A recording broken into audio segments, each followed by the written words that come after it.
Hey now! Hope you're all doing well. Happy Sunday, everyone. Today we're joined by a very special guest, Joe Rittenhouse. What's Hello, up, hello, Joe? everybody. Hello. Joe has Yes. been a fan of ours from the beginning, right? For 100 From the years. beginning, I was about to say I have the Ah, look comics. at this. I He's got the stick. A team I have right the A team on. there. S team is the S team.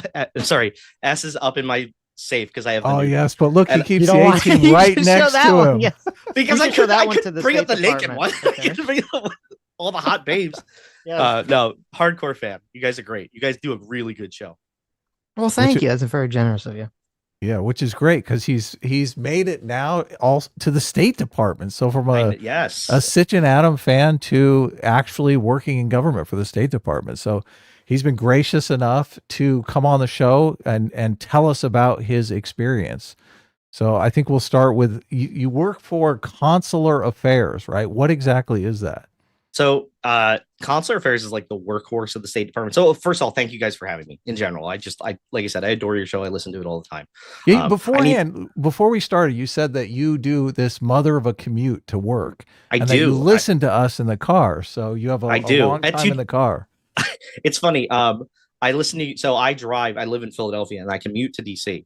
And so I leave at like 3:30 in the morning and get back at like 8 o'clock at night. But I do like most of my commute, and during that commute, I listen to everything that I possibly can. And every Monday is you guys, so I jump on that. I need to get on your media, the new media Yes, of channel. I need to course. watch. I need to get on that because I like your guys' takes. Um, so no, yeah, I have a. So it's about, if you add it all up, it's about a 7 hour commute back and forth every day. Insane. We have to Oh do my more God. content, Sitch, obviously, Yes, just this to is keep going. crazy. I listen. This is weird for me because I listen to you guys at like 2.5 times speed when I'm driving, and Oh so now yeah. that we're like having an We actual sound conversation, I'm like, drunk. yeah, exactly. It's That's retarded. You're like, I thought these guys were smart. Now you're like, oh no. no, but yeah. So I have a monster of a commute. I get in at like 6, and then I start working then, and then I leave middle of the night, come home, put my kids to bed, and hang out with them. So yeah, I don't mind. I don't want to move my kids, so it's all right with me. Well, Okay, that's what a cool. You great were father. Okay, he's doing this monster commute for the children. Yes. They're the best. My I got a 3-year-old and who's about to be 3 on Tuesday. Tomorrow. Oh no, tomorrow, 2 days. And then I've got a 1-year-old, and they're delightful. Nice. Happy Wow. birthday. Thank Yeah. you. So and you got a big job for consular affairs. Yes, I am now the senior advisor for consular affairs. So I am see consular affairs is like this the workhorse of the State Department. We are the only department that issues passports. So if you got a passport, that was us. We work in combination with USCIS, which is DHS. Well, I'm Uh, sorry. Let me interrupt you for one second. You said that we have to go through you to get a passport. Is that what you just said? yes, the only we're Okay. the Now only. I literally just sent my passport to be renewed a couple days ago. Should I held back? Should I have given it to you? I will not. I If you had told me, I would have been like, all right, let's take a look. No, Let's take a look at this. No, but no. you should. Are you doing it out of Miami? Or you're in Florida, right? I'm in not Miami, but in Yeah, Florida, yeah. that's where the passport office is down there. So I know the guy, the acting director for Oh my Miami. He's a God. phenomenal person. So Okay. but no, you should have waited. Just let me know. I would have. Damn it. I should have Um, procrastinated just a couple days more. But anyway, so continue. no, so I do. So we do all the passports, whether it's issuing or revoking. Then we work in combination with DHS, which is USCIS, and we do visa issuance abroad. So if you are abroad and you want to come to the US, whether it's temporarily, work, etc., you have to go. You have to fill out all the paperwork, and eventually, post 9/11, you have to go in for a physical interview in front of an American citizen, a consular officer, who like basically grills you and basically goes, hey, are you who you say you are? These documents look legit. Everything's there. It can last a couple minutes. It can last, depending on the severity of the case. Um, you sit down in front of that officer, but that happened after 9/11. And so we adjudicate all those. We're basically I know the administration is very focused on a legal immigration, or the media is very focused on, but we're the legal immigration side for the most part. So we deal with overstays, things like that. So yeah, it's a mix of that. And then we also do American Citizen Services. So that's like if you're detained abroad and you get thrown into a prison cell, where the consular officer is the guy who shows up at the prison to be like, are you okay? What can we do? Determine if you're illegitimately or legitimately being detained, things like that. So concerts, I love it. It's great. I have a background in visas, like that's where my background comes from. So that's kind of why I came on. But I couldn't think of a better place to be in State Department for my skill set. So So what is your job specifically? Are you kind of the manager of this operation? so I report directly to our assistant secretary, and so I'm directly under her, and she's directly under Rubio. So I'm like two Wow. steps. Okay. Yeah. So I do everything, like because I'm a special advisor. I'm not pigeonholed into like, oh, I only deal with passports, I only deal with visas. I deal with everything. So whether it's like a very particular visa case, like a high profile visa case that we're like, hey, we want to adjudicate this and bring somebody in, or we want to revoke a high profile visa, or we have a question about expertise or political effects of issuing a visa versus not. That's where I come in. So I like sit down in a room. You guys, I don't think either of you guys ever worked in government before, right? No. So No. yeah, so I had never worked in government, and it's kind of because I'm a government skeptic, conservative type. Nice. It's weird working. It's weird working in government. It's very, very weird. And so within every government agency, there's the what they call the political appointee and the career. And the career are people who've been in the State Department for years. They've done, they've worked in 10 different countries, etc. But then as a new administration comes in, you have what they call political appointees. And these are people that go into specific bureaus or departments and oversee them. And they come directly from the executive. Like the president goes, I want this person, I want this person, I want this person. So I work with people who have worked under, Democratic administrations, and I work with people who work with Republican administrations. But then the politicals basically like run the show in the background. And your job is to kind of oversee the career people to make sure they're implementing the president's policy prescriptions. Yeah, is that the point? Yep, okay. Exactly. We want to make sure that like they're I'm kind of blessed because the careers that work at the State Department in consular affairs are some of the like most competent people imaginable. And like the deep state is real, like 100% real. There are people who will have been in jobs that are for like 20 years, and they will just find ways to nick and prod and do things. And I've seen it firsthand. But my job is to make sure that's, people aren't slowing stuff down or aren't deliberately trying to sabotage certain things. Your job is to destroy the deep state. Oh my God. Yes, that is specifically why. I believe they call that the practitioner's veto. That's when people drag their feet and don't actually want to implement the policies of the current administration. Exactly. And so you see a lot of that. I have, when I first got started, I think a lot of people aren't used to, they kind of test the waters with the new people coming in. So we have, if we have a high profile visa case and there's like, hey, should we issue this visa or should we revoke this visa? Sometimes it's literally, now I have my assistant secretary. She's the other political for consular affairs, and we're bringing more politicals on. But since May, it was just myself. So wow. I was the only political in consular affairs, and I would just sit in the room and be like, I can speak more candidly. I can be like, this is bullshit. Like what's happening right here is bullshit. We need to fix this. And so I like to consider myself like a professional nudger. Like I'm just like, why can we move on this? Why is this taking so long, etc. Hey, this is a top priority, drop everything else, we're moving on to this. So a lot of that. You sent me an article about the revocations around the Charlie Kirk situation, which I want to talk about, but first I want to get a little bit more of your background and also how you got in this position, because obviously you weren't in government, you were just listening to Sitch and Adam.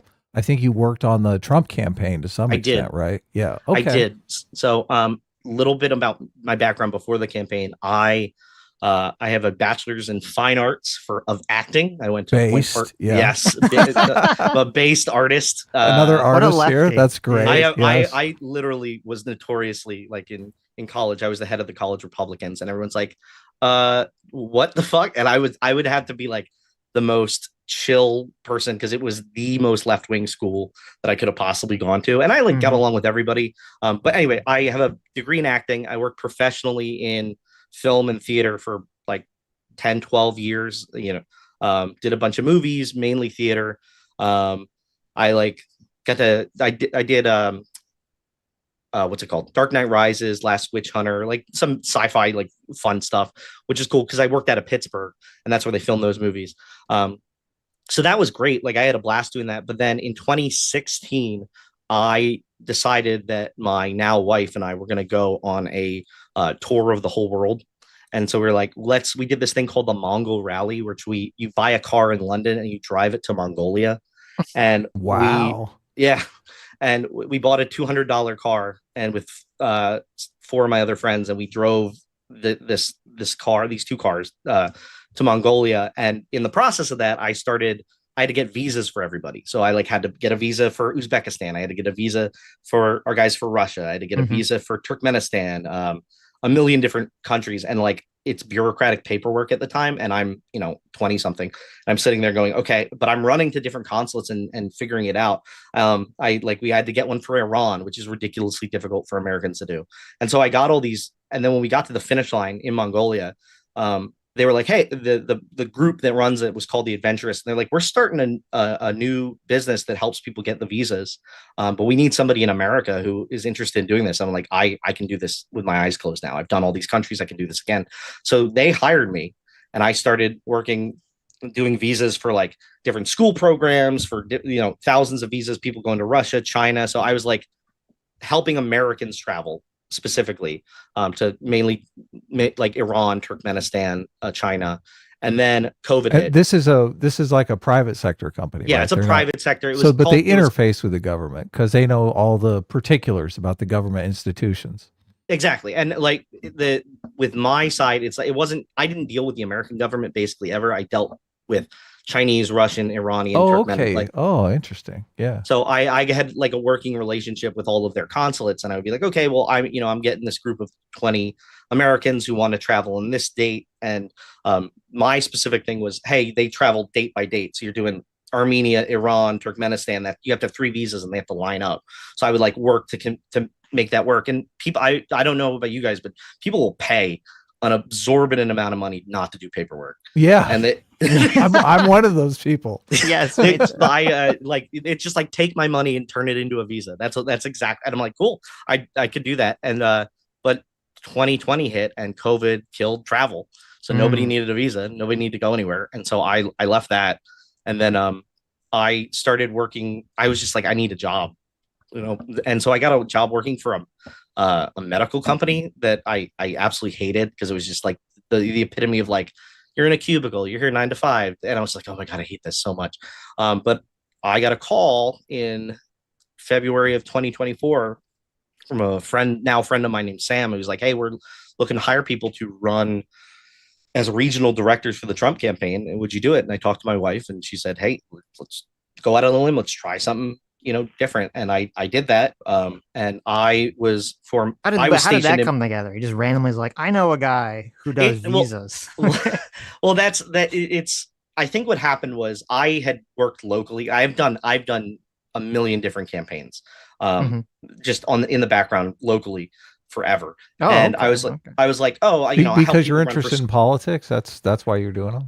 What's funny is when I was doing the acting stuff, I was really interested in politics. And then when I got into politics, I'm like, all I care about is acting and media. It's always that way. It's just like, I can't, people are way too, like, once the theater kids get way too excited and uppity, I'm like, okay, I'm just going to go to politics.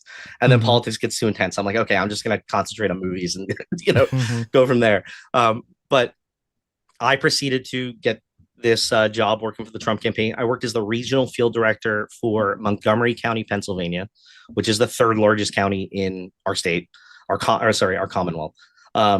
And it, we won. And I am literally in the epicenter of the never Trump Republican. Like that's what Montgomery County, Pennsylvania is. It's everybody who doesn't live in Philly or is wealthy enough to move out of the city. They move into Montgomery County and it's one of the most beautifully like wealthy countries in the country, but it like for me it's just like, oh my God, there's too many snobs, there's too many people like, oh, I could never vote for Trump. Anyway, we won. Forward, what did you do on the campaign? Literally everything. So okay. One of the things that I always tell people, we were the ground game. Like everyone, I don't know if you guys remember, like during the campaign, Pennsylvania, they talked about the ground game being essential.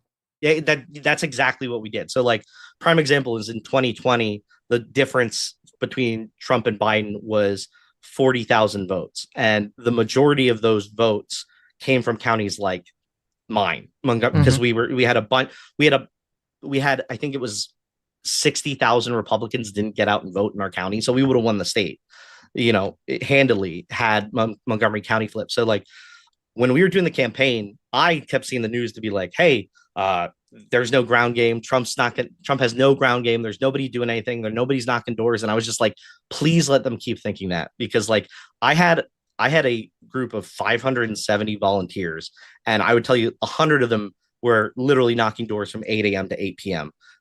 like daily, and I could see them. We could see them on our like phone or app, say like they knocked this door, this neighborhood said yes, this person said no, like we got so much responses, and we were really targeting those low propensity voters, which was like the big strategy for the Trump campaign, like people who don't vote or haven't voted in 10 years. So like I went to, there's a city near us and a tiny little town, and I walked up and there were two like 60-year-old men smoking pot on their front lawn. I was like, are you guys registered to vote? And they're like, they're like, yeah, we're Republicans, we haven't voted. And they're like, when's the last time you voted? Like when I was like 20. I like got them both mail-in ballot stuff, made sure that they knew what to do, and they voted. We can see that they voted. So like these people haven't voted forever. That's why Trump won. It's the people who we went after, the people who like the guy, but never vote. And so in Pennsylvania, we had the best turnout for Republican in Montgomery County, Pennsylvania, in like 30 years. So that helped sell me, when the admin starts to switch, when the campaign turns into government.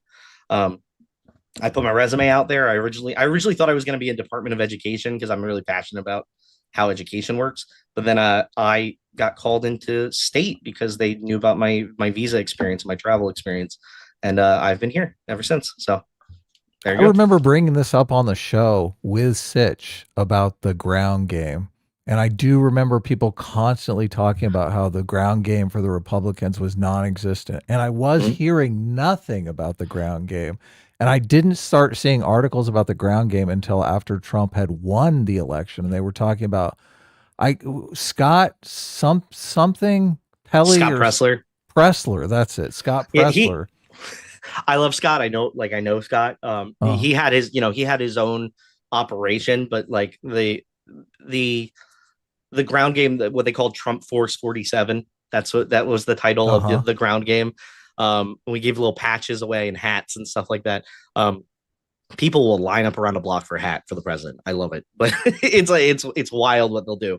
But we did we knocked thousands of doors, and we did phone calls every single day. We did a bunch of stuff.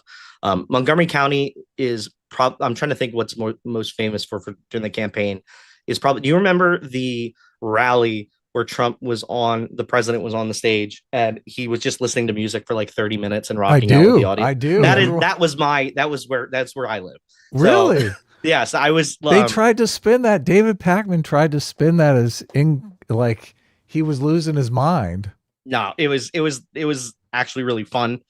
We had two, so it's in a convention center near us, and they had a medical emergency. Somebody passed out because there were so many I people remember. crammed into it. Yeah, yeah. Yeah, and so the president's like, "Why don't we just relax? Let these guys."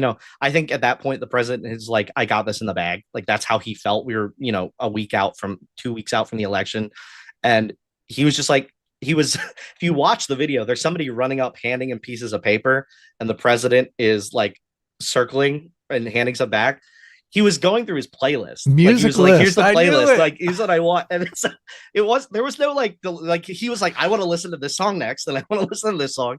And I was when the president's in the room, you can't move. Like the Secret Service shuts stuff down. Like you can't. There nobody leaves till the president Oh leaves. There's wow.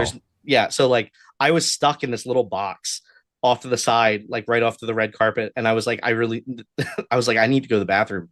And the guy's like, the Secret Service guys, you're gonna wait there till the president leaves. So for 30 minutes, people were like, oh my God, like ready to go. It was a blast. And so that's where Montgomery County is probably most famous for, is that little event during the campaign. So, do you have any other crazy campaign stories aside from that? Um, I'm trying to, so I think I sent you a link, but like we got a bomb threat called in us, um, in on like sometime in the middle of November, and I was the only one in the office at the time, and it was one of the funnier things that's happened because it was terrifying, but it was still funny. Some guy called and goes, is this a Republican office? And I was like, hey, how's it going? And he's like, and forgive my language. Like he had to ask first. He didn't know. He was just like, he's like, are you and forgive my language, and context matters, obviously. He was like, you a fucking faggot? And I was like, what? I was like, what? And then he just started going, he's like, yeah, you like it, don't you? And so I just turned around and it was like, he's like, this is really, that's weird. It was really nice. I was just like, it was one of the weirdest conversations ever, because he's just like, you think you're top shit. And I was like, it's like, are you into this? Like, is this like some kind of sexual thing for you? On the phone, he's like, you better not leave. I'm gonna shoot you. I'm gonna put one in your head. You better not leave here. I'll blow that fucking place up. And he like went off and like was just made this massive threat. And I had to call it in to the national guys, and they shut it down. The FBI showed up, the like whole 9 yards, and they caught the guy because he called on his mom's cell phone. And he's my age, and he had like 5 kids, and he was like, what? He was, I think he was just day drunk, and was just like, I'm gonna call up the Republican office, the first one I can Google. And he made this like ridiculous threat about shooting me and blowing up the building and all this stuff.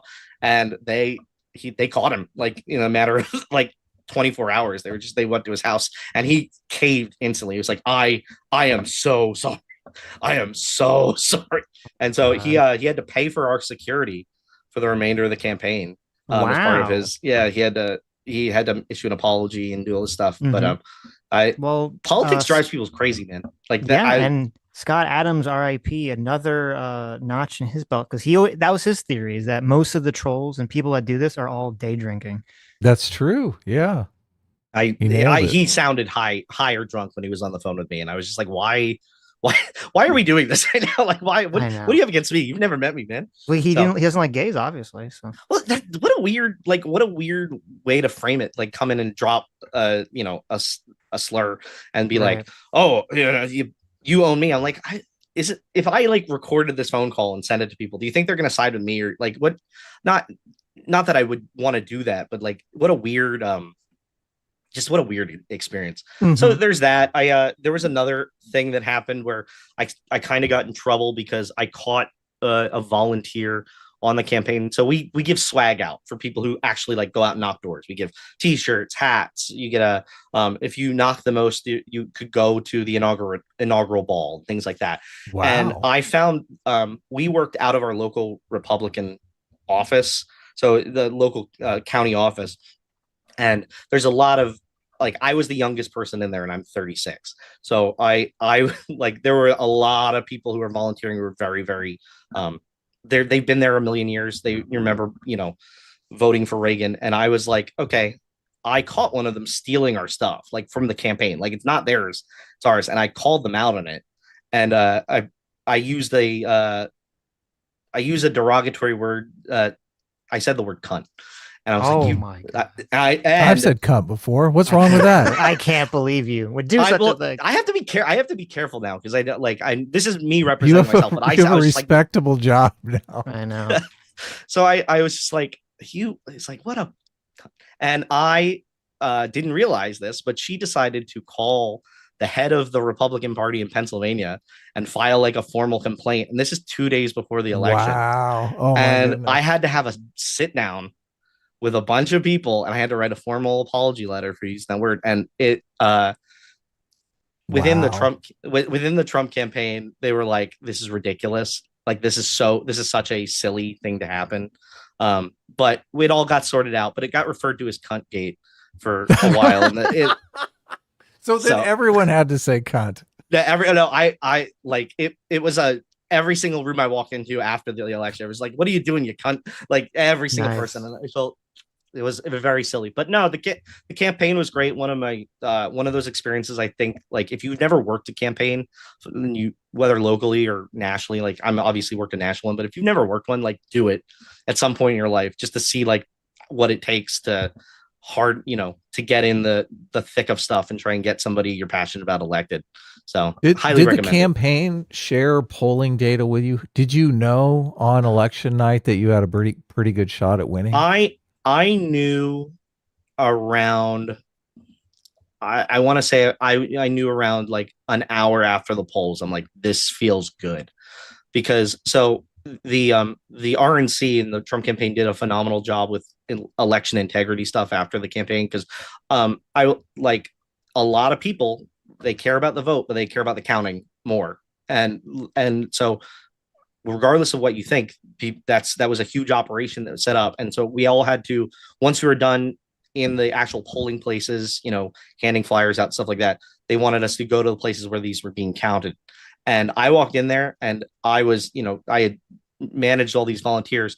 There were maybe 25 people from our side watching the count, and there was two Democrats there watching the count. And I was like, okay, the amount of effort, like the amount of logistics that went into this shows me that this is like they had people stationed around the room and they were taking notes and stuff, like they've been trained to, and it was very, very heartening. And about when I saw that, and I was like, okay, you guys don't need me here the rest of the night. And I got a call from the guy who was the state director and was just like, we're Pennsylvania. Once Pennsylvania goes, it's over. So yeah, once, totally. yeah.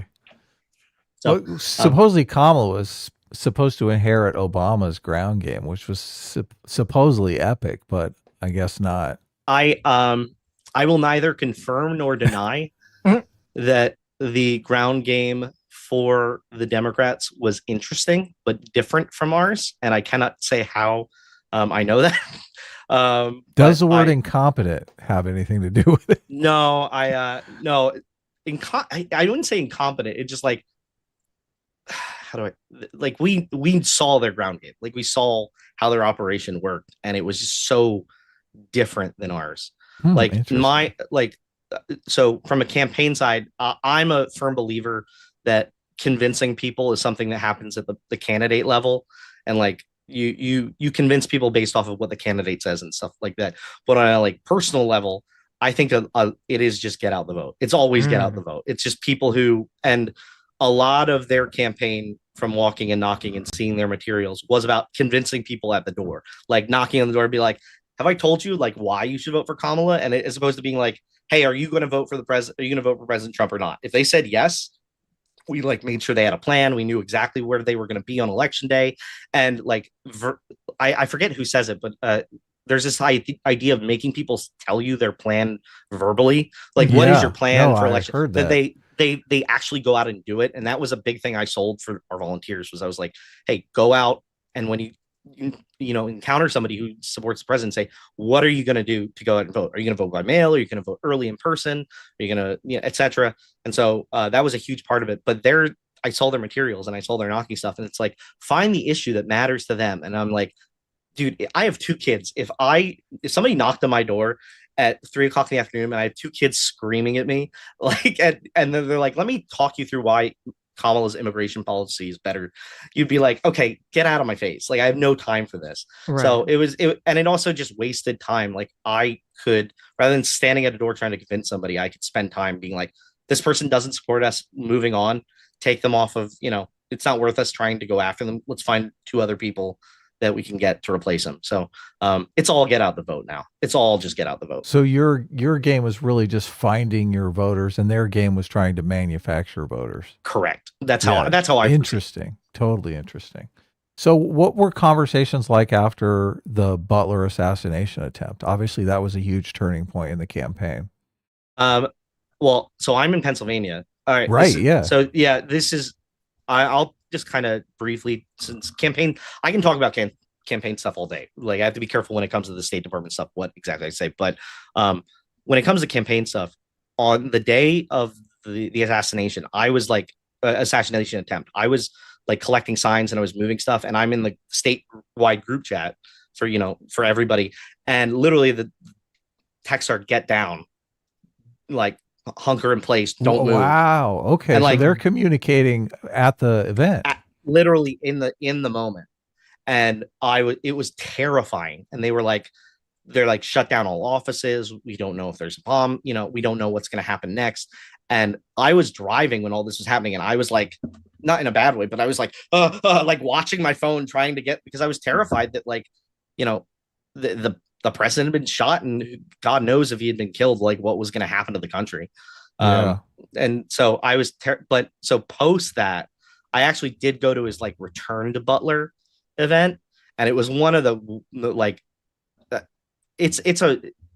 I don't know if you've ever been to a Trump event, but it's like a rock star affair. And so going to the Butler event like after the fact was insane. Like you would have thought that you know, there were 10 different rock bands showing up, but I was there doing social media for the campaign. So I was going around taking pictures and interviewing people to be like, what's it like to be back in Butler, you know, post assassination. And I there's like little bits of that stick out in my head. Like the Secret Service was so like on edge, for good reason, obviously. But like there was a guy who I assume they thought was a YouTube streamer or a Twitch streamer of some time that was like behind the president, and like four guys, like 10 minutes before the president goes up, run up to this guy and like, you need to come with us right now.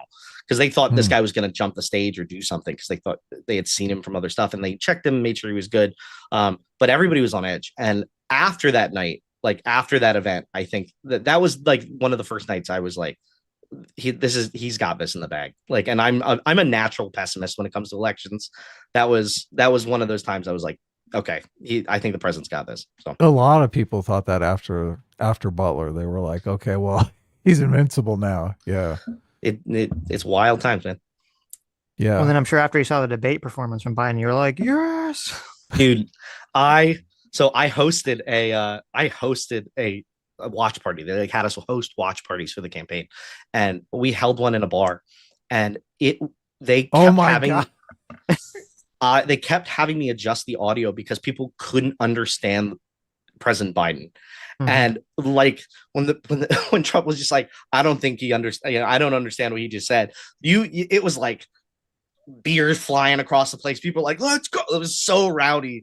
And then after that, I was just like, there's no way they're going to let him run. There's no way that he's going to finish out this campaign. So Sitch and I were live streaming after the debate. So I was live tweeting. I remember. I was just, oh my God, I can't fucking believe this shit. It's over. Remember Phil Labonte came on and we bet Phil that he was out of the race. We were like, no, there's no way. Oh yeah, I forgot about He's gone, daddy, gone. Yeah. Oh man. So but you know, that's what you get for hiding that fact. For of course. If they had not hidden how senile that guy was before this, I think a lot of people would have been more forgiving, and I think he would have dropped out earlier. I think he would have been like, it's not my, you know. But I think there's ego, man. That guy Joe has ego. Of course, yeah. Yeah, they totally screwed themselves. They did. But they were afraid he was going to get 25th Amendment, and they wanted him to finish his term. I'm certain of it. So, yeah, fun stuff. Do you have how close have you been to Trump? Because you're working in Washington, D.C., right? I mean, I've like just on a personal level, like, again, speaking from a campaign perspective, not from State Department side, I've been in the same room with him. Like, we've been 5 feet from each other, stuff like that. I went to the turkey pardon, which was phenomenal. What was that? Where the president pardons a turkey every Thanksgiving, where he goes in. Oh, it was a blast. Like that. I don't know why I was so excited to go to that, but I got an invitation and I went, and I was like, this is great. Like, the president gets up and he's like, I can't. I'm not allowed to do my Trump impersonation, so I'm not doing it. But the president gets up and he's just like, all the auto-penned pardons of the turkeys from the past administration are done. The president, I'm pardoning all those turkeys. This is great, and it's a comedic. It was so good. I love the president. He's a really good person, like in general. So he is funny too. Obviously, I think that's why he's been so successful. Is he does have great comedic timing. So that's the showbiz side. A lot of people respect that. So let's talk more about the visas inside the administration. With there's something called a visa pause that's going on. What is that? Yeah. So we are doing an administrative pause for 75 different countries that are currently more likely to be susceptible to what we call public charge, which means they have immigrants who are coming into. These are for the record, this is not like every visa. These are immigrant visas. These are people intending to come and live in the United States. This is not, so it won't affect like the World Cup. It won't affect your travel. If your grandmother wants to come visit you, etc. They're permanent visas. These are permanent visas. So like a lot of people don't understand that a visa gets you permission to come to the point of entry to the United States. And then once you get point of entry, then you get admittance from Customs and Border Patrol. So like I don't get to decide if you come into the country. I provide, like, our consular affairs reviews everything to make sure you're not a national security threat, make sure you're not, a spy, make sure a million different things. And then when you come to the interview, we sit you down, we seriously take all this into effect. We say, okay, if you're immigrating to the United States, how come you don't make enough to, live where you say you're going to live? Or how, hey, it says you had a visa, you were in the United States illegally 2 years ago. How, why was that, etc. So we sit down and we go through that whole process. This immigration pause, it's just a pause in issuance. So what that means is that you can go still schedule your interview, do the whole process from a legal immigration side. But when you get to the end of your interview, if you're not otherwise ineligible, you'll be what we call 221G, which it goes into you're refused pending administrative review. So this is a lot of these countries, these 75 specifically, have a massive problem with incoming immigrants ending up as public charge, taking money from the U.S. taxpayer. So this effectively stops any new immigration at this point. I think it's total, if I'm correct, it's 46% of all legal immigration is currently paused. So from new immigrants coming to the United States. But there's a case by case exception.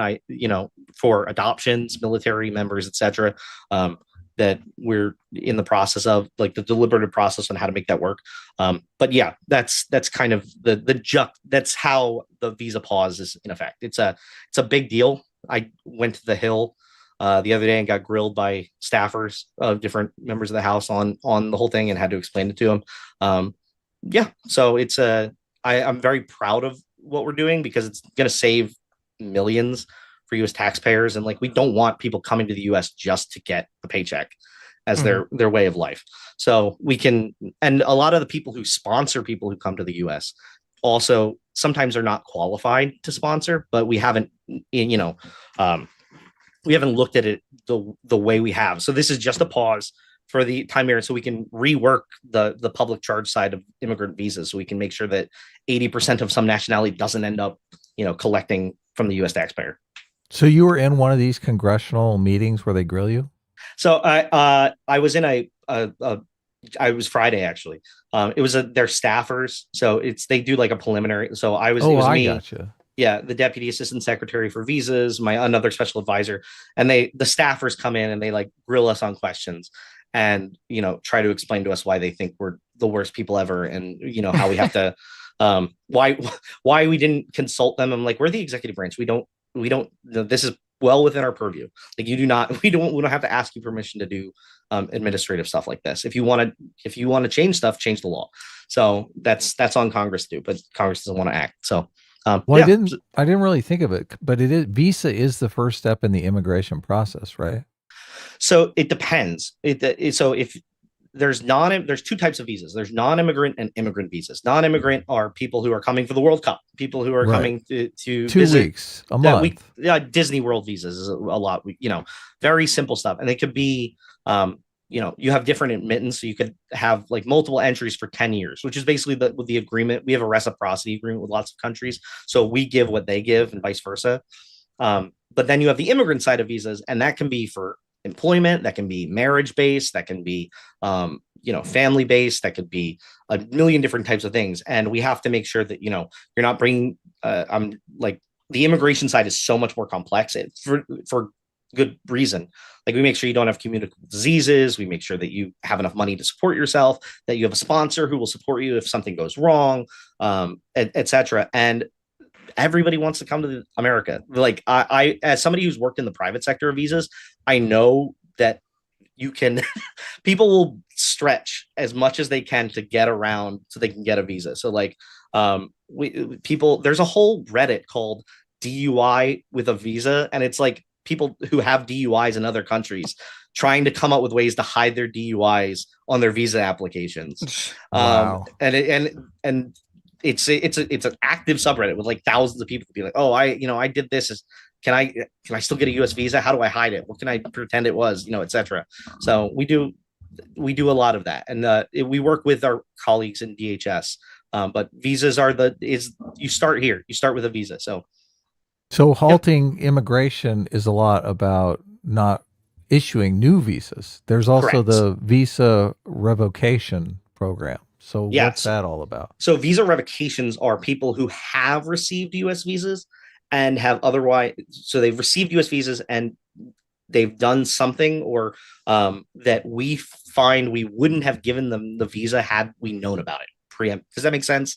Like, Yeah, had yeah. we known that this person said, I want to blow up a building, like we never would have given that person a visa. And so, like, we didn't used to do social media vetting to the extent that we do now.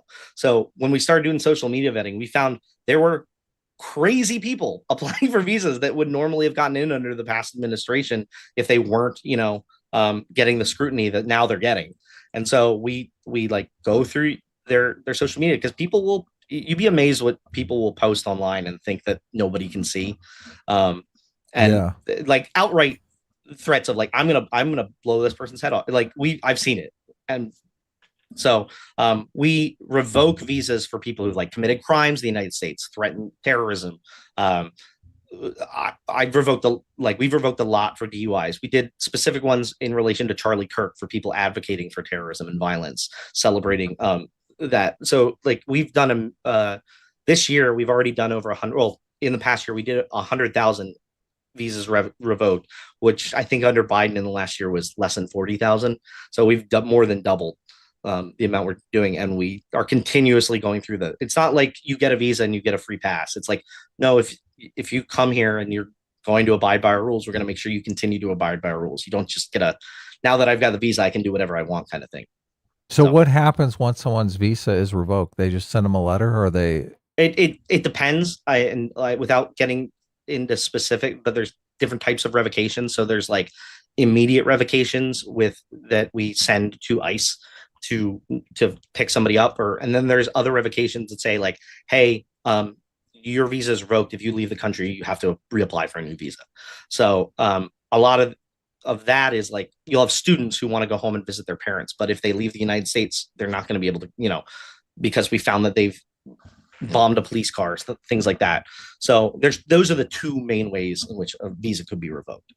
So this came up during the Charlie Kirk thing because I think a lot of the students who were here on student visas were saying super incendiary things about Charlie Kirk online. So, Yeah, but I guess you were involved in that. Yeah. So there was an article written about it specifically.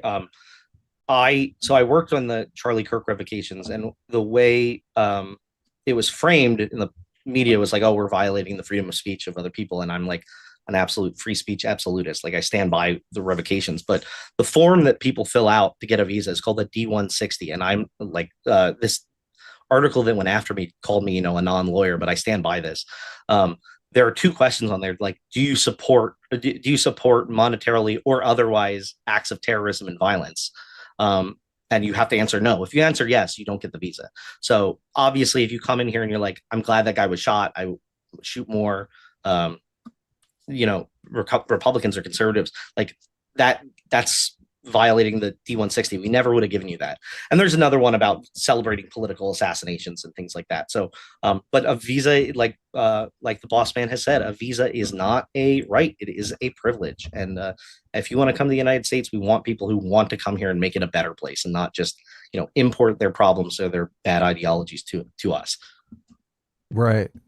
Fascinating. So all that stuff you went through your office. Yeah.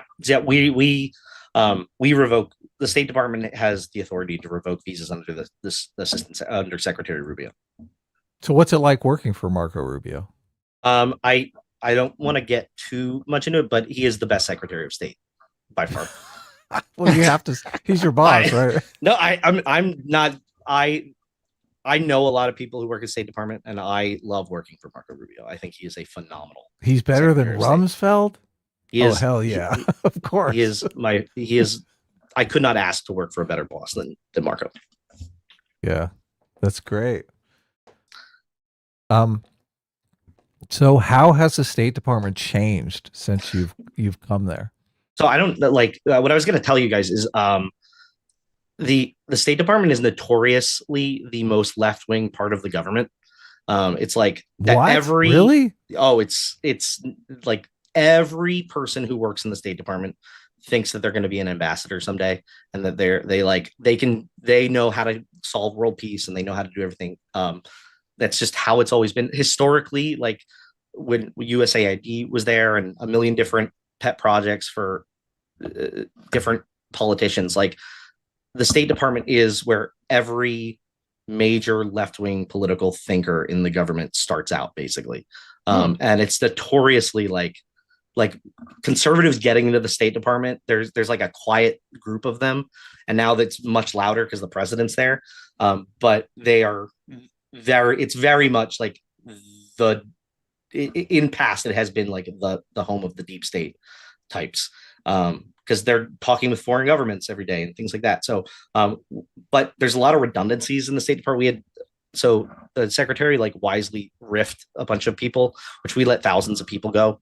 And it was good. Like the amount of government waste in the State Department was astronomical. And now it's a very lean machine kind of thing. And we're exercising like authorities we've never done, and specifically consular. Like nobody cares about visas as much until we start revoking them, or nobody cares about the policies around public charge until we put an immigration pause.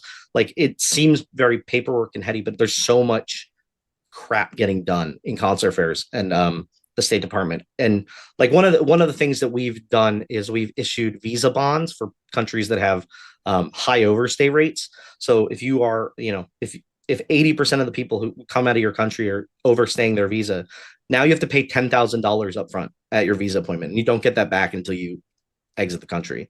And that's been in the law since the 50s or 60s. And no one's ever used it. And so this administration's using it. So it's like, there's a lot in the law that was never used and is now being used. So it's kind of like a tariff on the exactly on the nation. Interesting. But like there's a lot of people who, would otherwise be illegal immigrants, or they'd be qualified on paper, but then they come to the United States and then they just never leave. They overstay their visa. They try to get a job. They do all this illegal stuff, and we can't track them down. We're not the enforcement side in the same way ICE or DHS is. So, but we have this new policy where we charge people up front from these high overstays. Like if you want this money back, you've got to pay it, and it works. It's like I think it's like a 98, 99% return rate as a result of this. So is birth tourism illegal? I know obviously there are different companies that have it should I have to double check what exactly would be illegal is, but we take that, like if I went to ConGen, which is like how you train a consular officer, in my first couple of weeks at state, just because I wanted to, if I was going to be in charge of stuff, I wanted to know it like from the down and dirty.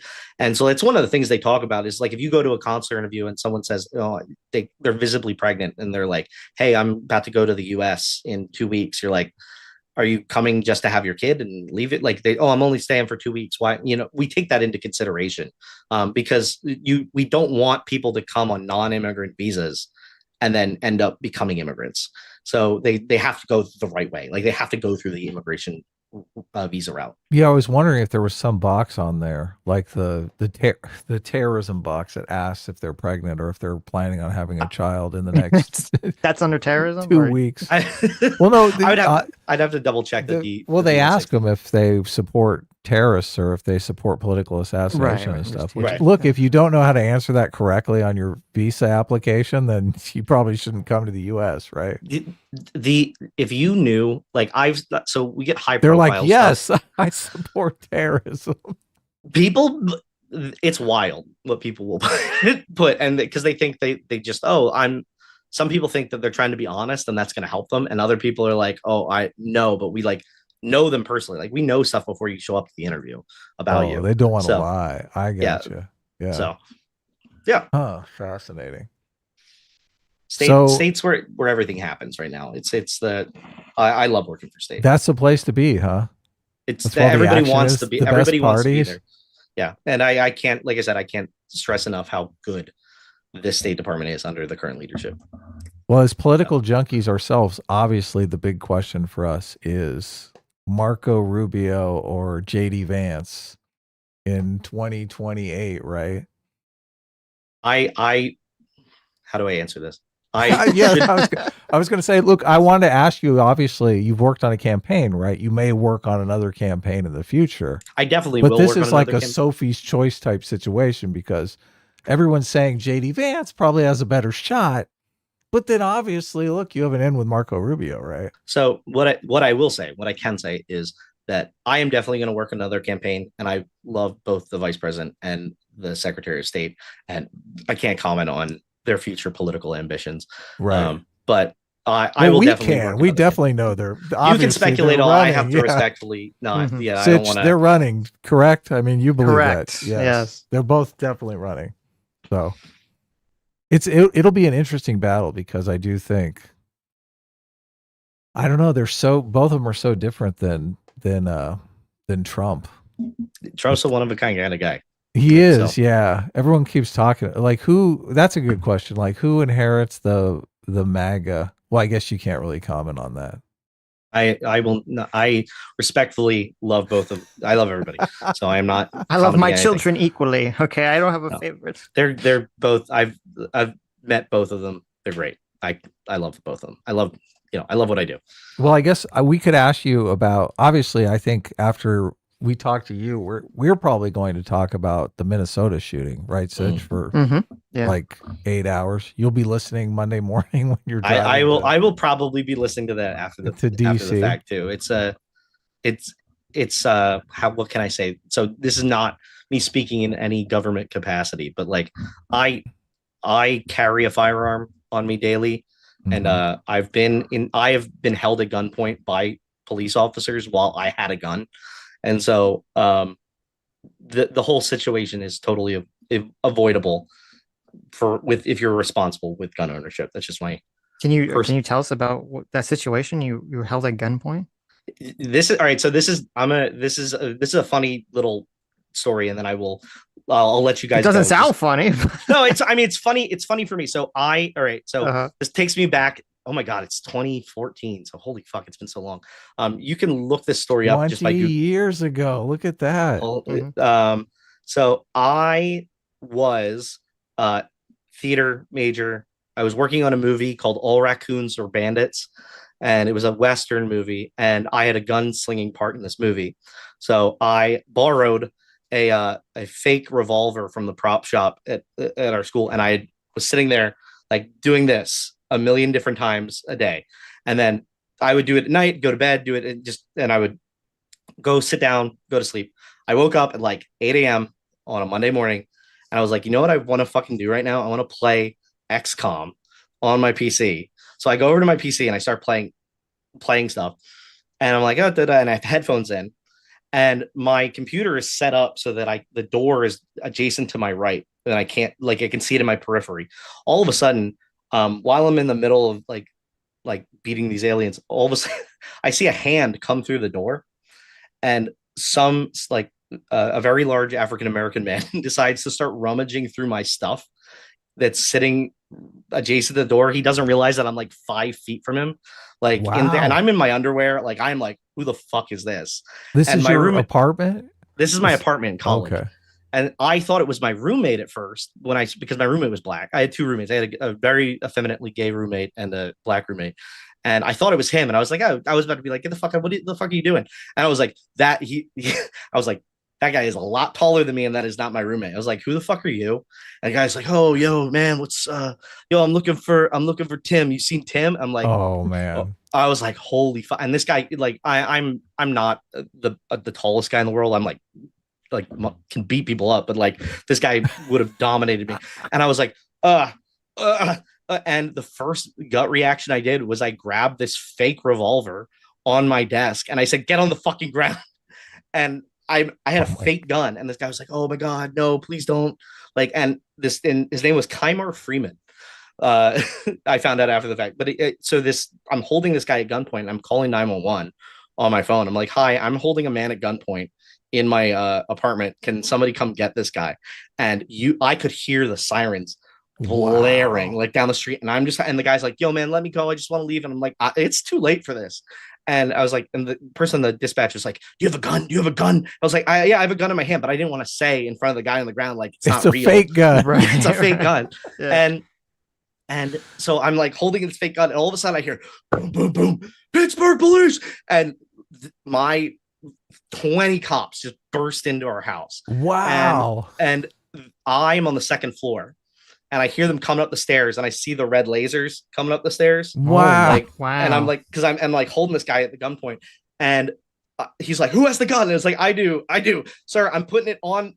I'm throwing it behind me, like I'm throwing it onto the bed, and I like got down, put my hands, and the guy came into the room, like AR at me. I was like, "Don't, if you fucking move, I'll fucking shoot you." And I was like, "I'm not going anywhere." So he handcuffs me, he handcuffs the guy in the door, and then my roommates wake up in the middle of all this, and my God. one gay roommate comes out, and he has no idea what's going on, so he just walks out, and he's like, "What's going on?" And unbeknownst to him, he had walked right behind all the cops that had just run. Like the cops hadn't cleared the building God. properly, They grabbed so him. they bodied him into the ground. And I just heard him screaming like, "Don't hurt me!" I'm like, "Please, that's my roommate. Like, please don't." And then my other roommate, who was black, was in the room adjacent to me, and he knocked. And all I heard is my roommate. I'll never forget this. I knocked, and he goes, "Officer, I am on the ground. My hands are on my head. I am totally fine." And so I was handcuffed. The bad guy was handcuffed.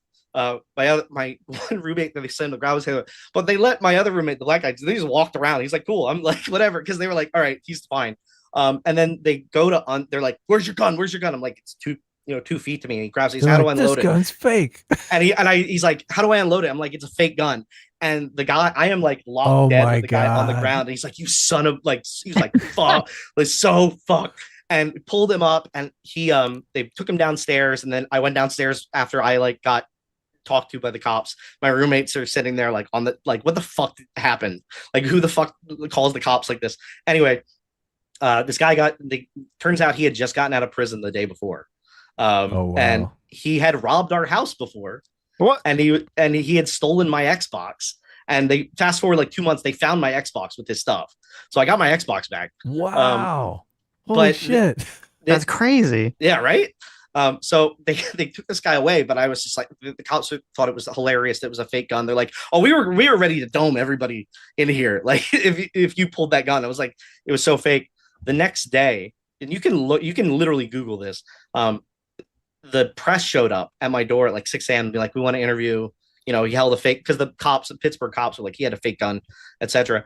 They were like, "Tell us about holding the guy up the fake gun." And the only thing that the cops had put in their story was, the victim had been playing video games in his apartment and he pulled a fake gun. Well, the fucking lying news media, as always, they ran that man holds up burglar with video game gun.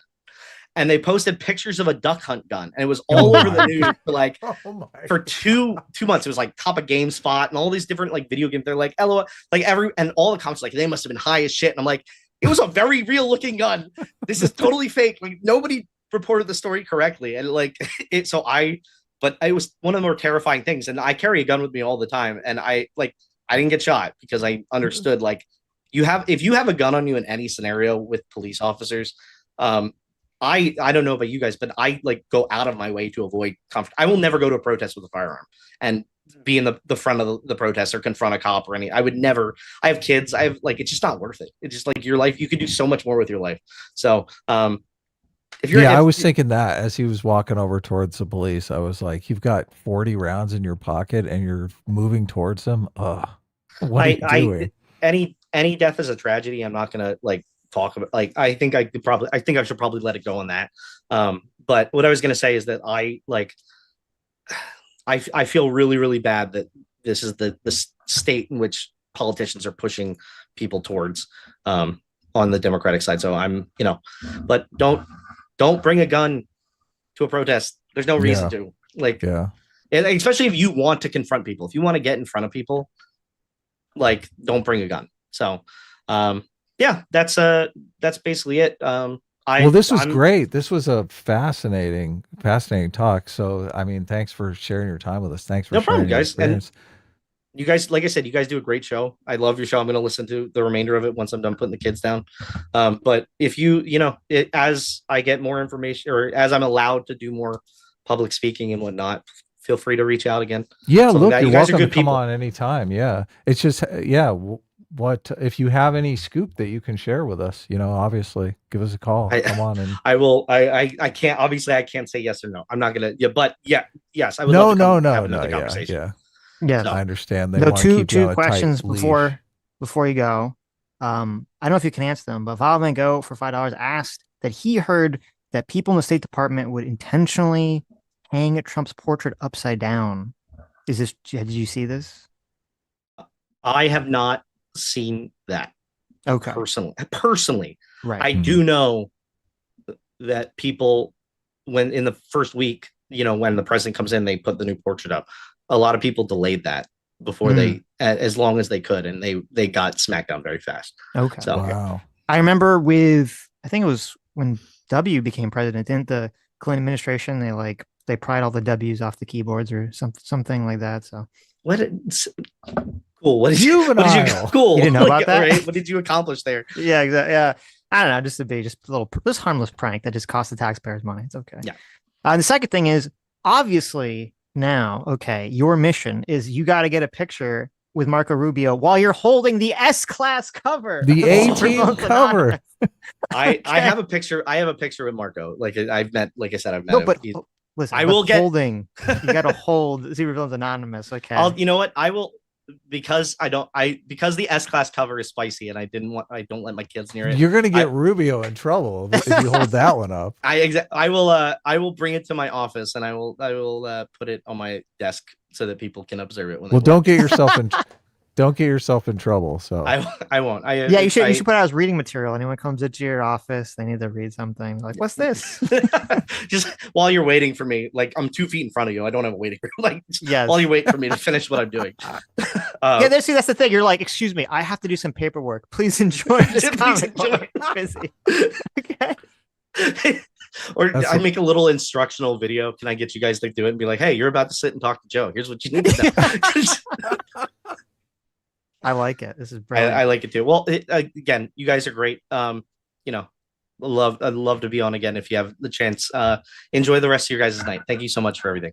Yeah, thanks a lot. Thanks for Take coming care. on. No problem. Have a good one. Bye-bye. Okay. So are we going to be doing a different, are we doing a new stream? I was just going to clip this out as a clip, a standalone clip. Oh, okay. And we'll just go from here. That seems good. So save your comments, guys. I will clip this out so you can comment directly on it. Nice. Sounds good. Sounds good. And I guess I got I put my clips in the watch together already. So, but I guess I got one. I got one in the watch together already. So. Oh, you do? I made another. Oh, look, you did a montage. Compilation. A little compilation, yeah. Now this wasn't everything because the amount of clips and stuff that came out about this was crazy. So I have the obviously Governor Newsom at Davos had some back and forth with Trump. I have like Stephen A. What's his name? Oh, I'm talking about the shooting. No. Obviously, you're talking about the shooting, but I'm talking about the other stuff we plan to cover. Right. So, but look, we'll just go get the shooting up now, ASAP, right? Yeah. In here. Well, hold on, I got to bring up the watch together. I know. What do you left the room for some reason? Okay, change the title of the What do stream. you got? We can do that. Sure. Yeah. Okay. You do that. I'll do that. Yeah. Okay. But okay. What's your? I mean, do you want to give like the broad strokes of the? Yeah. Sure. So I mean, we have not really. I mean, we talked about this not really at all. We just said it looked bad. No. Yeah.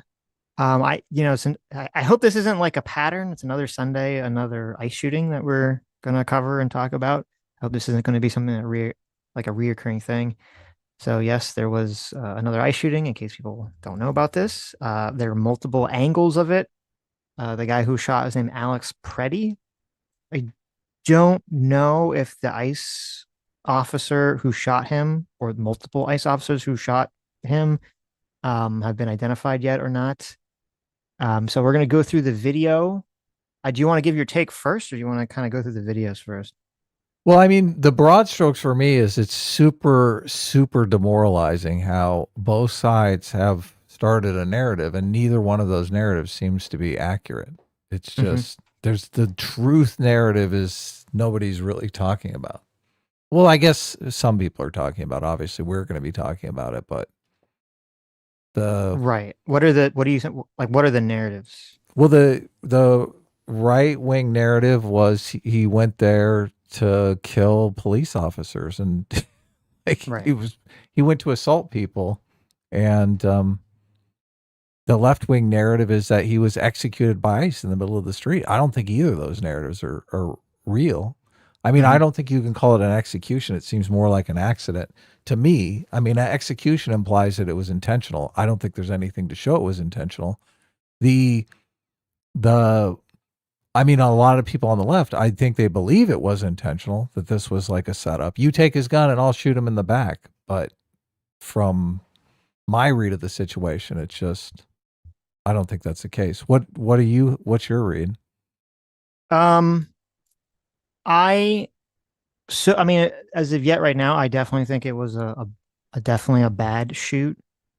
I do think legally the officers will, or at least the one who killed him, will definitely be held liable. Because what it looks like currently right now is either, well, there's a lot of things, and we'll go through in the video. It's unclear to me in the video why the scuffle where they're even throwing him on the ground even happens in the first place. Um, and whether that even should have even occurred in the first place is unclear to me. And we haven't really heard good information from the government except for like very vague general statements, which to me don't read as very trustworthy about why this is even going down in the first place. But once he's on the ground, it looks like a few things may have happened. Either one agent disarms him because he had a gun, though we have no evidence that he drew it or was attempting to draw it, at least that we can see. But No. once Yeah. once he's on the ground and the agent pulls a gun off of him, there's a couple theories that have been circulating. We don't know for sure which one is true or not. One theory is that the agent who pulled the gun when he was running or kind of moving away from Alex with the gun, that the gun might have misfired. Some people have claimed that this Yeah. type of gun, Accidental discharge. right, that this type of gun misfires a lot, and that spooked the ICE agents into then drawing their own guns and shooting a guy who was being held down by like 6, 7 people on the ground, which is obviously not a lawful or moral shoot at any point. If Well, I you're think the first guy disarmed that and accidentally goes off and then they just like freak out and shoot you is not the correct way the to the handle the first guy situation. that shoots, believe pulls his gun out as he's being disarmed. So Yes. you can Yes. clearly see that in the video. Yeah. The other Now, a lot of people, the thing is kind of, people have been kind of covering this. I've seen a lot of videos of people drawing circles on grounds and people's hands and claiming that they know definitively what happened. Like, that's all nonsense. That's all bullshit. You can squint a lot of these things. I can't even, sometimes you can't even see what the people are trying I to claim I watched even this happens. like Like, oh, you could see like the bullets hitting the ground. I'm watching the video like 20 times in slow motion. Like, I don't know what the fuck these people are talking about.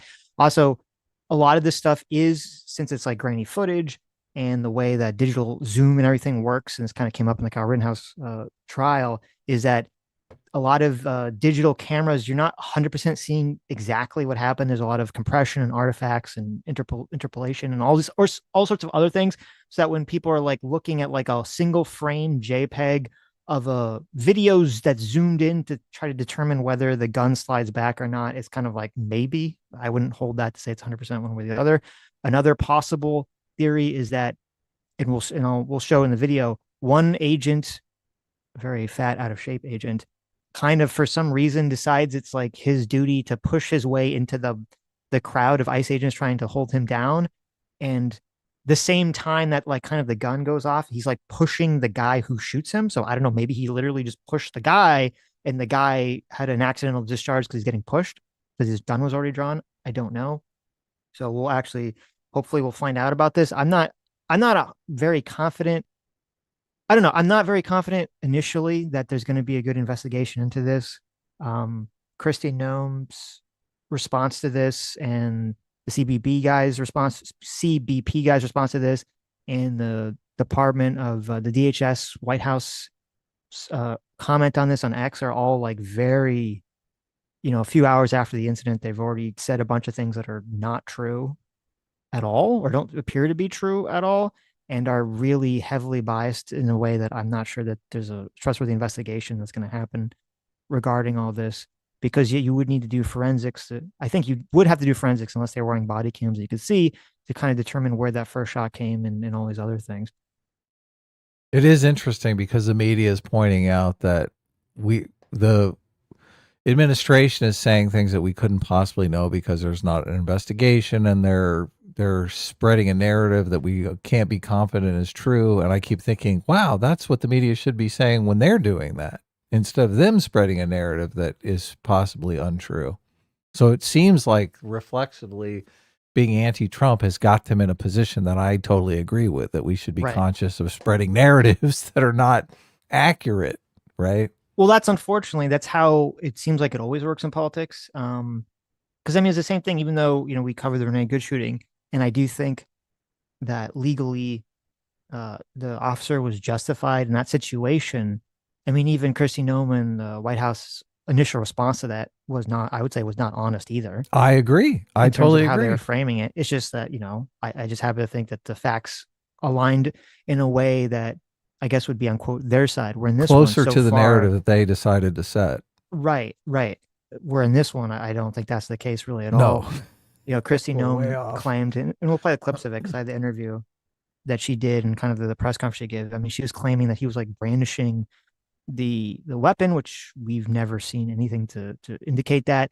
They're claiming that he went there to cause maximum damage to do some sort of like mass shooting or something, which there's no evidence of that whatsoever, which is a totally insane thing to say after, the shooting, as opposed to just saying, we're investigating it and, we'll get back to it. So I really don't have a lot of confidence that, we're going to find out good information about or at least information that people will trust will come out about the situation. Well, I don't know that I disagree with the bad shoot thing. Mm-hmm. You can have an accident that is obviously your fault, but ultimately Yes. it's still an accident. It's not an on purpose. It's not a execution in the street. So Yes. I object to the left using the term execution because they're riling everybody up. They're giving everyone the impression that this was planned and they were killing protesters deliberately, which I don't think was the case. I mean, it is. I think obviously it shouldn't have happened, and it's a tragedy, and it's likely an avoidable tragedy, right? Because of just the situation that took place. So, Mm-hmm. but look, I obviously Right. I don't know how. Well, look, we'll get into it as we go. We'll Yeah. both give our take on what is happening here. And also, you should probably change the thumbnail to like the generic thumbnail too. I can do that. Or It's not. yeah, It's not a okay. huge deal. Let's Yeah, yeah. Just let you know. The interview is in the very beginning, so if people Right. start. No, I know. I just don't want the theme to be like this. This title be like discussing the recent ice shooting, and then it's like Joe's face. People Yeah, think like is he like the guy that shot him or something I like, mean, we could or is just he? leave the thumbnail and change it later. It's not a big deal. Uh, People, when they roll over the stream, they see I'm. what we're I think you should change watching. the So generic one while we're streaming. the people see the thumbnail for like a split second, and then they I think see you should change whatever the it is on generic the one while stream. we're streaming. I think Do you want me to do a so. little light graphic I design want and you to then just change it to the generic thumbnail a while we're generic streaming. thumbnail I could say it. I could say it a fourth time, for a but Sunday stream? A yes, generic thumbnail? People are going to yes, think we're slipping, man. that's fine. They can think that. That's People totally should fine. watch the interview, though. They They would should no, they should. watch They the should. interview. They should. But as I said, I don't want there to be misinformation for people to see. A lot of people see the thumbnail and the title and they don't Do you really want to click just on it. start another stream? You want to No, just I just don't want in people this to stream think and that start another Joe, stream? fan of the show, Joe was somehow involved in the ice shooting. That's what I don't want to happen. Well, Okay. I haven't changed the title. Have you? I changed the title. Yes. Oh my God, what are you doing? I Why are know. you I why know. are you sabotaging Ex- Joe like that? exactly. Okay, Exactly. so I need to clean up your mess is You what you're got to clean saying. up my mess. Thank you so much. Okay, Yes. well, I'll get in there and clean your mess up real quick here. Thank you. I have the thumbnail. I'll change it. You start the video, and everything will be right as rain. Okay. So this is the first video that came out about the situation that everyone was reacting to.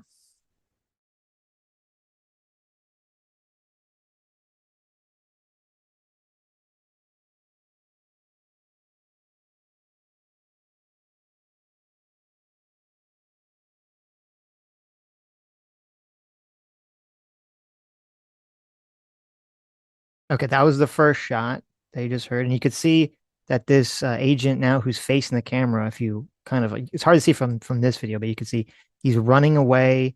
He's just pulled the gun. It's in his right hand. You can't really see because it's blurry. You can see better in other angles, but he just This pulled guy the over gun out. here. Hold on, I Yeah, gotta. he This he guy just right pulled here he is the just pulled the gun guy. out. He's got the gun right here. Yes. I'm pointing it out. Hmm. So this guy here, who's actually it's not the khakis guy, right? It's the guy on the other side of the khakis guy. Yeah, it's the guy with the hat. Oh, we Who's can see him. facing He's the got his camera. gun right there. Yeah. He's in front of the other woman that's filming, right? The beanie guy.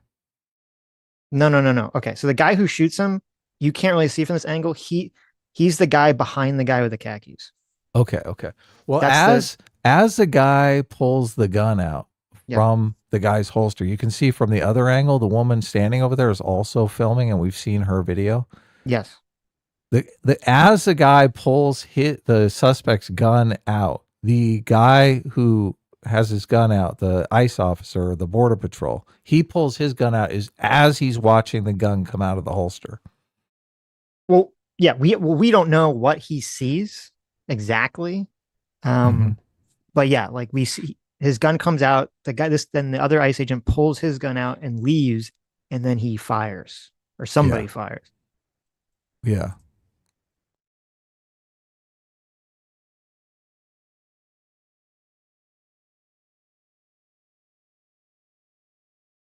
I guess I should put the sound on. Oh, you didn't have the sound on. I mean, Okay, it's just a guy saying things. No, I know, but you got to hear the gunshot so you know when the shot occurred. Sitch had to change the title like immediately.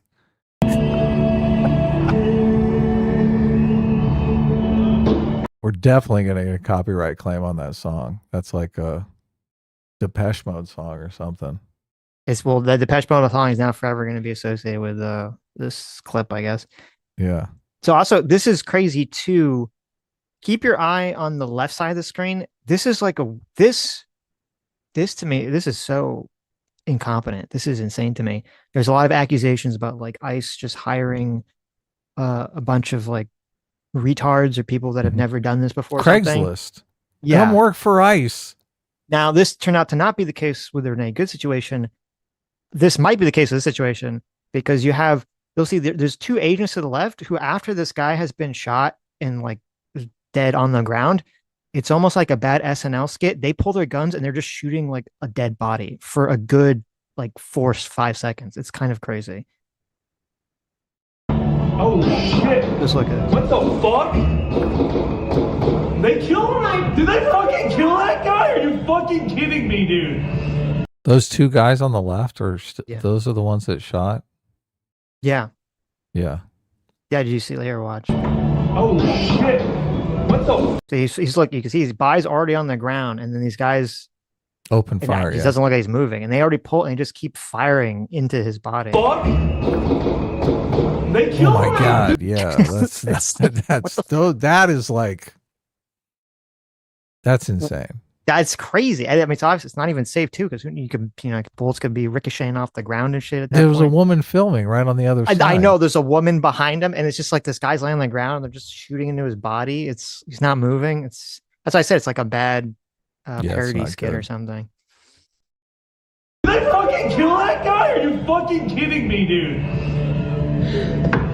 Not again. Are you fucking kidding me? That guy's dead. Okay. Horrible. And Zero Fox actually, he did kind of like a zoom in stabilization of the incident, which is pretty useful. So here, let's watch this music.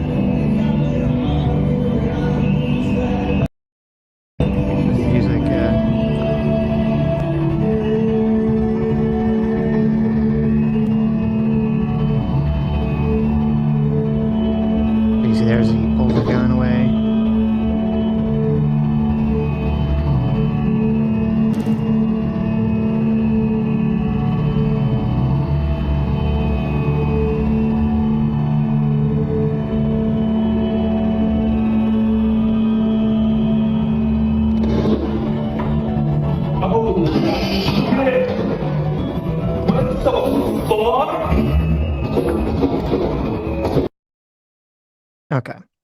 So that was like the first angle that everyone was kind of saying about the situation. This I believe was a second video that came out. Now this shows us not only another angle, which is important, but it also shows us the context of how the situation starts in the first place.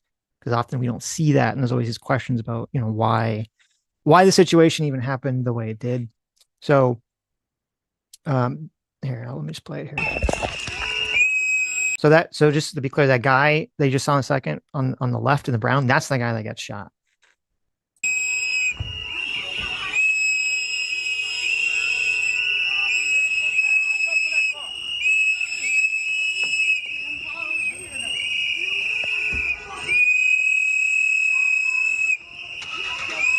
Go.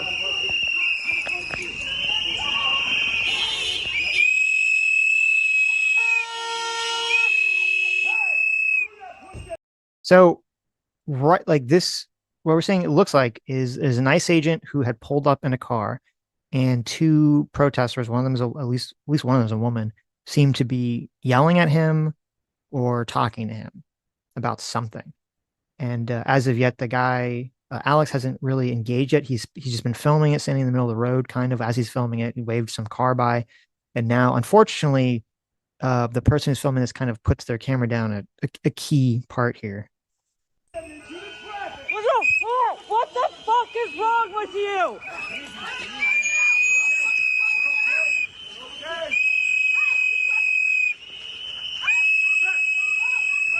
So I think this is kind of What's wrong with you?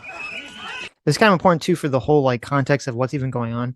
So it looked kind of like the women were, maybe they're yelling at the ICE agents or something. Now they're now walking away from the ICE agent. I don't know if she's been pepper sprayed already. He's got kind of his arm around her, leading her away. And this other woman says something to the ICE agent.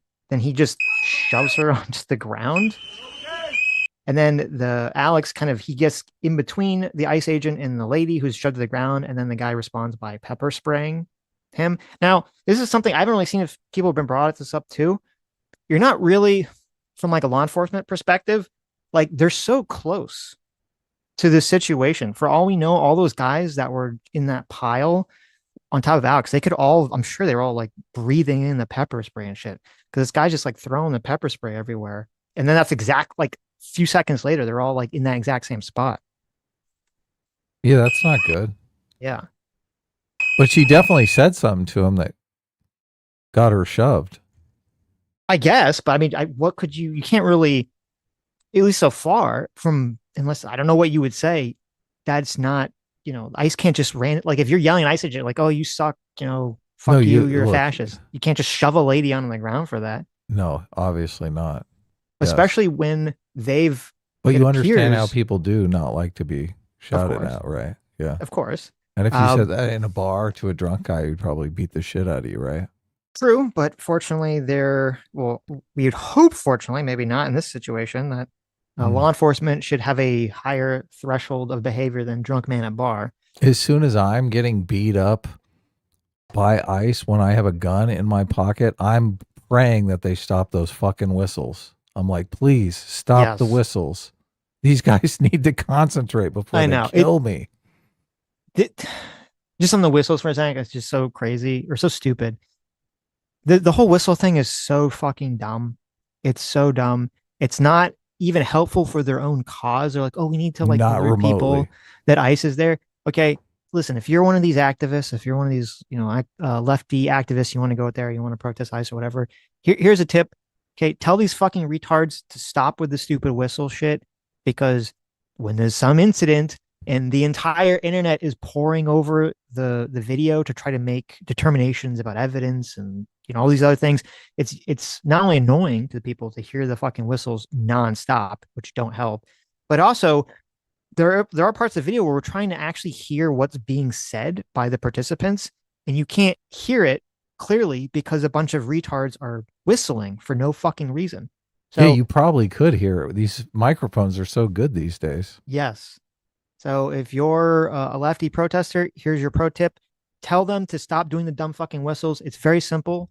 Just say, hey, everyone, if you want to be useful, if you want to protest against ICE, just take out your phone put it into landscape mode. Okay, hold it sideways Yeah. and just record it.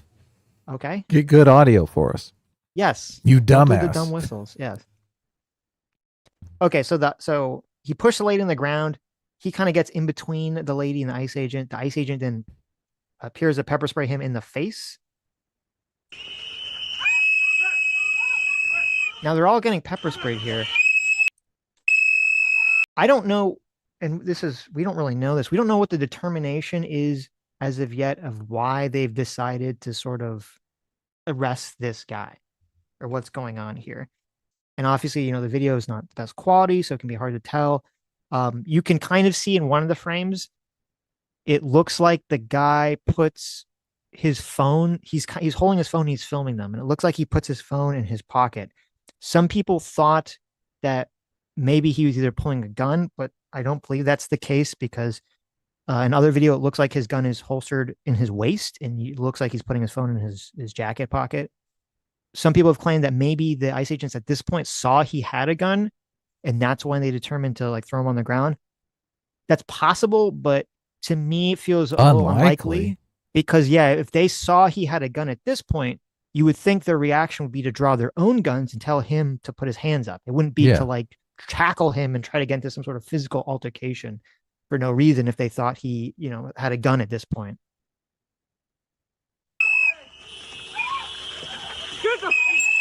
It's also weird because grainy, like it's hard to tell. Like it looks almost like he's like holding the woman, like dragging her. I don't know what's going on at that moment.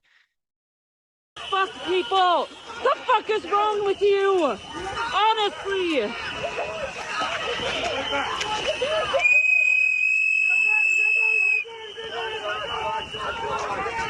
Now, the guy, you see the guy basically in the middle of the frame in green who's standing. He just grabbed his gun. Yeah. Yeah, he just grabbed his gun. And he's you can see the other guy's arm around there reaching for the other guy's gun. Yes. Both guns come out at about the same time. Right. And then that's where the shot So goes off. that could have been the guy going away, the gun going off. Yeah. Accidental discharge from the suspect's firearm that's going across the street right now. Mm-hmm. Or it could have been the guy who just pulled his gun out. Yeah. I've seen a lot of people circle the ground here and I can't see anything there. They've made claims about seeing bullets ricochet. I don't know what the fuck they're talking about. I can't see nothing. Yeah. There would be like a little puff of smoke there, right? I mean, we would see that. Unless it hit off camera. I don't know the angle of that gun. I mean, he had it at an angle. It would hit somewhere on the right side there, but it could have hit far enough away that we didn't see it. Right. But then those are the other guys unloading, right? Yeah, you can see the other guys just shooting in The fuck did you just do?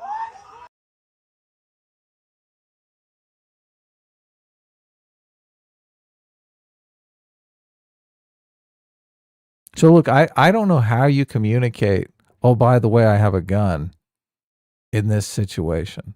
Well, yeah. It's impossible to communicate anything. And that's another reason why, look, the whistles are fucking insane. How's this guy supposed to communicate with the officers when you guys are blowing whistles all over the fucking place? He's got to tell them, look, I have a firearm. Don't shoot me. Right. That's a good point. And you guys are just creating chaos. Yeah. Well, that's another was like when, I don't buy the argument about how like, I mean, the only thing that he should have done, like because he is resisting. I'm assuming it looks like he's resisting, right? Because if he wasn't resisting, why is he would just be on the ground, right? So he is resisting. But you're right, it's not, some people also claim that they think he reached for one of the officer's gun, which I don't see any evidence of that. Total whatsoever, bullshit. So, yeah. I think people obviously they have this imagination that human beings can take in an entire scene. And when you see a gun coming out of a holster, you automatically know what arm is connected to that gun. Yeah. I think it's very possible the guy sees the gun coming out of the holster with a hand and he assumes it's the suspect's hand. You have a very narrow focus when you're staring at something and everything else becomes invisible. So he's thinking the guy is pulling out the gun. He's thinking he's pulling his gun out. That's why he pulls his gun out. He's like, no way, motherfucker. And there's just this miscommunication. So he sees the gun go and he's like, oh my God, he pulled his gun out. Who's he going to shoot? And he shoots. Yeah. If the gun goes off as it's going away, he's assuming the suspect shot it. He doesn't know who has the gun. And they even say this later on. Where's the gun? Who has the fucking gun? So the guy, when he disarmed him, should have said, I have the gun. But look, this could be the first day these guys are even working together. I don't even know. Like, they have some kind of working relationship. It doesn't seem like they're the A team here, the well-oiled machine, right? Yeah, I mean, what you're saying, it's a great point. What you're saying about that especially when you're in a situation, your height and your focus is super narrowed. So for all we know, the guy who shoots him, he just sees a gun, he just sees a person's hand grab a gun, and he just assumes it's the guy on the ground, and then shoots grabbing his own gun. That's definitely very possible. In one of the clips, we'll try to listen. Again, it's hard because of all the chaos. There is a clip where you can kind of hear the audio, and maybe he does say that he says, it sounds like someone says got the gun. It sounds like maybe he did say that, but it all happened so quick that, like, but yeah. This is just a giant clusterfuck. It's so fucking sad too. So you can see he pulls a gun out at the exact same time the other guy pulls the gun from the suspect. Mm-hmm. It took me, look, I watched this video like 20, 30 times. I'm doing the same thing as you. Bodies are like blending into one body becomes another. I'm like, who the fuck? You got to watch it 20 times just to be able to distinguish which body is which. Mm-hmm. Now they're all kind of coded in my head. I know who is who and what. Yeah, right. What That's movements. Yeah, exactly. Okay, so here's yet another angle. Some of these, I was seeing videos this morning too that look like somebody did AI enhancement on, because they look like they were shot in HD TV. I'm like, what the fuck? There is, and it's the clip that we just watched. Someone upscaled it, and I do have a clip that kind of shows that. So you always have to be very careful when you watch those. I wouldn't trust that shit. The AI is like, oh, these 3 pixels is a gun, and it draws it in perfectly. Right. Yeah, obviously that seems like, I could just add a whole bunch of crazy shit to something. So yeah, as weird, and we'll play it on because the Washington Post, they have some like very HD quality looking one that they drew from the clip that we just saw. So I know, which I thought, okay, why are you doing this? Why are you fucking idiots doing this? Right. And they circle the gun. They're like, look, it's so obvious. The gun is here. Right. They didn't now, and I don't know, because it's weird, because usually when something is AI upscaled, there's a community note that says that. There's not, or there's even one that's, because I'm part of the community notes thing, so I could see when people are just like throwing them up there, even if they haven't been voted through yet.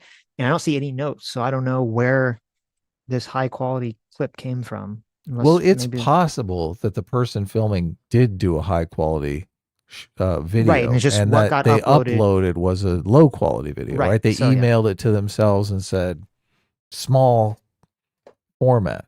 Yes, that is possible. That is possible. And somebody got to them and said, the Washington Post got to them and said, okay, well, where's the original? Yeah, give us the original. That is possible. Yeah.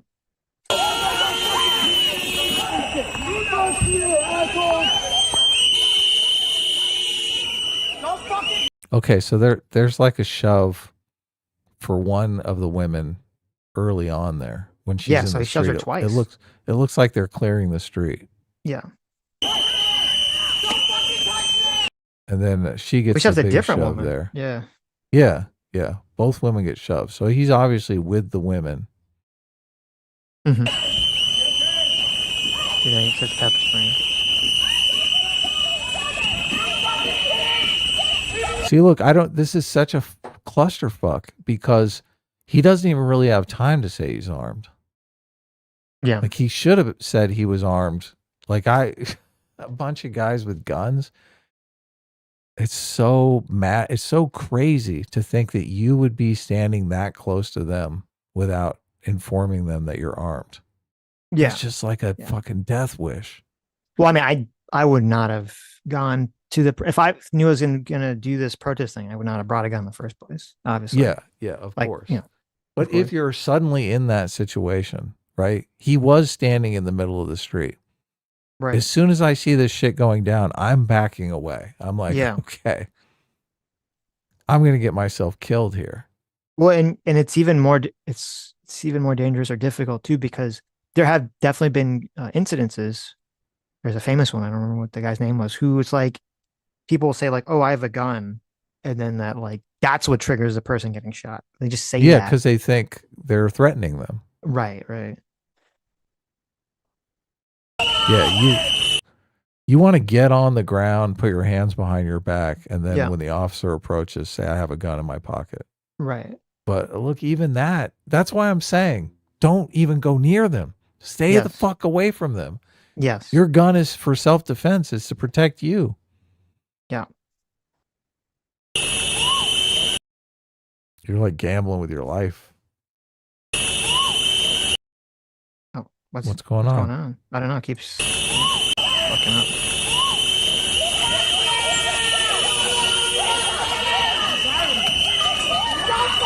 Now I'm assuming the pistol whip guy. What the fuck is up with him? Yeah, it's not pistol. I think it's the mace can or the pepper spray can that he's hitting him in the face with. I'm assuming at this point, the only thing that would justify that, I guess, would be if they saw the gun at that point. Right. So I don't think they see it until his jacket comes up because it's on his right back flank. It's like on his belt. You can see where they grab it out. So once a jacket comes up, they can see it. But his jacket doesn't come up until he gets on the ground like this.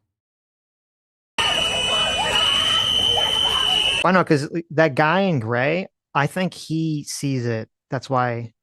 See the guy in gray. I think he sees it with the gray jacket. I think he sees it, which is after the face hit. So maybe you're right, and that's why he kind of dives in for it. He sees it from a distance. Yeah, because he just kind of immediately goes in there.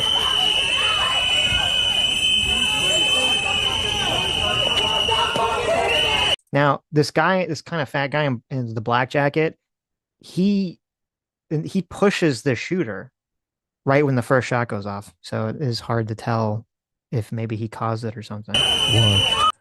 Yeah. Right there. What did he push him or did the guy back up into him? It looks here, I'll play again. It looks like he pushes him to get into the melee.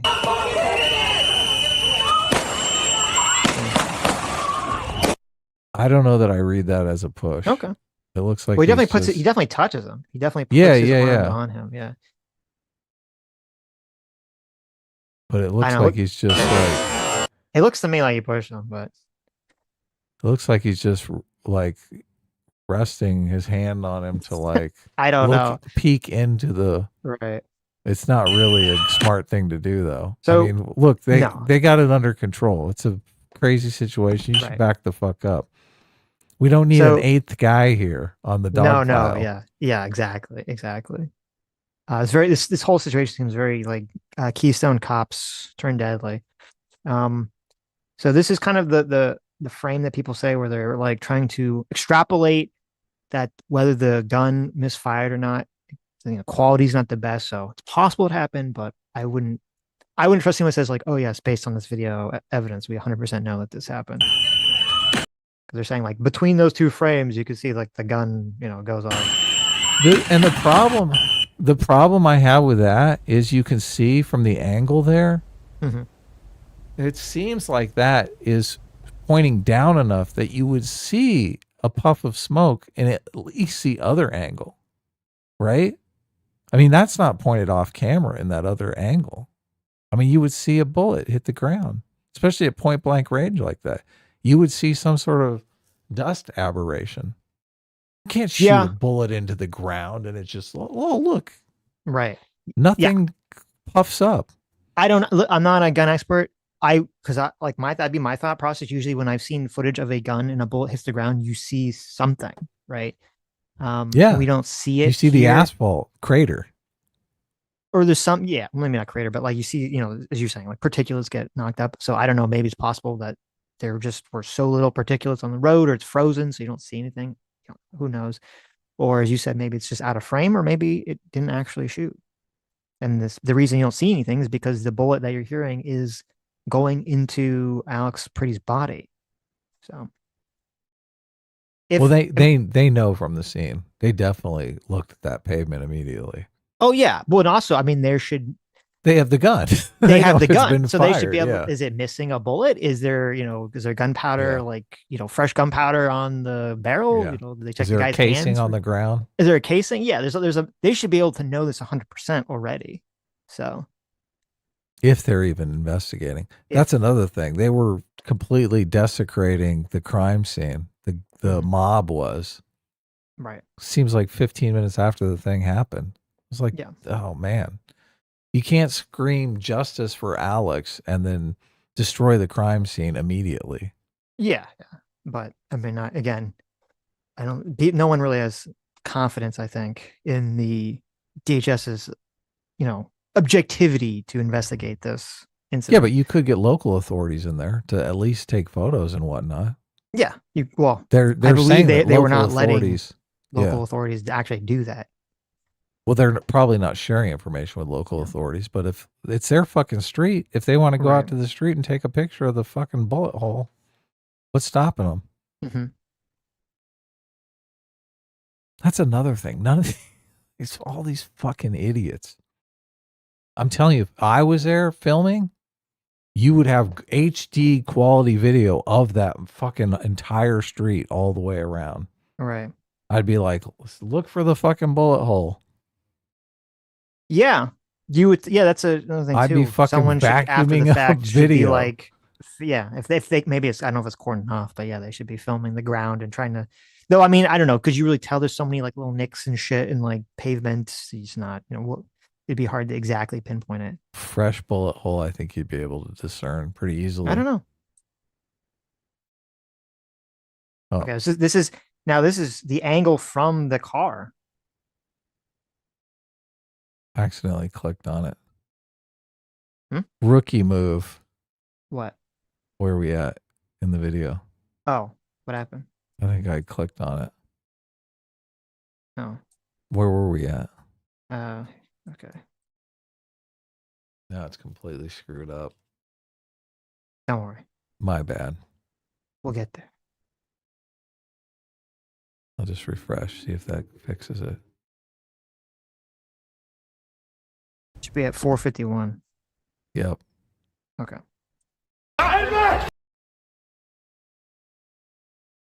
This is the where's the gun video. Yeah, this is so try to listen. Obviously, you don't want to blow your ears out because a lot of screaming and whistles and shit. But it sounds like you can hear them saying, "Where's the gun?" And then it sounds like the guy says that he has it, though this is after the shooting.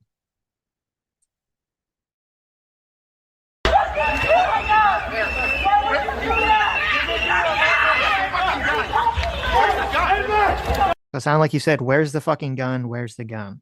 I heard that. Yeah. Oh, wait, hold on. But who says I have it? Yeah, listen.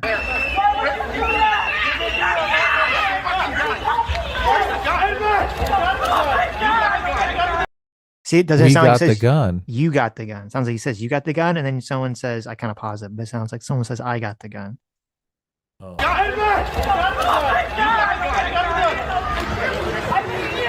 I need scissors. I need someone to cut this shit. So it definitely sounds like after the fact they realized that someone had already got the gun away from him. Yeah. Yeah. They realized they fucked up bad. Yeah. All of them are probably thinking, holy shit, we're going to hang for this. Yep. Okay, this is the footage from someone was in that car that all this is going down in front of. Whoa! Oh, here it is. Holy fucking shit. I have not seen this video. Yeah. I'm sure there's going to probably be Oh like my 10 more angles we haven't even seen. Like, Oh again, my this is like everyone's God. filming everything. So just what you want. Are all these people part of the protest though? I don't know. Why is this person just sitting in their car? I mean, of all the random things, right? Right.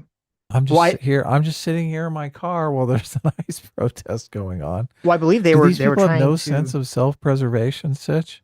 Well, no. So, I mean, at least what, DHS says. It says that they were engaged in some operation to arrest some criminal. Yeah. And so it's possible that this guy just sitting there, like he's in public, just doing something else. All of a sudden, ICE drives up and all this shit's just going down in front of him. And he's like, not, doesn't really want to drive away when there's all these like people like, fighting each other in front of his car. It is possible. Yeah, sure. That's possible.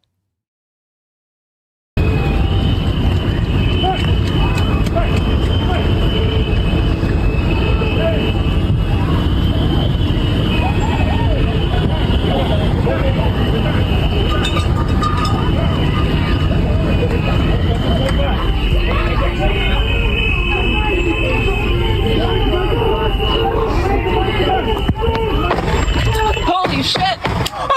So if this again, it's hard to try to listen to the noise. It does sound like someone says, it could be like kind of mishearing things, but it does sound like someone says gun, and then it does sound like someone says, I got the gun. If you listen like super close. This guy would have perfect audio if it wasn't for those fucking whistles. He's right on top of them. Well, it does sound, I don't know, it sounds like someone has like a radio. I don't know if he has a fucking radio on or something. There's a lot of background noise.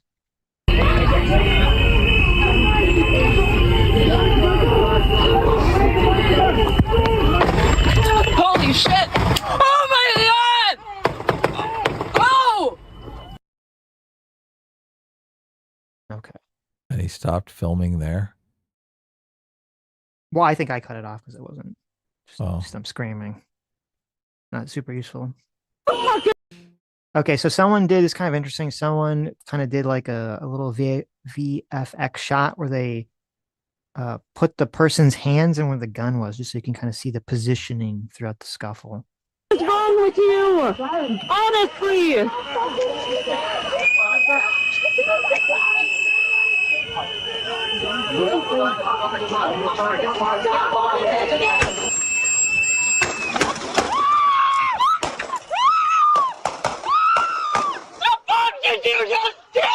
What is wrong with you? Honestly! So the green is his hands. Mm-hmm. Yes, And the green and blue is his hands. The red would be where his gun is, where we think the gun is. Okay, I gotcha. So it doesn't look like he was trying to reach for his own gun. No, I don't think he was. Not at all. No. But the guy doesn't know. He sees a hand and a gun. He's like, oh. Right. Oh, obviously, that's an ice hand. I can tell. Ice hands are green. They should all wear little gloves that say ice. They should. Yeah. They should have. They should have day glow gloves. Mm-hmm.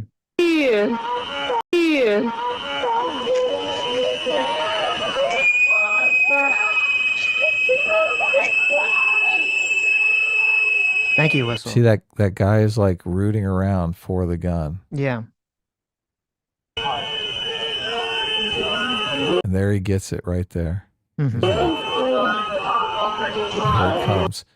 This guy sees the hand on the gun right there. Right. You see, he grabs his gun right there. He's like, oh shit, there's a hand on the gun. Oh shit.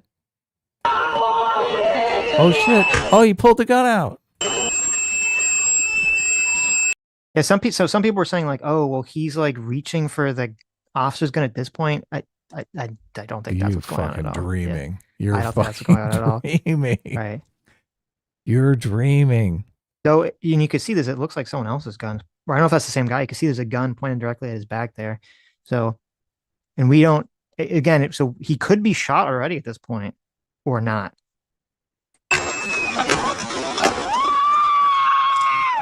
Depending on the first shot. Yeah. Yeah. Yeah. I mean, I'm leaning towards the first shot being the shooter. The shooter sees the hand and the gun. He doesn't know where the gun is, and he just fires. Because I don't see any sort. I think there would be some artifact on the ground. If I'm not necessarily buying the gun discharged accidentally.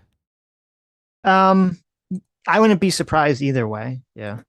But when I first watched it a bunch of times, that's what it seemed like to me, that it was that first shot you hear is the ICE agent shooting him. But Yeah.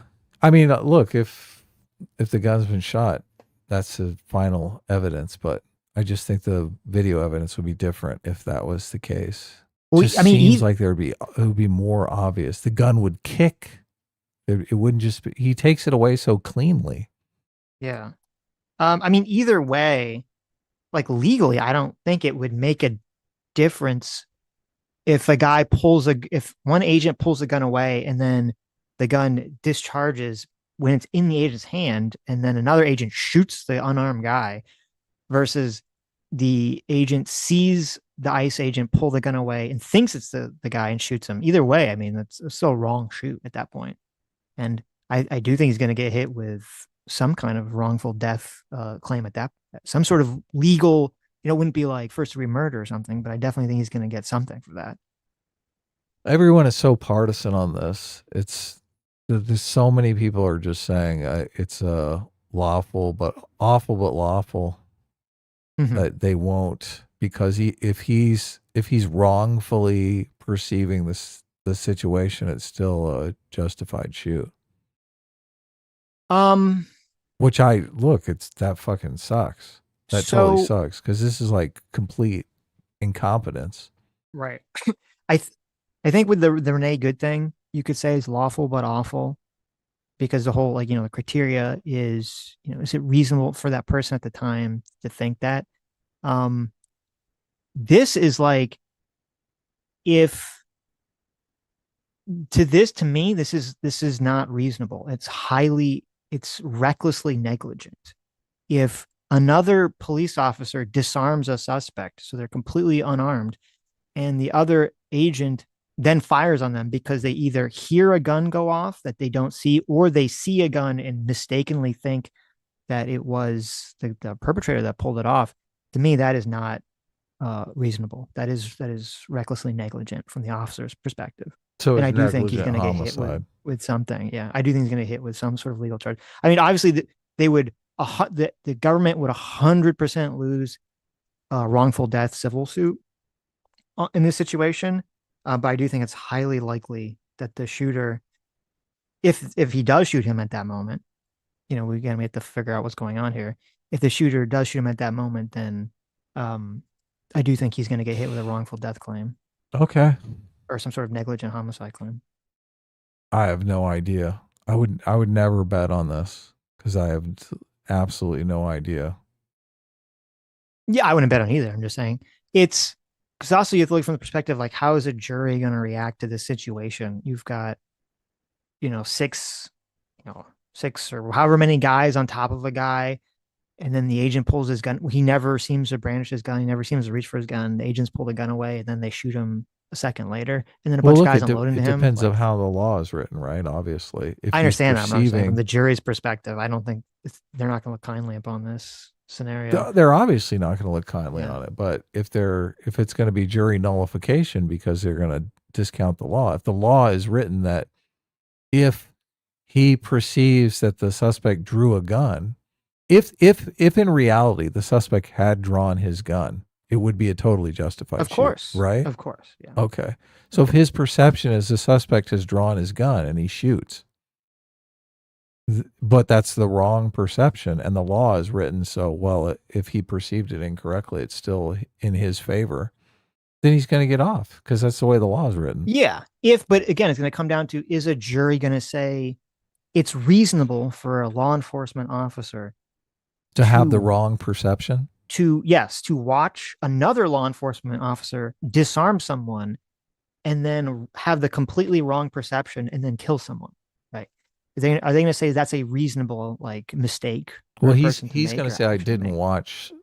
He's going to say, I watched him pull his weapon. I didn't watch an officer disarm. But he was way off. So he was incorrect. I agree. Yes. So people, people are going to argue about it.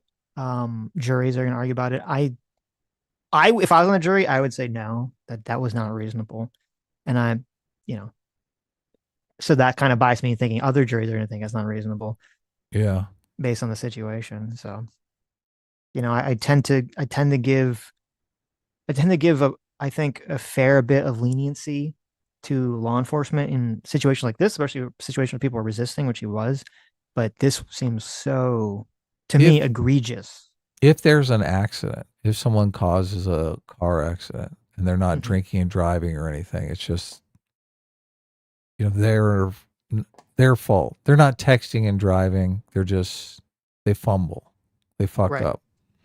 Do they serve jail time? Should they serve jail time for that?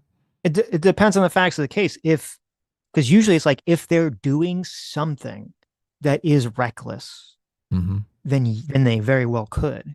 If they're not doing anything that's reckless, like I don't know, their car just like hits a bump and then it makes them swerve or something, like then that's not usually like, well, it's not usually like they didn't do anything necessarily reckless. It just some crazy accident happened. Already The they're fact that arguing though they're arguing the suspect was reckless, and the left is arguing that the ICE officers were reckless. So well, they were both the suspect was reckless. He should not have resisted arrest. yeah, That was stupid. But that no, you doesn't get shouldn't you a be death killed for sentence. that. Yeah, you Yeah, shouldn't get killed for that. Um, and law enforcement, they do have the monopoly on violence. They do have your life within their hands whenever they interact with you. And so, I to me, it is not reasonable for a law enforcement agent to be so fucked in the head or so adrenalized up or so incompetent at a moment that all they do is they hear a gun go off, or all they do is they see a hand grab a gun and then they immediately go into shoot mode and they're not properly assessing the situation. And I don't really want to live in a country where we say, well, that's fine. If law enforcement is that horribly incompetent, that's totally fine. you. It's it's so it's interesting because obviously I'm sure they had a conversation about this like immediately after it happened, right? And Mm-hmm. if the scenario that I lay out is true, they they realize that, right? Yeah. Because the guy said, "Oh, I thought he grabbed the gun. I didn't realize you grabbed the gun." Can you Mm-hmm. imagine having that conversation with your fellow officer? Oh, yeah. That's That's a pretty fucking tough conversation, right? Oh, right. that was your hand grabbing the gun. Wow, why Mm-hmm. didn't you tell me? Right. Why didn't you tell me you were grabbing the gun? Oh, I Mm-hmm. did tell you. You didn't hear me? Yeah. Disarming the suspect. I wonder if there'll be some kind of, because a lot of times new laws or procedures come into play when these kind of accidents happen. Mm-hmm. They always say building code is written in blood Yep. because there's some kind of accident. Something horrible Yeah. happens. Yeah, that's true. That's true. There was a poll I just saw. This is from the YouGov polls. It says they're asking people whether the shoot was justified or not. It says 48% said the shoot was not justified, 20% say it was justified, and 32% say they're not sure. Uh, Say it again. I wasn't 48% on this poll said not justified, not justified. Okay. 20% said justified, Okay. and 32% said they were not sure. Right. Which I think, as of now, I wouldn't really blame anyone because there is a lot of information. I think this still needs to kind of come out here. Like where was that first shot? Who the fuck was that first shot? Oh, saw people stoking Yeah, people up, getting ready to drive people into the streets. People are yes, trying to start a civil war. I just think it's completely irresponsible, but yep. And then the polling, it did break down, obviously, unfortunately, along partisan lines, where Democrats overwhelmingly said it was not justified, and Republicans were pretty split between justified or not sure. So right. actually, Republicans were the majority of both justified and not sure in that poll, which I guess shouldn't really surprise anybody. I sent you, That seemed obvious, right? yeah, I sent you that. It's like that's a short that Washington Post clip you want to bring up because it does show like this crazy high quality looking footage, which I don't know if there's AI upscaled or whatever, but just so people can kind of see it. This is it's just as As someone who's done some AI upscaling, this It does just look like it. screams AI upscaling. It does, yeah. So, it is It's just bizarre to weird. me if the Washington Post is going to use some AI upscaled footage is to mean something if it is AI upscaled. Isn't that, oh, man, so wrong? Yeah. I'm looking for. I'm bringing it in here. hmm I Okay. got you. I got you covered here. I do. Honest. Yeah. Swear to God. It's okay. You can just play It's in the background. it's going in the background now. Yeah. There is and then after this, I do want to watch some of the or I want to read the Homeland Security's post and Stephen Miller's post and then kind of watch Kristi Noem's press conference. And then Kash Patel had an interesting interview about this conversation, um, as did Scott Bessent. So it's a lot of interesting things. I do think the administration's handling of this has been pretty abysmal. Yeah, it now the whole Kash Patel at the FBI thing, being a complete Trump loyalist, is like making a lot of sense, right? Yes. Because you're starting to realize, oh yeah, the FBI does investigate all of these things, right? Mhm. They're supposed to be Or the lead on this investigation. right. They're supposed to be, right? Who knows what's going on? But Aussie for 20 Aussie bucks says ICE raids are dumb considering how effective Texas was just shipping illegals to sanctuary cities. They really need local cop support for this. That is true. That is true. I sent you a video where they were contesting that the local authorities weren't turning people over to ICE at the jail. They were saying that that was misinformation put out by the Trump administration. Obviously, things are so partisan now, it's impossible to tell. Mm-hmm. It's like you get two sources on every single thing. Yeah. But they said there were only 4 people in Minnesota that were in jail recently, and they turned all of them over to ICE. Hmm. But supposedly there's 5,000 criminals in Minnesota that are illegal aliens, and there's 20,000 illegal aliens that are not criminals. So there's like a Right. huge pool of illegal aliens, obviously because they have a huge sanctuary city, right? Mm-hmm. Oh, and also the victim slash decedent Alex was an ICU nurse who I believe worked at a veterans hospital too. So not great publicity. Renault's Rose here for $10 says in regards to the most recent shooting of Alex, anyone with a CCW knows to be cooperative with cops, even a traffic stop. That said, it does seem like a bad shoot. Nate did a good live stream on laid back law. Yeah, be curious to hear what they said about it. I didn't have time to listen to that stream yet, but Yeah, yeah, since he's an attorney. obviously, I mean, you should always cooperate with cops regardless, but especially if you're armed. Yeah. Nick Costanza for $5 says twice now ICE has killed U.S. citizens, and the Trump administration has defended the agents and called the victims terrorists without evidence. Will we condemn? Well, I condemn. I 100% condemn.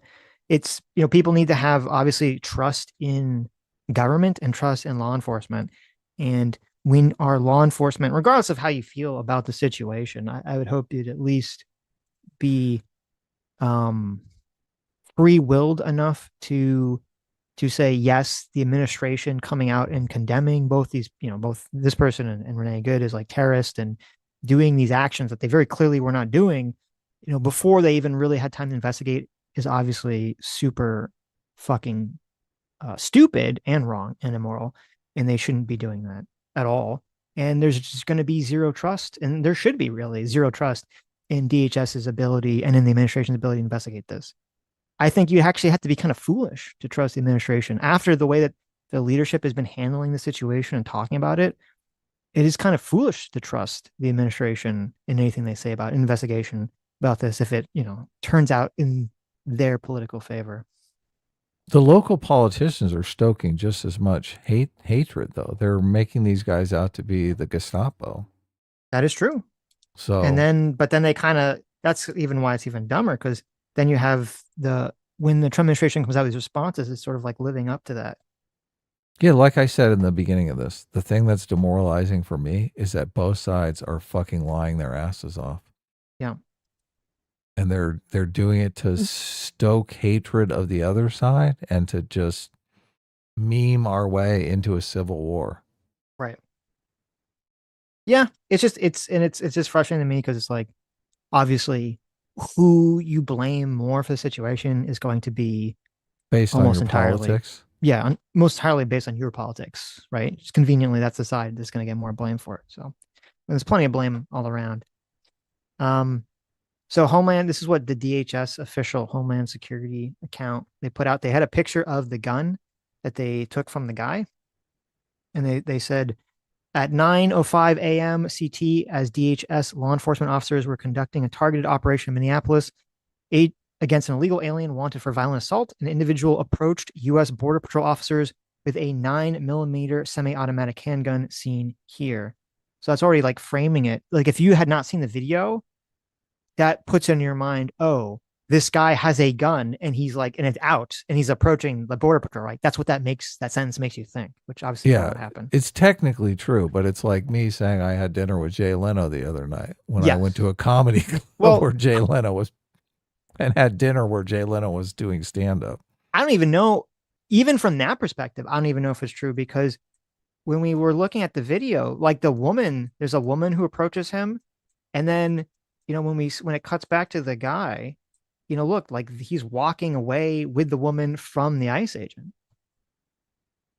So I don't even know, like if even from that perspective, I would say that that's even accurate.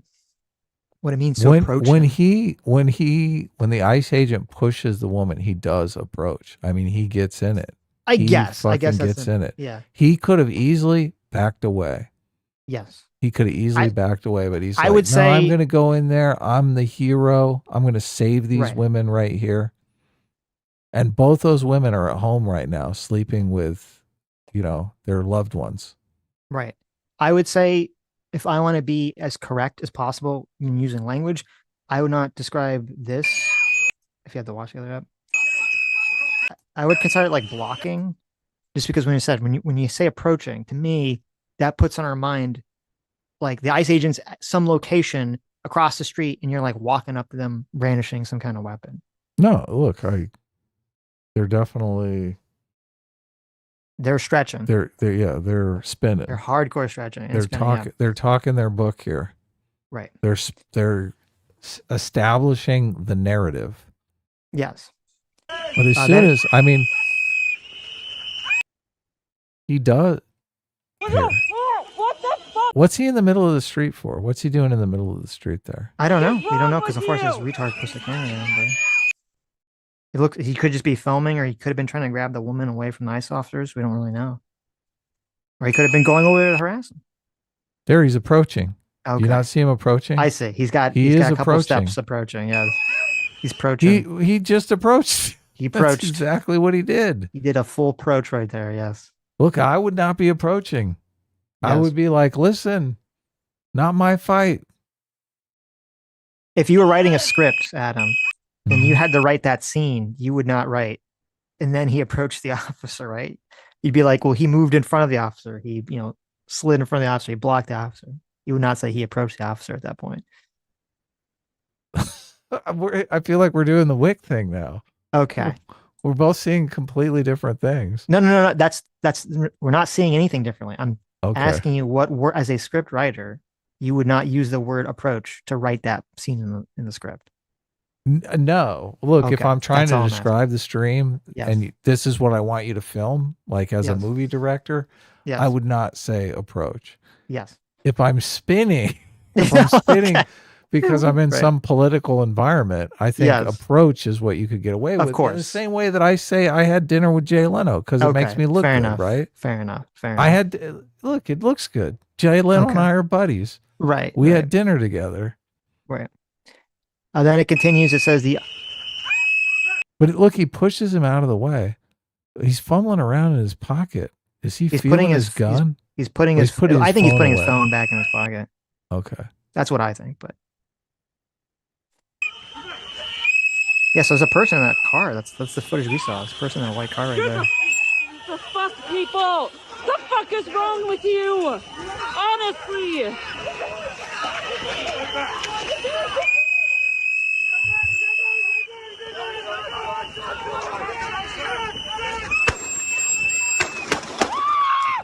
Okay. And it continues, says the officer attempted to disarm the suspect, but the armed suspect violently resisted.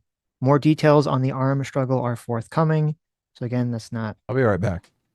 that's not really what we saw.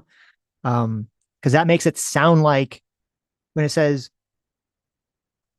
an individual approached with a automatic handgun, and then the officer attempts to disarm the suspect, but the armed suspect violently resisted. That all paints this picture in your mind. Some guy comes at you, he's brandishing a weapon, they try to disarm him, and then they shoot him, when that's not at all what happened. It's not even clear from what we've seen or what we've heard that the ICE agents even knew he was armed when they tried to bring him to the ground. And if they did know he was armed when they tried to bring him to the ground, why would they do that? Doesn't even make sense.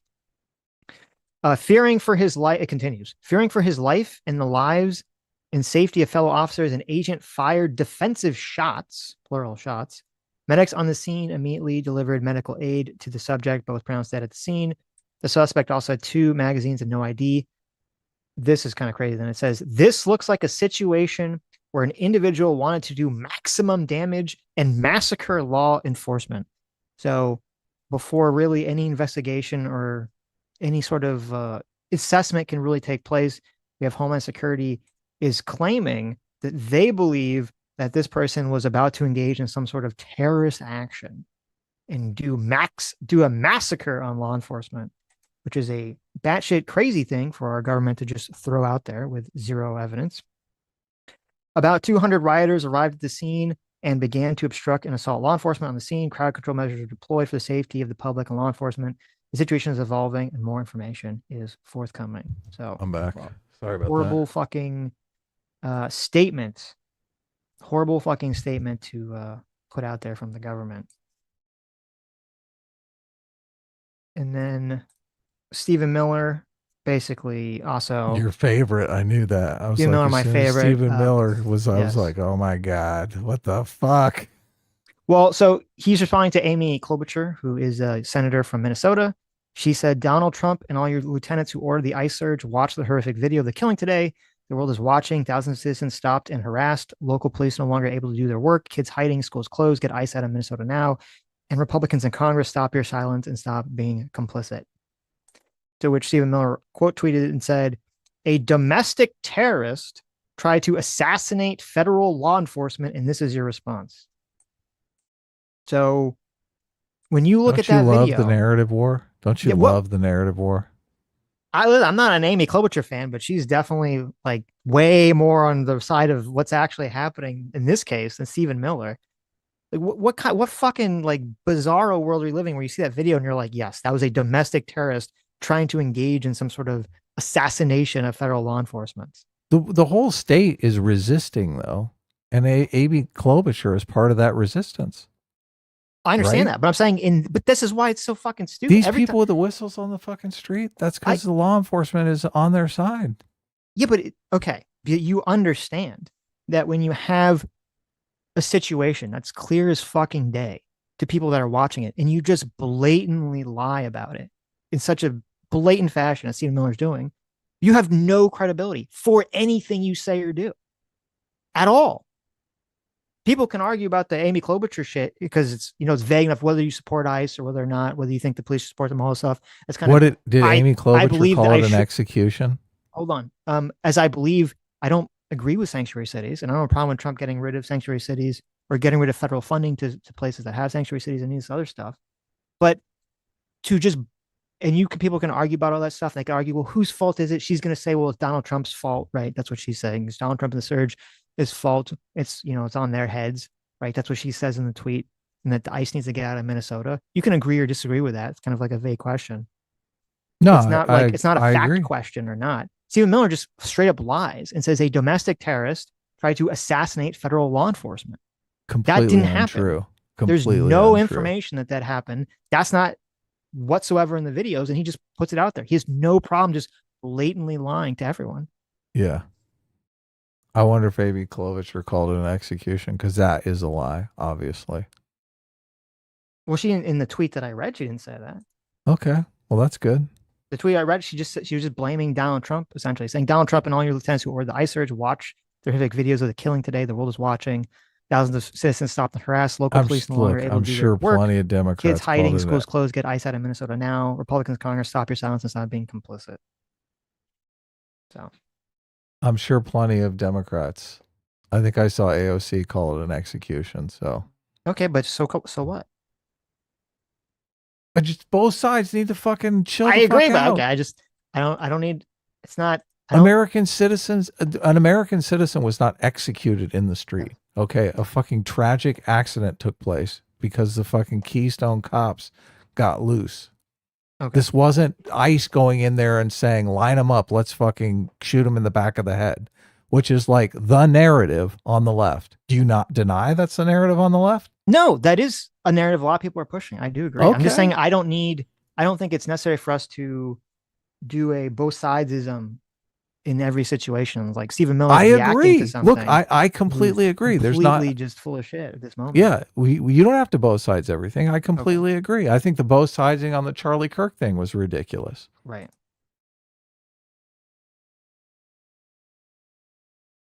Okay, let me play the Christy Nome response to this. Also, this is weird too, and we do clips of this. It's very bizarre for me to hear this. I have been seeing this more from people in the administration than people online. Though I have seen it some people online.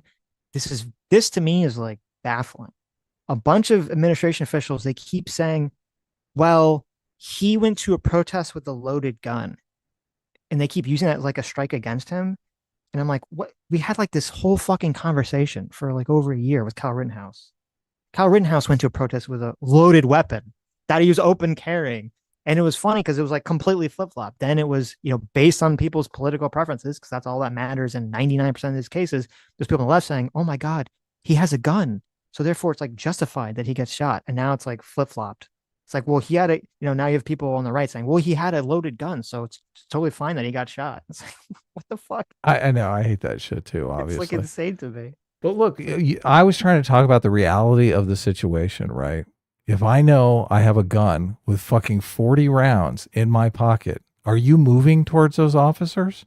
Oh, yeah. I'm not saying that you were saying that because you weren't. But because, yeah, just in terms of like, you shouldn't be acting that way, obviously. You're a fucking moron. You're a fucking idiot. Like, yes. I'm curious about this guy. I would like to talk to someone this guy actually worked with, right? To find out how big an idiot this guy was. Yeah. I mean, I'm looking at this situation. I'm going, dude, you have a fucking death wish. Especially looking at those cops. Those cops do not look well trained to me. Those do not look like seasoned professional officers. Do they look like that to you? No, they look, as I said, they look like the Keystone cops. They look completely retarded. I mean, if this played out in front of me and you wanted to bet, I'd take $1,000. He's going to get killed. I'd just say, look, he's going to get killed. It's over. What a fucking dumbass. These people have no sense of self-preservation. Yeah, what do they think they're invincible? What the fuck? Is this shit really worth dying for? Look, it makes me think they do think they're living in Nazi Germany. Like they think they're saving the Jews here. I think, yeah, a lot of people do think that. They were going after some guy that fucked a 7-year-old. That's the guy that they were going after in this situation. You're defending a guy who fucked a 7-year-old? Yep. Fucking you stupid. died for that. You died for the dumbest fucking reason ever. That's true. Yeah. What the fuck? Yeah. It's the same thing. Turn your fucking brains on, okay? It's the same thing with like the whole. That's why I really hate a lot of like the defund the police or the bail reform people. They're like, oh, everyone should, there should be no cash bail and all this other stuff. And it's like, sort of protesting about help people pay their bail without really like looking into the people. It's like, why are you should not be throwing your energy behind something when you don't even know the facts. You don't know why this person is being, you don't know why this person is in jail. You don't know why this person is getting, grabbed by ICE. You know anything about this. Look, I feel terrible. And I've been on the show for a long time saying we need a world that is safe for dumb motherfuckers. We need a Yeah. world where dumb motherfuckers can find jobs and live happy lives and get wives and have children and get husbands and be happy and prosper, right? Mm-hmm. We just, that world does not exist right now. This world is a fucking No. dangerous world for people. And the dumber you are, the more likely you are to die in some ridiculous cause that is just ludicrous. This is such a fucked up, sad situation. And it makes me, it's terrible that the politicians are going out here like this, spending. But there's like a narrative war going on between politicians and the press for the minds of the people. It's crazy. And I don't know how much of it is social media. I heard people talking about how, oh, you know, Obama did all of these deportations and people weren't wearing masks. And I'm like, well, the internet wasn't around when Obama was doing it. They weren't doxing these people and making their lives miserable. If it was, Obama agents would have been wearing masks, right? Maybe. I mean, I don't support them wearing masks regardless, but If the doxing, if we lived in a world where you couldn't be looked up online and your family harassed, I don't think they would be wearing masks. no, they They wouldn't. would have I would no assume, reason to be yes, wearing masks. I Yeah. agree, but I'm saying that's to me, that's part of the job. You just have to put up with it. Part of the job is that you Yes. have to. Yes. What job in 1980 did you have that required you to get your family get harassed by just fucking crazy people? I don't What know what does that job? have to do with what I'm saying. You were saying that I'm saying part of the you're saying job- working for ICE is a Yes. job where you No. have to put up with your family being harassed by people on the internet. Part of the job of being in law enforcement is, I think, that in most situations, you know, if you're dealing with like, you know, criminal gangs, right? I'm sorry, okay, you know, when you're busting down the criminal gang drug den, you know, cover your face. I'm fine with that. But if you're working for ICE and there's just a bunch of pieces of shit out there who are doxing you or whatever to harass you, go after those people. I don't feel comfortable living in a country where just all the law enforcement can just run around wearing masks and not identify themselves. I don't Nobody like that. goes That's after those creepy as people fuck. though. None of Okay. those people. No one I goes don't after care. those people I that don't dox. care. I don't care. I don't care. Okay. You just have to put up with it. I know it sucks. It totally fucking sucks, but that's just the way it is. That's such a high bar for that occupation that it's just no one would do that occupation. Then go after those people. Throw the book at those people that are harassing them, as they should anyway. I'm with you, but look, Okay. Just local that doesn't- authorities love those people. They want them to dox those people. They want to basically threaten ICE to the point that they leave in the certain state. places, not like obviously not across the country.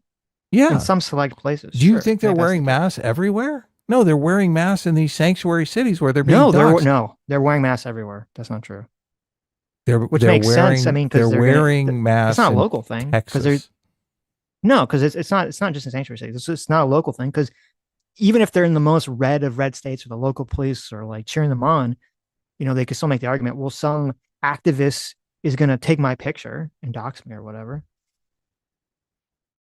This is the price. Listen, that's just the way I feel. It's the price of freedom. It's the same thing. I fucking hate those people who would protest outside of funerals for soldiers because they had their wacky fucked up religion and they're like, well, your, you know, soldier died because America, you know, allows gay marriage or whatever, the Westboro church people. It's super fucking horrible. It's fucked up. But sometimes there's like fucked up things that got to go for the price of freedom. And one of them is I don't like the idea of law enforcement walking around covering their face. I don't like it. I don't like it either.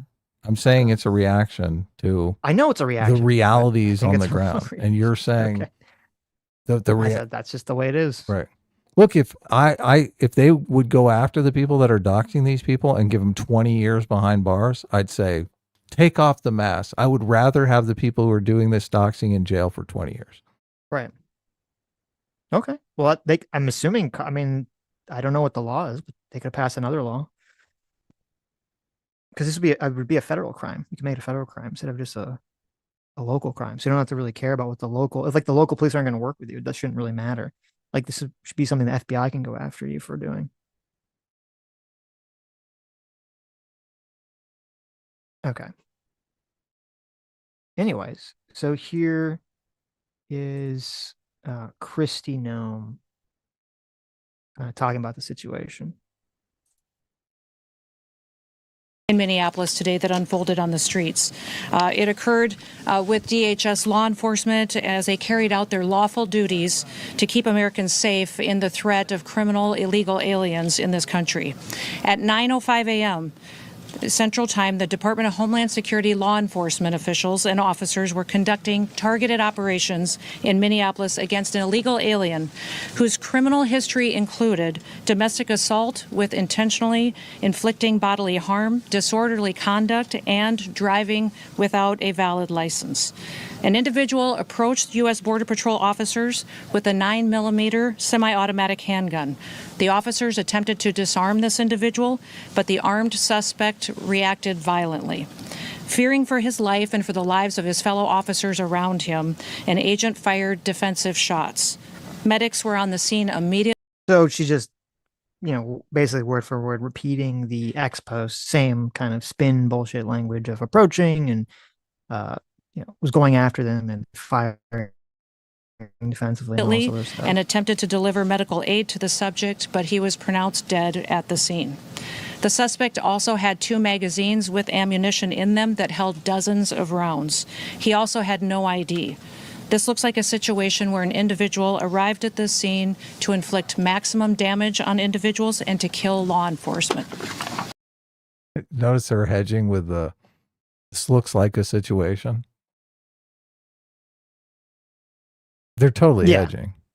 So my internet went out. No, I can hear you. Oh, okay.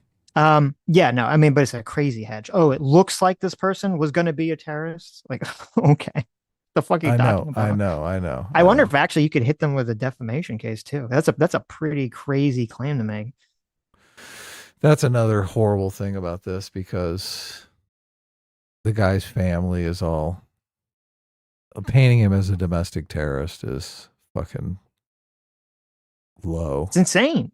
It's insane that we have the, almost the highest levels of government, it's like one step, below the president, essentially, is just totally comfortable throwing out blatant fucking propaganda spin lies about this person who just died.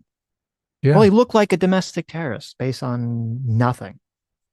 Because it's not like they don't have any magical secret information that shows them, oh, like they saw that.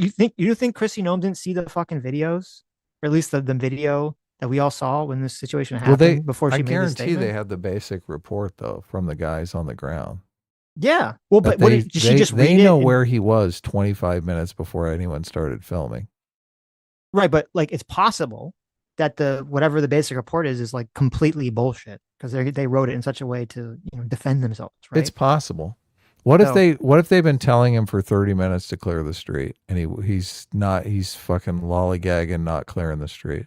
What would that change your opinion? No. Okay. So he is actively resisting for 30 minutes, though.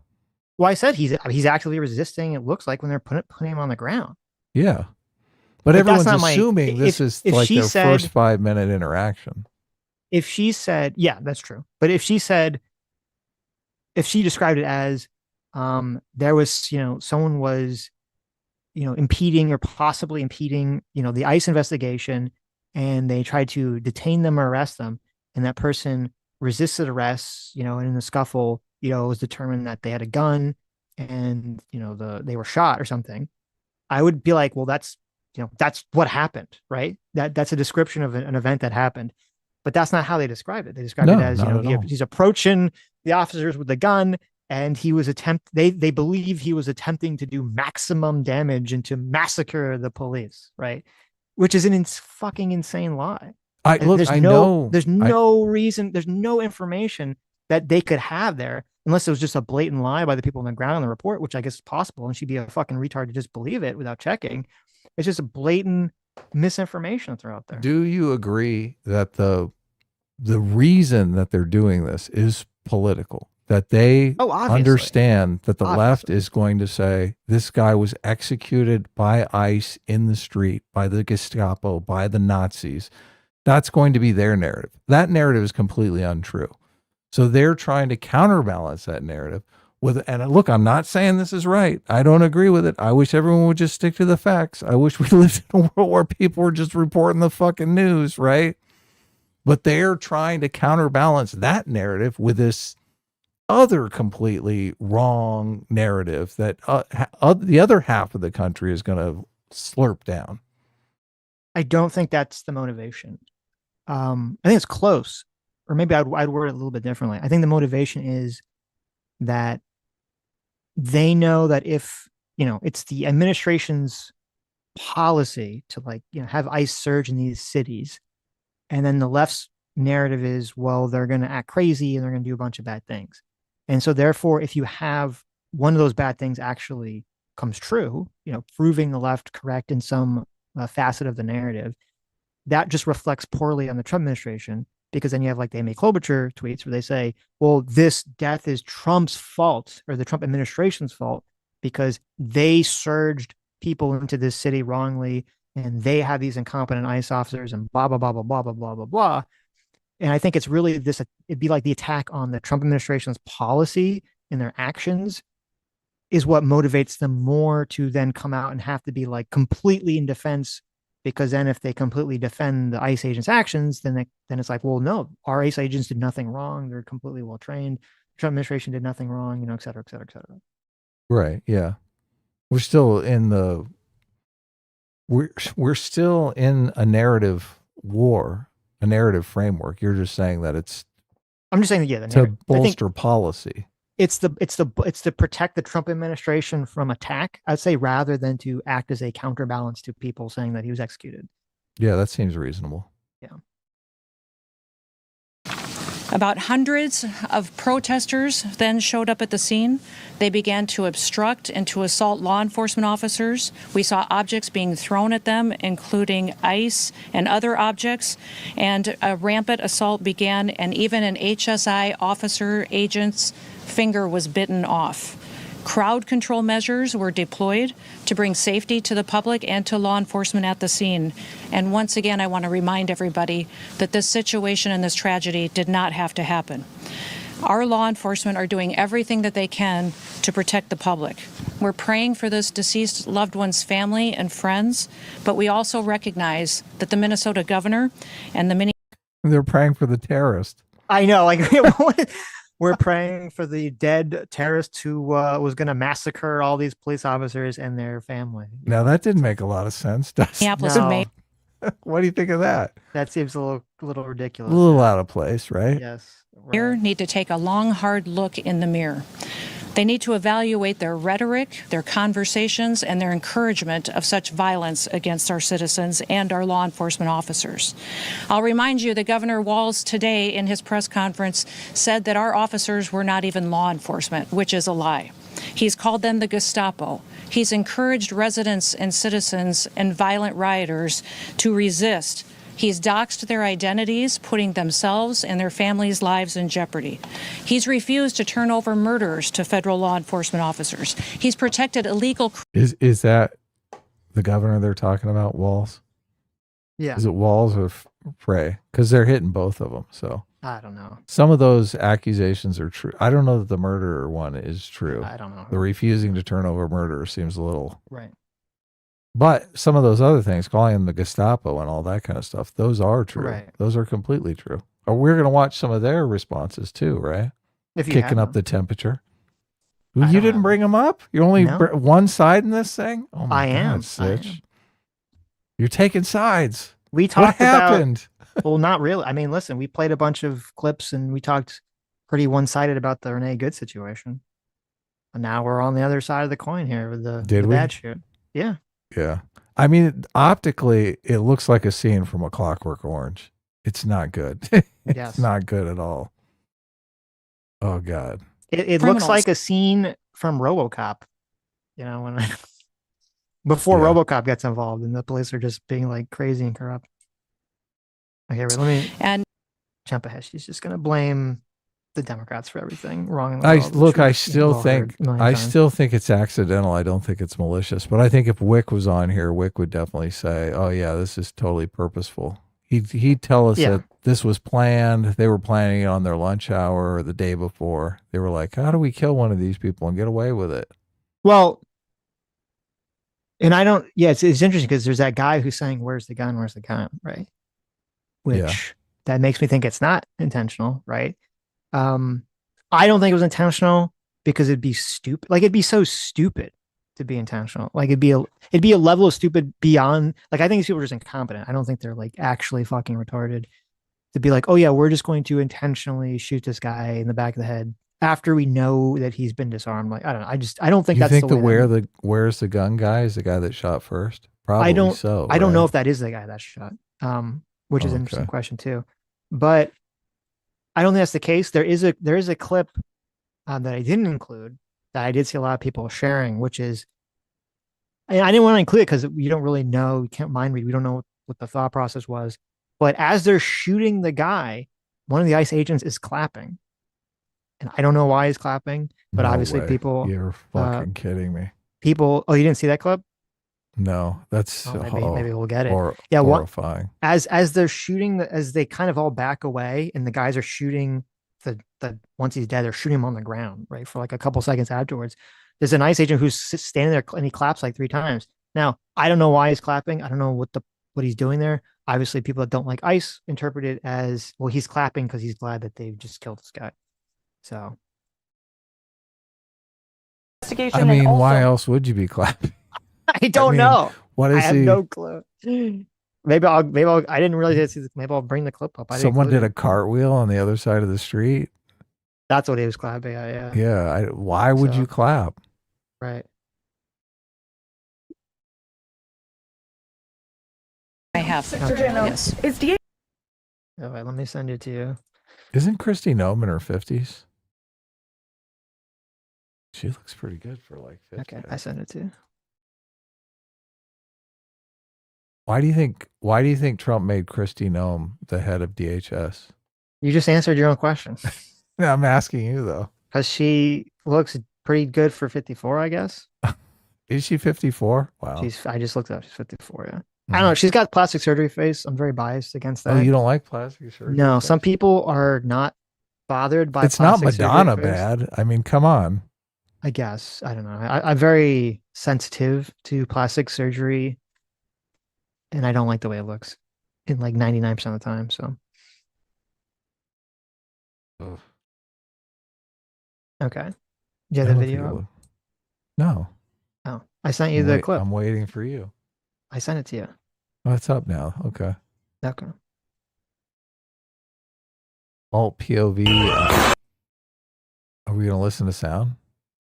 Yeah, you can keep It's like 11 seconds. 11 seconds. So 3, 2, 1, go.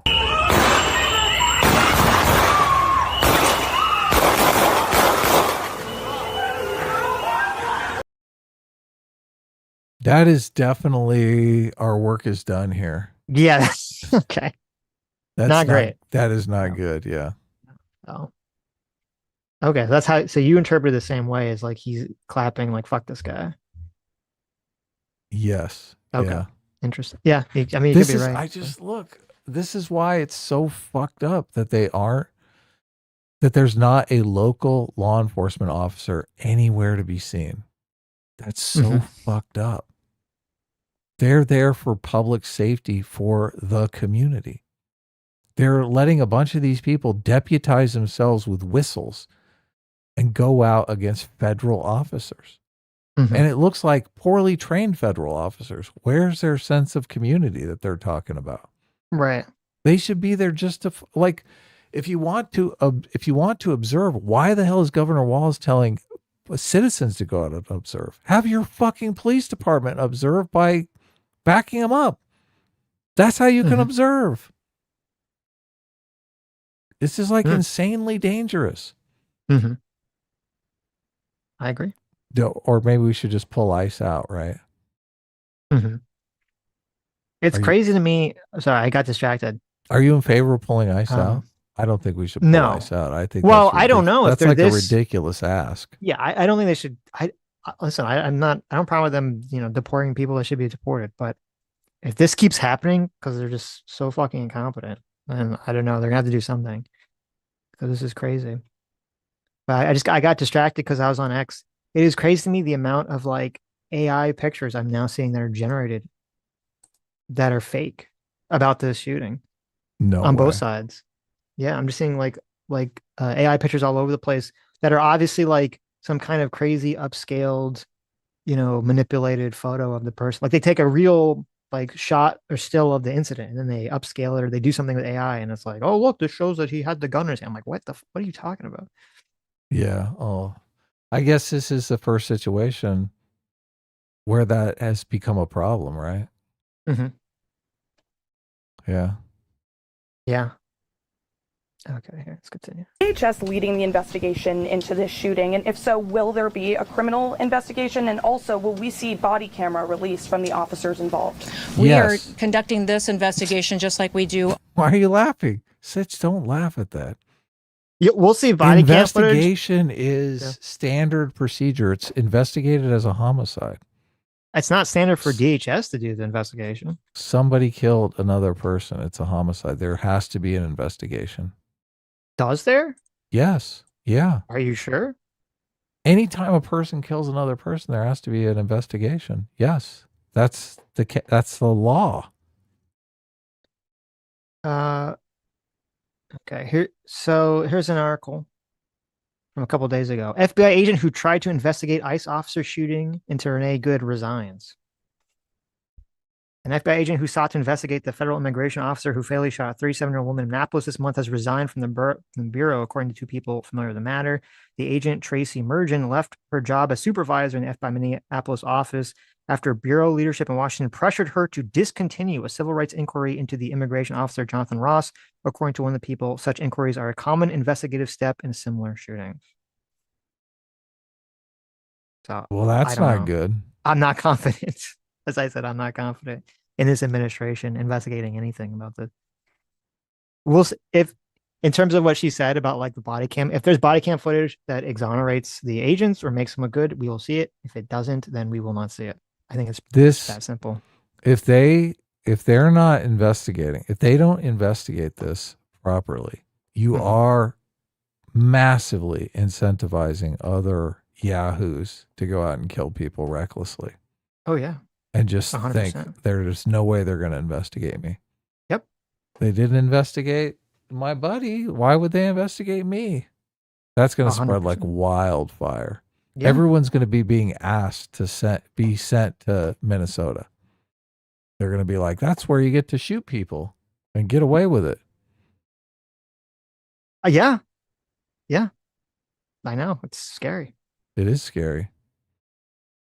All other officer-involved shootings, and we'll continue to do that. So that is unfolding, and we'll give you more details as those are released. Secretary, thank you so much for doing this, and would welcome also any other guidance from Chief Scott.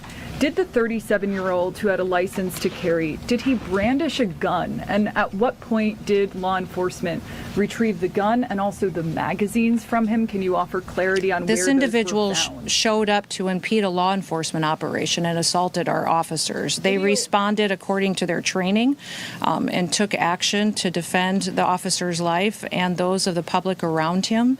And what I don't hear you saying is, yes, he did brandish a gun. Yeah, right? yeah, exactly.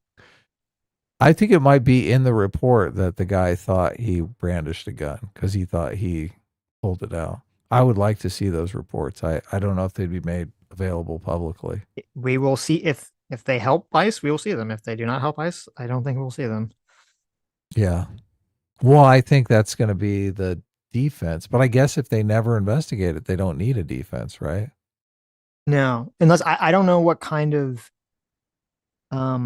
like if this administration doesn't investigate, the Democrats like win the House, I have no clue if they can start like trying to subpoena this information with a House investigation. Oh, they will. Or or something. Or if if the Democrats win the next election, are they going to like dig this up? They're still doing hands up, don't shoot, even though that was completely disproven decades ago. And I don't know of any peaceful protester that shows up with a gun and ammunition rather than a sign. This is Kyle Rittenhouse. How dare you show up with a gun and ammunition instead of a sign? How dare you, Kyle Rittenhouse? You piece of shit. Well, he wasn't a protester, so. Oh, okay. So what was he doing? He was protecting Kyle against Rittenhouse people, was right? acting as law enforcement Oh, because there okay. was no law enforcement Right. in Kenosha at the time. Mm-hmm. Which, if this guy, I mean, this guy would have been better off open carrying. It's a violent riot Would when he you have not? someone I mean, he showing up might with still be alive if he was open carrying. But look, they might have just blown him away from down the street. These guys were. Yeah, I don't know. That's interesting. Yeah, what would have happened Yeah. if he was open carrying? Yeah. I think he stood a better chance open carrying. I don't know. Maybe. I don't know. I think they would have just immediately drawn on him the second he stood Well, in they front would of have that guy. disarmed him and they would have known.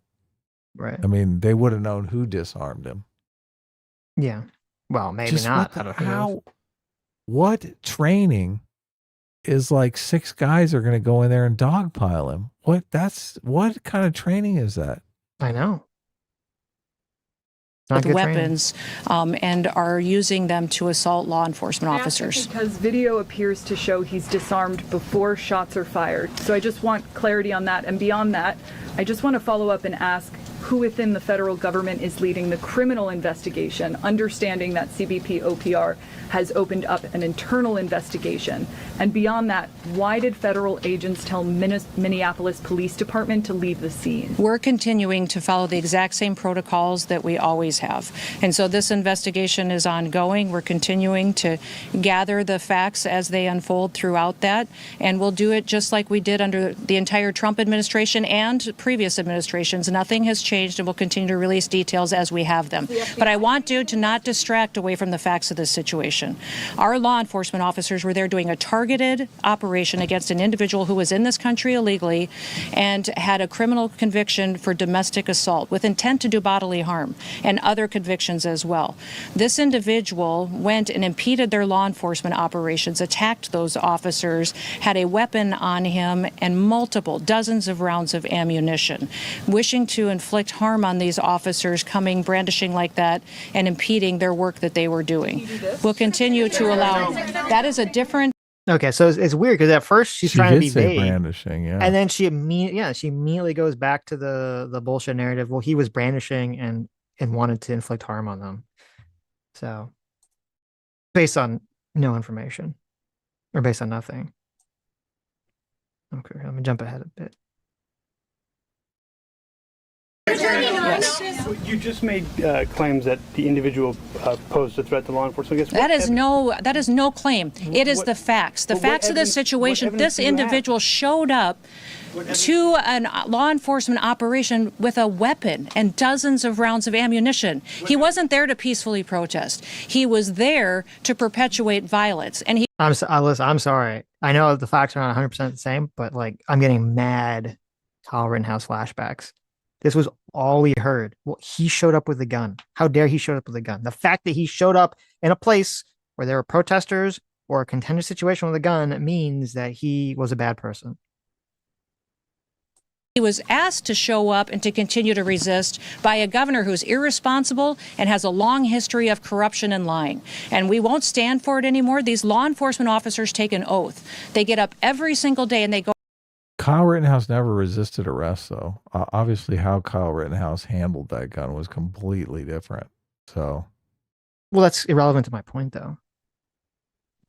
I'm saying that they keep, because they don't have evidence of this guy brandishing, right? Even though she's claiming that they do, they have to heavily rely on the fact, well, he just showed up to a protest with a gun, yeah, that's with ammunition. Fair. That's right? totally fair. Yeah. Yeah. And it was the same thing with Kyle Rittenhouse because they didn't have evidence. But, look, do you think Kyle Rittenhouse would have walked over those fucking? No, obviously not. Obviously not. He wouldn't have been protesting against ICE, I would imagine. But it's the same thing with Kyle Rittenhouse, where because they didn't have evidence that Kyle Rittenhouse did anything necessarily wrong directly, they said, well, just because he showed up with a gun that had ammunition is evidence of nefarious intentions. Yeah. Well, and they did make they said Kyle Rittenhouse showed up to kill protesters. Like it was premeditated. Right. Yeah. The same way that they're doing with him. Yes.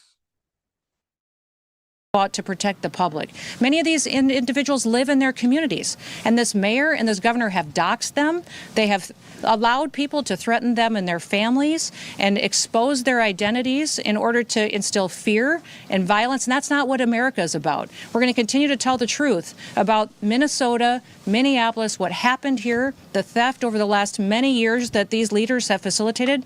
And we're going to continue to do our work to get to the bottom of the investigations. And the one question you should be asking is the mayor, the governor, and the attorney general have all confirmed that they have been subpoenaed to come in front of a criminal federal grand jury. So they are covering up and are being in a part of a system where they are going to be brought to justice for anything that they had to do with this investigation. They have confirmed they've been subpoenaed, and they will be in front of a grand jury to get that criminal investigation unfolding and to disclose the kind of fraud that they have allowed to happen. And do you have any plans to leave Minneapolis? The White House has labeled the man who was killed in Minnesota as a domestic terrorist. Is that something you agree with? And have you seen any evidence to when back you up that perpetuate claim? violence against a government because of ideological reasons and for reasons to resist and perpetuate violence, that is the definition of domestic terrorism. This individual who came with weapons and ammunition to stop a law enforcement operation of federal law enforcement officers committed an act of domestic terrorism. That's the facts.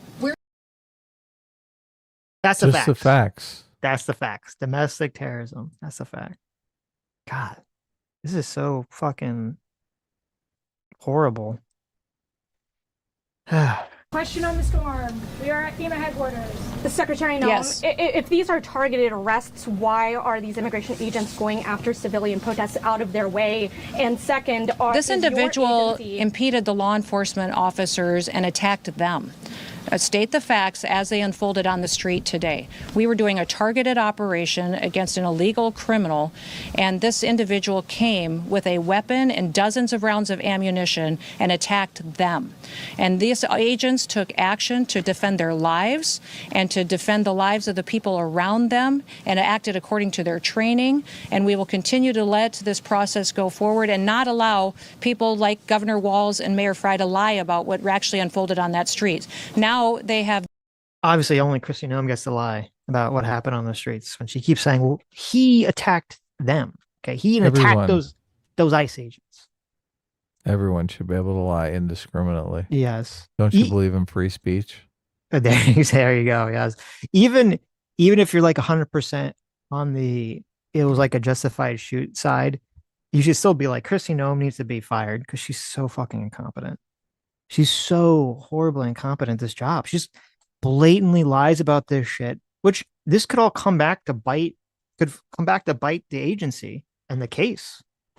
When they go to a judge and they're like, listen, here's a fucking, here's the federal government just lying out their fucking ass about this situation. And now taxpayer money is going to go, to resolve this defamation case or whatever the fuck's going to go happen in response to this. They don't care about the taxpayer money. They don't give a fuck. Well, I'm saying voters should care. Yeah. deemed this situation an unlawful assembly, and these leaders aren't even cleaning up the situation that they have as far as the violent riots that we see unfolding in Minneapolis right now. They need to be strong, take action, protect their citizens, and partner with us to go after these criminals that perpetuate violence and to keep our law enforcement officers safe. Let's all be grateful for people who take an oath every day and they go out to enforce the laws. That is their job, is to enforce the laws and to make sure that there is consequences for breaking the law in this country and that it applies equally to everybody. That is what they do. They do it every. Unless it's, the law enforcement agency that does the wrong thing, but who cares then?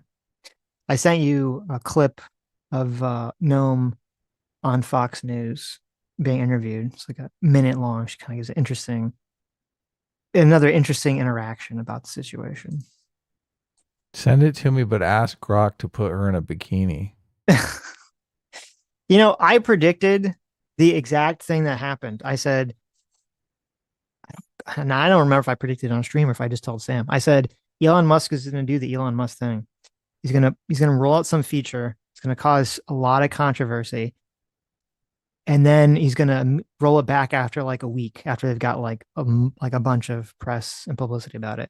And that's exactly what happened with the whole put people in the bikinis thing, because I don't think you can do that anymore. Really? At least if you can, I don't see it. Like I keep seeing people like ask for it and then there's no response. So I'm assuming they must have They kiboshed it or rolled it something. back? Yeah. It's so messed up. They couldn't survive as a platform. A social media platform where women can't post pictures of themselves is a dead social media platform. Okay. Without being put in a bikini? Yes. Oh, what is the world coming to? I know. It would be funny because you'd see there'd be these people that were like, there'd be like the generic, like put them in the bikini, and then you'd see like the reply that was like the autistic AI porn connoisseur who would be like, Garak, put this person in a 35-degree angle and translucent tape, like tape dental floss with this camera angle. Like they had like this, like it was like a paragraph of like instructions. Like, holy shit! Like, how long did it take to figure out like this exact thing? Wow. Okay, They probably just took a picture that they liked and had Grok describe it. Describe this photo for a, Yeah. Oh, there you go. Yeah. for an No, AI I think prompt. they autistically figured it out. Okay. All right. You have it up. Yeah. Yeah. Christy Noam, of course I have it up. Ha ha ha. Ha ha ha. Oh. That was a joke, guys. Ready? 1 minute and 9 seconds. Let's go. And it is early, we know, in this investigation into the shooting death of Alex Preddy. But I want to have you walk our audience through what exactly you know. So you said last night, it looks like a situation where an individual arrived at the scene to inflict maximum damage on individuals and to kill law enforcement. Did he say, I'm going to kill you, or did he leave a note? How do you know that was his intent? Part of this investigation will be hearing from those agents and officers and people on the ground. But we do know that he came to that scene and impeded a law enforcement operation, which is against federal law. It's a felony. When he did that, interacting with those agents, when they tried to get him to disengage, he became aggressive and resisted them throughout that process. These officers used their training, followed their protocols, and were in fear of their lives and the people around them. And that's how this tragedy unfolded, and we hope we never see it again. It grieves me to think about what his family is going through, but it also grieves me what's happening to these law enforcement officers every day out on the streets with the violence that they face. Because you mentioned The question, did he say he was going to kill? How do you know that? Doesn't. She just goes on for a minute, doesn't answer the question. Totally just filibusters. She doesn't know, obviously. Yeah. Then why the fuck did she say that? Yeah, Don't fucking say it. Like, don't just make shit up. She's trying to protect the administration's policy. Of course. You said it earlier. Yeah, I know, but this is so fucked up. Okay, I sent you a Kash Patel interview. Your good friend. I can't wait for this one. What's wrong? What's wrong? You don't like Kash shit anymore? I mean, Kash has kind of run his course, I think. You think so? It's so funny. I called this so correctly. People were like, "Oh, the Trump administration, they're going to get rid of Pam Bondi and Kash." And I said, "You're fucking out of your mind." No, they're not. Why would they? I know. Why would they? You don't get rid of loyalists. The whole point of having a loyalist is he'll do whatever you want. Exactly. I mean, Trump isn't stupid. Well, not when it comes to those things. Why would he? Not when it comes to these matters of loyalty. Yeah.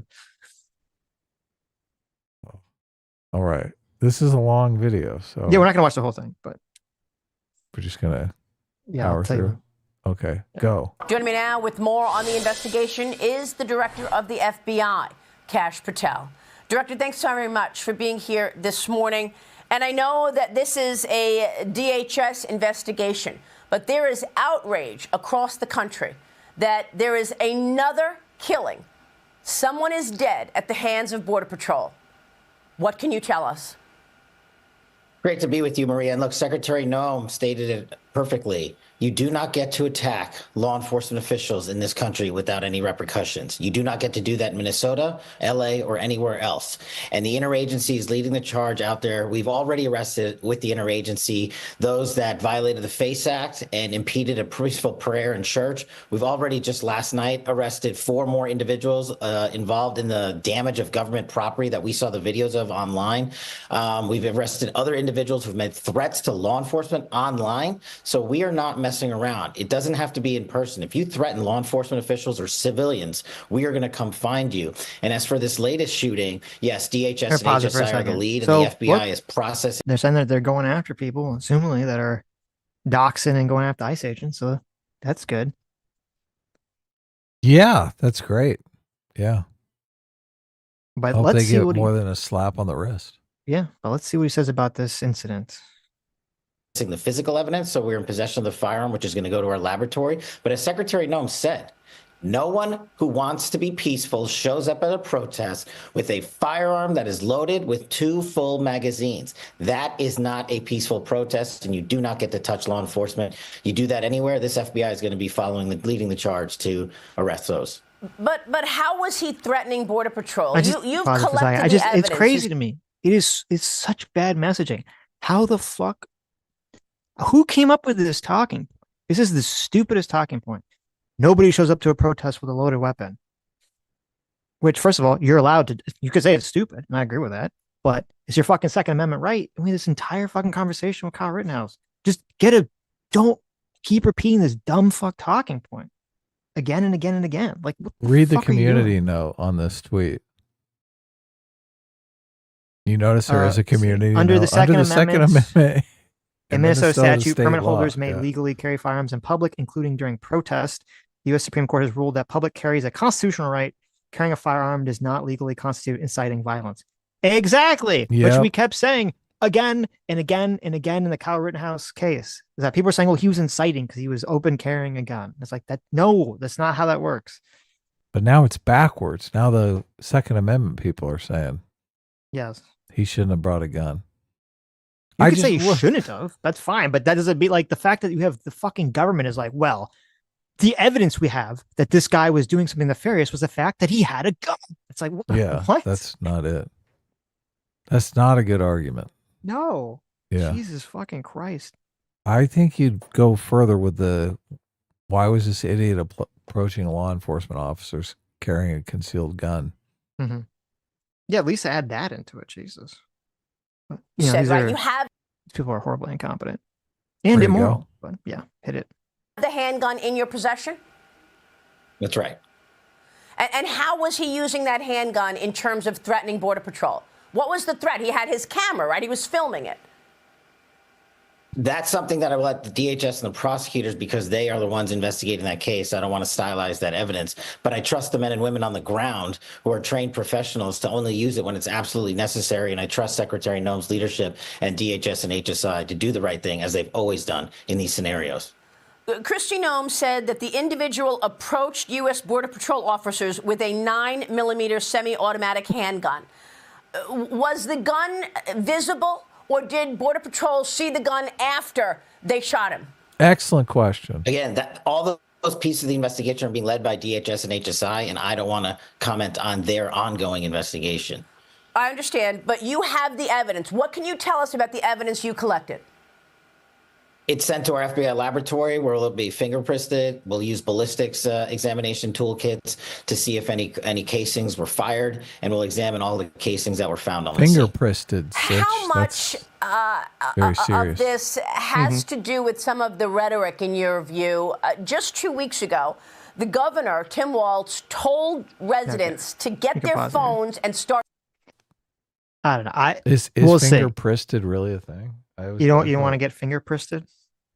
You don't want them to fingerprint the gun? Pristed. But I don't know. I'm fine with people misspeaking. But no, pristed is not. It's a name, but not a. No. No one got fingerprinted. I'm not confident we're going to get that publicly, that report, if it shows that the ICE agent accidentally discharged the weapon. I'm not confident we're going to get that report. When you've lost Maria Bartiromo, you're really I mean, you're Yes. skating on thin ice. Even Maria's like, what do you mean? Yeah, I mean, she didn't do any follow-ups, but even she was like, what do you mean? Like, what the fuck do you mean that this guy was like, doing something? Can you explain that? She's like, no, I can't. Maria Bartiromo is a little cross-eyed. She's like the perfect person to ask questions of Kash Patel about the cross-eyed thing. Cause I say cross-eyed brethren there. Exactly. Okay. Anyway, just scrub up to 5 minutes and 5 seconds. 5 minutes and 5 seconds. That's a good spot. Yeah. Okay, here we go. 3, 2, 1, go. Advice to the people right now who are outraged that this is a second killing at the hands of Border Patrol in 2 weeks. As Christy said, you cannot bring a firearm loaded with multiple magazines to any sort of protest that you want. It's that simple. You don't have that right to break the law and incite violence. We will, of course, always protect your First Amendment speech. And Okay, this is fucking bullshit. I can't take it. I paused it. I can't. It's so fucking stupid. I'm a 526. It's so. I mean, I that's can't fucking take it. It's so fucking stupid. It's so. You can't pull out a retarded. gun and point it at law enforcement officers. Yeah. It's a super bad idea to, even if you have a permit, to carry a concealed weapon into some sort of interaction with a bunch of ICE officers. Mm-hmm. You're a fucking moron with a death wish if you do that. But you can responsibly carry a concealed weapon at a protest. Yep. Anyone, I'm sure there are plenty of people who do, and they hold back. They stay back. They're like, I don't want to get killed today, right? I don't want to interact with law enforcement in any way, shape, or form. I definitely don't want to be detained by law enforcement and have to communicate to them that I have a concealed weapon. I'm probably going to get killed. It's evidence of his nefarious intents, okay? It's evidence of his stupidity. No, he's evil. He's a domestic terrorist, obviously, because he brought a gun to a protest. And who would do such a thing? This whole situation is concentrated stupidity. I see stupidity from every angle. Everywhere I look, I see stupidity. Yep. It's fucking crazy. Mm-hmm. Even his parents knew. His parents knew weeks before any of this happened. Don't get close to the law enforcement officers. Yep. Keep your distance. We told you not to get that concealed carry permit. You'll shoot your eye out, Alex. Mm-hmm. Okay, I sent you Scott Pacent. Oh, that's what I really want to see. Scott Pacent talking about the situation. I hope it's reasonable because I like Scott. Oh, okay. Well, don't read the post because it'll give it away. Just how come no one in think I'm going to read the post? What are you, crazy? I know. Who am I talking to? Well, no one. Look, no one ever mentions that Trump nominated the highest ranking homosexual in all of government history. When you say the highest ranking homo, is like he's like the highest level of gay? What do you mean by that? He's like ultra mega gay. He's the highest ranked gay. I mean, look, I was going to say the reason that thing that made me think of it is this picture of him. Like you can't look at this opening still and think, oh yeah, that guy's not gay. Nothing screams gay like that expression, right? Uh-huh. Doesn't he look like he just set his martini down with his pinky up in the air? I think he looks like he's got the Muppet face. So I don't necessarily code this as gay to me, but what do I know? I met his position in the government was high ranking. Not that his gayness was high ranking. I see. But in this photo, his gayness does seem high ranking as well. Yes. It seems like both high ranking gayness and high ranking government status. Yes. No one ever brings that up. Treasury Secretary. I know. What did the Democrats do? Like Transportation Secretary for Pete Buttigieg? They had the weird Transportation Secretary. They had no one knows. They had the cross-dresser. I don't remember the one that would steal luggage. Weren't they like? Well, he was like an ambassador or something. He was like assistant. He was like assistant of the nukes. Remember, he was like assistant of energy. That's not nuclear even a department or cabinet something. position. That's true. This guy's a That's a good fucking point. cabinet position. Yep. Treasury secretary. Look at this. Well, don't you remember that there's that Queer as a $3 bill. that picture of Trump hugging the LGBT flag? Okay. I know. No one ever talks about it. You know why they don't? Because they don't want to mention that Trump nominated this guy. That's true. But this guy, I have confidence in him as Treasury Secretary. Gay as a tangerine. I like tangerines.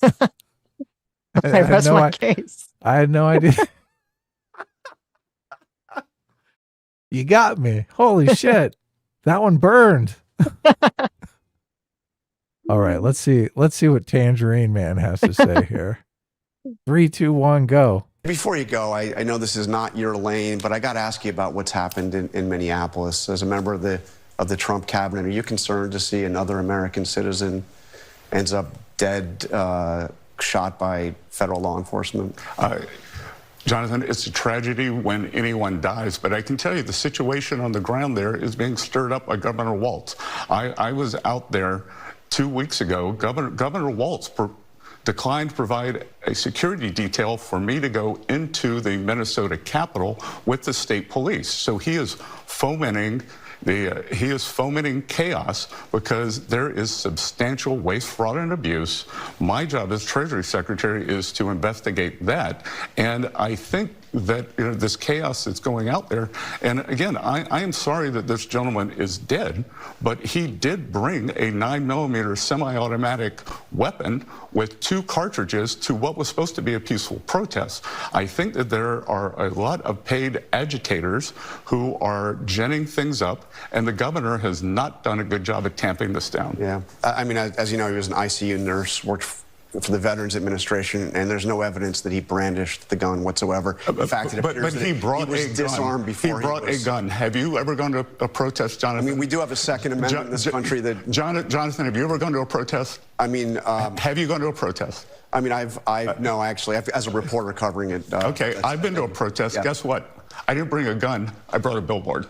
Okay, Secretary Besant, thank you. Gage Grosskreutz bought a gun too, remember? That's right. And he was an agitator. At least he did try to connect it to being an agitator. And that Tim Walz thing, obviously Tim Walz is jealous that Scott Besant is real gay and Tim Walz is only fake gay. Deep in the closet. I see. Yeah. See, that's like a roller coaster because at first, what he's saying, that's like fucking crazy. Like they wouldn't give local protection. Right, if he's in the city or the state or whatever, totally crazy. You're like, okay, I'm on board with this. And then he brings up this same dumb fuck talking point that they're all bringing up. Did they have like a memo? Did they have a meeting? And Trump like threw this out there, like, well, he's a bad guy because he had a gun and was loaded to protest, and they all just have to repeat it. Like, what the fuck?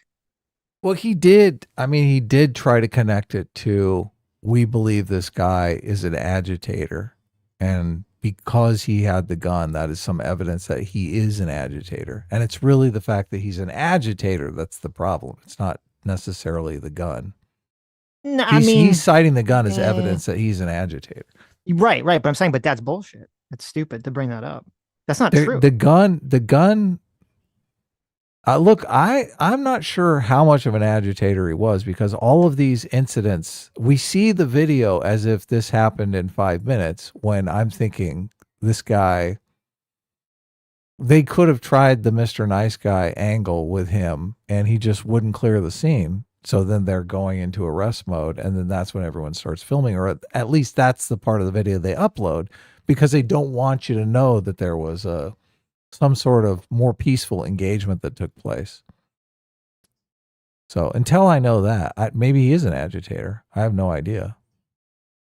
He's definitely a dumb fuck. Yeah, he's definitely a dumb fuck. He's definitely protesting. He might have been an agitator, but I'm just saying again, this whole concept. Well, he had a loaded gun, evidence of his nefarious intent. Yeah, that's not good. So fucking stupid. That's not good. Yes. But you do know a lot of agitators do have guns. Mm-hmm. But look, they can be agitators and just have rocks. Or snowballs, right? Mm-hmm. Anyway, what's next? Well, I guess it's more the same. I had the CBP head. He basically, it was worth watching. He basically just reiterates exactly in the first clip, reiterates exactly what Christy Nome said, almost to a T, just saying the same bullshit. And then in the second clip, he's just kind of saying the same thing. Well, he brought a loaded gun to a protest, So we don't really have to watch that again. But should we do a poll, find out where our people in our community are at? Sure, that'd be Are you interesting. too terrified to ask? That'd be interesting. They're like, hang them high. No, not at all. Is it, what you say, is the shooting justified, not justified, or unsure, right? Just like the other poll. Well, That'd I be would one like way to know if they think it was an act. Like the three narratives seem to be that it was like a purposeful killing by ICE. It was an accident. I don't care. That's stupid. I don't think it was just say justified, not justified, unsure. Okay, we can do that. I don't justified though. Oh well. I mean, I want to know if think people think it's an accident or if it was a purposeful act. Because I don't think that many people in our audience think that the ICE agent with malicious intent murdered the person. I don't think there's going to be a substantial number of our audience that thinks. I bet it's like 5%, at least 5%. Yeah, but okay. Well, I mean, look, Wick came on. Wick, that is definitely going to be Wick's position. Wick is like, they fucking assassinated him. And the guy clapping is evidence that they assassinated him. That was the game plan. I said our audience. Right. I said our we have audience. overlap If we were with polling Wick. Wick's audience, Zero I would Fucks be more watches interested in that. Wick all the time. Zero Fucks probably That's true. thinks they were. No, I'm just kidding. There's no way Zero Fucks believes that. Yeah. No. But because justified, if you answer justified, then that includes, or if you're listening, I would say but I want more includes detail. Lawful and awful. I don't know right? what justified even means. Okay. What the fuck does that even mean? You write justified. You write the poll however you want. Okay. I'm going to say, do whatever you want. Was he an agitator yes. Intent on killing ICE officers? Was he hired by George Soros to massacre the ICE agents? No, was he hired by George Soros to That's one of the narratives. No. Here's the new narrative, okay? The old narrative, the dumb narrative. Okay, here's the stupid narrative. He went there to kill ICE agents. That's stupid. All right, here's the 10D chess move. He went there with a gun to intentionally be killed by ICE agents in order to stir up a riot and protest against ICE. He martyred intended himself. to be martyred. Yes, he went there to martyr himself. Suicide by cop. I mean, I'll put suicide by cop as one of them. Exactly. If That's you the want. 10D chess move. What that obviously really this happened? Guy, based on zero information, that's the 10D chess move that went on. So. Okay. If you want me to put one of my videos up, we can start one of my videos. Well, just read some super chats. Okay. Read a couple super chats. Well, I put the poll up, and then we'll go to one of my videos. Put the poll up. My video is going to be more fun. Yes. Everyone will love our conversation with my video. That's where the real action is. Before this, I thought we were going to talk about the Don Lemon thing, but. Well, we are. I have a video for the Don Lemon thing. We can talk about Don Lemon. Do you want to bring up I didn't get a link to the Don Lemon live stream. Oh. I only saw clips from the Don live stream, but look. Oh, I watched. You watched the whole live stream? Well, it's like 6 hours. I watched like 3 hours of it. Because there is some interesting legal questions that come up there. So maybe we'll skim over it. Valve Go for $20. Thank you so much. Says law enforcement officers normally don't operate in the chaos and pressure ICE operates in. Not sure any law enforcement agency ever has to this degree. Perhaps in such an environment, you should expect the rate of poor decisions to be higher. I know, sounds crazy. I would expect them to be high. I do agree with that. I guess if you're saying they don't usually operate in this chaos pressure, in terms of like, you don't generally. It depends what you mean by that, because obviously a lot of law enforcement is going to be engaged in very dangerous situations. I would assume a lot more dangerous situations where, you're breaking into like places where people are going to be shooting at you and you're expecting to be shot at. But in terms of not operating in situations where like there's a bunch of civilians, trying to protest interrupt you, like, yes, that's true. That probably doesn't happen that much. D Judge for $20, thanks so much, says bad shoot, but I place blame on the local leaders. States, cities shouldn't be able to demand the federal government not interfere with their jurisdiction. You don't get a choice. They are the supreme authority, parentheses, Supreme Court. Yeah, I agree with some of that. Mr. Cross for $20 says, I think there's a world where this guy shouldn't have died, that ICE was being overly aggressive, that the protesters are not helping themselves, and the shooting was lawful. Lawful doesn't mean good, just not punishable. We'll see. We'll see. I don't think this was a lawful shoot. I guess we'll see when more information comes out. D Judge for another $20. Thank you. Says if Minnesota can do it, why does any state have to enforce any federal mandate or law or constitution? Also, fraying walls, quote, some of you may die, but that is a sacrifice I'm willing to make. Yeah. And I do agree with the critique against them and against the sanctuary cities, where I think a lot of these dangerous situations wouldn't be happening if they were helping ICE by not being sanctuary cities, by giving them the names of people, by having the police be involved in stuff. That would all make these situations probably much safer. So it is really stupid, and I do think they share a lot of blame for these incidences.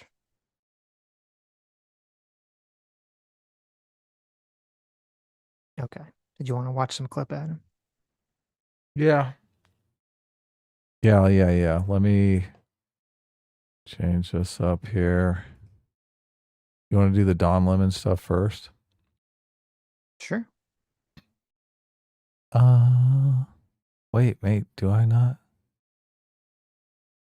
Wait, I guess I don't have any Don Lemon clip. Okay. Well, don't worry about it. I did have a Don Lemon clip. The Albert for 36 months says the guy who disarmed him didn't inform the others. The gun misfired in the officer's hand, prompting others to murder Preddy on the spot. Indefensible. That is possible. That is definitely possibly what happened. Detective Stabler, SVU for $5 says the shooting officer was just trying to help the protester up from the ground. There you go. That is a reference from our conversation. Wick callback, right? Yeah, it's a Wick callback. Yeah.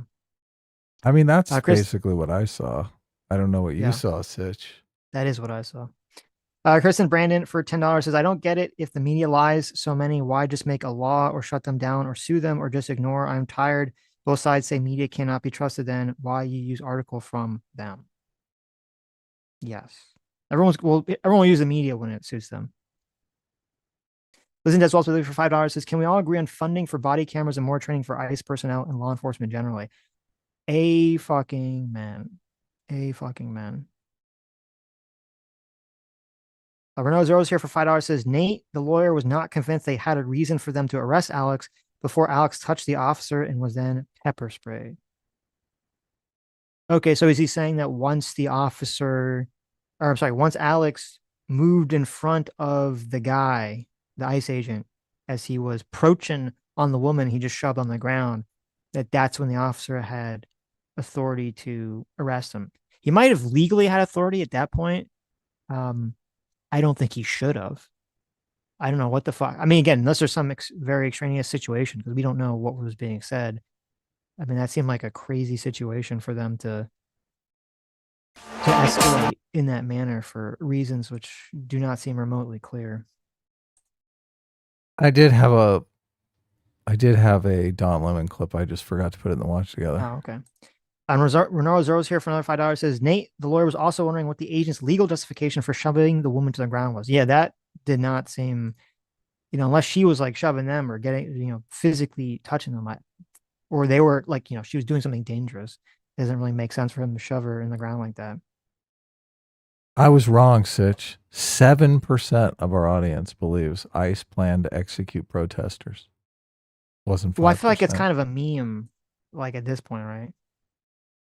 Why? Like, I what's mean, why? People are gonna like meme. Alex wanted to martyr himself. Is 10%. I think that's. I think that's also kind of a meme. Yeah, so. That's the meme. What are you talking about? They're both kind of meme answers. There are people on the left that are strongly pushing this narrative that ICE planned to execute protesters. Yeah, I mean, that is a common belief. I think it's stupid. I think the strongest I'd be willing to go is that there's definitely a reckless disregard for these people's lives. That's what I would say. Like These ICE officers' lives? The recklessness that the ICE agents have a reckless disregard for the protesters' lives. Yeah. I would believe that. Squeeze Louise for $10 says ICE agent walking up and shoving the lady, then immediately whipping out mace is crazy. My mind reading powers tell me the whistles and protesters are starting to get to ICE in a bad way. That's possible. Well, I agree with that. The thing is, I don't know if they've been telling them to clear the street for 30 minutes and they're not doing it because that's their gig. They're not going to follow orders. Then the shove is completely appropriate. He's waited 30 minutes and tried the nice guy treatment and it hasn't worked. No, if you're just coming in and it's like they're in arrest mode, it looks like they're out of control. No, that is true. Like if they're in arrest mode and you don't see the buildup, I agree. But even if the woman is like been blocking the road for 30 minutes, you don't shove her on the ground. You arrest her. You turn her around and arrest her and cuff her. You don't just push her down on the ground like that. Yeah. Yeah. You'd push someone on the ground if they're attacking you, if they're about to get hit by a car. Like there are situations where that would be reasonable, but that did not seem to be the case at all, at least from what we've seen. Lives in Deswalt's for $2 says politicians demand human sacrifice. That is true. Other Chance Sasquatch for $10 says ICE arrested one of my employees leaving his house. Oh wow, look at this. ICE arrested one of my employees leaving his house. He worked for us for 6 years. Great guy, good worker. He has a work visa and they still won't let him out. Fuck ICE. And I hope Republicans lose the midterms. Wow. Look at that. Yeah, look. That's the way it's supposed to work out at the ballot box right there. If you're like, oh, this policy is fucking with me. Mm-hmm. You vote and we tally those votes. Know how they call it polling? Well, that's why they call it polling at the polls, right? At the election polls. Messy Tenant for $10 says it's been 9 years of their quote peaceful protests, and the left has been engaging in domestic terrorism that they attempt to disguise as protests. Arrest the insurrectionist Democrat Tim Walz, please. See, a lot of people don't have a problem with that domestic terrorist designation. I know you think it's completely dishonest, but a lot of people they see these people as domestic terrorists. Okay, so a lot of people saw Kyle Rittenhouse as domestic terrorist. Yeah. It's foolish to look at a person protesting in a situation and say, well, they're protesting. They're part of a protest movement that I don't like or I don't agree with. So automatically they're domestic terrorists. But look, if you're impeding law enforcement operations, are you just protesting? Isn't that something completely different? Yeah, that is something completely different. That's someone being a criminal act. Yeah. Okay, but that's not terrorism? That's not domestic terrorism, no. Okay. And even when what we saw, we didn't even see him impeding on, law enforcement doing whatever they were doing. What if maybe they it'll come out that he was, but I'm saying from what we saw, we don't even see that. What if they went into call him the a domestic terrorist? What if the protesters let hardened criminals, murderers and rapists out onto the street? Would that be domestic terrorism? What do you mean? How would they let them out? They interfere with operations and the criminals get away. It's a thought experiment. You can fill in the details. Okay.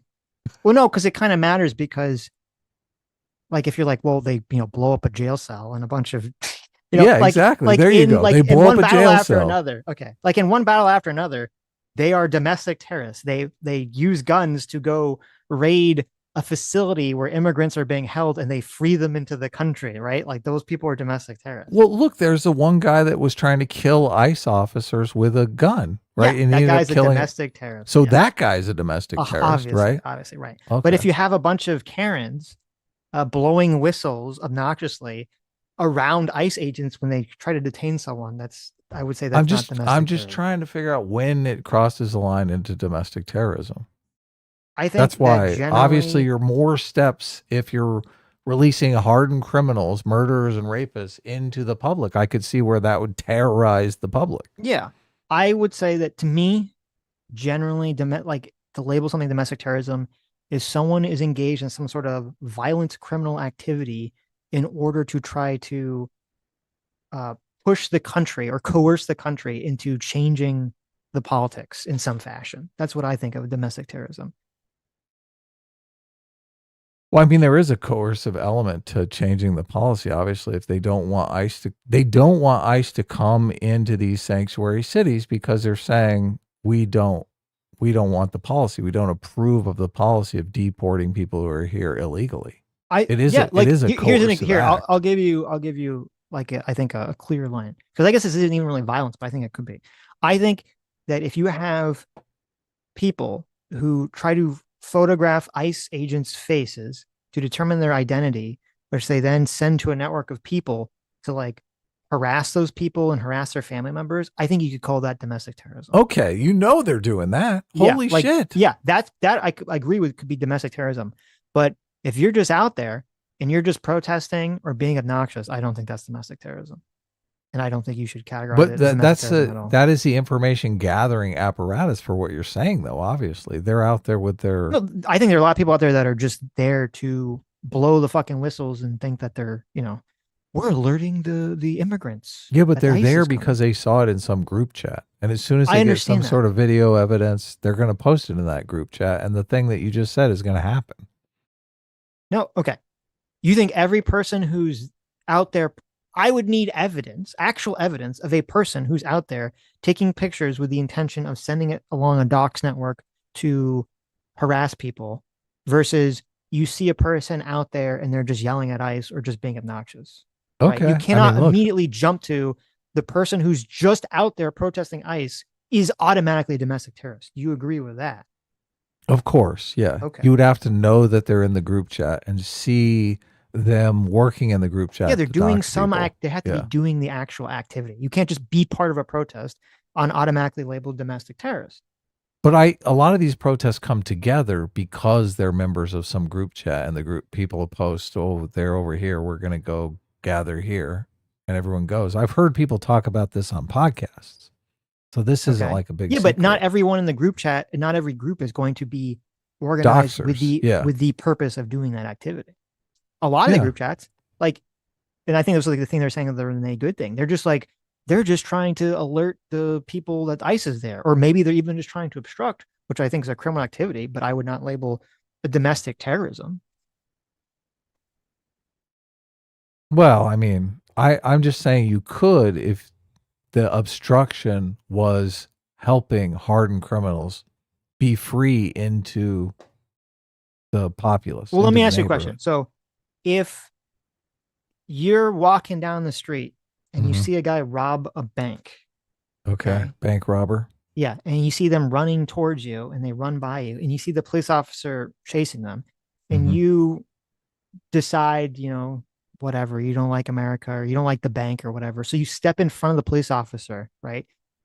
As they're chasing, or you pretend like you don't see them so that the police officer bumps into you, right? So you're slowing them down. You're literally impeding the police officer from running after the criminal. Is that guy a domestic terrorist for doing that? Because I would say no. I'd say he did a criminal activity and he should be arrested, but I don't think he's a domestic terrorist. Well, if it's a bank robber, the case is harder to make. If he's an illegal alien who is murdering American citizens and you want him to escape into the public because you think he should be out there, he should be free because he's an illegal alien, then I mean it's closer to domestic terrorism. If someone has an idea of like, I want there to be illegal aliens killing Americans and I'm going to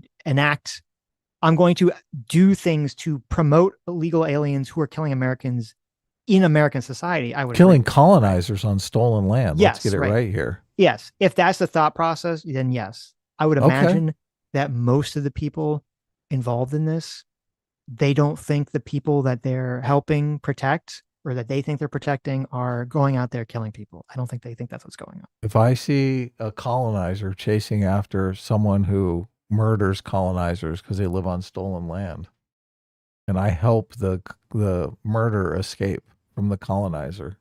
Yeah, that's domestic Yeah, terrorism. well, you Hell agree, yeah. you Hell yeah, it agree. is. You agree that you think most of these people are, I assume you agree that most of the people you think are naive in terms of thinking that all these people that they're protecting are innocent baby angels and not actually evil, and thinking, well, they're killing white people, so that makes it okay. Yeah, obviously, which Okay. makes it harder to make the argument that they're domestic terrorists. Obviously, right? Yeah, they think that people are innocent. Look, many of them have not committed any kind of crimes. They would never think of laying a finger on a colonizer, right? They love colonizers. They're here. They are colonizers. Okay, They they're are. white, but They they're white people. themselves. Yes. Exactly. Yeah, they're part of the colony. They want to Right. join our colony. For the colony. Yeah, they're Yeah. all. They're all So, little I mean, ants. that is rough. Look, and that's one of the clips that I have because I look at it from a more nuanced perspective, Sitch. I want you to watch and see the more nuanced perspective, which makes What is a the more clear nuanced argument. perspective? Well, it's even though they're here, for economic reasons, they're not criminals. They just want to join us, be Americans. It's still not necessarily good for American citizens because lower class Americans do pay the price for all this illegal immigration. I agree with that. So there's a lot of people who want everyone deported, even if they're nice, upstanding, tax-paying citizens. They're like, if you're here illegally, they want you gone. There are lots of people who don't want them gone. Obviously, Right. that's the rub. I guess the conflict. I'm confused as to where you're saying I need to be more nuanced about in this. I'm not saying. I never said you need to be more nuanced.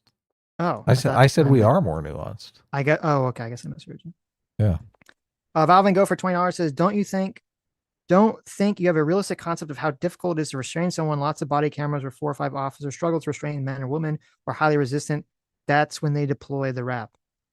That is true. To be fair, that is true. We have seen lots of videos where you see a bunch of police officers trying to detain one person very, very unsuccessfully.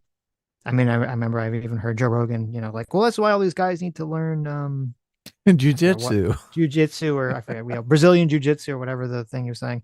They only need to put people in holes and stuff. So I do understand that, like, yeah, if a person resisting, it can be very, very, very difficult. That being said, maybe I'm wrong, but those police officers looked insanely incompetent.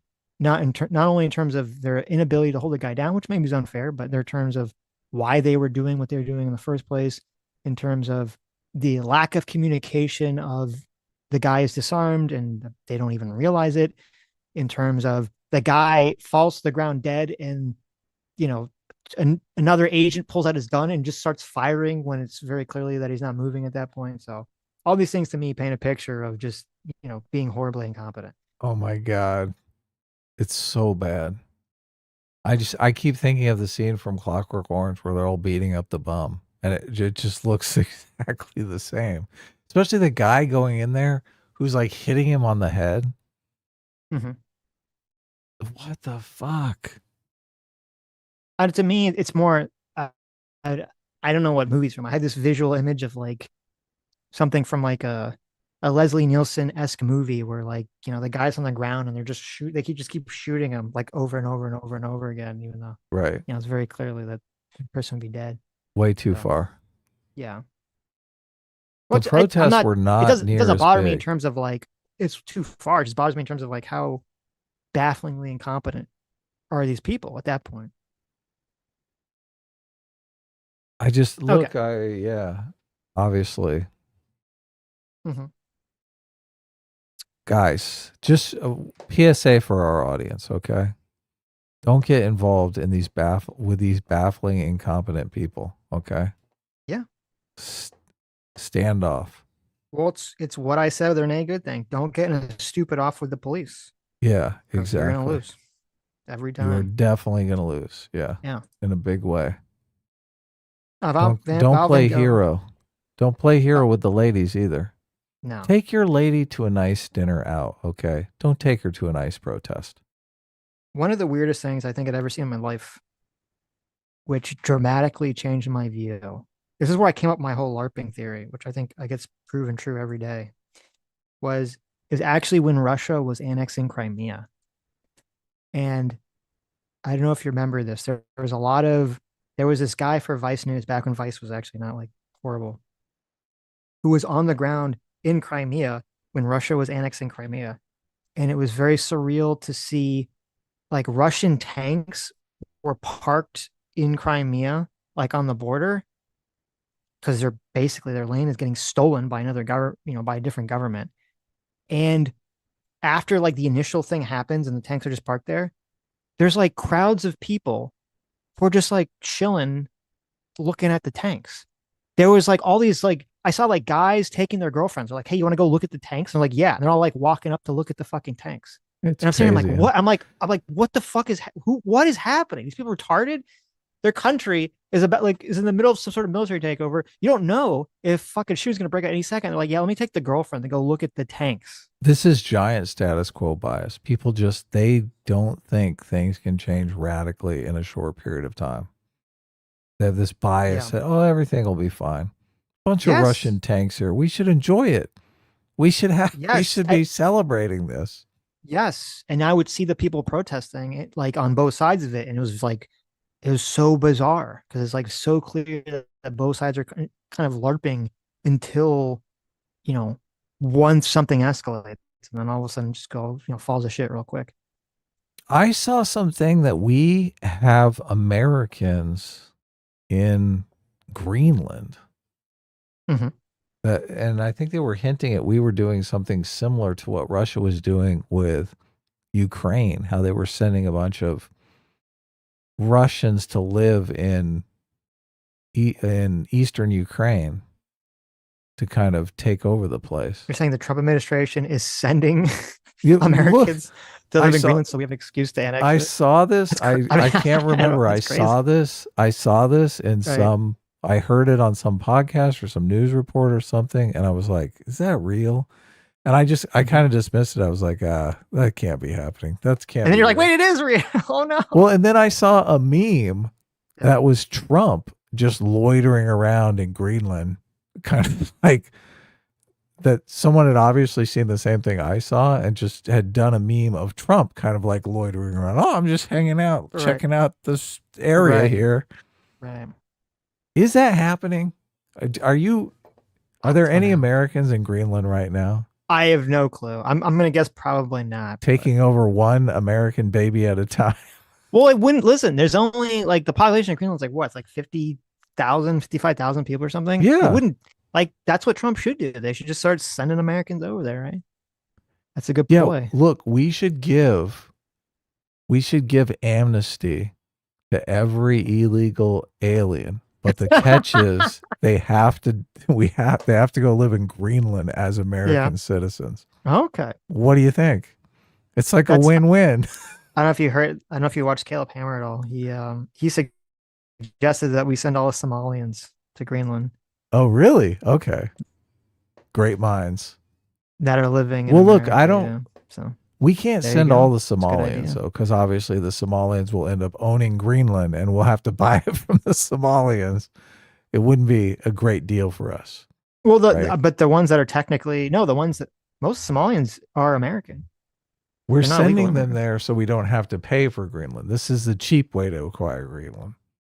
Right, but I'm saying, but you send all the newly Americanized Somalians to Greenland, right? Who've only been American for, 10, 20 years or whatever. But they're still going to be fraudsters, right? Well, we'll worry about that later. Okay, we don't care, but who cares about that now, right? Let them defraud the Greenlandians' government, all right? Okay, so here's the Don Lemon clip I sent you. Okay.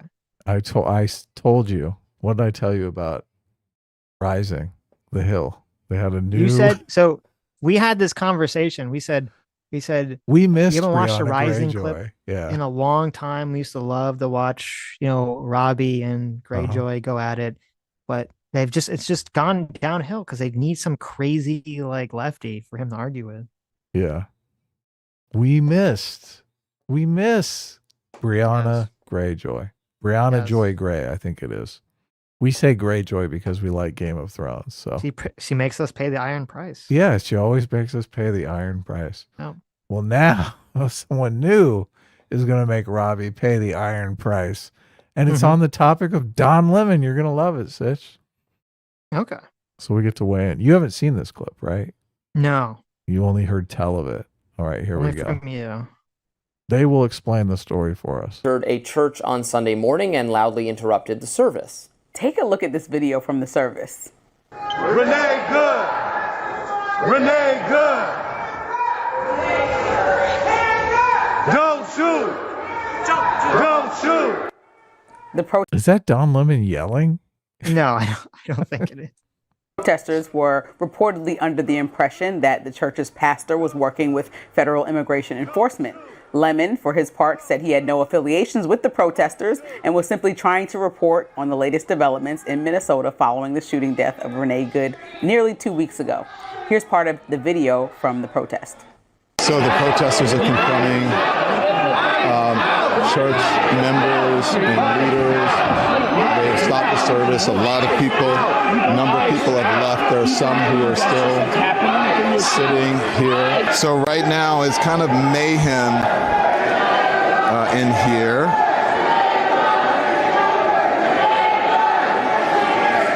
And there are some folks here who are praying. We're here just chronicling and reporting. We're not part of the activists, but we're here just reporting on them. None of these people know that they're committing a felony, do they? No. A felony is so. pretty serious business. Yeah. Yeah. So it's interesting, and maybe we'll play some clips of it, because when I was watching the live stream, I was looking for, because the idea of like whether you charge Don Lemon with this, I believe from my understanding, when I was listening to a lot of other reporter, you can basically just document, as long as you're not aiding in any way, you can basically just document people doing crimes, and you have like generally have a huge leeway of protection. But if you start aiding in some capacity or being involved beyond reporting, then all of a sudden you're like you could be in trouble, right? And it's interesting because I'm watching the live stream with this context in mind, and when you see Don Lemon,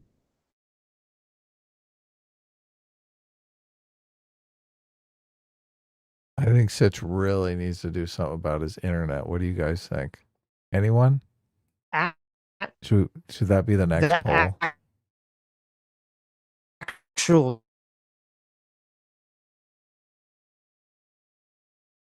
church. He keeps repeating what he just said. I'm not part of this. I'm just a reporter. I'm just here documenting, right?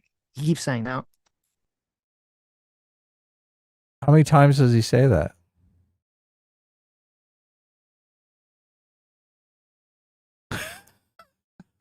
Can you hear me?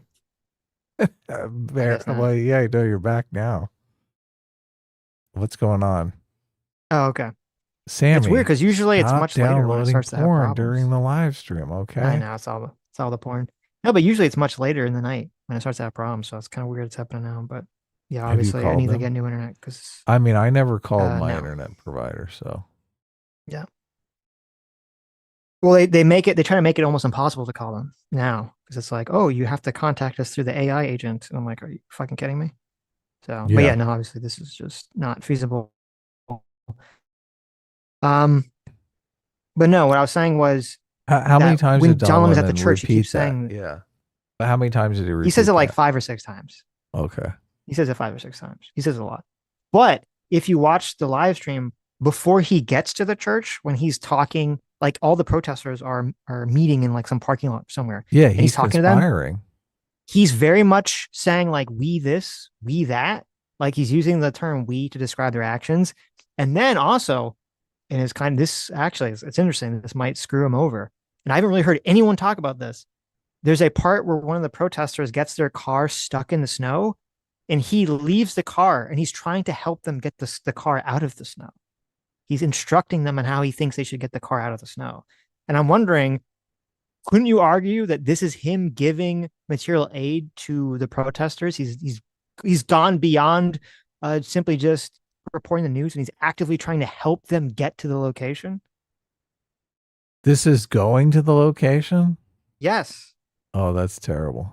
Yeah. Yes. You Here, can't I'll get show you you. can't give the bank robbers a ride. You can't be That's the their thing. getaway car. Because I think actually you could have a weird situation where, like, as a reporter, don't quote me on this, but I think as a reporter, if you know that people are going to rob a bank and you just film it, that you're actually protected. But if you know that they're going to rob a bank and they get stuck in the snow and you try to help them out of the snow, and all of a sudden you're aiding at that point. So Yeah. I'm completely biased here. I can't stand Don Lemon. I think some time in jail might do Don Lemon some good. He can think about he can think about his terrible self. I mean the thing about this is it's just so rich with irony, right? All of these people think, "Oh yeah, we are the marginalized, oppressed." Yet they go in like completely determined to intimidate people, to like shake people down and disturb them, and they are the oppressors. Mhm. So it's weird that they perceive themselves as this is the way we defend ourselves. Right. Also, I wanted to see Crystal's coverage on this. Crystal from Crystal and Sagar, Breaking Mhm. Points, because she was always going on and on and on about collective punishment in the Gaza situation. Isn't this collective punishment? Like one guy works for ICE, so you're going to go torture the whole congregation? Yeah. Well, and also, it's interesting. Because I didn't really see people, like a lot of people, no one had actually answered the question. Was anyone that worked there actually work for ICE? Apparently there is a pastor there that works for ICE, which is bizarre. Listen, I don't know how it works with whatever denominations they are. Usually, in my experience with rabbis, like if someone's a rabbi, it's like their full-time job. They're not like moonlighting working for ICE or somewhere else. So I don't know. However, it's a little weird that this church has a pastor that I think works as an ICE agent or something. Well, But they usually have some kind of full-time pastor, but they also have different members of the community that speak. They have like youth pastors and all kinds of I see. like Sunday school teachers. The one Right. full-time guy doesn't do everything. I So see. he could just be like a regular speaker there. Like, he's a good speaker. He enjoys doing it. So he does a congregation every once in a while, right? He's one of the pastors. Maybe that was the case, but the irony is that the guy who did He work wasn't for even ICE, there. Yeah. yeah, he wasn't even there. So they're just wasting their breath because you hear the story and you assume that the pastor they're talking to worked for ICE, but it wasn't that guy. It was some completely other guy who wasn't even there. Nick is like, the pastor should not be ICE. I mean, it's his day job. What the fuck? It's a little. Listen, it's a little strange to me. Why? It's a little fucking strange to me. What do you mean? Law enforcement. I have to see what exactly their role in the church is. But law enforcement is disproportionately religious. They're all going to be a member of some church somewhere. Mm-hmm.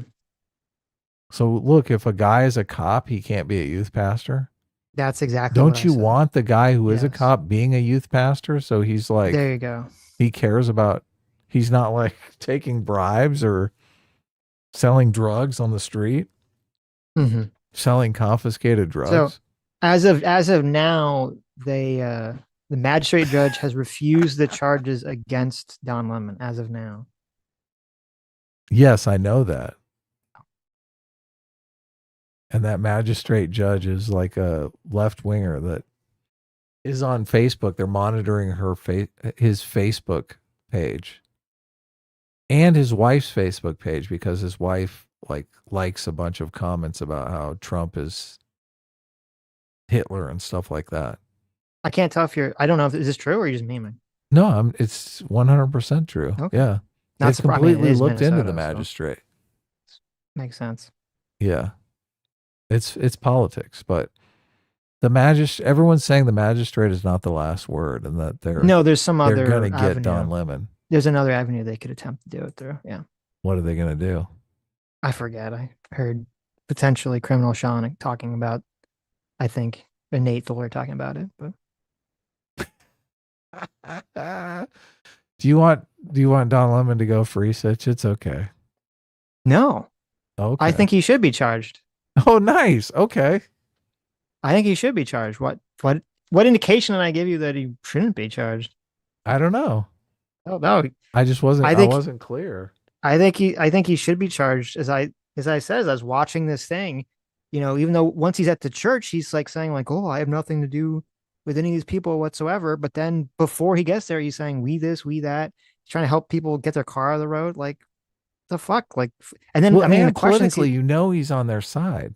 Of course, yeah, because the questions he's asking the people when he's at there, he's not saying like how do you like if you're like a neutral journalist, you'd be like, well, how do you feel about this? Blah blah. He's very clearly like asking people very pointed questions like, well, why are you a white supremacist? Shouldn't you be listening to what the protesters are saying? Like, ICE is doing wrong things. Like it's so clearly that he's obviously on their side of the thing. So the idea that he's just acting as some sort of independent journalist is ridiculous. They're here to shame you. Shouldn't you feel shame? Yeah. So I was like, no, like what the fuck? I mean, aren't you an ICE piece of shit? If what those guys were doing is found to be a crime, then yes, I think it should 100% also include Don Lemon. If Don Lemon goes to jail, oh my God. Everyone's going to lose their fucking minds. Yeah. Now, I don't know, because I believe a lot of it has to do with what the criminal definition of intimidation is regarding this situation, which I'm trying to look up now. I don't know exactly how that would be defined, and I don't know what the case law is. The one guy going around yelling in people's faces. Oh my God. He's trying to intimidate them. Even some of the things he says sound purposefully intimidating. Yeah, but then you get into the situation where they could, like, my understanding would be that like if there's a guy there and he's doing something that is criminally intimidating while other people are there and they're just disrupting. Because my understanding is that the disruption isn't what's illegal. It has to go beyond disruption to intimidation.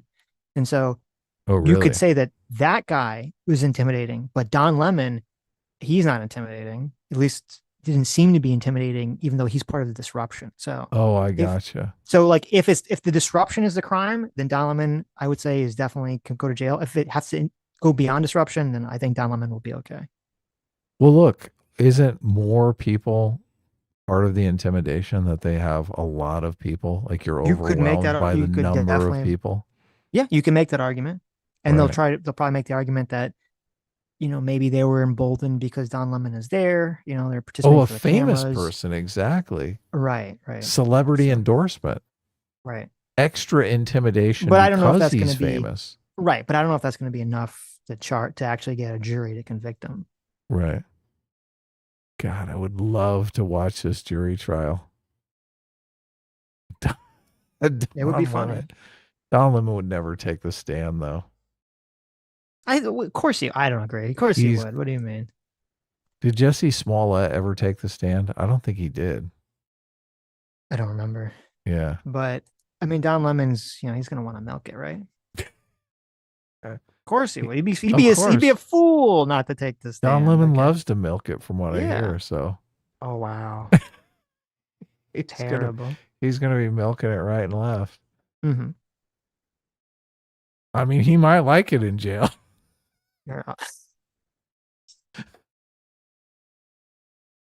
Let's continue with the.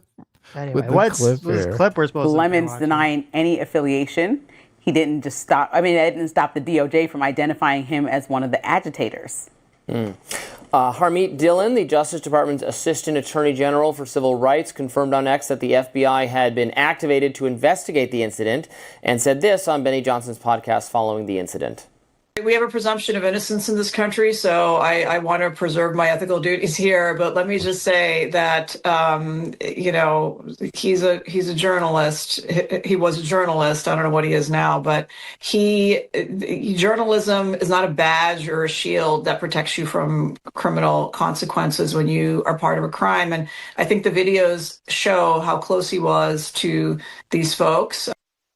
Okay, well, guess what? When you're a journalist or when you are a reporter, you get close to the action. So Okay, I but don't. you can't trespass No, in the church. He didn't trespass. He What do you mean video you recorded. trespass? He video recorded. Church is an open forum, like where you can come pray. It's open for everyone. He went in there with a camera and recorded and said, "As I'm seeing protesters are doing this," you heard his voice explaining play by play, like a sports announcer, like Dick Vitale, what was happening in there. So I don't understand why people would say that he's part of the protest. Did you see him with a sign? I don't know Did he whether bum he was part of rush the protest or not, but he was not. Well, you. Okay, this is like crazy. So like, well, first of all, I mean, the first part of her argument, you could only say that if he goes in and they say you need to leave, and then he immediately leaves, right? Which he didn't do. Like he leaves. They did eventually, ask but him to they leave, tell yeah. people to- yeah, but it took a while.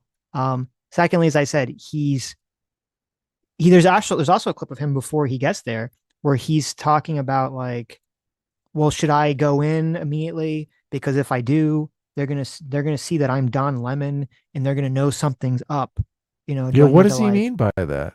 do I need to like hide my identity? So that already shows, okay, well, wait a minute. He's gone. Like if you're supposed to be just a reporter who's just going there to report, you're not going to be saying like, well, wait a minute. Do I need to like make sure I don't ruin your guy's plan? Because then all of a sudden you're an active participant at that point. That is pretty damning, isn't it? Yeah. He's like, I So- can't blow the conspiracy for you guys. You're trying to intimidate them, and I'm Don Lemon. So yeah, no, Don Lemon 100% he went beyond the realm of journalist. He's 100% a participant. I don't know if he actually went into the realm of intimidation, but he definitely went beyond the quote journalist shield that people are kind of throwing at him. What do you think of the church as an open forum argument that just everyone is welcome in the house of Jesus? Well, it's stupid because it's like, I'm assuming, yes, it's welcome if you're going to walk in and sit down. Doesn't mean you could walk in and like whip your dick out and start peeing over the pews, right? Yeah, exactly. Just because something's an open forum doesn't mean you can go in there and do whatever the fuck you want. So that argument doesn't make any sense either. Not at all, yeah. There are plenty of places that are public places, but you can't. They're private property, right? A Yeah, but shopping mall. Even if, again, there are places you can walk into, but you still have to follow some decorum, right? Yeah. And then there's even an argument of even before someone asks you to leave. I don't know how this works legally, but I wouldn't be surprised if you can't just do anything until someone asks you to leave. Like there's going to be some reasonable like understanding of like, well, you obviously know you can't do XYZ, in a church, right? You obviously know that if you go into a church with a bullhorn and start screaming in the middle of a service, like you're not supposed to do that, and they're going to ask you to leave. Like a reasonable Like that person would one guy understand that. did. Oh my God, he's so fucking obnoxious. I'm so glad they arrested him immediately. That guy marching around and getting in people's faces. Well, that's where that guy they would hit with the intimidation, right? That guy was super intimidating. Yeah. That guy creeps on me. Hey, I'm just in church, man. Come on, I just smoked a fatty. I'm learning about God. Leave me alone. Okay, but you can't be recording, like, you can't, in church, you can sit in the pews and listen to the preacher. So no one ever records church? No one ever goes in there with a camera? I mean, I've seen cameras in my church. Okay, I don't know whether he was... This is not against the law to record church. Okay, it was against the... Okay, what about the protesters? The protesters did their own thing. He said he followed a group. He was... Your argument was better than Robbie's. I know Robbie had a slipping. bad argument. Robbie hasn't had Greyjoy on. He's rusty. He's not used to this. He's rusty. Listen, He's like, what the fuck? Gotta get back into things. Okay, he's got to shake the rust off. She's right? walking all over him. Yeah. Robbie, you're getting killed here. Come on, Robbie. Already in Minnesota. He followed a group what are they doing? to where they were going. To What the are protest. they even doing? Okay, let me break Why it down. is this church responsible for Let's go. Renee Good? I'm glad you asked that. So Pastor David Easterwood, he's allegedly serving as the ICE field director in Minnesota, right? He would be the field director of an entire ICE running organization, and he's also a pastor of this huge church. Okay. And so people are there saying, okay, well, excuse me, sir, how is the same person preaching the good word of the law, Christian man, also the field director for ICE here, and you've seen the indications, but you're not saying that this is a terrible thing that we've seen a woman die. You're not preaching the good word in that way. If you understand the Bible, Leviticus 19:13. Look at Robbie's look. Look at the look on Robbie's face. It's so priceless. He's like, so she's going I mean, you realize there are different denominations of Christianity, right? Mm-hmm. She's like, no, there's this one denomination. If you're a Christian, you got to welcome the stranger. You got to be for open borders. That's Christianity. These guys aren't real Christians. That's retarded. You think? Yeah. Love the foreigner as you love yourself. Why is he not preaching that? Have no right to educate him on his faith or yeah, to but enter also his maybe church you or to shouldn't. interrupt Maybe you him. shouldn't They be have a no right to do pastor that. if you preach loving thy foreign Maybe they as you should love be yourself. protesters if they're still using the hands up, don't shoot slogan, which is false and a lie. That's from Michael Brown, Ferguson. It has been debunked, definitively disproven in a federal DOJ. Can you imagine running around and saying hands up, don't shoot? In 2026. To all of these people who are like, oh my God, they're going to shoot us. They want us to put our fucking hands up. Like, they don't know the situation with that. They don't know that it's just a popular chant. That's got to be terrifying, right? Maybe. I mean, I think most people They're like, know. hands up, hands up. You're like, my hands are up. Don't shoot. This is a very good argument for the intimidation. Hell yeah. Yeah, the intimidation side. Yeah, well, they didn't know what that meant, so they could have thought they were being robbed, right? They did think they were being robbed. Yeah. They're like, grab the collection plate, give it to them. Investigation that it is a lie, that he did not have his hands on. That is not true. It is false. So they don't know what they're talking about. They're interrupting they're on private property, interrupting a religious service that has nothing to do with the events in Minneapolis. The leader of the and service Don Lemon allegedly is has to interviewing do people everything in the to do midst with of the ICE. service. The leader of the service has everything to do with ICE, allegedly. And so Christians in Minnesota, no, there are the street Christians outside his home or outside the church. You can't just storm into the church, There are Christian interrupt it, and groups. shout a slogan that is false. And there are Christian groups in Minnesota that are actively protesting ICE tactics. They're warning neighbors. They're part of these groups. Good, that are and they have whistling. every right to do All right, that. I so they're support saying, them. okay, which type of Christian are you, Pastor Easterwood? What type of Christian are you? They're asking, if you look at Matthew. They're there to engage What, Adam? in a Is it- theological discussion. It's like it's like the meme. What kind of American are you? Oh, yeah, exactly. But which What kind of kind? Christian are you? But which kind of Christian are Yeah. you? Matthew 25:35. I welcome a stranger as you welcome me. What type of Christian are you? Which Bible are you studying? Because you can't be the director of ICE and not condemn that we're seeing some of these actions happen, and also be the person that welcomes all foreigners. But also you're leading a church. They're just trying to figure out, how do you know these people weren't? What right do they, who don't even? I don't know who this group is, that they can say, we're not religious, but we think according to your values. What makes you say they're not religious? Well, What makes you say they're not religious? We don't know who these protesters are. All I know is that they're shouting a slogan that is false, and they're trespassing on And so you private think, property. You think that and the should Department be- of Justice should charge Don Lemon? Is that what you're saying, for a video recording on his phone? You think that's appropriate? I don't know enough information about whether he had knowledge that this was going to happen ahead of time. So he deserves due process, and I support free speech. So we'd have to see. Now, he is confused about this, though, because I saw it. We didn't play this clip, but there's video of him interviewing, I think it was that pastor or some other figure of significance in the church, and saying, but they have, and he's interviewing the person is complaining about these protesters being here, and Don Lemon says, but they have free speech rights, do they not? My dude, they don't have free speech rights to enter private, again, we get very confused here. Free speech, the First Amendment protects you from the government on public property or in your own property from the government stopping you from speaking. Free speech does not mean on someone else's property or in someone else's newspaper or on someone else's social media site that you. You're going to love this, Sitch. This is perfect. Ready? Are Yep. you ready? She's Ready. going to get him. She's going to get him good. It's not whataboutism, okay? Before she gets him, it is baffling to me, this argument that people are making. Like, Robbie's 100% correct. It was so stupid. Yeah, I People were know. like, oh, no, it's totally fine for what they did because they have free speech. I'm like, wait a minute. You understand that your freedom of speech does not trump a person's freedom of worship. They're the same. It's the same fucking amendment. It's the First Amendment. is. Like, It people are like, is. oh, my freedom of speech means I could just interrupt anyone's freedoms of speech themselves or their freedom of worship themselves. I'm like, what the fuck are you talking about? Well, yeah, and the whole private property trespassing thing. You can't barge Yes, into I know. someone's fucking home and lecture them. I have freedom of speech. Listen, I'm Adam, here to obviously, re-educate you. If obviously, according to her argument, okay, she was like, they should be able to go in there. They should be able to have a theological argument. So that means if you have a Trump sign, someone should be able to barge in your home and they should be able to get into a political conversation with you, okay, about your politics. Yeah. Shouldn't you talk to them while they're intimidating you? Isn't that the Yes. best time to talk to them?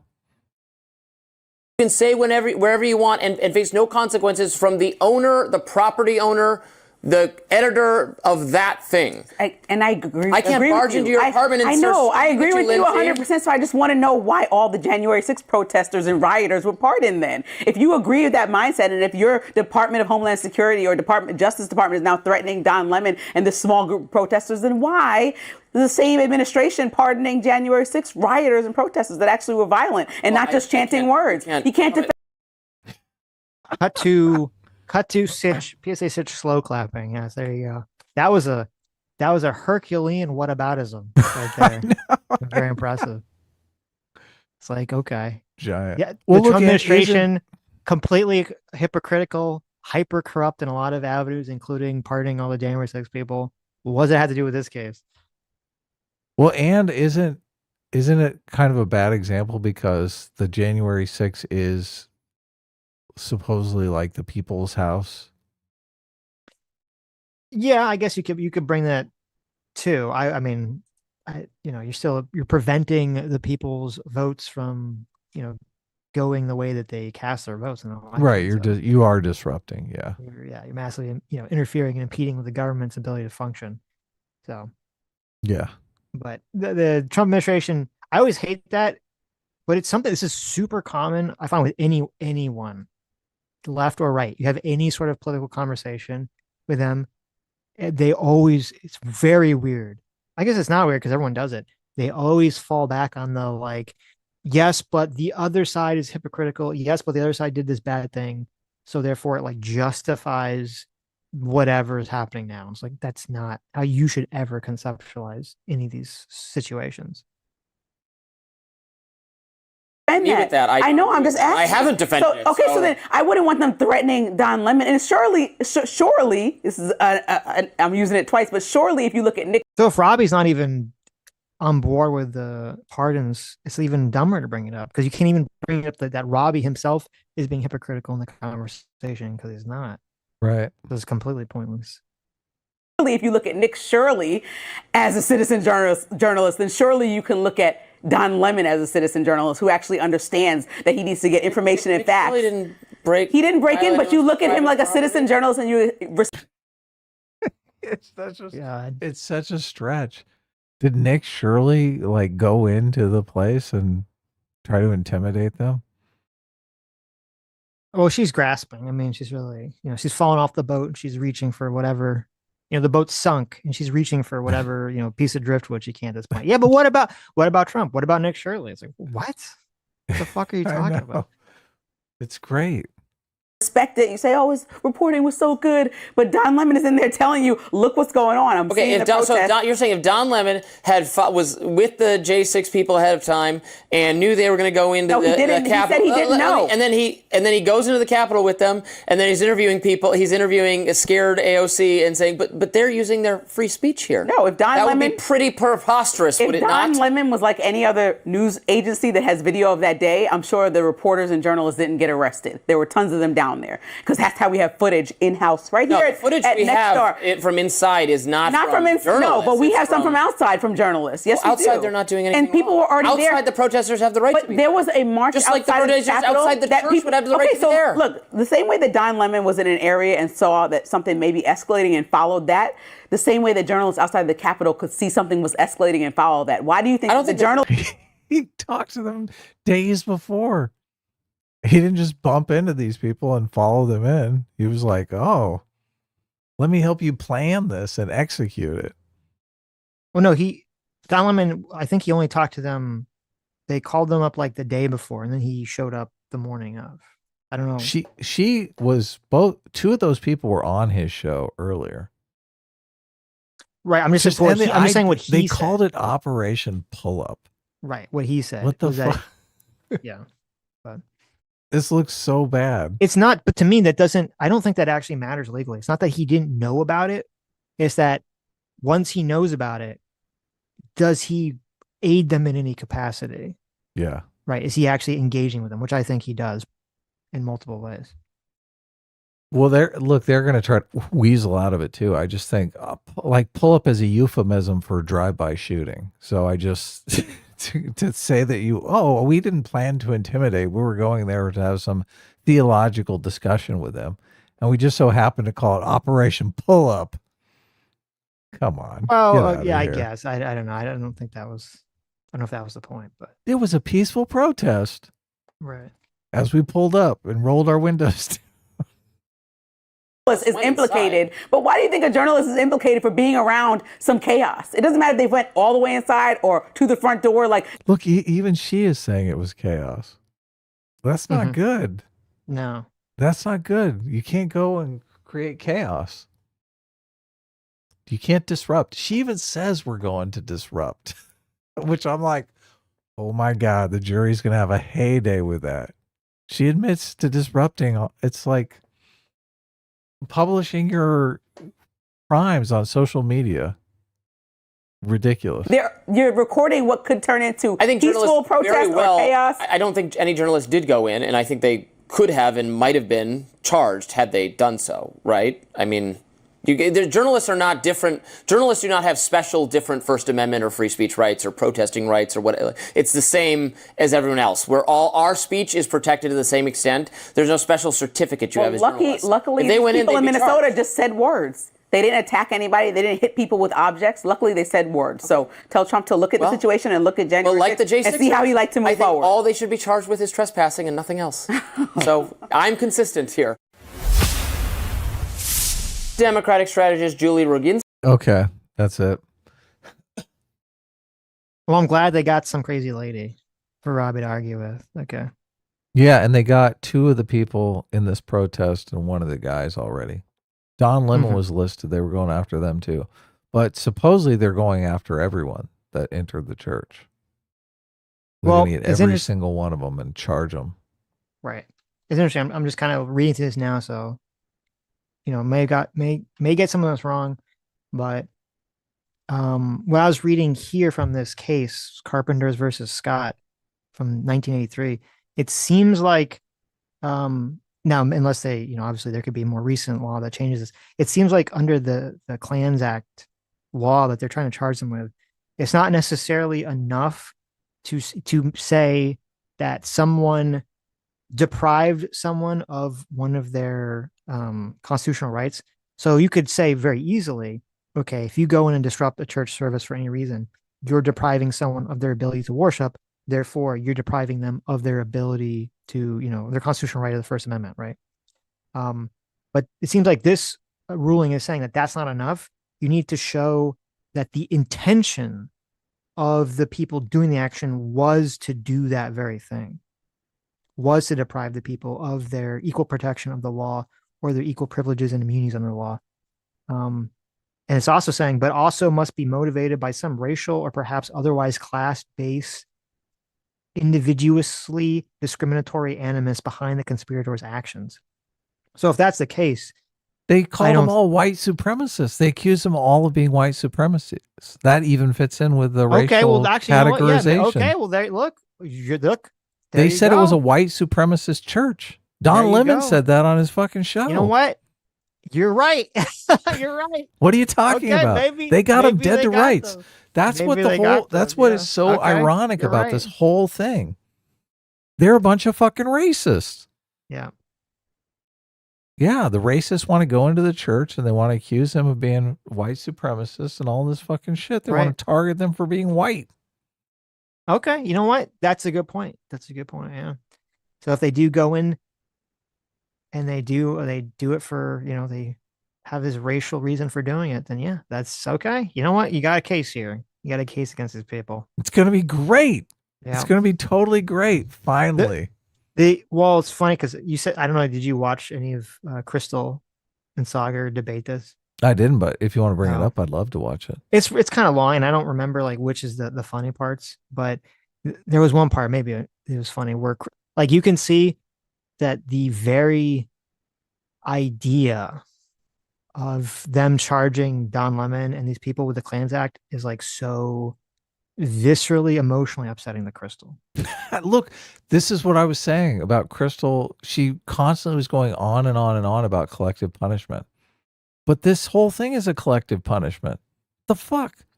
Mhm. These people they don't get to vote on who their pastor works for. They don't have any say in that. Well, I don't even know if they know. Yeah, either, exactly. They probably don't know. Yeah. Which is like, why are you going there, getting in their faces and trying to intimidate them? Your pastor works for ICE. Yeah, so what? Who cares? Well, what you would do, I mean, but what you do is, you'd protest outside and be like, don't go to this church. They support ICE or whatever, right?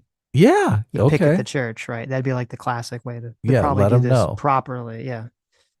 So, But they're so emboldened. Look, none of these people think they're allowed to intimidate people, and that's free speech.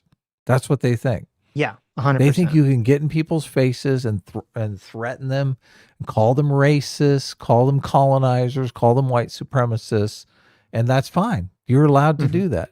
Yep. Guess what? You're not. No. And it's time we start telling them that, yeah, no, you can't do that. You can't just be a giant fucking piece of shit. Yeah, I agree. I would imagine they'll probably get like 10 days in jail, but whatever. Well, yeah. Well, no. Well, I don't know because I think the Klan Act has some pretty hefty Some stuff, teeth? yeah, to it. But they might only get like the top people, or maybe even the guy with the megaphone for the Klan Act. I mean, I would assume with the other people, you could get them with less with trespassing or some other lesser thing. Which, yeah, you're right. Maybe it's just a slap on the wrist, but better than nothing. Well, it's letting people know that they Hit 'em can't with the do this. fines. I think Yes, put them on notice. I think a lot of people thought that this wasn't breaking the law. All of these people thought. None of these people knew that they were committing a felony. None of them even knew that. It's Yeah. crazy because the one lead lady's a lawyer, so she should have known. And I That's think she's like a civil rights attorney. So this is like her alley. Exactly. Well, she's she's always going to look at it from one-sided racial perspective. But no, I had the exact same thought, and that was what part of what was interesting to me about the whole situation. Was to me, it seemed very clear these people were such in the bubble of LARPing, they wouldn't even perceive, and so emboldened, as you said, wouldn't even perceive that what they're doing is illegal.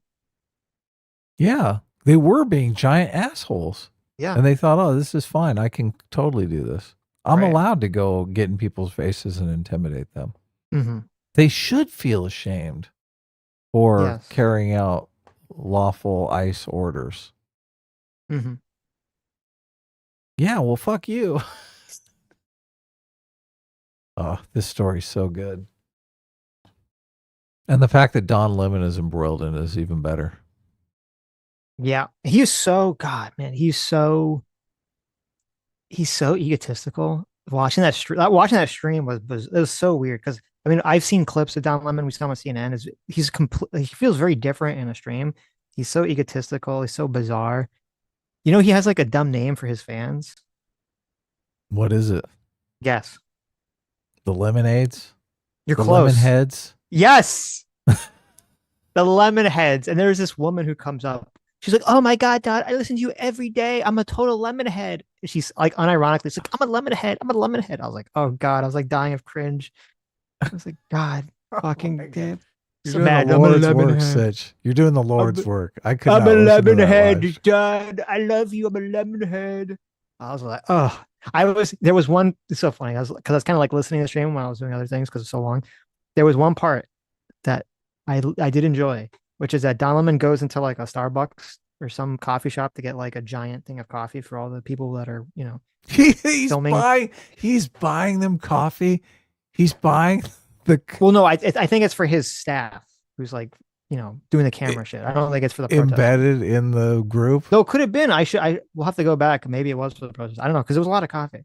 But I did enjoy. He goes in to buy like this giant thing of coffee, and they're like, the woman looks him dead in the eyes, and she's like, What's your name?" For like the coffee. Oh, and he was Like, what- insulted. Yeah, there's like a pause, and he says Don, and she just writes it down. No recognition of who he is whatsoever. Oh and my God. I'm like, I bet you. I could Crushed his feel he soul. was like a little hurt at that. He was a little mad that the random Starbucks lady didn't know who the fuck he was. And it was on a live stream too. So And it was everyone right saw after. It was like right after that woman comes up and is like talking about how much she loves them too. I was like, yes. Probably a Trump voter. Probably. There's also like a weird part where he rented some sort of black van for him and his crew. They're driving in, and they're like driving past protesters, and the protesters think that they're ICE, Mm-hmm. and they're yelling at them. And then Don Lemon puts the window down. He's like, "I'm not ICE, it's me, Don Lemon." They're like, "Oh my God, it's Don Lemon. We love you." I was like, what the fuck? But he's like, keep on. He's like, "I'm on your side. I'm on your side," which is funny because the whole. Is oh he just my a journalist? God, Right? I'm he's just like a journalist. Yeah, he's like, "I'm on your side, an guys. Don't yell at unbiased me." journalist. I know, it's so ridiculous. There's so much evidence in this thing. That's why they want to bring it to court, because it would be just a comical field day. I do think there definitely is enough evidence to charge him. I don't know if there's enough evidence to convict him. Right. I definitely think there's enough But the evidence court to charge case him. would be hilarious. It would be. And like if this wasn't Don Lemon, if this was some sort of right-wing protest and it was like Nick Shirley, like they 100,000% would have charged Nick Shirley too, or any right-wing journalist. It's only because I think it's like Minnesota and it's Don Lemon that they're going to be deferential to him. Two-tier justice system. Yeah, definitely. It's sad. We're going to get it fixed, though. Are we? Hell I'm not yeah. so sure. All right, guys. If you were the Trump administration, would it What be is it? smarter to Sean Spicy? We got Spicy? I haven't seen Spicy in a million years. Sean Spicer. What's going on with him? Well, look, I think he's got his own podcast now, because he's got Bacha on debating some ICE-hating liberal. Well, look, Bacha's a leftist, so I mean, I guess that's technically not a liberal. So technically, she's a leftist, right? Right. She's like the most. This is the complicated. Bacha makes a complicated immigration argument that I was talking about earlier. So, but I mean, Bacha is the most overwhelmingly pro-Trump leftist I've ever seen. So, I know it is a little interesting. It's unique. It's super unique. Though I do believe, let me see. What did she say about this recent shooting? She responded to. She quote tweeted. Because I'm expecting her to just. She said it was a horrible accident.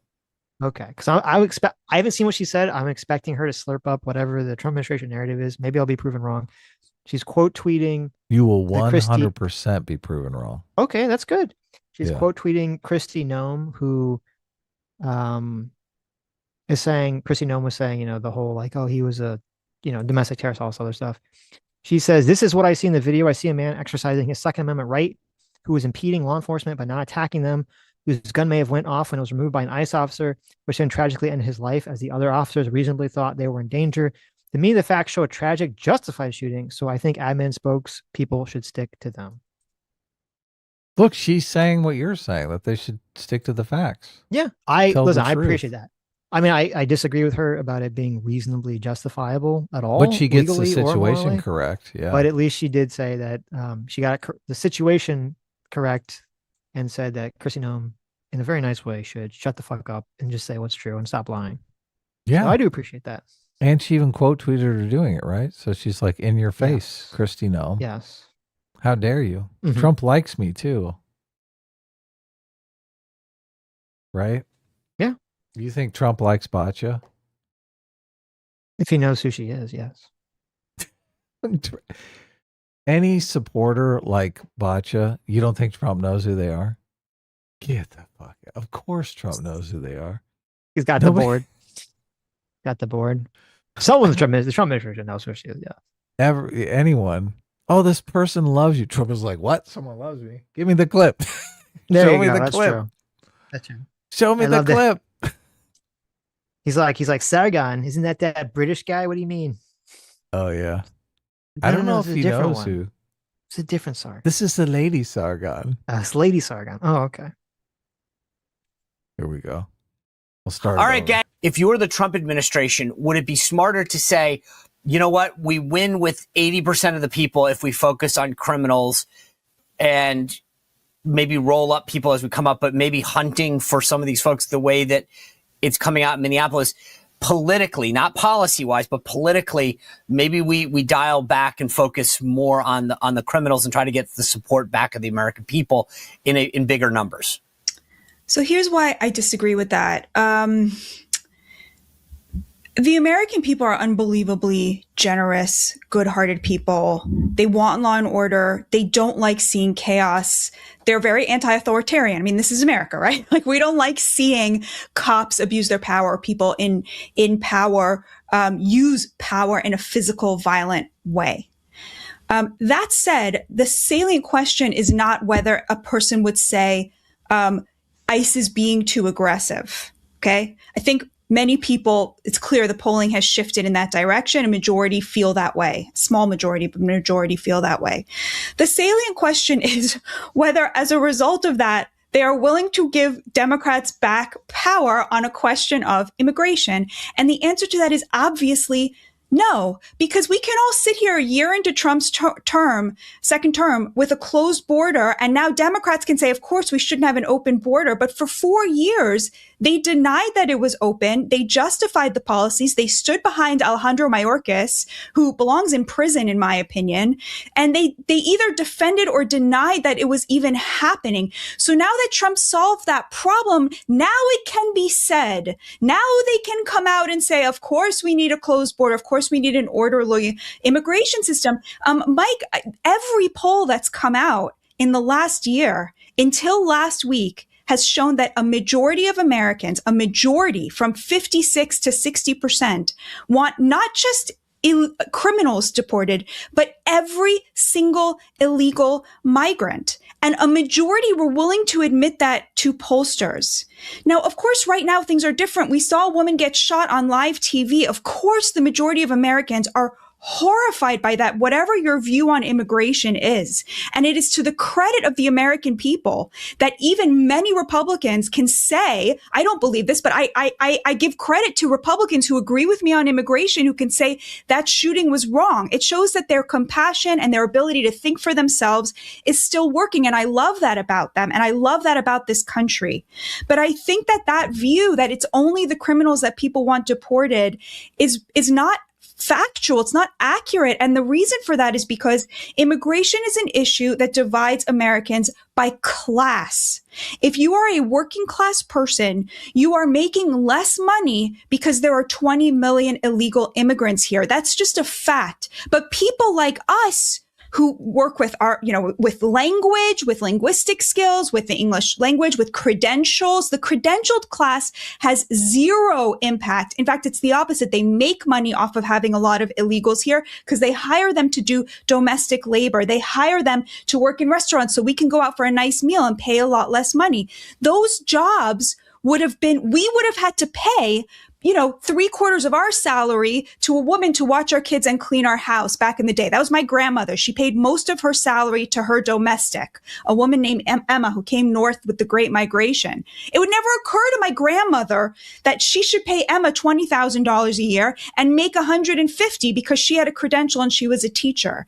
That is what mass immigration does. And that is why most working class people voted for Trump, is because they want every single one of those people deported. Now, does it feel good to say that when you live next door to an illegal? You've known them for many years. Does it feel good to say you should go back to where you came from? It doesn't feel good. And I think a lot of people don't feel comfortable admitting that to a pollster, but they know that mass migration is a big reason why their children will be worse off than they are. And I think that it's kind of a fantasy not to realize that. I think the fact that the Democrats cannot acknowledge this is why they lost the working class. And until they can acknowledge this, they will not win back the working class. So what do you think, Sitch?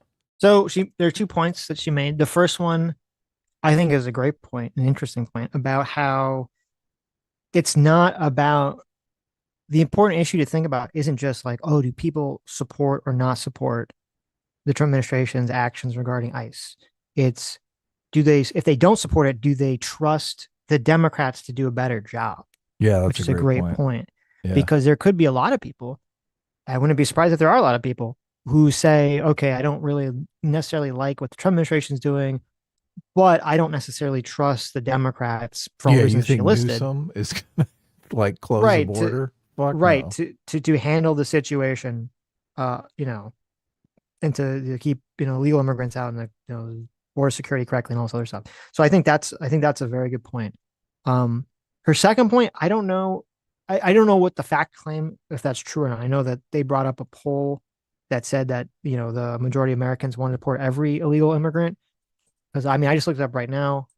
I found a Pew Research poll that said only 31% of people say that all illegal immigrants should be deported.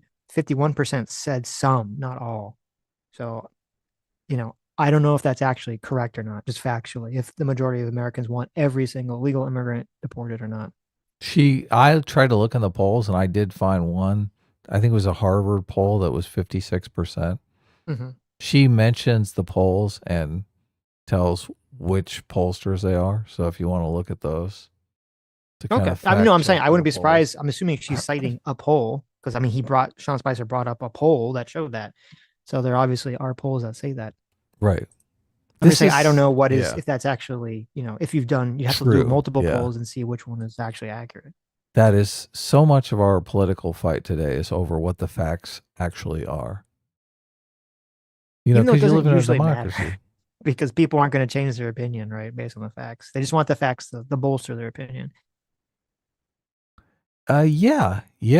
But it does have the side effect of people believe completely different facts about reality. And I think that's, yeah, I don't know that that's a sustainable model. Mm-hmm. Yeah. I think sooner or later we kind of all have to orient around the same facts for society to cohere. But look, you're going to get the response here, which is funny. Oh, okay. Considering what we're saying here. Right. I want to jump in there on a couple of things because I don't think it's right that the majority of Americans want every person who's here illegally removed. I'm just telling you what the polling has shown. I've seen. I don't think the polling shows that either, to be honest with you. But I can cite you the polls: a CBS poll, CNN poll. I'm sure that there's polls. Hold on. No, I mean literally. I'm sure that there are polls that show that, but I think I'd be able to find polls that show you the opposite. But regardless, see, you just find a poll that. You just get a pollster that shows you the opposite of that. Mm-hmm. So there is no truth. There's no truth value there. Let's see. Well, I just typed in CBS poll immigration. That was the first one she listed off. The first one is CBS News poll find more Americans say ICE is being too tough. Right. So. Well, look, she agrees that, and I think the polls agree that ICE, this is not handled well. But right. The question is, how many Americans want everyone deported regardless of whether or not they're a criminal? Well, and that's another thing too that's interesting because you do know, like a lot of people, if they start to not like the way it's being done, will shift their opinion on that, even though it doesn't logically make sense for them to shift their opinion on that, right? No, I think they still want everyone deported. They just don't like the way it's being done. No, I'm saying there will probably be there probably would be a lot of people, 10%, 20% of people that are gonna shift their opinion if they don't like the way it's being done. I mean, we see this. I feel like we see this a lot in polls where it's like you go, okay, that doesn't really make sense, but that's the way people do it. I feel like people are more stubborn on whatever they say. Once they admit on a poll that they want everyone gone, they're going to stick to that. They're not going to change that because people are doing it wrong. Okay, well, we'll see. I'd be curious to see if the polling shift is if the polling is one way like before all this ICE shootings and if it changes after. I wouldn't be surprised if it's going to change after. Right. Our two choices are very extreme at this point. This is a conversation about restraint with the Trump administration. And the reason that people are turning against ICE and turning against law enforcement, federal law enforcement here is because they have or not. Okay. Did you say you go? It's in the. Well, I know. I have a different window open. That's okay. This is why I wonder because I found I don't know maybe it's a different CBS poll. I found a CBS poll about this issue, and it doesn't say the question. And this is from let's see. This is from last July. Okay.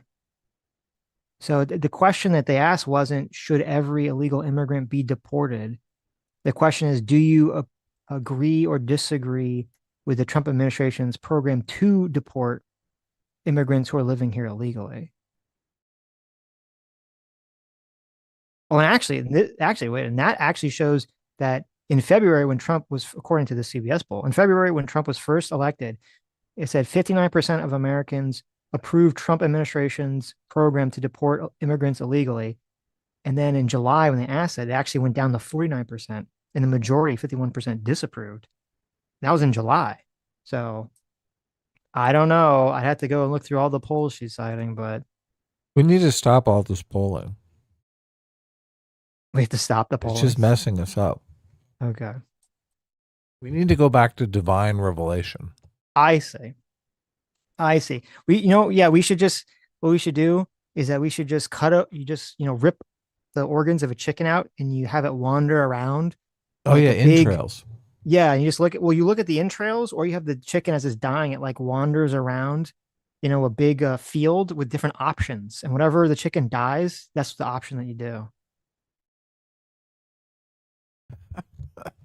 All these questions. Yes.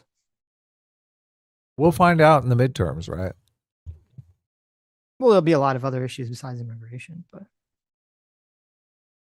absolutely no restraint on anything, and any opportunity they take, even if it's something that's good for them. And immigration should be a slam dunk issue for Donald Trump every single time he talks about it, because of how poorly Democrats have managed it over the last 4 or 5 years. And he's managed to piss that all away.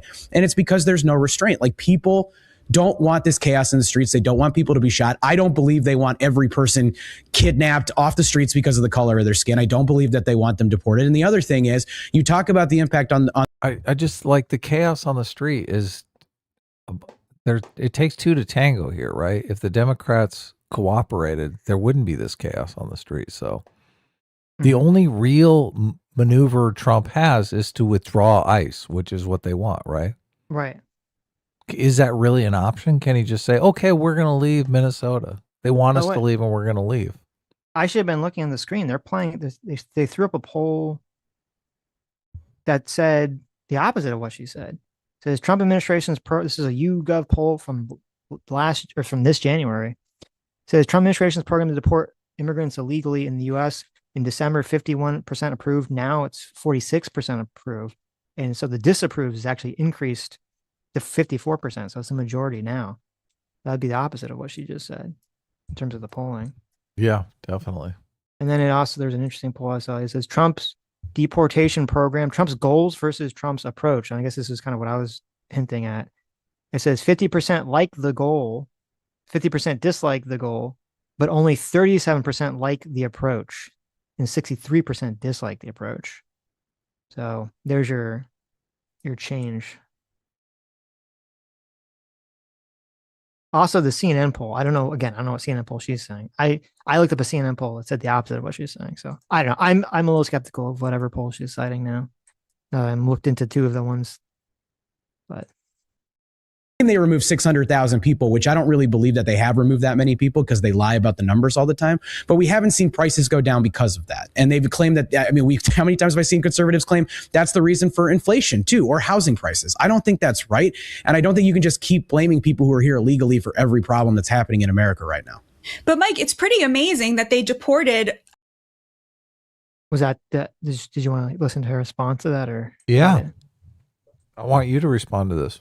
Okay. At least a significant amount of people, and prices have not significantly gone up, right? Like, if you had told me that they were going to be deporting people, they cleaned out a whole meatpacking plant in Omaha, I would have thought, like, you know what? That's going to escalate the price of meat and chicken, everything by It has. No. So this is we've had this argument a dozen times on the show, Sitch. Yeah. Well, the question we had it not on meat. We had the question was on, would it increase or decrease housing? Because if you're getting rid of all the labor, right? Yeah, we've had it in a number of different industries, but yeah. Well, I think that was the main issue we were talking about. It escalated the price of meat, and it destroyed a whole community in Nebraska. It's hard. It's interesting because it's hard to tell with the price stuff, because obviously with food, the price of food hasn't dropped really since post-COVID, and it went up dramatically during COVID and after COVID, and it's never really gone down. And so why is that? Is it because of inflation? Is it because of tariffs? Is it just because the corporations are greedy? Right. So, we have no fucking clue, or at least I don't have a clue why the price has gone up. I don't think anyone really knows the answer to that. So I am curious if they've basically, if a lot of the corporations have basically, at least the food corporations, have hedged by keeping the prices so high that they have a lot of disruption wiggle room now with tariffs or any sort of employees or anything to that effect. But they could lower prices, but they're not. They're basically Right. just lining their pockets, so they're getting ready for the next tariff to hit. Well, they would make the argument, well, we don't want to lower our prices because then if we keep them high, then we're giving ourselves, that wiggle room in case tariffs or, we can't have employees because all our illegal labor disappears or something. Her stats on the job numbers is what I want you to listen to. Oh, okay. Just respond to. I would have thought, like, you know what? That's going to escalate the price of meat and chicken, everything by like. It has escalated the price of meat, and it destroyed a whole community in Nebraska. Core inflation is actually down from where it was last year. The price of meat and the price of food is actually down. But it's down. It's down minimally. You compared from 3.1% to 2.7. Okay, but I would have thought like you would have had 10% inflation if you were going to start deporting illegals who, like, the majority of, whatever, like 30% of whom, are in, let's say, this, 5 industries, 6 industries, or what have you. And the fact that that hasn't happened is pretty miraculous and suggests they are walking that balance, walking that tightrope in a way that is like actually working. I just don't agree with that. Go ahead, Sean. Yeah. No, I just want to sort of level set some Sean, questions. is this what you were hoping for? I want you to know that I think I broke Google AI. I think I found the deep state, Adam. Did you? Yeah. Did you So know? I typed in, I sent you a screenshot. I typed in Google, price of food is down. And you know how they now all have the AI like little blurb at the top, which sometimes is useful, sometimes is like bullshit. Holy fucking I've never shit. seen this. I don't know what the fuck happened, but it went batshit Based on the crazy. late 2025 and early 2026. Like it went insane when I typed in the price of food is down. I don't know if it will replicate it for you guys, but I just Googled price of food is down and the AI like had a Spit out a meltdown. bunch of nonsense. It just said literally like 200 times or something. Like the entire screen, the entire screen is just does. And it kind of fixes itself at the end. This is so bizarre. I've never seen it do this before. Maybe it's your This is the internet. future. I don't think it's my internet. Hmm. I mean, I maybe you're right. Maybe it is the internet, but I like to believe it's on their end. Okay. That makes me feel better.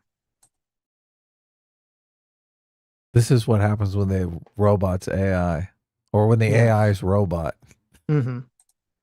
Yeah, it is because I think that what we do, what we've gotten to is a point where, there's no nuance, and I think too often we go one side or the other, and my side's right, your side's wrong, vice versa. And part of this is that and that's why I want to level set some things. To just go around the horn real quick. If you're in this country illegally, to Batia's question, okay, is it right or wrong? Should we remove people who are not legally in the country? Let's just start. Yumisi, tell me, should it be the policy of the United States that if you are not in this country legally, you should be removed? I mean, if we're doing nuance, then I would ask for the question, are they here? Did they seek asylum? Are they within the process? Mm-hmm. Well, I mean, I guess my question is, if they have a bogus asylum claim, if the asylum claim turns out to be fraudulent, I think they should never be able to apply for American citizenship ever again. Yeah, I agree with that. You either are part of the. I think that kind of matters. No, fair enough. That's a fair point. But my point is, if you are. So I found this CBS website kind of interesting. It lets you select different categories like meats, eggs, pasta. And it kind of goes through the price. Not only goes to 2022, which is not as helpful as it could be. But I mean, it really doesn't show the price has gone down at all. So I don't think it's accurate for her to say that the price of food has gone down. I don't think The thing that's that I always look factually at true. is the coffee, because that Starbucks coffee I buy all the time because it's like my morning coffee. Right. And during the pandemic, California prices, I don't know, this might be more expensive than other people. I think it's like the 2-liter thing of Starbucks. I don't know if you buy how you drink coffee. I don't know how you drink your coffee, but I don't we do the same thing? I buy the blonde. The blonde, cold yeah. brew, I started Starbucks. buying the blonde. You turned me on to the blonde. I turned you on to the blonde is blondes. better, way better, more caffeine, and it's tastier. It tastes better, yeah. You think it's going to be watered down coffee? You're like, oh, this is just going to taste like water, but no, Yeah, because it's lighter actually, color. So yeah, you think, yeah, it's not. It's the opposite. Fools you. Yep, it's a trick. Tastes better and is better. Yes, Bizarre. yeah. So I get that. It was $5.39 forever and ever. Yes. And then the pandemic hit. And oh my God, it went up to like $7. Yes. Well, yeah. it went up incrementally. Like it went up to $6 and then it went up to like $6.25. And then I think towards the end there it was like $6.99. And I was like, holy fucking shit, this shit's gonna be $10. Right. But then it started raining back in. And I think now it's about $5.50. It's close to where it was, What? but a little bit more expensive. Yeah. What the fuck? How is it more expensive where I live than where you live? I don't know. Maybe It's like never where I live. It's never got back below $6. Oh, so you're experiencing the same thing? It's never. Yeah, I am. But it's never gone. It's never gone down below $6. The mine, and even I've caught it on sale where it's like $5. Well, see, And I'm that's like, part of. okay. I think that's part of my theory about why it's so funny. Now I checked to see my local supermarket ever sailing. As part of my theory, why I think that they've kept the prices very high, because I have noticed. I don't know. Maybe this is me misremembering. It seems like whenever I go to the grocery store now, there's like way more 2-for-1s or way more like different deals for different items, like than I'm used to. Like usually when I go to the grocery store, there would be if there's something on sale that was like a 2-for-1, like a big sale. Like sometimes it'd be a little sales, but if it was like a big sale, that'd be like, oh, that's like a rare occurrence. I feel like every time I go to the store, there's some big fucking sale of some product I'm buying, which makes me believe, okay, they have a lot of wiggle room to fuck around with if that's the case. I'm buying a 2-liter bottle of coffee that's 2-liter, not the 48-ounce one. Is it the 48 ounce? I don't know. It's the big one. It's the little jug. Yeah, the little jug. Exactly. Yeah. So, but I drink coffee and tea mixed together. I drink. Really? Yeah, it's super delicious. It's like a chai latte. Oh, okay. Yeah, that'd be good. So it's chai, tea, and blonde Starbucks coffee, half and half, and with milk. So, right. It's not a latte. It's chai. It's chai tea. I understand what you're saying. Yeah. I just don't want you to think I'm gay. Like, oh, okay. Because I'm a latte liberal. Uh-huh. Anyway, I love that drink. It's so delicious. Like I wake up just craving it. So what is the someone brand? in chat was saying that you were spending $150 to $200 a month on coffee. Hell no. I mean, it's $5 and that jug lasts me probably 2 weeks. So it's more like that jug. You split it up, right? I go through that jug in like 5 days probably. Yeah. Well, look, I drink half of it is the chai, and the chai tea is more expensive than the coffee. So what is the chai tea brand you get? What is the chai tea brand? I'm not sure. Is it sure. that one It's the same one that they use at Starbucks, but I'm spacing on the name of it. Yeah. There's some chai tea thing, the Bottle House Farms, but I never liked that. Bolt House Farms. I never liked that stuff. What is that chai tea? Anyway, I'm interested. I'm looking at Tazo chai tea. That's what it is. Okay. Yeah. I'm looking around the stores around me. It's interesting. Depending on what store you go, that Starbucks blonde is between $6 and $7. Yeah, that was the height of the pandemic for me, and it's still that way for me now. What the fuck? It was soul crushing. So this is probably the difference in our experience of inflation just off this one fucking product. Well, no, because I look at my grocery bill. My grocery bill shot up dramatically during COVID, and it never really went back down. Yeah, mine has gone back down. So okay, and I'm not sure why that is, because I mean I'm in Los Angeles where it's I don't know. Yeah, I would think that's interesting. Anyway. Are not legally here. The United States has not said you are seeking asylum. You may enter. Here you go. So you came in and you've just you snuck in. You didn't apply for asylum. You do not have any documentation showing that you checked in with us and that we're good with you staying. You overstayed your visa. Okay. So assuming that you do not have an asylum claim acknowledged by the United States of America or a temporary work visa, should you be removed as a policy of the United States? I think if you are operating a way that is a danger to the United States citizens, you should be removed.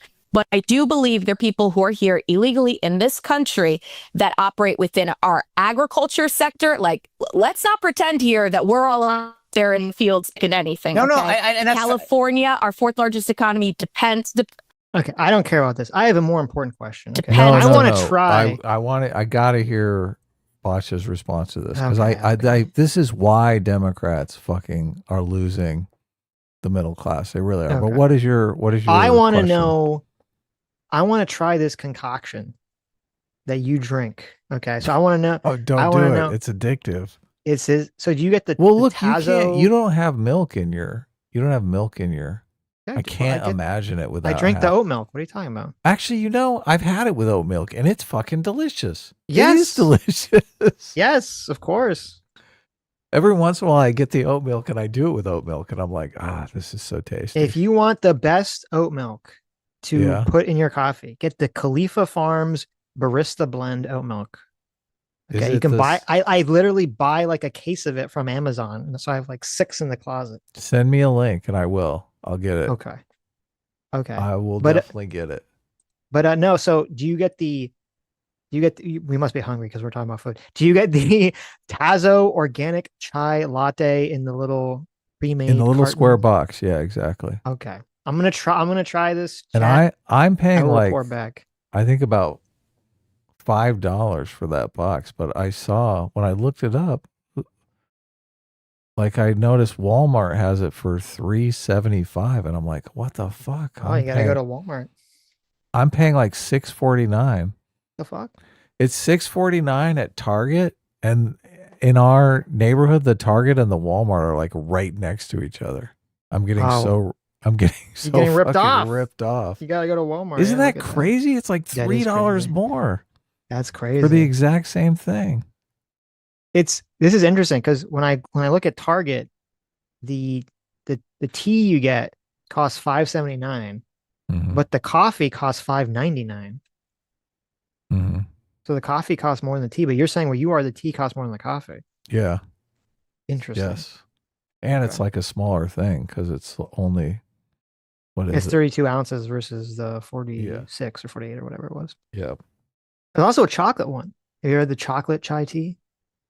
Yes. I haven't tried that though, but look, I like chocolate. I might try something like that. Okay. Well, I'm gonna try this now. I'm curious to try this concoction. I just dreamed it up and started drinking it, and I was like, "Oh my god, this is fucking delicious!" Mhm. And then someone in chat said that this is a regular drink in Australia, that it's something that they do on the reg. Okay. So other people know too. You'll be in the know. If I'm you gonna hate be it in the though, know. you got to pretend you liked it just so we can stay I friends. do. What are we getting a sponsorship or something? Maybe, I don't know. Okay. God, I would love to. We should just after having this conversation. Okay. Tazo chai tea is the same chai that they use at Starbucks. So they could make this drink at Starbucks. Okay. Depends heavily on it. So I'm not of the belief. So look, I don't like this narrative. We need the immigrants. We can't survive without the immigrants. Yes. I contest that narrative, and I love Botcha because Botcha contests that narrative too. And I love the argument that she makes against it. She's like, aren't you shitting on a lot of Americans who do those jobs? What are you saying? They're un-American? Yes. Fuck those that people. people who are illegal should immediately leave. Okay, fine. If I could just jump in on the agriculture point, because I knew it. I was about to actually argue for you, Batya, because I was like, I knew you'd go there. But I think that's not what I want to do, though. Is just and if we argue on the agriculture part, can we throw in Hyundai? Because I'm from Georgia, so like that's an example of a small town that had a huge plant, a lot of folks working at it, Korean. And I don't disagree. I get that. I'm not trying to argue, but part of my point is it's like we justify some, and that's what I'm just trying to do is level set the conversation. And I get there are people in the agricultural industry. I get there are people, I mean, they're all sorts. I shouldn't even start. We'll go down a whole path of industries in the United States that depend on cheap, illegal. But that's what I want to dispute. I want to dispute that point, because actually there's not a single industry in America whose share of illegal labor is higher than 27%, not one. And that includes agriculture. And if you want to say, well, now, Sitch, you're going to contest these numbers. Look, I want to know if the numbers are true. If she's like just statistically illiterate and all of her best arguments are based on bogus statistics. Okay. That would be a huge blow. Let me go back a second. I was distracted. Whole path of industry. Are you shopping? Are you filling your Amazon card up? Damn you, Sitch. I am. Pay attention. Industries in the United States that depend on cheap, illegal. But that's what I want to dispute. I want to dispute that point, because actually there's not a single industry in America whose share of illegal labor is higher than 27%, not one. And that includes agriculture. And if you want to say, well, agriculture is big, even people who pick crops for a living is only 48% illegal. Now, of course, if you deport that 48%, it would get more expensive. But to act like this labor is beneath. Well, I'm confused. What? I'm so confused what she just said. 7%, not one. And that dispute that point. How is this confusing? She's saying because actually there's not a single industry in America whose share of illegal labor is higher than 27%. Okay, there's not a single industry that's higher than 27%. Gotcha. Not one. And that includes agriculture. And if you want to say, well, agriculture is big, even people who pick crops for a living is only 48%. Oh, okay. So she's saying the within entire agriculture. Okay. Well, hold on. So it's saying the concentrated in crop picking. Right. But that's okay. Well, but then that means saying the entire agriculture industry is only 27% is kind of worthless, right? Because that's like including everyone that works in like the office buildings, right? It's like, obviously we don't think packing that, plants, all kinds of shit. Right. But so that's what I'm saying. But that's why you have to do it by specifically shipping. Like, yes, shipping, packing plants, picking, because that number's crazy high. What she just said, 48%.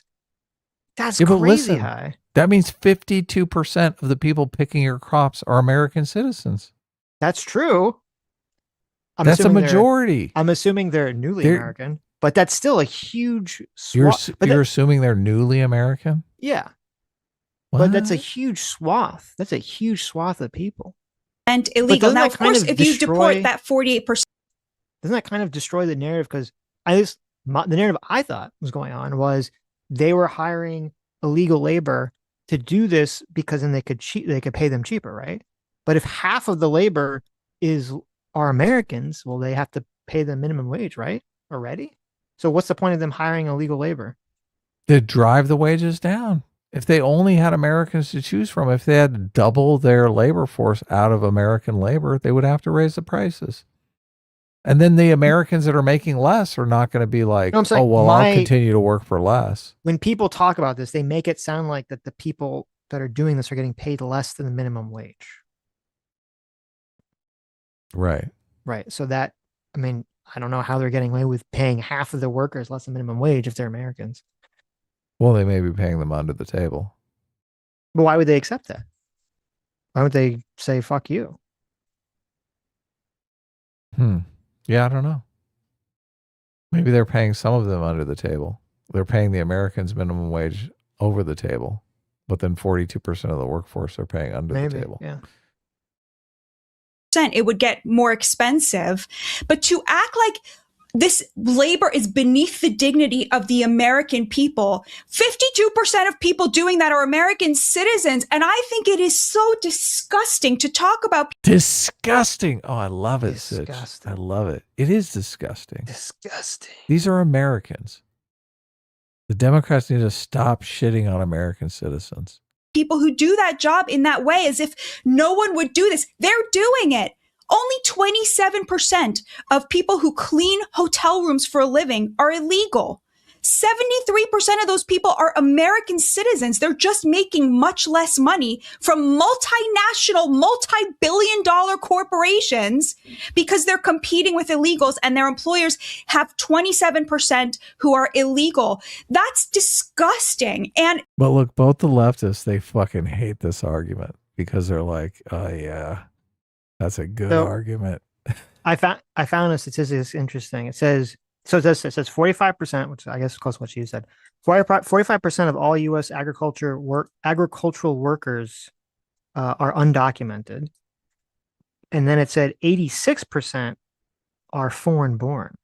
So, so the overwhelming majority, even if they're here legally, are still foreign born. So, newly American.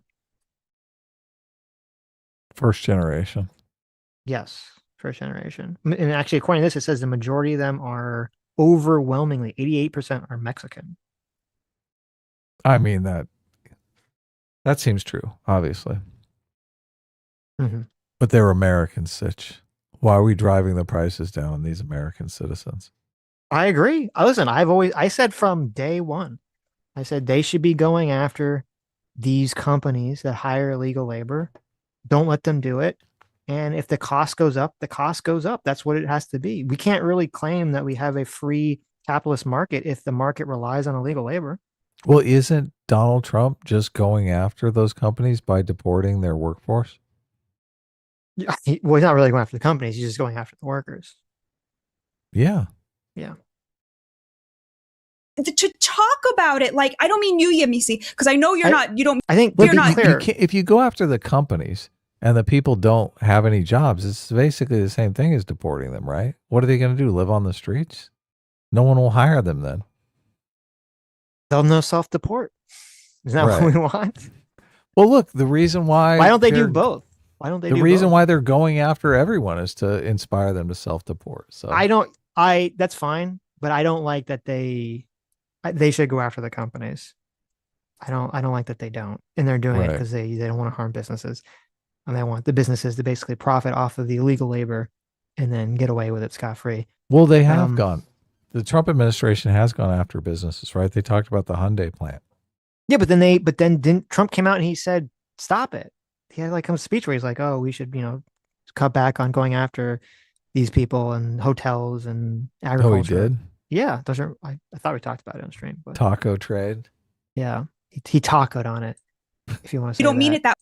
But no, to be clear, my position never was that they shouldn't stop illegal labor from existing in America. I've always said that they should. My position was just, if you do that, it's going to make the price of things go up. I think that's just an objective reality. Well, and she's arguing that they haven't gone up, but look, you're in Florida. They have gone up tremendously. So obviously it hasn't worked out well there. And it's also, as I said, it's hard. It's not really the best time to tell because, we still have all the COVID leftover shit and we have tariffs. So we have a multitude of different factors. So it's like, what exactly is the clear thing that's causing the price of food to go up or to stay high is not easily knowable. Okay. I just want to hear the left wing. It's funny because they're kind of all left wing. I don't know if Sean Spicer's left wing either, but I want to hear their responses. Don't think Sean Spicer's left wing, but okay. I'm not familiar with Sean Spicer at all. So he was Trump's press secretary, wasn't he? Really? In his first term. Oh, you don't remember this? I don't remember now. Okay. He was the press secretary for Trump. Yeah. In his first term. Okay. We were doing the show then. I mean, I should know. There you go. Whatever.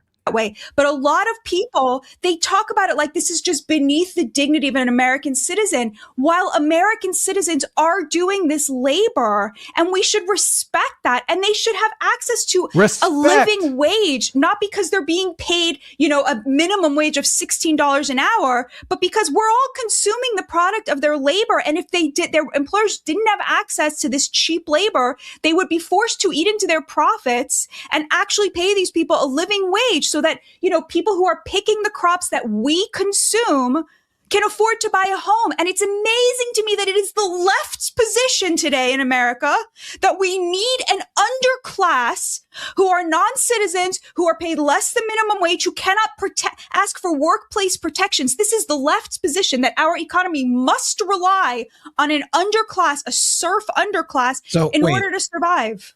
Can I jump in there? I will say, hey, the people that pick crops a living wage, who is this commie, Adam? Get this communist off the screen. I'm disgusted. Okay.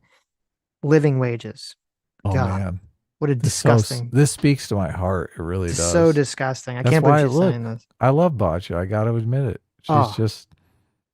She tells it like it is. You're such a communist. Such a commie. When you got the Trump lover being a communist, suddenly you're going to become a commie, Adam? How dare you? Boccia is definitely a Trump lover, but me, yes. No. I'm lukewarm on Trump at best. Because I don't think that's the left's position. I think the left's position is that the economy does run currently on, you call it an underclass, which I know you don't mean it to be like offensive. I agree with you in the sense that there are a lot of people who talk about this as if the work isn't dignified and beneath a lot of people, which isn't right. And I think it's a disgusting way that people talk about it. In my view on immigration, there's two different aspects of this. There's a question of the basic humanity of people who are living here, who have been here all their lives. A lot of them, this is the only home they've ever really known. Blah, blah, blah, blah, blah. Okay. I go to the bathroom. Is there something that they're going to say that I have to listen to? No, I'm moving on to the next clip. Okay. The clip about Gavin Newsom. So you can start that. You can miss the beginning. No big deal.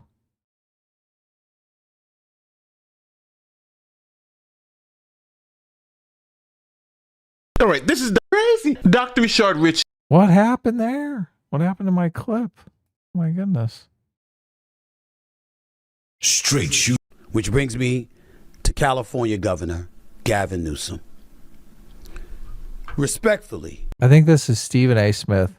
He will probably be running on the Democratic side for president in 2028. There's rumors. Rumors are that people want him to run. There's like a draft Stephen A.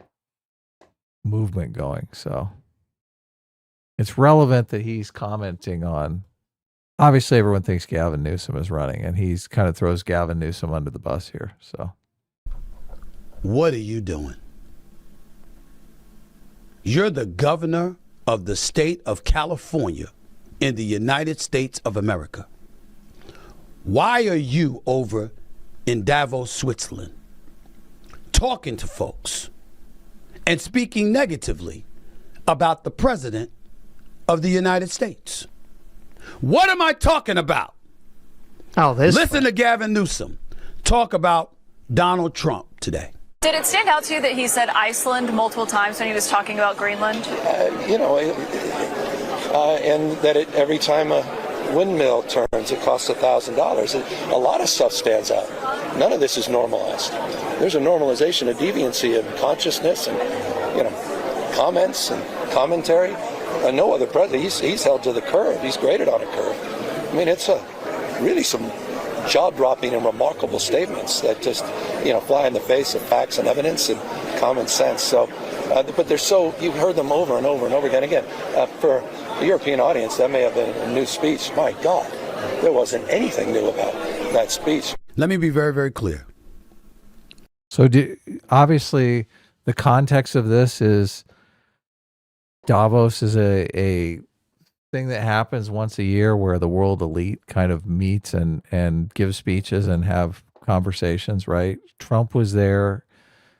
Gavin Newsom was invited, but I think they dissed him last minute. He was supposed to give some speech and Trump got upset with him over these comments and last minute said, don't let him speak, and they didn't, which was No, a huge I think these comments that Newsom made were after they blocked him from speaking at Davos. I think they were before, but I could be mistaken.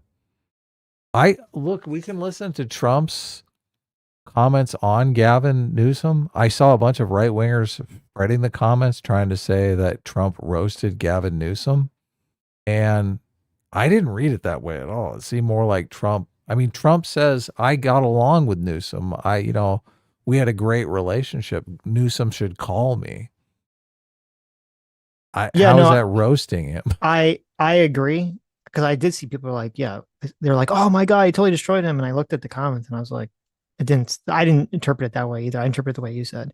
Trump seemed very magnanimous, like he was trying to chill him out, like he was trying to send the message, Newsom, I'm trying to negotiate here on Greenland. I'm trying to buy Greenland.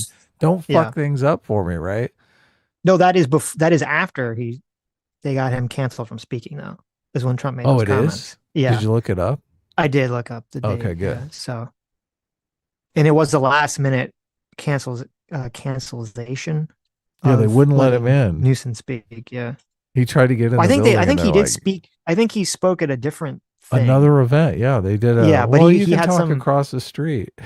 He had some. No, I think he spoke at Davos at some other part of it, but he was supposed to give some speech, with the media partner Fortune, and the White House put the kibosh on that. Right. I didn't know this. This is crazy. California, the fourth largest economy in the entire world. Yeah, we'll see how long it lasts That's with Gavin crazy. Newsom as our. I know, but that is crazy. We produce a huge amount of the world's nuts and fruits, all in orchards in Northern California. So right. Yeah. So White House spokeswoman Anna Kelly said, quote, no one in Davos knows who third-rate Governor Newsom is or why he is frolicking around Switzerland. I like frolicking around Switzerland instead of fixing the many problems he created in California. So that was the White House comment on the not letting him speak. Oh man, it's just I am such a sucker for presidential politics. Mm-hmm. It's, I mean, it's so obvious Gavin is running for president, and of course. My gut says this guy doesn't stand a chance. He's just too much of a sleazy used car salesman. He fucked his press secretary's wife when he was in the mayor of San Francisco. That's crazy. Yeah. Yeah. I'm like, what? There's a video of him apologizing for it. I mean, oh man. He just, and so much of the shit that's gone on in California, I think he defunded a bunch of prisons and let a bunch of people out. Crime has gone up in California, obviously, because of that. There's so many things that they can attack him on. I can't believe if Democrats nominate him because he has good hair and teeth, I'm gonna be like, you guys. Well, he's got the Graper vote, so he can get down. Really? I think they're just talking shit. It's hard for me to imagine the Groypers are going to vote for Newscum. That's not going to happen. Come on now. Come on, Sitch. I have no problem with Gavin Newsom being candid and open about his feelings about our president. They're going to vote for the race mixer on United States soil. To go over to another country. Is Rubio a race mixer? Well, he's not white, is he? I don't know what Rubio's situation is. I mean, he's white passing. Isn't he the same nationality as Nick Fuentes? I don't know. Nick Fuentes is like what? He's like I'm a 125th or 118th Mexican or something, right? Oh, really? I don't know what he ever says. Marco Rubio is like, isn't he like 100% Cuban? I mean, he's American. He was born in America, but right. I'm pretty sure he's 100% Cuban. Let me say this about Gavin Newsom. It's so weird because I agree with you on Gavin Newsom. I think he has a terrible vibe. And I think he's a terrible speaker. And I've always thought he was a terrible speaker. And he seems so not persuasive. He has the used car salesman vibe and all this other stuff. So I would agree, at least from my perspective. It's hard for me to imagine that he'd win an election. But it's strange because him just like being very derisive to Trump on social media has made all the energy of all the online lefties suck his dick all of a sudden. I know. It's they used to pathetic. fucking It's hate fucking Gavin. pathetic. It's so funny because they used to fucking hate Gavin Newsom because he'd be like, oh, he's too moderate, he's not radical enough, he's not socialist enough, blah blah blah blah blah. You know, he's not anti-Israel enough. And then all it takes is him just like attacking Trump and being a mean girl to Trump, the way that Trump is like a mean girl to other people. And all of a sudden they're like, oh, he's the best person ever, he's amazing. So I don't know. I think it's very, very possible that Gavin Newsom will win the primary, which I think is a mistake. But yeah, he's not going to win the election. It's going to be hilarious.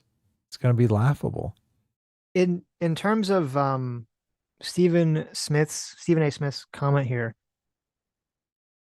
if Trump was just at Davos and he just gave some sort of normal, rah rah America speech, or like rah rah America and fuck Europe speech or something, I could agree with the concept of what he's saying. Oh, you shouldn't be American. You shouldn't go to some foreign country and diss the president even if you don't like their politics, right? I'd agree with the concept of that in theory. The problem is that's not what happened.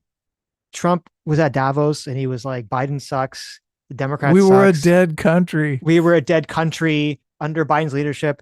They tried to steal the election. They stole the election. Like, it's all the same, like, general, like, very, like, divisive, random shit that Trump always says. So you can't have this, like, one completely one-sided situation where, like, well, the president can go and he can be as divisive as possible whenever he speaks, but you can't criticize him. Like, that's not how we don't live in that world.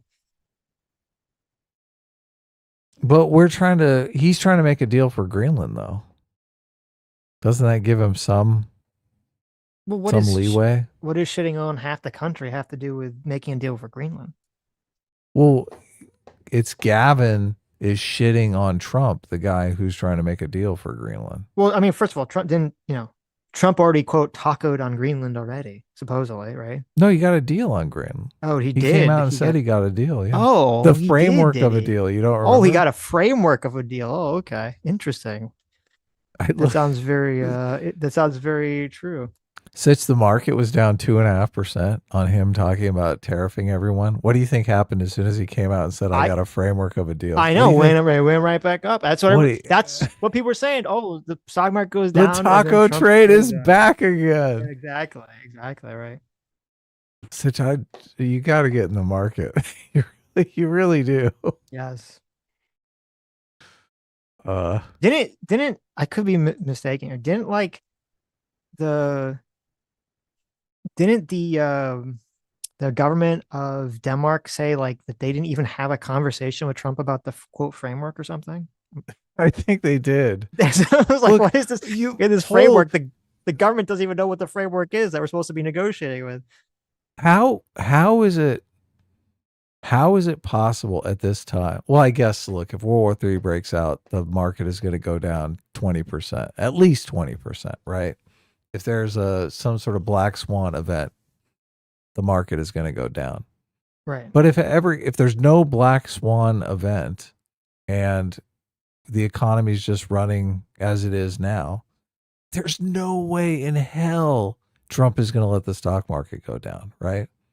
If the stock market goes down for any other reason, just people get spooked on something, Trump is going to come out and talk it up and say, oh, problem solved. And the market's going to go right back up again. Did you see there was some prediction that OpenAI is going to lose some astronomical amount of money? I thought OpenAI was doomed from the get-go. Right.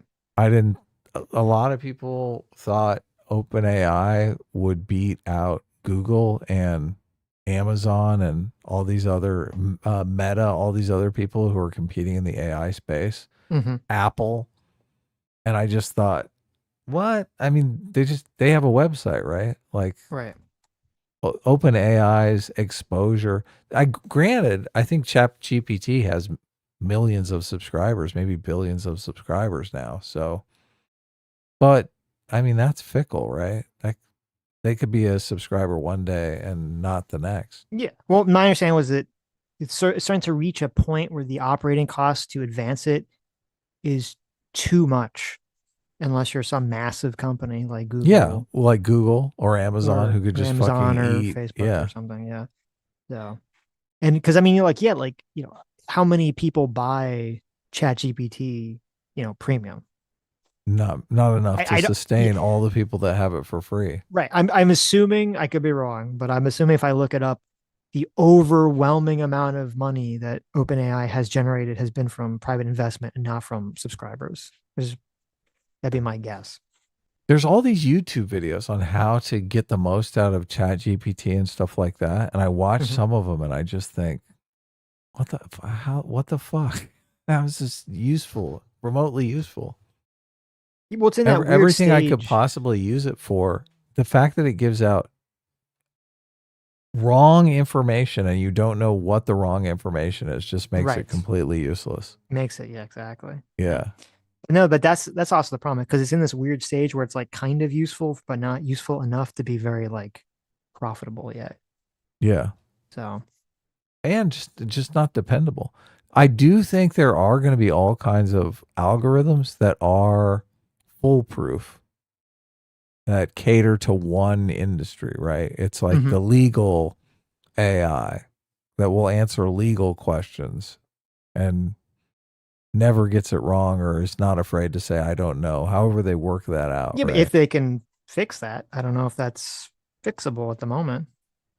Well, I think they will figure out how to fix it by tailoring the data set. I think the problem with the data sets is they have these super broad data sets. So it's like just millions of bad information in the data set. So my limited understanding of the technology, I'm sure there is a fan of ours whose name escapes me at the moment, who was like an AI programmer. Right. Yeah. So maybe they'll let me know I'm wrong. I think that like even the ones that you tailor to something specific, like law or art or whatever, I think it still have to generally be trained on like a general data set of like communication and understanding. And then you train it on the specific set of like law or whatever area, or coding or whatever the specific area is. Mm-hmm. So I don't like the whole like get lying or hallucinating or all this other stuff. That could be baked into the cake, or that might be a little bit more difficult to work out beyond just training it on something specific. Yeah, we'll see. I mean, that's the thing. A lot of the information you get on AI, you get people who are full on believers who are like, oh yeah, we're going to have, these things are going to be wizards that completely solve every kind of disease there is in the world, right? And then you get people who are like, this thing's completely useless. It's a big bubble. None of this will ever be useful for anything. There's no way that it will be useless. That doesn't make any sense. Well, just in the image generation, right. It already is massively useful. Yeah. It's already not useless now. And yeah, as you said, the image generation and the video generation, like I said, at the lowest end, it will at least be incredibly useful in the entertainment of just like people being able to create a bunch of like movies and pictures and shit for themselves. Right. Now, will it scale broader than that? I think it still will, because I mean, it's still, even though it lies and has problems like hallucinating, it's still the idea that you can talk to your little computer and it understands what you're saying is like crazy.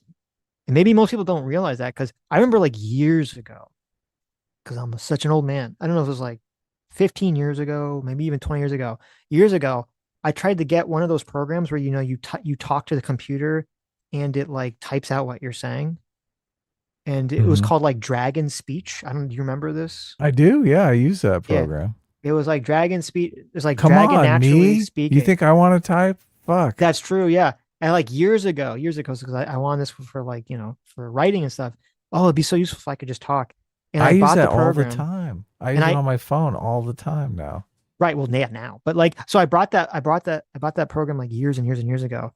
And it was like the biggest fucking hassle on the planet to use. Oh, I know. It was terrible. Was like never right. You literally had to train it on your voice because you don't realize how you say a bunch of weird things in weird ways that not everyone speaks exactly the same way. And it like would always get it wrong. And I tried using it for like months and it was like more work than just fucking typing. And I just gave up on the whole, I was like, fuck, this is so obnoxious. I just gave up on the whole thing. And now all the AIs instantly know what the fuck you're saying, like all the fucking time, no matter who it is. Yeah, that was pretty much my experience as well. But now they've ironed that out. It's great. They completely fixed that. Yeah. So Even that just is useful. even it would be amazing just to have like if you had like a little like your little Google Glasses and you're in a foreign country, if you could just like translate back and forth between people, or you just hold up your phone. I guess you don't need the Google Glass. You just hold up your phone. Like that's just super useful as it is. Self-driving cars. Self-driving cars. Yeah. Yeah. So now, will any of this stuff, as I said, I don't know if any of this is going to cure all diseases or whatever. So maybe that's kind of the pie in the sky attitude for it. It is interesting that so many people at Davos are interested in the reverse aging. Yes. There's so much of them. That's why they're funding all of this AI research, because it's all rich people just dumping their money into research because they're like, I want to live forever. The fountain of youth still exists. It really does. As a myth that people are searching for. Sure. People are still searching for that fountain of youth. And AI is the latest iteration of that idea. Very interesting times to live in that. But on the open AI front, so they're building all of these data centers so that they can maintain the capacity for all these people asking questions and whatnot. It's all about turning energy into tokens, as they say.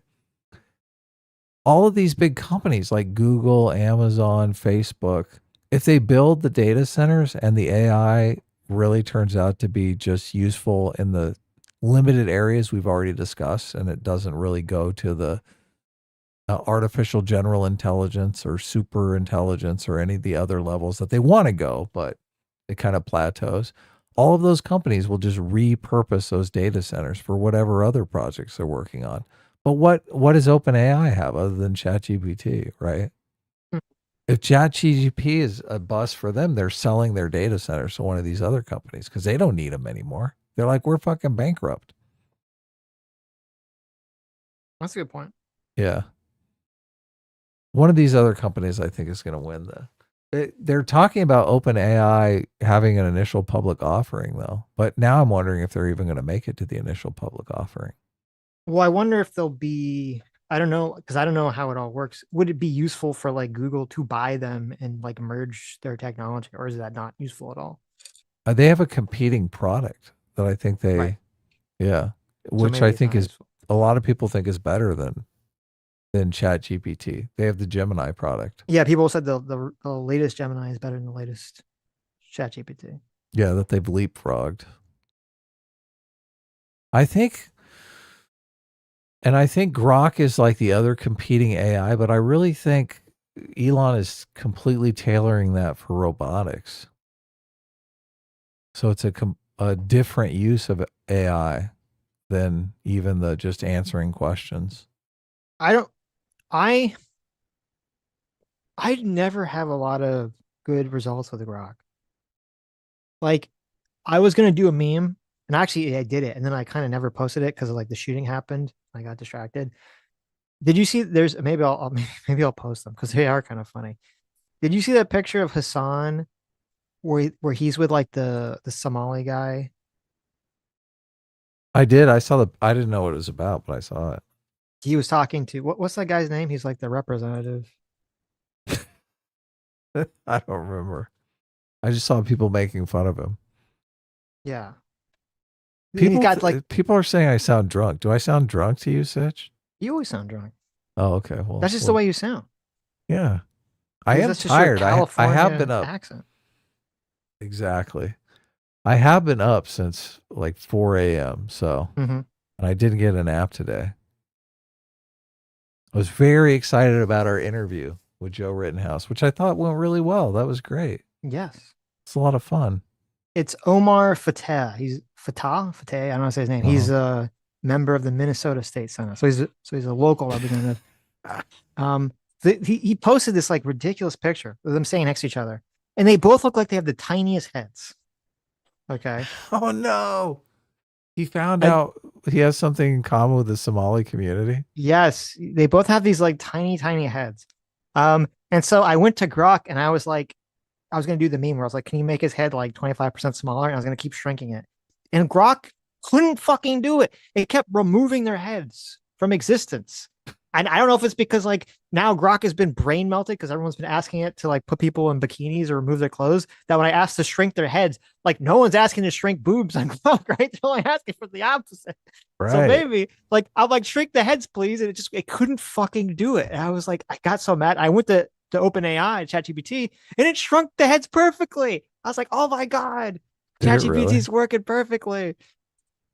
It is odd. Sometimes different AIs have different, better results. So yeah, so I'll go back after stream or tomorrow, and I'll post my my little meme about it because it was funny just to see their heads get smaller and smaller.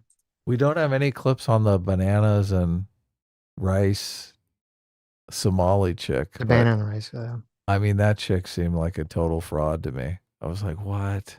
The only thing I have to say about that is, I saw a lot of people posting that and they're saying like, LOL, Somalis are like low IQ and stupid. Mm-hmm. I listened to that clip. First of all, the first thing that hits me when I listen to that clip is that she has like, it's weird. I don't know why she has like a Valley Girl accent. She fucking lives in Minnesota. I know. It's so weird. Why does she sound like that? I was like, what the fuck's going on? She sounds like being Somali is like so cool. Yeah, I was like, what the fuck am I listening to? If it was in California, I get it. I don't know. But then, so that was my first thought. My second thought is, I don't know what the fuck people are talking about. This is like, I'm watching this like dumb bimbo talk about bananas and rice. Oh my god! Yeah. But she's got the big Band-Aid.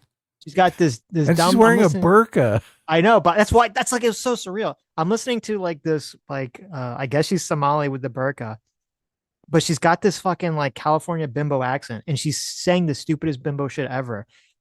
And people are talking about like this isn't like proof of like the proof that they're stupid or there's not like lack of integration. I'm like, are you out of your mind? This is proof of assimilation. Some Somali girl who sounds like some airheaded ditzy white girl from California. I'm like, this is proof of assimilation. What the fuck are you talking about? I'm from the Somali Valley. I'm from the Somali Valley, and let me tell you, like, it sounds like, all those like clips where you'd see like they'd ask the Miss USA some question and they give like the stupidest fucking answer ever, and you're like, oh my god, like that's what I'm like. It's like what it sounds like to me when I listen to this person, or when you see like world peace and stuff. Yes. Or when you like listen to like one of these girls, they do those like girl in the street interviews and they ask these girls like some question and they give this stupid, like that's what it sounded like. Just one of these random fucking retards.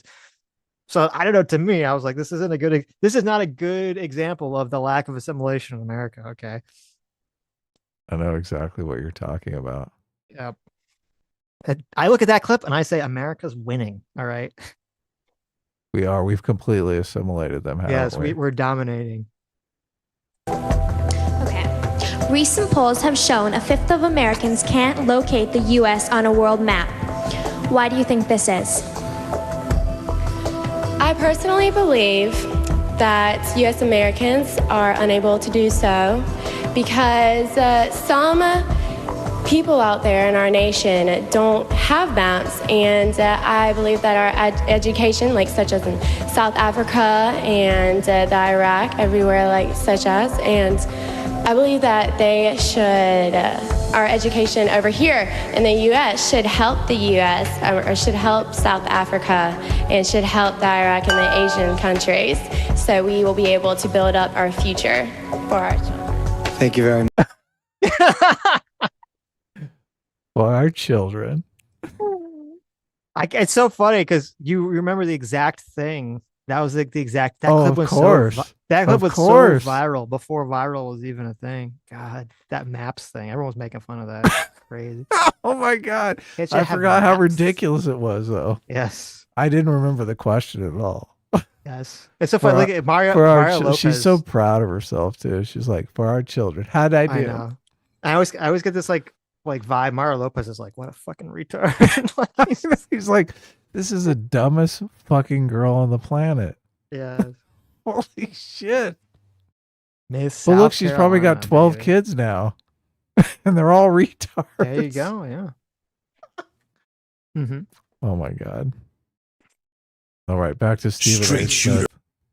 Smith. Can we move on? I mean, do we care anymore? I guess I feel like we moved on. Well, look, he's makes some good points about. Okay, we can move on. Okay. I just have one more thing. Yeah. I wanted to watch. All right, this is crazy. Dr. Richard Ritchie is a fraud, fake, and phony. Okay, Did you see this? I saw so. Yeah, this is good stuff. But I just want to say it's funny. I looked up the lady, Miss South Carolina. Excuse me, the Miss South Carolina lady. Send me a current picture. Well, I don't know if no, it's not a current picture. I looked up her Wikipedia, and I was curious as to where she is now. All right, what's going on now? Sitch doing the real investigative journalism here. I haven't thought about the Maps girl. Now you say Maps, it's gonna have a completely different connotation. I haven't thought about the South Carolina girl talking about kids not having maps since 2007. Okay, it's been a long time. It's been almost 20 years. This was one of the first viral videos on the internet. It definitely was. Yes. So, but it's interesting. It says she says in a 2015 interview she gave with New York Magazine, she disclosed that the widespread backlash contributed to a period of severe depression and suicidal thoughts. Jesus Christ. So she was look, you made destroyed by this. You were the laughing stock. That's true. painful. It's true. You and I have never done anything that stupid, so not yet. I Not know, so far, hopefully, right? fingers crossed.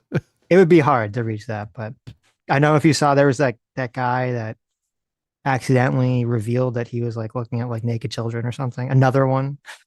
Yeah, recently, right? Yes, recently. What the fuck? What's up with all these pedos? I don't know, man. Fucking YouTube. It's disturbing. But it says most people are repulsed by that shit. I hope so, but I'm questioning what world we live in. This is disturbing. It is disturbing. It says, let's say, post-pageant career. So she did numerous commercials. She was on Tosh. She was a correspondent for Jimmy Kimmel Live. Oh, she definitely got more opportunities. This upped her profile. Yeah, obviously. Oh my God. You'll never guess. Uh-oh. It says she signed a deal with Donald Trump's modeling agency in New York City. Oh, you knew that After was this, going to happen. Of course. There you go. Of course, Trump and Epstein, they were right there. Right. She was in a Weezer music video, Pork and Beans. Oh, wow. Okay, look at that. I mean, she's cute. She's definitely She cute. I don't know how much meaningful conversation you can have with her. You probably have better talk with the robot, right? The sex bot. We have smarter sex bots now. It says, look, this is the most recent thing. This is funny. It says in 2024, in anticipation of the CNN interview with Kamala Harris, JD Vance posted a video of this clip and said, breaking, I've gotten a hold of the famous Kamala Harris CNN interview. And then she complained about it because she brought up that this was bringing back her trauma of the event. Oh my goodness. There you go. My goodness. Hilarious. All right. Do you have any? Obviously, you watched the Rashad Ritchie video by Nate the Lawyer. Yes, hilarious that Rashad Ritchie completely lied about all of his fucking credentials. Yeah, he's got 35 different degrees. He's like a quantum physicist and a astral projectionist and a plate tectonicist. I love the astral projectionist. That's my favorite degree. Yeah. So, but look, I just, the bottom line is I think he proves that Rashad Ritchie is a fake and a phony and a fraud. Mm-hmm. We're not going to watch that. He makes a 20-minute video. You should check it out if you haven't. It's a great video. But I fucking love the ending of it because Nate the Lawyer basically says this is why it blows that people like Rashad Ritchie are allowed to get away with this shit. And I don't know, it spoke to me. So I skipped to that part. You ready? Hit it up. We all know it. We all see it. Matter of fact, this article by Medium sums it up best. Quote, what makes the Ritchie case particularly insidious, is the intersection of fraud and influence. This isn't someone quietly working a job with a fake degree. This is someone using alleged fraudulent credentials to build authority, interview political figures, shape public discourse, and present himself as an educated voice on critical issues affecting the Black community and democracy itself. As I process my own disappointment, I think about the young Black journalists, lawyers, and scholars who are doing the work the right way. The ones burning the midnight oil in law libraries, conducting actual research and defending legitimate dissertations, and earning credentials through intellectual rigor rather than a credit card transaction. We deserve better than bought degrees and borrowed credibility. We deserve representation that is real as the struggles we've overcome to achieve it. Now, the sad part about this whole story is that there are people out here who are defending this fraud. Here is Richard Taylor. He looked at the videos, he sees all the fake degrees, he sees Richie the fraud, and this is his conclusion. I haven't done any research. I don't care to do any research. Whatever Dr. Richie's educational status is, I see he does bring some issues to light, right? He brings some injustices to light. He apparently does things in his community. He has came from a gang life or, a street life. So in that regard, we have some things in common as far as, overcoming obstacles and being where we are today. And so my question is to those who, are trying to discredit him, why are you doing it? You know what? I want to answer that directly with my face on the camera. Those degrees up there took me 8 years to get. The license to practice law and my JD. 8 years. That's undergrad, that's graduate school, and I bust my behind working, taking care of children, and going to school to get those credentials. I didn't just pay for them with a credit card. I did the work. So if you are okay with propping up a fraud, when it's found out that that person's a fraud, it makes us all look bad. But you know what? You're okay with it because you're okay with frauds presenting themselves as Black excellence. So if that's what Black excellence is to you, then you're a fraud just like he is. Because I think what Black excellence is someone actually going, doing the work, earning the degrees, and then coming on here and telling you like it is. But that's too much to ask. That the man who says that he's a quantum physicist actually goes and takes the courses, actually goes and does the work. You sound like a fool. And if you want to continue to watch Dr. Richie and play that game, that's fine. But remember, if he's Black excellence, then you're saying Black excellence is a fraud. Plain and simple. So at the end of the day, what say you? Do you believe Richie's legit? So look, that's totally beautiful as far as I'm concerned. So much of this completely addresses the whole argument of tokenism and DEI and all of that stuff. It's like, what are we doing? What are we doing here if we're propping up people who are just, they don't have the competence under their belt. They're just fakes. They're frauds. They're phonies. What does that say about the Black community? Not good. Yeah, not good at all. I agree with everything Nate said. 100%. Yeah, I love Nate coming out and saying it too, because it is so many people are fine with for propping up phonies and frauds, but it's just, God, it makes the people who can do the work and will do the work, it belittles their contribution so much. Look, and when you make this argument, the sad thing is, like, a lot of people make this argument, and if you're white and you make this argument, they accuse you of being a racist. They say what you are saying is that Black people can't achieve anything, which I'm saying quite the opposite. I'm saying Black people can achieve that, and we should expect them to achieve that, right?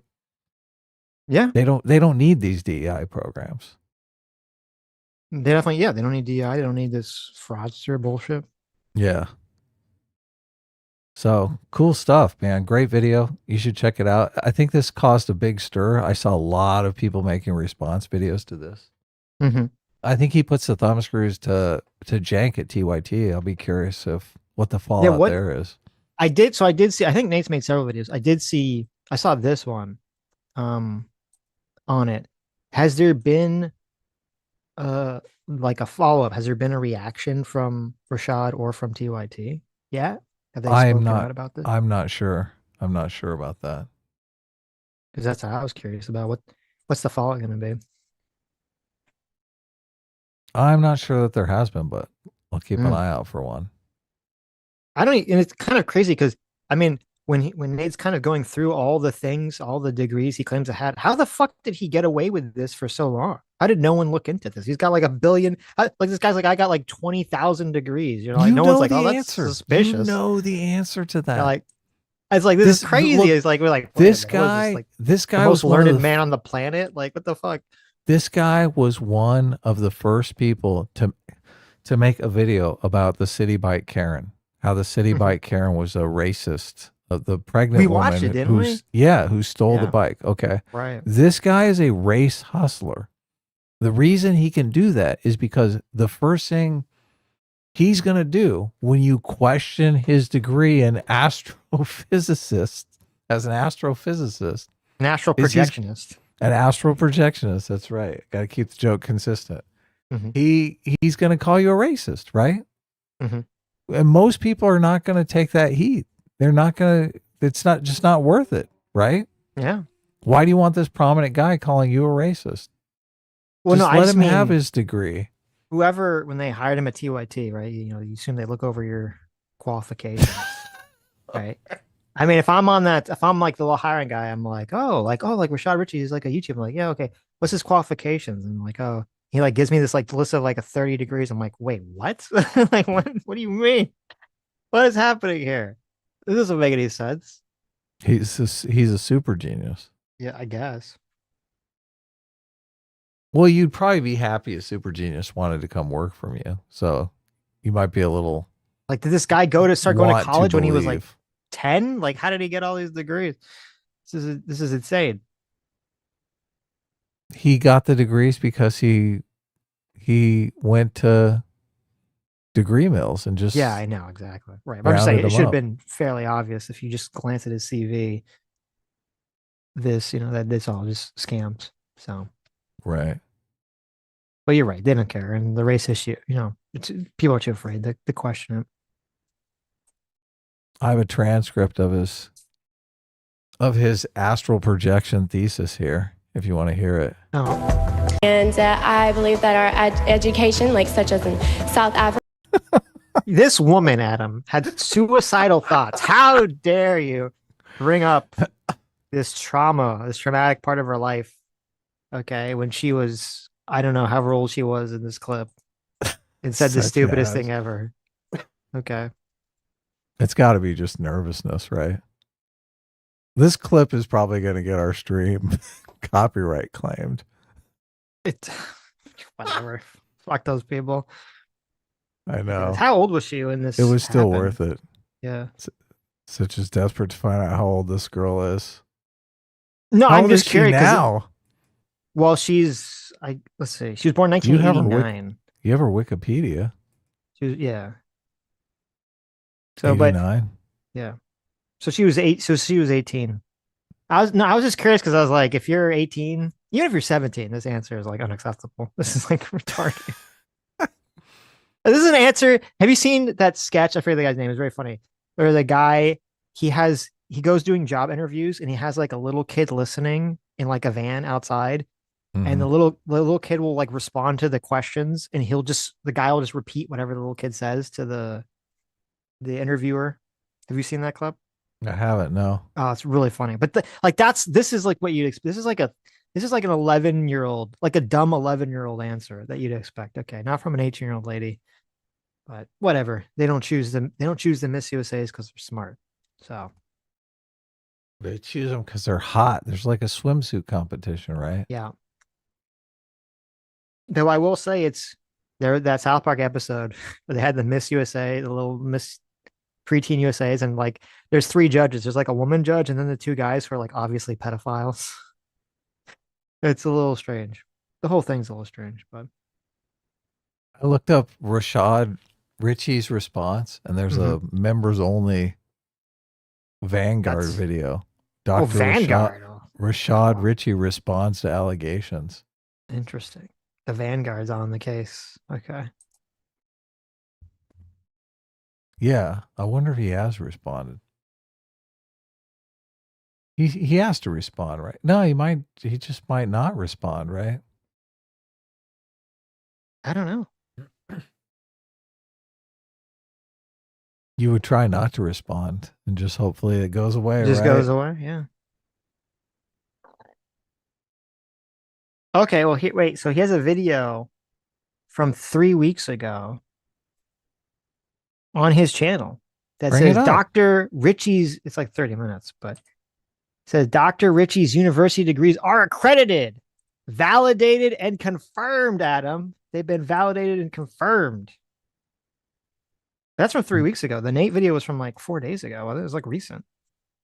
Yeah, I thought it was more recent than that. Yeah, it's more recent. So I guess there hasn't been a newer one. You think this Califa Farms that's short for California, right? Or they're hinting that they're in California. It's probably way cheaper for me, right? This oat milk. The Khalifa Farms? I don't know where they're Khalifa? located. Califa? You say Khalifa. I don't know how you say it. I don't know anything about the company except that they make good tasting oat milk. So it's specifically the barista blend, because they have like a normal oat milk that doesn't taste anywhere near as good. So if you're listening and you want the good oat milk, you got to get the Khalifa Farms barista blend. Okay, don't just get the normal one. Send me a link to that video or throw it in the watch together. We'll just watch the beginning of it. Okay. We don't have to watch another 30 minutes, but I want to know what he's... You want to know what he said. Yeah. What is the defense here from 3 weeks ago? I didn't want to have to do this, but it looks like on this New Year's Eve, it is required. I've been a college professor since 2016. I have worked hard to come from foster care and gang life to make something of myself. Oh my God, he's already tugging at your heartstrings. How dare you accuse him? He's a foster kid, Sitch. He's a foster kid. Dude, Okay? he escaped. You know what that means? What does that mean? His mom and dad beat the fucking shit out of him day and night. That's where he learned the astral projection. He had a rotating cast of mom and dads that beat the shit out of him. Mm-hmm.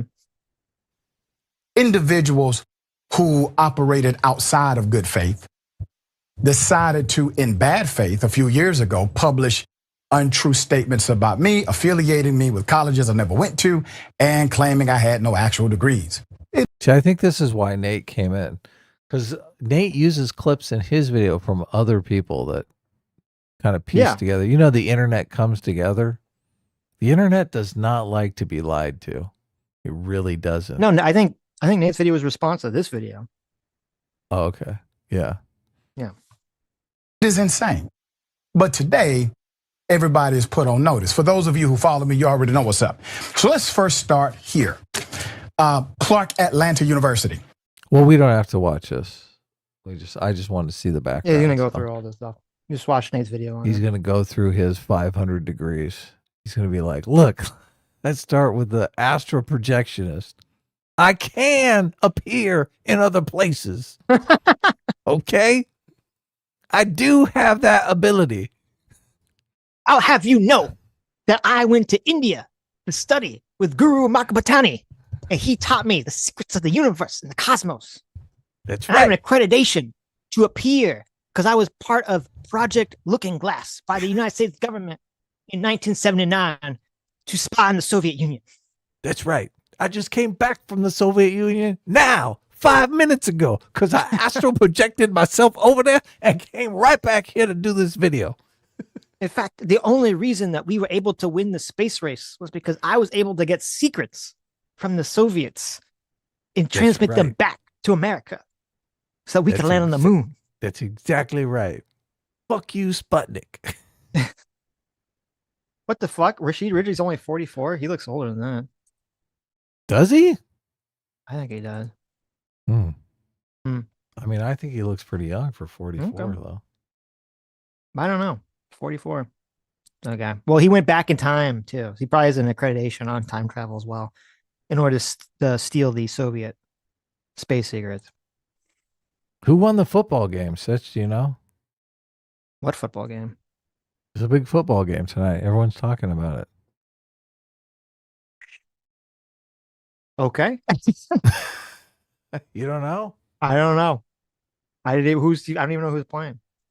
I looked don't up follow on the football. Super Bowl. The Super Bowl, I think, is a couple weeks away.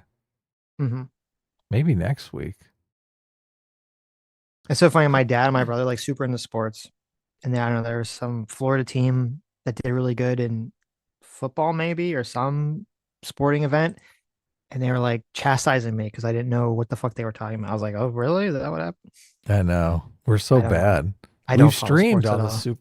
We've always streamed on the day the Super Bowl is. Yeah. So It's on Sunday. but people are like, I'm watching the Super Bowl and Sitch and Adam. There you go. There you go. No, when I was younger, I loved playing. I'm an old lazy fuck now. I love playing football and sports and soccer and basketball, but I just never could stand watching it. Los Angeles Rams at Seattle Seahawks NFC Championship game on Sunday. Okay. So go. Either the Rams or the Seahawks won It says- tonight, right? Well, I typed in football, and the first thing it said Patriots versus the Broncos. Denver Broncos. New England wins AFC Championship game. Spoiler. Oh, Just ruined it for someone. Patriots are headed to the Super Bowl. okay. I'm going to that's say fine. that I'm going to vote for the Patriots. I'm glad they won just because We are in, Patriots. well, not even because of that. It's just because in like Madden 2005 or whatever year it was that I had a Madden game for PlayStation 1, for some reason, and I don't know why, I always played as the New England Patriots. I think they had Really? like the best stats on like the little stat card or something. So I just randomly would always choose them. And I play my brother in Madden 1998 or whatever fuck year it was. So there you go. Go Patriots. My childhood's coming back for me. That's great. Love it. Rolf, thanks so much for the $20. Says finally have a chance to watch live. Glad to see you guys bring up the OpenAI burn rate. Right now, they're predicting they won't make profit till 2029. I have a sneaking suspicion. 2029. What? Like they've already sunk in like, was it like 16 billions of dollars in this company? It's going to take them another 3 years. Like, come on. Yeah. Yeah. Doesn't look hopeful, does it? WYFT 42 for 50 Canadian. Thank you so much. Look at this. Yeah, look. It says, as a grocery retail specialist. Now, what does that mean? That sounds awesome. Sounds like they're a buyer for a grocery store. Okay. Says, I can tell you it's multi-facts. It's not that it's greed. It has to do a lot with government regulations to livestock and products and produce, the type of chemicals and fertilizers, transportation, and the demand of food. Interesting. Well, if you want to come on and talk about it, I'd be interested to hear. Sure. Bob Noguchi for $20 says, Alex lived in my same neighborhood. I've listened to you two for years, but I'm dying. Correct your views on what's happening here on the ground. I'm not a leftist and feel hurt in how you've talked about how we are reacting. What? So I think that's based on Alex, the shooting. He doesn't like the way we responded to the shooting in Minneapolis. Oh. I thought he meant an Alex in the chat. I was like, who are you talking about? No. Alex You're right. That was makes the more guy sense. who was shot. Alex yeah. Preddy was the one who shot. Yeah. So he's saying he lives in the same neighborhood as him. Gotcha. So that's crazy. What did we say that's happening on the ground? Look, Is and it I about don't. the police not working with ICE? Is that what the issue is? Well, and I think you could see my comments as callous because I'm saying there was like a level of stupidity that took place in him Mhm. when I see how people can interpret what he did as heroic, where, you know, he's standing up for these women who are being pushed around by the ICE officers. I don't think it's worth getting yourself killed over. So, and Yeah, I obviously. do think it is a tragedy. I do think it's I think it was an accident and fucked up. So, but Mhm. if you think ICE, I'd be curious how you answered the poll. We have a poll up, obviously. What are our poll numbers at, Sitch? Our So poll was 821 people have voted so far. 5% said Alex went to shoot ICE officers. 10% said ICE planned to execute protesters. 71% said the shoot was an accident. And 14% said Alex wanted to martyr himself. which There you go. is a little, yeah, that's like the meme answer. That's the meme answer. But if 5% are answering honestly, I mean, that's kind of crazy that there are people that believe he wanted to shoot ICE officers. I guess we don't know. Maybe he did want to shoot ICE You officers. can get 5% of people to agree to anything on any poll. I didn't see any evidence of that. And ICE planned to execute him. I mean, I saw more evidence for that than the guy clapping. The one guy clapping was pretty bad. So, but most people had our take. The shoot was an accident, an unfortunate accident. So. Yeah. Well, I said you should have asked whether it was justified or not. Yeah. So, but look,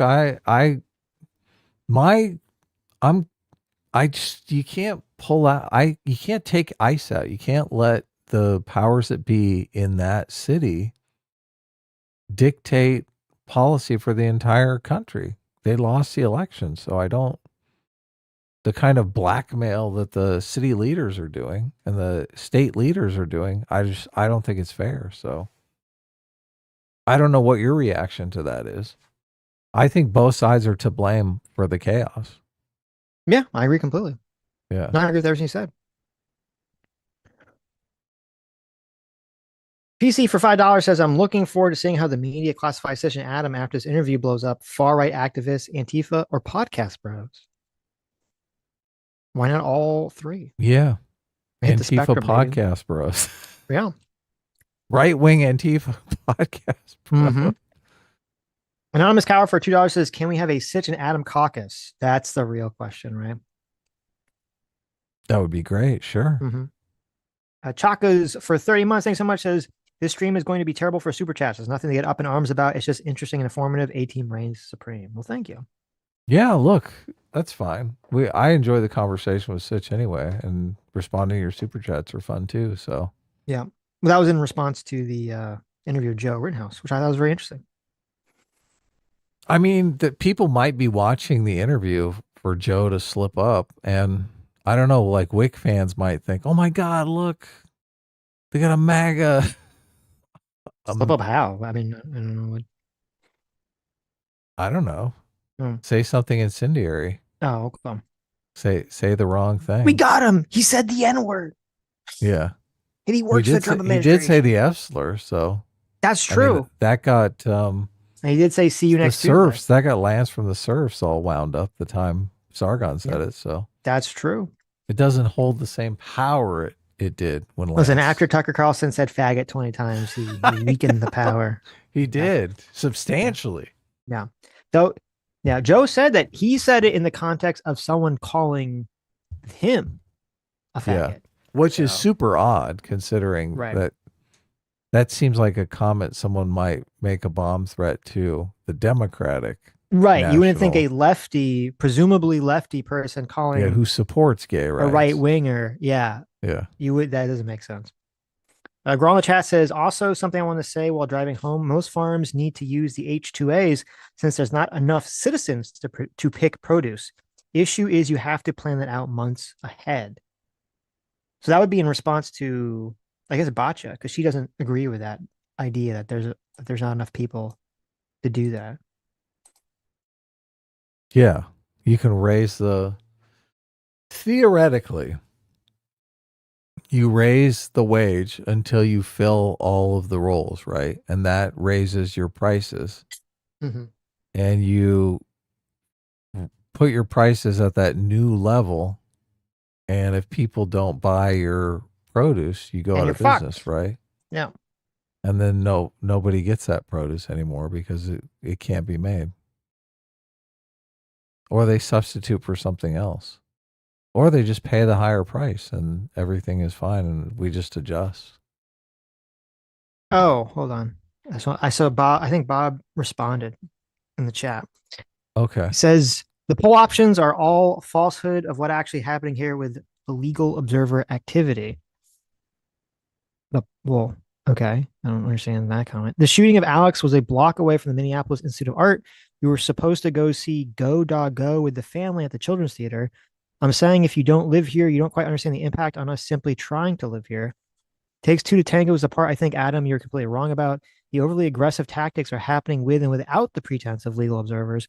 The people here are documenting the abuse of power, has nothing to do with protecting criminals. This is what I mean. You can't tell us to stay home and just take it. Do you live here in Minneapolis to counter what I'm saying? Why aren't the police there though? Why do you have to be in the streets risking your own lives? Why aren't law enforcement there? You pay for law enforcement, right? That law enforcement is supposed to be there to protect you as a US citizen. No, but like, what are the police? If what the ICE is doing is lawful, I mean, the police aren't going to stop them. So what do you mean? Like, what did you want the police to do? Well, they want local police to come in as backup or crowd control. Or if the person escapes, they can use resources to track them down, to follow them or whatnot. So, No, excuse me. I'm pulling out a song I'm eating. If the protesters' complaint is that ICE is being overly aggressive or wrongly picking up people or whatever, I mean, they're still going to be out there whether the police are out there or not, because the police aren't going to stop don't you that. think they'd be less likely to be overly aggressive if police officers were on site? I think they would. Oh, would ICE? I would think so. Yeah, Yeah. that would make sense. I don't know if the police have the resources to show up every time ICE does one of these detaining actions, I guess. But it would be useful if they think there's going to be a crowd there. I definitely would agree with that conceptually. Yeah. Well, the local people are creating, there are people who are obstructing, right? If local law enforcement was there, wouldn't those people who are obstructing be less likely to obstruct if local law enforcement was saying, hey, don't do that?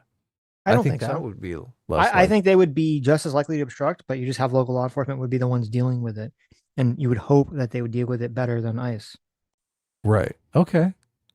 That's fine because they're locals. They're like, we don't want to kill our neighbors. And the ICE people are like, we're from Washington, D.C. These aren't our neighbors. Still, it becomes a problem that local law enforcement is not keeping up their. I'd be curious what the position is. Let me find the super chat. What's the super chatter's name again? It's Bob. Bob Noguchi. Bob, I'd be curious if you support the open borders policy, or if you think, what is your position on deporting everyone who's here illegally? We had an election.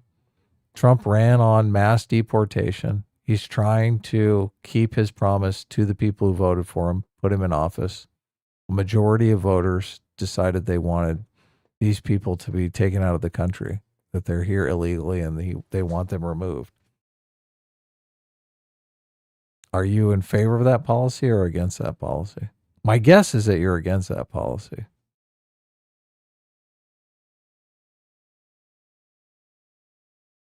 So. Okay. I mean, yeah, I'll see what he says. Because you could be in favor of deporting people without, and you could still think that ICE is being too aggressive or egregious or whatever they're doing. Theoretically. He says the people that show up to record interactions are hyper locals. Yeah, look, I understand that they're locals. I think I think they're obstructing. I think if they weren't, I don't think ICE would have a problem with them if they were just recording and staying out of the way. I think they're using we're recording as a subterfuge for interference. Mm-hmm. They're really there to interfere, but they're just saying, "Oh, I'm just recording. I'm only here to observe," but really they're interfering. So that's the rub. And if they were there just recording, I don't think ICE would be like, record away. Yeah, from the videos I've seen, and from the videos I've seen of like the ICE interactions that were bad, or that have gotten physical, they've all been. I haven't seen one yet. I'm not saying this doesn't exist. I haven't seen one yet of a person standing out of the way recording and then ICE attacks them. It's almost always the ones I've seen have always been the person is doing something more than that. They're obstructing or they're in the person ICE officer's face, or they're doing something more than that. I did see that. I mean, you don't need a whistle to observe, right? Sure. I think the whistle thing is stupid, obnoxious, but it's not a reason to. I don't think they can stop you from doing that. Yeah, but it's to raise a ruckus and call a crowd so they can obstruct. There's no legal obstruction. There's blowing the whistle itself is not obstruction. I think it'd be hard pressed to define that in a court. I agree with you, but it's not observing, right? I guess you can this make the argument idea is that they're there to observe. Right. It makes observing harder because you can't actually hear what the fucking people are saying. Yes. And actually, I think actually the strong argument you can make by their own, what they said themselves is that the point of the whistle is supposedly to alert potential targets of ICE enforcement so that they can escape. Flee. That is obstruction. So I guess you could, right. So I guess you could say that blowing the whistle is obstruction if that is the intention. So maybe that's a good point. But no, there was a clip, I don't know if you saw, that's been kind of making the rounds where there's it wasn't in Minneapolis, I think it was in Maine or something. This woman is filming the ICE people, and the ICE guy comes over to her and he's like, oh, he films her back and he's like, we're gonna put you all in a domestic terrorist database now or something. Oh, really? Yeah. Which people were like, that's fucking weird for them to just say. It's not legal or anything, but it's kind of sleazy. They're a skeezy thing to say. Just they're in a fight. The ICE officers are fighting with the people who are obstructing them from doing their jobs. I understand that, but part of being in law enforcement is supposed to be taking the higher road in these situations. That's part of what comes with the badge and your legal authority to enact violence among people. You have to always act better. I just when you have to arrest somebody, you want to do it with the least effort as possible, right? Of course. How does taking the higher road fit into that I'm talking situation? It has nothing to do with what a lot of times you can't take the higher road. You gotta get down in the fucking mud. Obviously, that's not what I mean. I mean in terms of they're annoyed that some lady's filming them, so then he it's like, oh, I'm putting you on the he's mock it. He's trying to intimidate her. Oh, I'm putting you in the domestic terrorist watch list or whatever now. Yeah, look, I'm saying that's what I'm talking about. I'm not talking about arresting. That is a tactic. That is a non-lethal, non-physical tactic, right?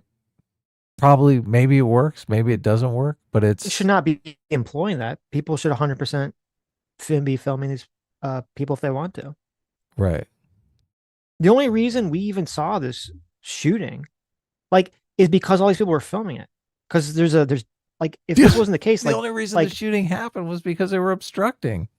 No, but I'm saying if the only footage existed was from that guy's camera that he was filming, because he was out there with 3 or 4 or 5 people, and there's no one else around filming, we would never have seen this footage. The ICE would have just fucking lied. DHS would have just lied their fucking ass off about what happened. And we would just read a police report and say, well, I guess this guy, attacked them with a gun, right? We wouldn't know that it was a complete lie. True. But do you actually believe that the shooting would have ever happened if those people weren't out there with their whistles obstructing? if those if the three people that were involved in it were there, but no one else was there, the shooting could still have happened. Yeah. Well, I said if no one was out there. Well, then, well, if no one's out there, obviously, how can it happen? Yeah. Right. I thought you were asking like if there's no like additional crowd out there or something. The crowd is out there obstructing. The idea that they are just peaceful observers, just filming to make sure that they don't rough up the illegal aliens, I think it's bullshit. It's fucking bullshit. The guy standing in the middle of the street seems like a testament to that. It's like he's directing traffic. Well, it looked like he was walking over to that woman. I don't know what their relationship is. So I don't know if they're together or they came in a group. I don't know what. We need more information. Like, did they come to the protest together?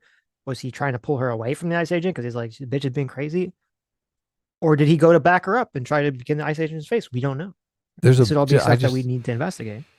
I think there's a giant bait and switch going on here, and people believe it. People who are on their side and they don't want the ICE to be there, they're just peacefully observing ICE so that ICE doesn't rough up any illegal aliens. But I think in reality, they're obstructing. They're totally obstructing. I mean, there's which people obstructing is breaking the law. Yes, there are people that are obstructing by blocking them physically. There are people that are obstructing even by the whistles. But I'm sure there are people that are just filming. They're just standing there filming. That's not obstructing. Even the people that are sitting there yelling, and it's not going, fuck you. Like, that's not obstructing. It's rude. I bet 90% of the people that are there peacefully filming are at least rooting for the obstructors. That may be. I wouldn't be surprised, but so what? Bob is saying that I'm in conspiracy territory, but I just, Bob, tell me you're against obstruction. You're going to have a disproportionate number of people at a protest who are going to be extreme enough to obstruct, right? Stop. Bob is like, stop with the obstructing thing. Bob, if you think nobody is there to obstruct, I mean, come on, let's be real here.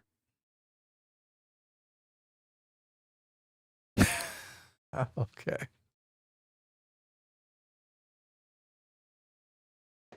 Anyway, look, I'm sorry that the tragedy has hit your neighborhood, obviously, because that's not fun. Mm-hmm. So to have a lot of conflict in the neighborhood. Let me just go back to Grawl for a second before we lose it. This is about the food stuff, or about the immigrant labor. It just means having illegals isn't just paying them less.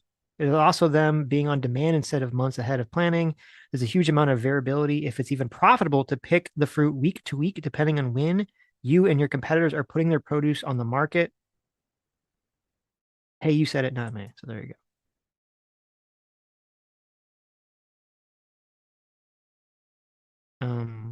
Let me see. You want me to read Bob's responses though? I mean, I've been reading them. Okay. I think we can move on.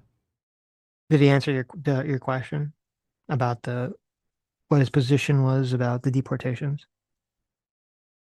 I didn't see that. No.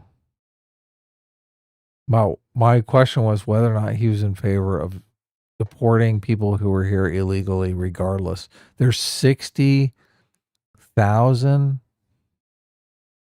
illegal immigrants. Only in Minnesota, only 5,000 of them have criminal charges. But obviously they want to deport all 60,000. They're going to go to the sanctuary cities because that's where the illegal immigrants are, and they want to get their numbers up. So that's why it creates a conflict. Well, so Bob says he thinks only a tiny minority are actually obstructing. He said, regarding your question, he says, we need immigration law. I'm against the tactics and violence. Yes, deport criminal, but be tactful. They may be abusing immigrants and nobody would be there to bear witness. We still haven't heard there's 60,000 illegal immigrants who have not committed crimes, 55,000. I don't know. I looked up these numbers beforehand, but obviously all of these numbers are estimates, right? Nobody knows exactly. So it's our First Amendment right to record and blow the whistle. They have to leave and come back with a better plan. The brute force is making the community unsafe or not better. I don't know if I agree with that. Well, it depends what you mean by that, because it'd be like you can blow your whistles, but mistakes are going to take place and people are going to die. Well, no, I mean, like, yeah, if they just stand there, even though I do think there's a good argument for blowing the whistles as obstruction, I wouldn't be surprised. It'd be hard to get that in a court of law. But yeah, if the people are going to stand there and they're not like physically obstructing in any way, they're just standing there blowing their whistles and filming, then it's going to be annoying. But the ICE agents could just do exactly what they're doing, and then just they go grab someone and then they leave. You're making the job so much more dangerous for the ICE but hold on, agents, obviously. I understand that. I understand that, but just hold on. If we lived in a situation, just think about it this way: if the situation was that these people, the protesters, they find out that ICE is going to some person's house or some property to arrest them, or a Home Depot, whatever. And so their response to that is they line up on the sidewalk and they all take out their little phones and they film. And then at the same time they're filming, because they're all being super obnoxious, they blow their stupid fucking whistles, right? And they just line the sidewalks, blowing the whistles and filming, right? If that was what was going on, we wouldn't be seeing these incidents occur, because they would just be standing there filming and they wouldn't be blocking the ICE agents from doing anything. The ICE agents would be annoyed, but they would just do what they're going to do and then leave. The problem is that when you get these incidences that we're seeing, it's because they go up and they yell in their face. They physically are trying to obstruct them with their bodies or their cars. That's where a lot of this shit, starts to go down bad. And that's where people shouldn't be engaged in that activity. Yeah. That's exactly right. Yeah. If they were just peaceful observers, it would be peace. It would be peaceful, right? Now, obviously, as I said, I still think the shoot with Alex was a very bad shoot, and I do think guys should go to jail for that. So, yeah, I wouldn't send the guy to jail for that. I would, but we'll see. Chakas for 30 months. I read that one. Let's see. I read that one. Libertarian Sasquatch for $2 says, quote, gay roommate, aka boyfriend. I'll have you know, Joe is married and has children. Okay. Hey, he's 2 kids. Mike Milhoff's student who had her visa revoked because she criticized Israel in an op-ed, not pro Hamas, doesn't seem like free speech to me. Oh, sorry, I missed. That was a question for Joe. I don't know if he'll answer that, but I'd be curious what his answer to that be. I think that was crazy, but Renoro Zorro's here. Did I read this one? I did read this one, yes. See, I read these.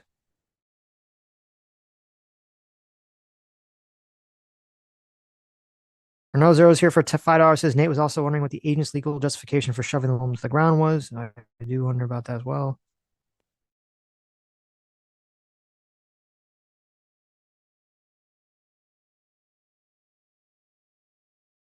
Yeah, me too. Bob Go for $5 says no one can really know anyone's thought process. What we can know is he interfered while armed, then resisted detainment. Why is anything else relevant? Well, when we're trying, I guess part of it is relevant in terms of there's a lot more that's relevant. I mean, who shot exactly, first is very relevant. Not very relevant, but it is relevant to the case. Simply being armed, standing in front of an ICE agent, and then getting pepper sprayed, and then resisting detainment. None of that would justify shooting. Obviously, I assume you'd even agree with that. None of that justifies shooting someone. And then the question moves to, okay, so we agree that his actions didn't justify, from a legal perspective or even a moral perspective, being killed on the street, but then the question moves to, well, what is the responsibility, the culpability of the officers in terms of their actions? Are they now legally responsible? And on that, you do have to ask a bunch more questions about what exactly the agents were doing. why were they doing what they were doing? Why were they engaged in the behavior that they're engaged? So there's a lot. Yeah, but I would look at it like a car accident. You know how car accidents, they assign fault like 20% one driver or 80% another driver. Yeah. I think there's fault here on both parties. So, I mean, I would look at it more like, where's the fault? You know, maybe 60% with ICE, maybe 40% with the suspect, maybe reverse that, maybe 60% the suspect, 40% ICE. I mean, there's definitely like him even moving towards the officers, just, oh my God, like stupid off the charts. So if he was unarmed, he'd probably still be alive. Yeah, but so what? He's legally allowed to carry. So you're right, but that you can't say, well, because he was legally allowed to carry and did not brandish his firearm in any illegal capacity, that having a legal arms means that there's some justification for him dying. Yeah. I didn't say he broke the law. I said he's justified. He didn't break the law. Of course, he's not alive anymore, but. Well, he might have. I would find you could say, well, he broke the law by standing in front of the ICE agent who pushed a person on the ground. Well, he did inject himself into. I don't know if into some sort of. It's very. I think it's very minor, and I think you do need to know more about this. Okay, and I don't know what the legality of this is. If a police officer is doing something wrong or illegal, I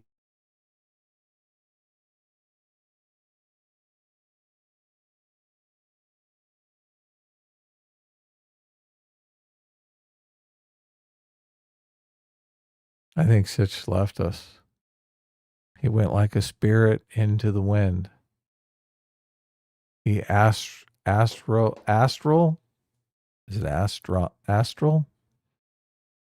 Astroil? Can do this, obviously. He projected it's away. Stupid, but because it looks like there's a woman yelling. The camera goes back up, and we see him leading the woman away. So, hypothetically, he's still going. He doesn't know. No, I knew now, but sometimes you get you get it all after I come back. So you get a delay. Yeah, that's like a weird thing too. I think it like kind of records some and spits That's it out, awesome. but you can't hear me. No, I hear you now. It's cleared up. Okay. Anyway, we can just move on. I don't really want to repeat myself. Renewski for $5 says, finally, the left is finding out I have to pay $1,000 for a super chat to list all the ways they fucked around in the last 10 years. That would be an expensive super chat. It would be. Well, you could do it on Streamlabs. There you go. It'd be a lot less expensive, and we'd make more money. That'd just be like a $20 super chat. And you guys might get your wish. I might be wearing a little MAGA hat very soon. Okay. I was wondering if you were going to bring that up. It might be the case. It's seeming a little good in that direction. That super chats might be tax deductible. So we'll see. Right. You should bedazzle your MAGA hat. Yeah. It's like a red Make America Great Again hat, but you should have a bunch of like ruby bedazzles on there. So it really shines. Oh, okay. Whatever you want to do. Okay. Shouldn't be too distracting. Bernewski for $5 says the ICE agent should testify that they couldn't hear if the criminal gun has been removed because of all the whistling and shouting. I wouldn't be surprised if they do I'm make sure that they will. argument. Yes.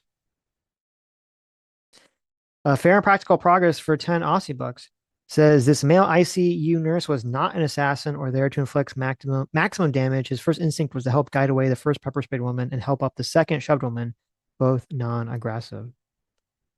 Yes. I don't think he did. Well,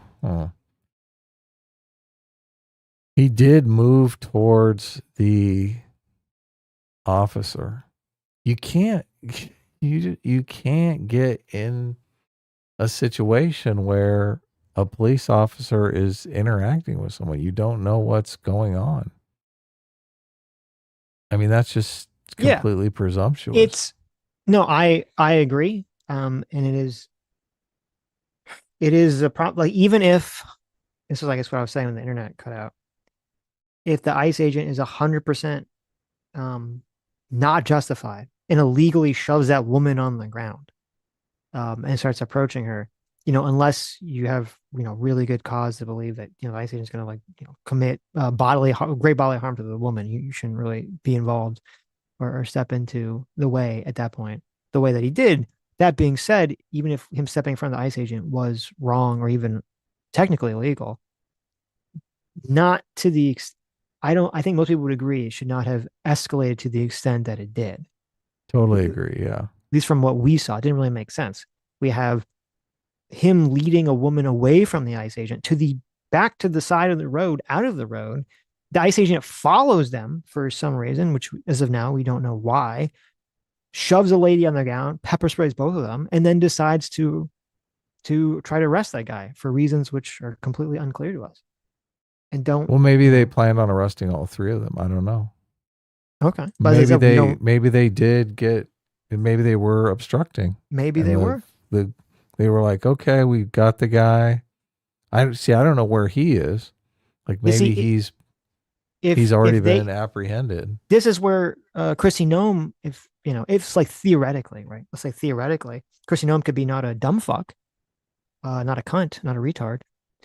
And explain the situation. Explain the situation and say, like, well, those guys were there for, as you like, theoretically were there for 30 minutes and they wouldn't get out of the road and they were obstructing. And so they finally had enough of it and decided to arrest them. Right. And then you'd be like, okay, well, now suddenly their actions makes, at least that part of the actions about why they're even engaging with them makes more sense. Right. Instead, we get no, he was there to assassinate people and cause maximum damage, which is so fucking ludicrously retarded. It does sound a lot worse, though, obviously. It does. If they stopped a cold-blooded killer that was there to kill all the law enforcement officers in a 20-mile radius. Yeah, but these guys are heroes. Like, everyone's going to see the video. I think only the most NPC tribalists will believe the Kristi Noem narrative. Most people, That's like 5% of our audience right there. There you go. There's a 5%. Even the most, I think even the overwhelming majority of people that are very partisan, very pro-Trump, very in favor of ICE, they know that that's not true from watching the fucking video with their eyes. So. Yeah. Mr. Middleman for $10 just now said, Adam, why is it a prerequisite to agree that every illegal must go in order to have a valid opinion? Would you rather have every illegal deported with the brutality or only criminals removed tacitly? Well, I think the people who do want every single illegal gone would want it done as orderly and nicely as humanly possible. If that was if that could be done, I don't think they're into the cruelty thing. They don't want it done because it's cruel. They just want them gone. So, and the reason it's relevant is because these people here who are obstructing because they don't like the policy.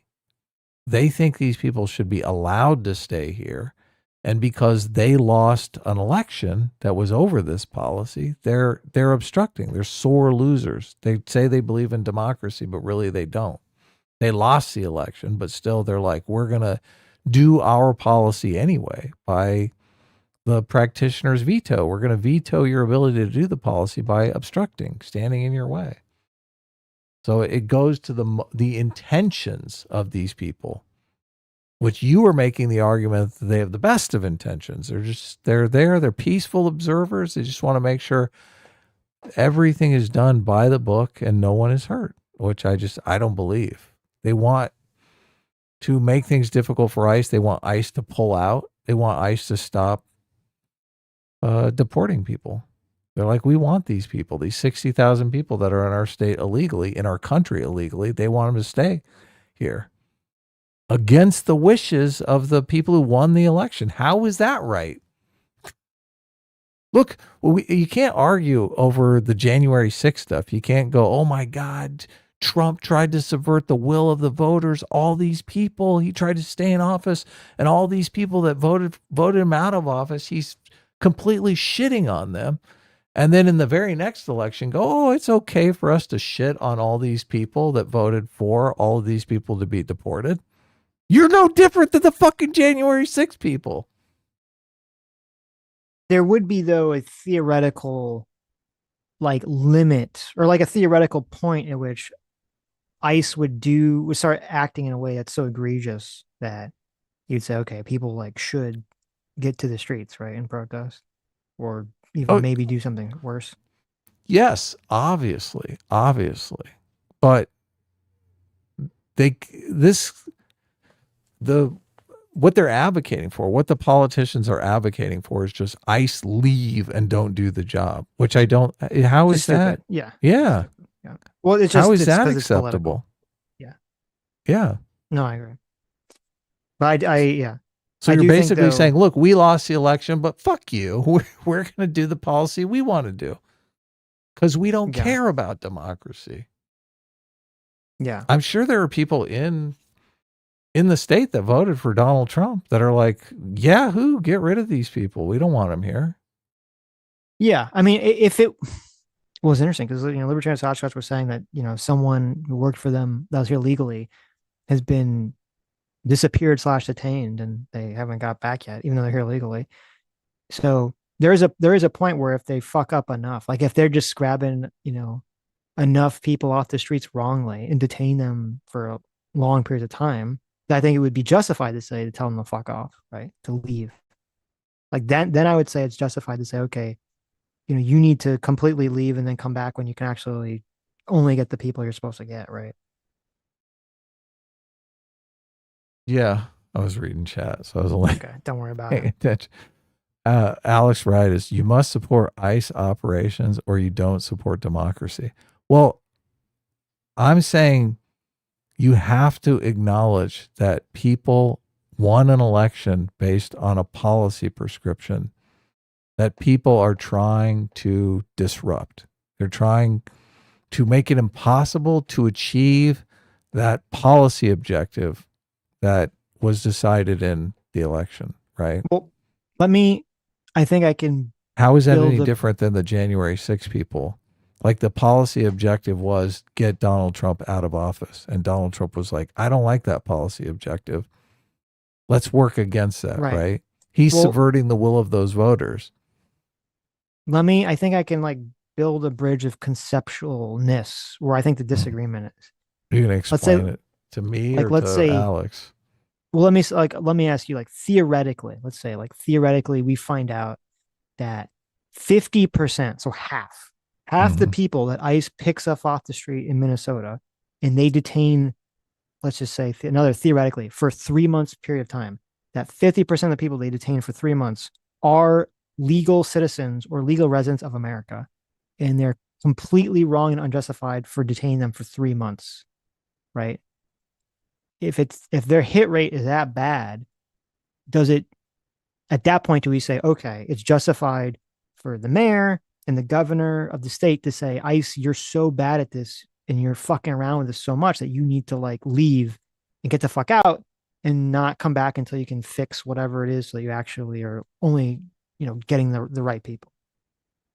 Sure. Yeah, obviously. You can't interfere with the lives of American citizens that way. But I would argue, and there would probably be in this hypothetical world that we're creating, we could look at states where they had local authorities cooperating and they wouldn't have this problem. They wouldn't be massively mistaking American citizens and detaining them wrongfully, because part of the obstruction is making ICE do a terrible job, right? That's part of what they want to do. They want ICE to do a terrible job so they can say, look, you can't even do the job, so therefore we shouldn't do the job at all. Right. Well, they're not going to agree. That's the political game plan. They're not going to agree with that idea. Of course they're not going to agree with that. But since we're dealing with hypotheticals here, we could just look at the states where they're cooperating and say, okay, well, they're not detaining 50% of American citizens for 3 months. My point of the hypothetical, which you said so perfectly, was if ICE was impeding with lawful citizens and residents' ability to function in the United States, that would mean it would be justified to tell them to get the fuck out if it was at that 50% capacity at that level. And so the difference is that the people, I'm assuming that a lot of people that feel the way they do, they think that we're already at that level in Minnesota. They already feel that they're at that level.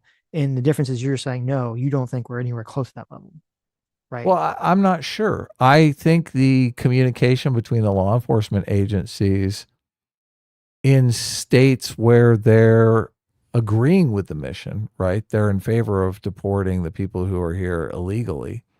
They are probably having discussions about what is too far, what is too onerous on the American citizens that are there. There's probably a lot of American citizens that are like, oh, if you knock on my door and ask for my ID, I'm not going to care. That's not an inconvenience for me. I'm going to thank you for doing your job. And I hope you get the next guy you knock on is illegal and you can deport his ass, right? Mm-hmm. They don't consider this some kind of inconvenience. But the people who do not want them deporting people, this is going to be a massive inconvenience for them, right? Oh my God, you knocked on my door and asked for my ID, right? So there is that. It's called the practitioner's veto. And I do think that that's what's happening. They're trying to make it impossible for them to do their job because they don't want them to do their job. Yeah, no, I understand that. I guess in terms of like the example you gave, it would depend. Like if they were deporting people that looked like me, like, random white, Jews in Florida, were the illegals. So like whenever I walk out, some fucking guy stops me. And he's like, give me your papers. Like I would not like that. Maybe once I'd be like, oh, okay. But if it like happens consistently, because I'm just getting like visually stereotyped, I would be very not happy with that. But do we have situations where someone's been asked for their papers like 6 times? Like I think the media would be all over that shit. That guy would be talking to CNN immediately, and he'd be interviewed. Like, oh yeah, look, they come to my house every day and ask me for. I know. I'm just saying hypothetically. I have seen people who wrongly were stereotyped and asked for their papers once. Right. I don't know if it's happened 6 times. So.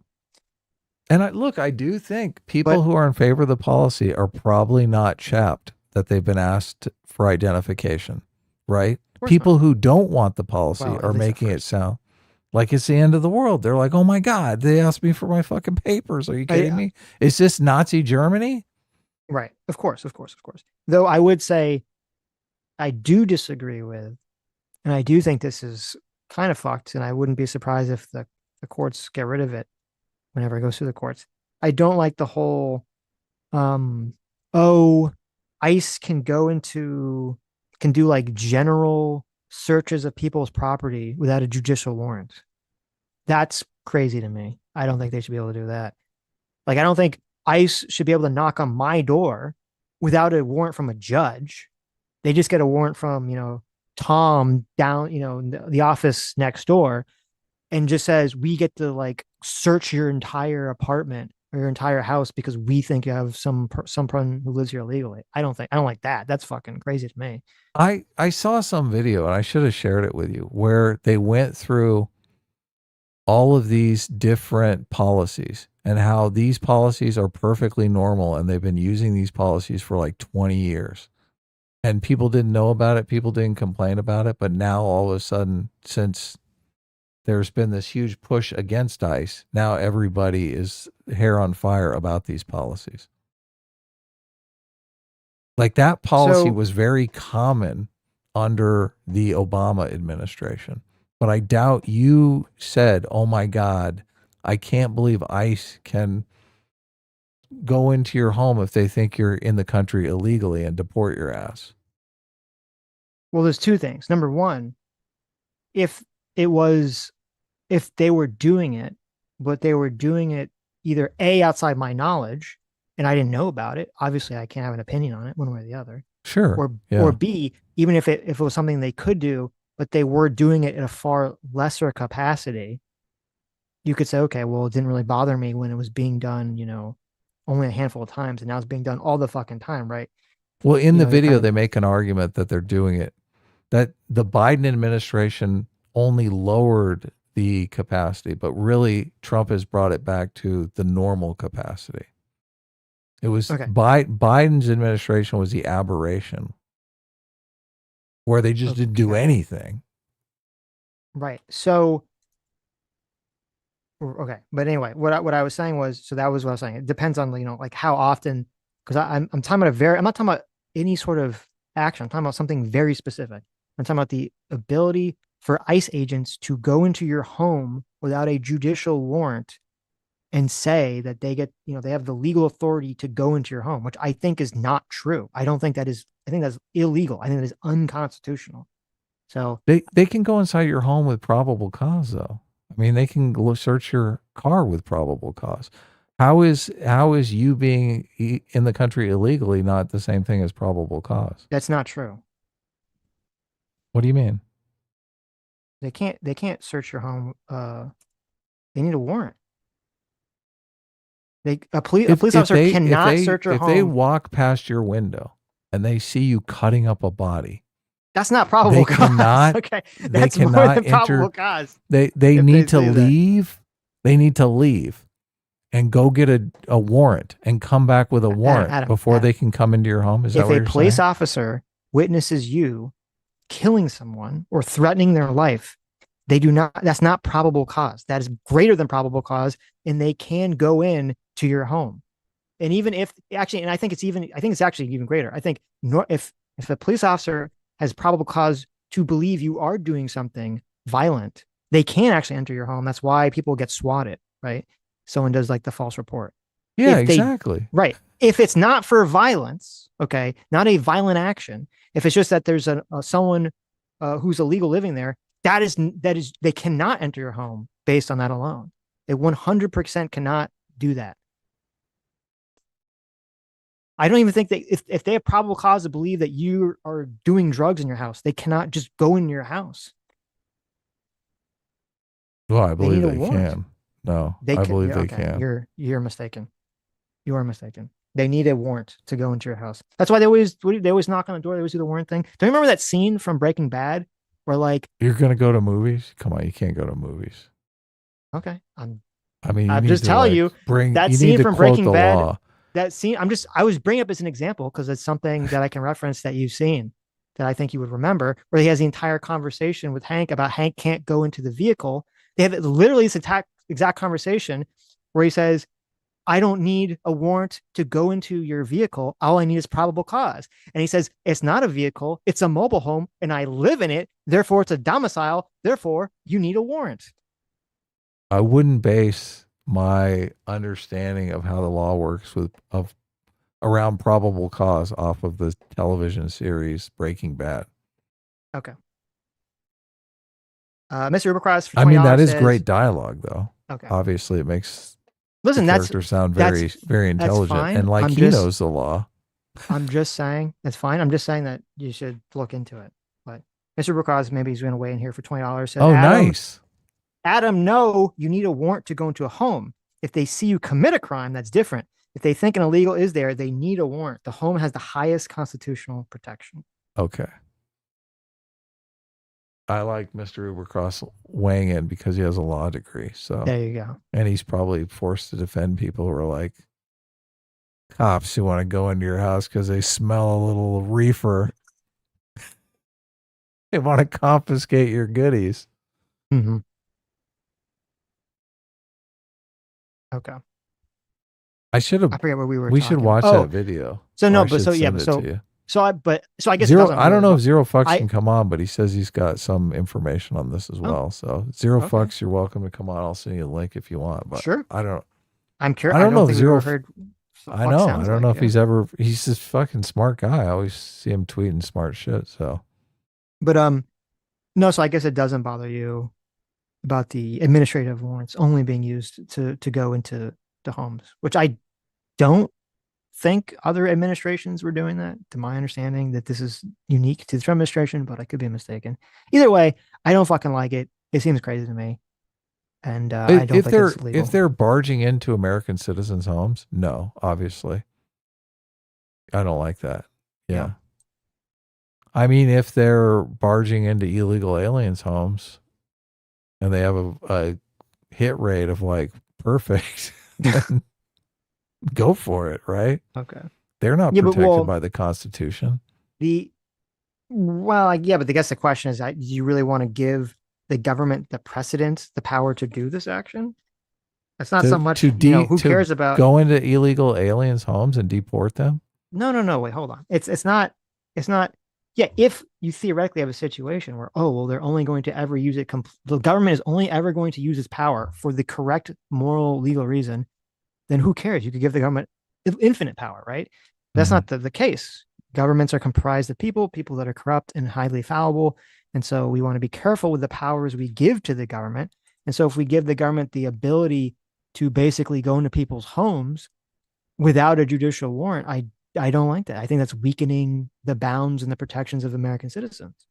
What if they can only go into the people's homes to deport them if they're illegal aliens? But if they go into the home and they see that they've got a giant mushroom farm going of psychedelic mushrooms that is highly illegal, they can't do anything about it because they've not entered with a warrant.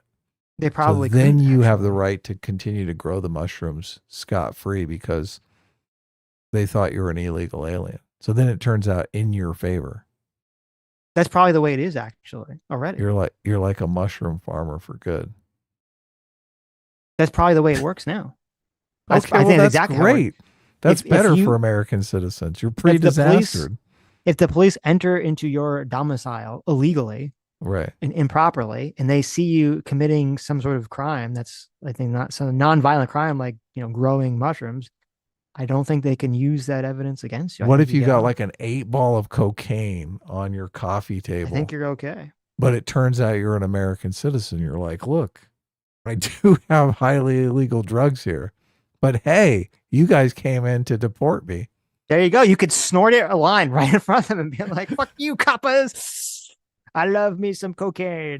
I mean, this is great. This is actually, I like the fact that the law is structured like this, and you're making it sound like it's a big problem. This is the way the law should be structured. As Aurora says, no, they can arrest you if you let them in.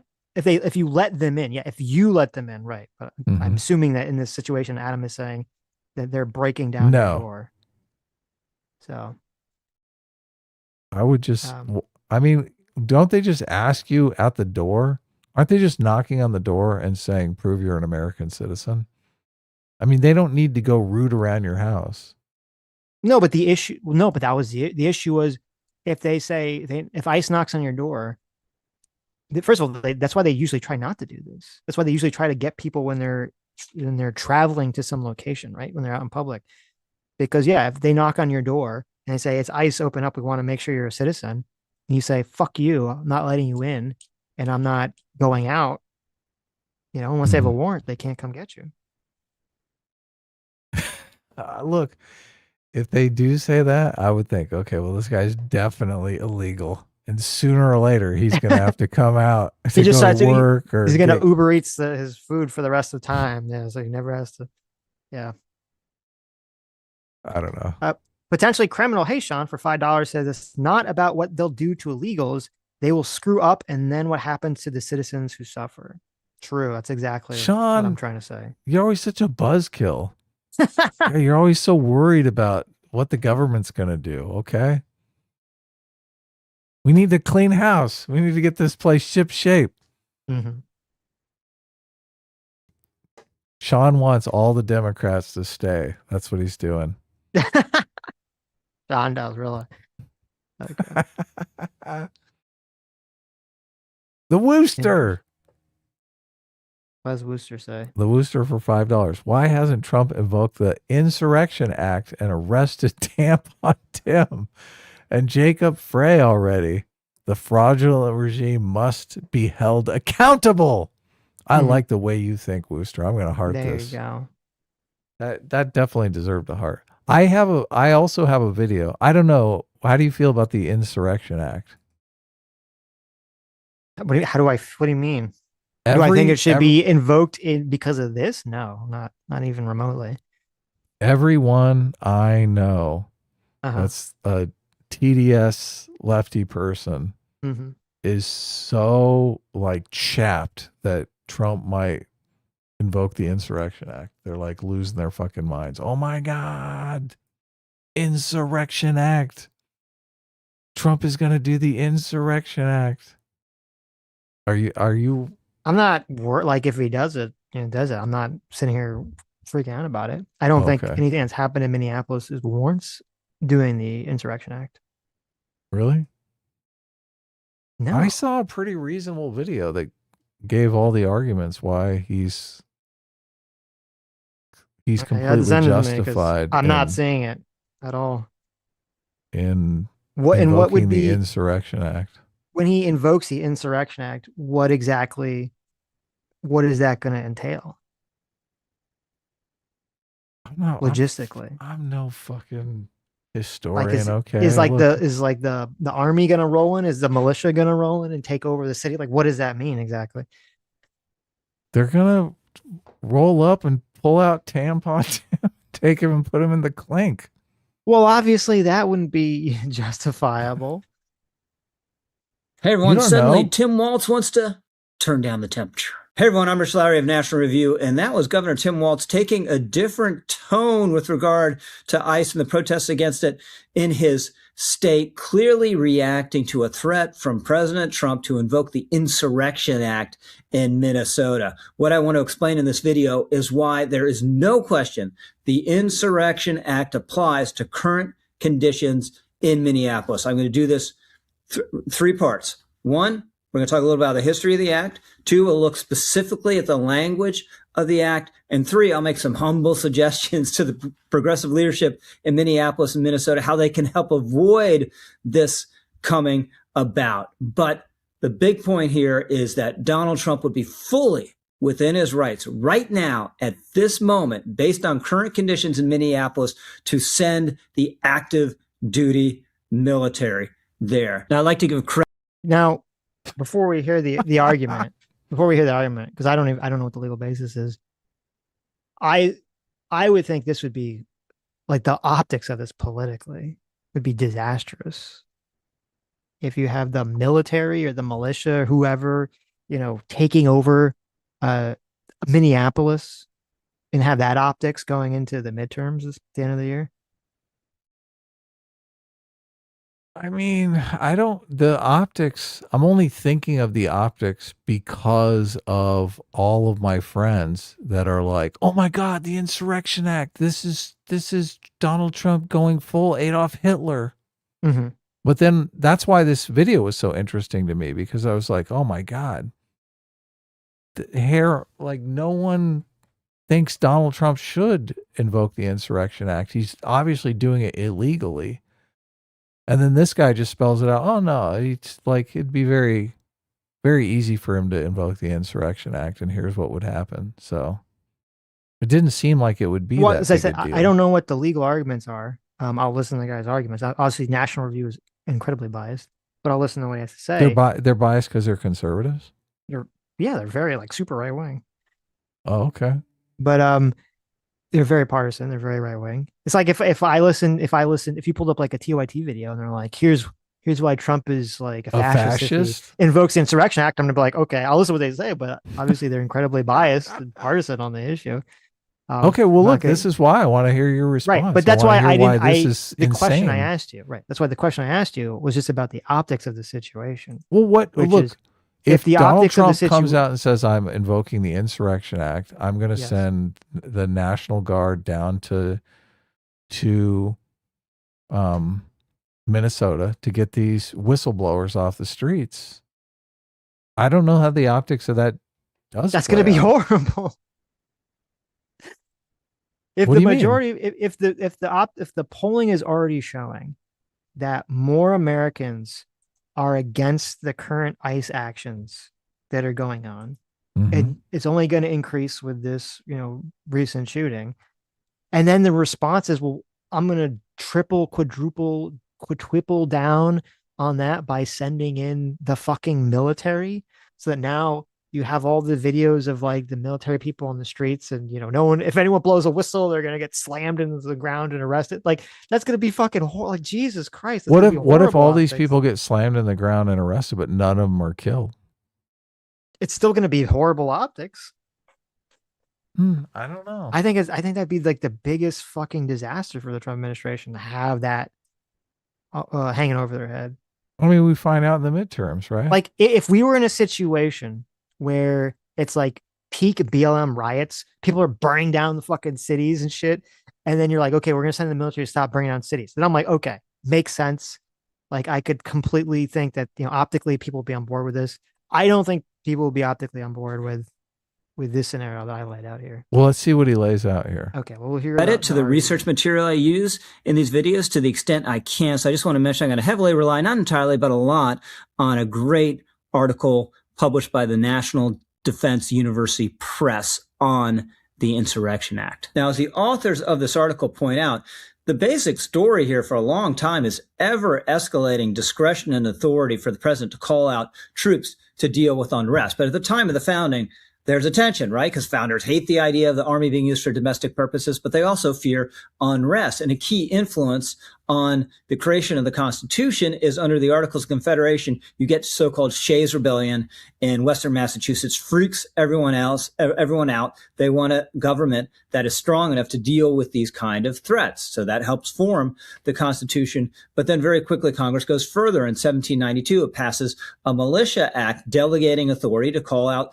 the militia to the president. Now, this is conditioned. You need an official, a judge, or a member of the judiciary to certify that laws are no longer enforceable in a given area. If the president's going to call out the troops, there's a time limit. You can only do this for 30 days when Congress is in session. And the president needs to notify the forces of disorder, hey, I'm coming for you unless you stop. And sure enough, George Washington, he meets all these criteria, but uses this power to deal with the Whiskey Rebellion quite successfully. Then in 1795, Congress passes another Militia Act removing those various checks on the president. And then 1807, Congress goes further and allows the president not just to call on state militias, but to call directly on federal forces.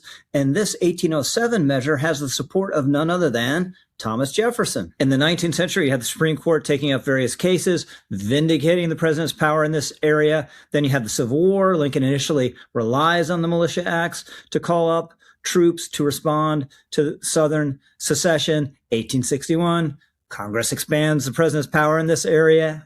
1871, Reconstruction era, Congress expands the president's power in this area and adds a proviso saying that when citizens' rights are being violated, the president can send in troops. Now, you do get later in the 19th century, the Posse Comitatus Act meant to limit the use of federal troops for law enforcement purposes. By the way, by this point, you probably noticed there wasn't one insurrection act. There are a lot of overlapping militia acts. So it could be a little confusing in that respect. But what basically happens, again, to simplify, in 1877, Rutherford B. Hayes sends federal troops to deal with the Great Railroad Strike, and that really unleashes the floodgates in terms of using troops to deal with domestic unrest. 1894, you get the Pullman strike. President Grover Cleveland sends in. Okay, can I read an article about this? I feel like we can kind of skip through a lot of this. No, let's listen to his video. Come on, he did all this work to make the video. Okay. Well, let me read this first, just 'cause I feel like it lays it out in a much more succinct way. Question, it says, when can the president invoke the Insurrection Act? And it says, troops can be deployed under 3 sections of the Insurrection Act. Section 251 allows the president to deploy troops if a state legislature or governor, if the legislature is unavailable, request federal aid to suppress an insurrection in the state. Okay, so that's number 1. They say, we need help, right? Number 2, Section 252. Section 252 permits deployment in order to, quote, enforce the laws of the United States to suppress rebellion against the United States government whenever unlawful obstructions, combinations, or assemblages or rebellion make it impractical to enforce federal law in that state by the ordinary course of judicial proceedings. That one's met. Right. So I assume that would be the one that would be the argument over with ICE saying, well, it's not possible or it's impractical for them to enforce federal laws in the state. Yeah, we're killing too many innocent American citizens. Right. Yeah. Yes. Well, it would be kind of a bizarre argument. They could theoretically make it to say, listen, we need to invoke the Insurrection Act that bring the military in here because ICE is so incompetent that they just keep killing people. Like that'd be an interesting legal argument to make. Well, no, it would be the protesters are making their job impossible to do. That would be the argument. Right, but so impossible that they literally need to kill them in order to do their job. Well, look, we saw one killing that seemed accidental, but obviously I would break it up to the protesters had some part in that, obviously. So. Sure.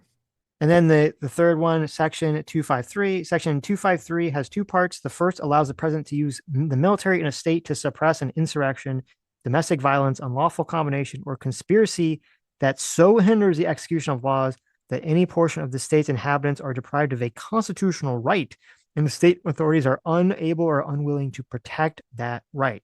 And this is what it says. Eisenhower and Kennedy relied on to deploy troops to desegregate schools. I don't think you can make that argument in this case. Well, let's hear his argument. And the troops, the socialist organizer and unionist Eugene Debs objects, says, no, he can't do that. Case goes to the Supreme Court and Debs gets stuffed. The court said, quote, the strong arm of the federal government may be put forth to brush away all obstructions to the freedom of interstate commerce or to the transportation of the mails. That was at issue in the strike. If the emergency arises, the army of the nation and all its militia are at the service of the nation to compel obedience to its laws. The court acknowledged there are limits to the domestic use of the military, but, quote, insurrection, domestic violence, unlawful combinations, or conspiracies, end quote, provide the president essentially unfettered authority, as this article puts it, to respond in preservation of the law. The military ends up being... And you contest that? I mean, he's saying it's based on Supreme Court case law. being frequently used to put down unrest. Check this out. In 1903, TR sends in forces to deal with labor disputes in Arizona, Colorado, and then a little later Nevada. 1919, Wilson suppresses race riots in Washington, Omaha, Elaine, Arkansas, Lexington, Kentucky. Then also sends in troops to deal with labor unrest in Butte, Montana, Seattle, Gary, Indiana, Knoxville, Tennessee, and Denver. They're just dealing with striking workers, Sitch. Holy shit. These guys are sending in the troops for everything. Mm-hmm.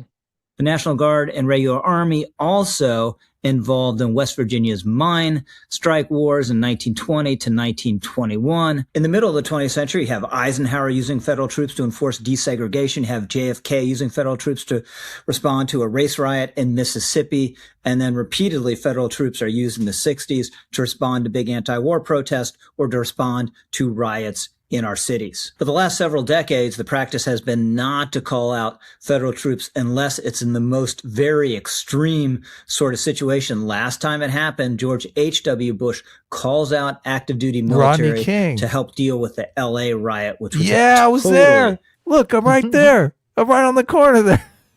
out of control situation. But the Insurrection Act is still on the books. Let's take a look. This is the most relevant provision for our purposes. Quote, the president, by using the militia or the armed forces or both, or by any other means, shall take such measures as he considers necessary to suppress in a state any insurrection, domestic violence, unlawful combination, or conspiracy if it, then let's skip down to the second provision here, opposes or obstructs the execution of the laws of the United States or impedes the course of justice under those laws. So let's roll through each of those items. Is this an insurrection in Minneapolis? I think you could argue it's an insurrection, but that's certainly a debatable point. So let's put it aside because you don't need it, as we'll see in just a second here. Is this domestic violence? Of course it's domestic violence. What other kind of violence is it? It's not foreign violence. It's not international violence. This is violence being carried out by our own people here on our own shores. Are these unlawful combinations that ICE is dealing with? Yes, of course they are. Combinations is undefined, could be thousands of people, could be a dozen people, could be 3 people. And is it unlawful? Yes, of course it is. They're obstructing ICE vehicles. They're impeding ICE operations. They're throwing things at ICE. In some cases, they're attacking ICE with snow shovels and fighting with ICE agents. So these are unlawful combinations. Is it? They were just trying to help the ICE officers up, though. What is he talking about? This guy's insanely partisan. That's true. Conspiracy. Yeah, I think you could argue it's a conspiracy. This is at least semi-organized activity. But if you want to consider that one debatable too, fine, let's put that off the table. You've already met the standard with the domestic violence and the unlawful combinations. And are these people obstructing the enforcement of our laws? Yes. That's the entire point, to obstruct and oppose the federal enforcement of federal immigration laws in the city of Minneapolis. Are they impeding the course of justice? Well, they're not attacking courts yet or trying to set up their own system of courts yet, but they are impeding the course of justice in the sense that they don't want illegal aliens put into lawful immigration proceedings, or they don't want the final decision of those proceedings to apply to illegal aliens if they have a final order of removal. So all this means that it's there in black and white. Trump has the authority to go to the Insurrection Act in Minneapolis if he wants to do it. Now, should he want to do it? Well, I would argue as a prudential matter, he should try other things. First, can we use more federal law enforcement to protect the federal law enforcement agents that are there now?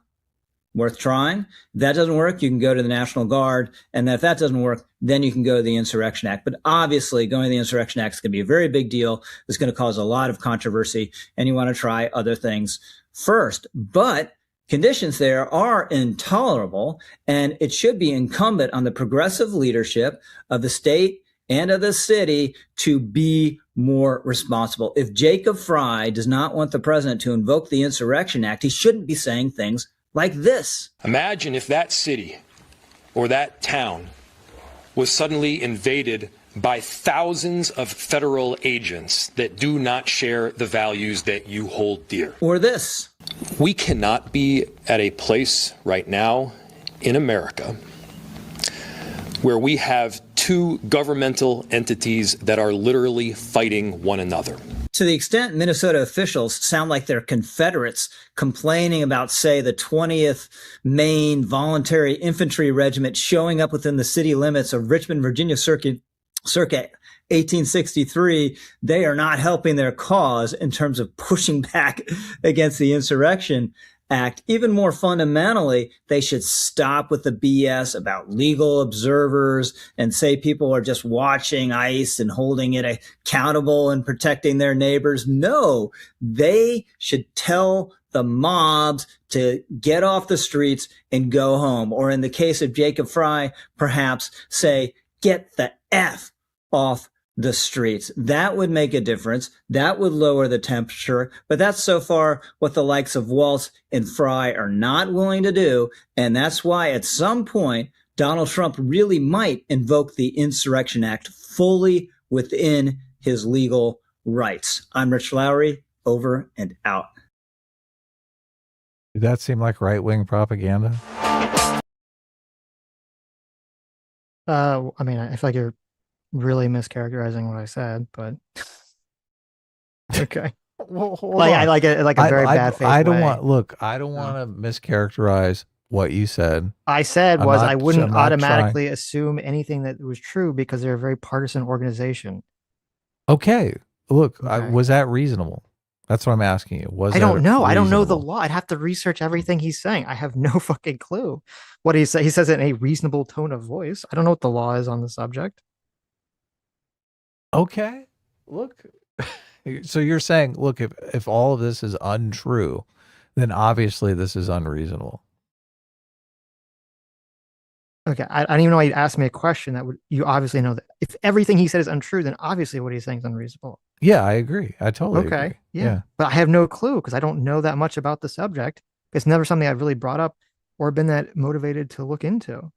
Yeah, because look, I haven't most either. people, I'm not one of these people that says just goes, oh my God, Donald, this came up with the DC thing with the, oh my God, if Donald Trump brings, people into DC, then it's just the beginning because they're going to make it so people can't vote in the midterms and all this other stuff. Something which I said at the time I thought was silly and ridiculous and not something I believed in.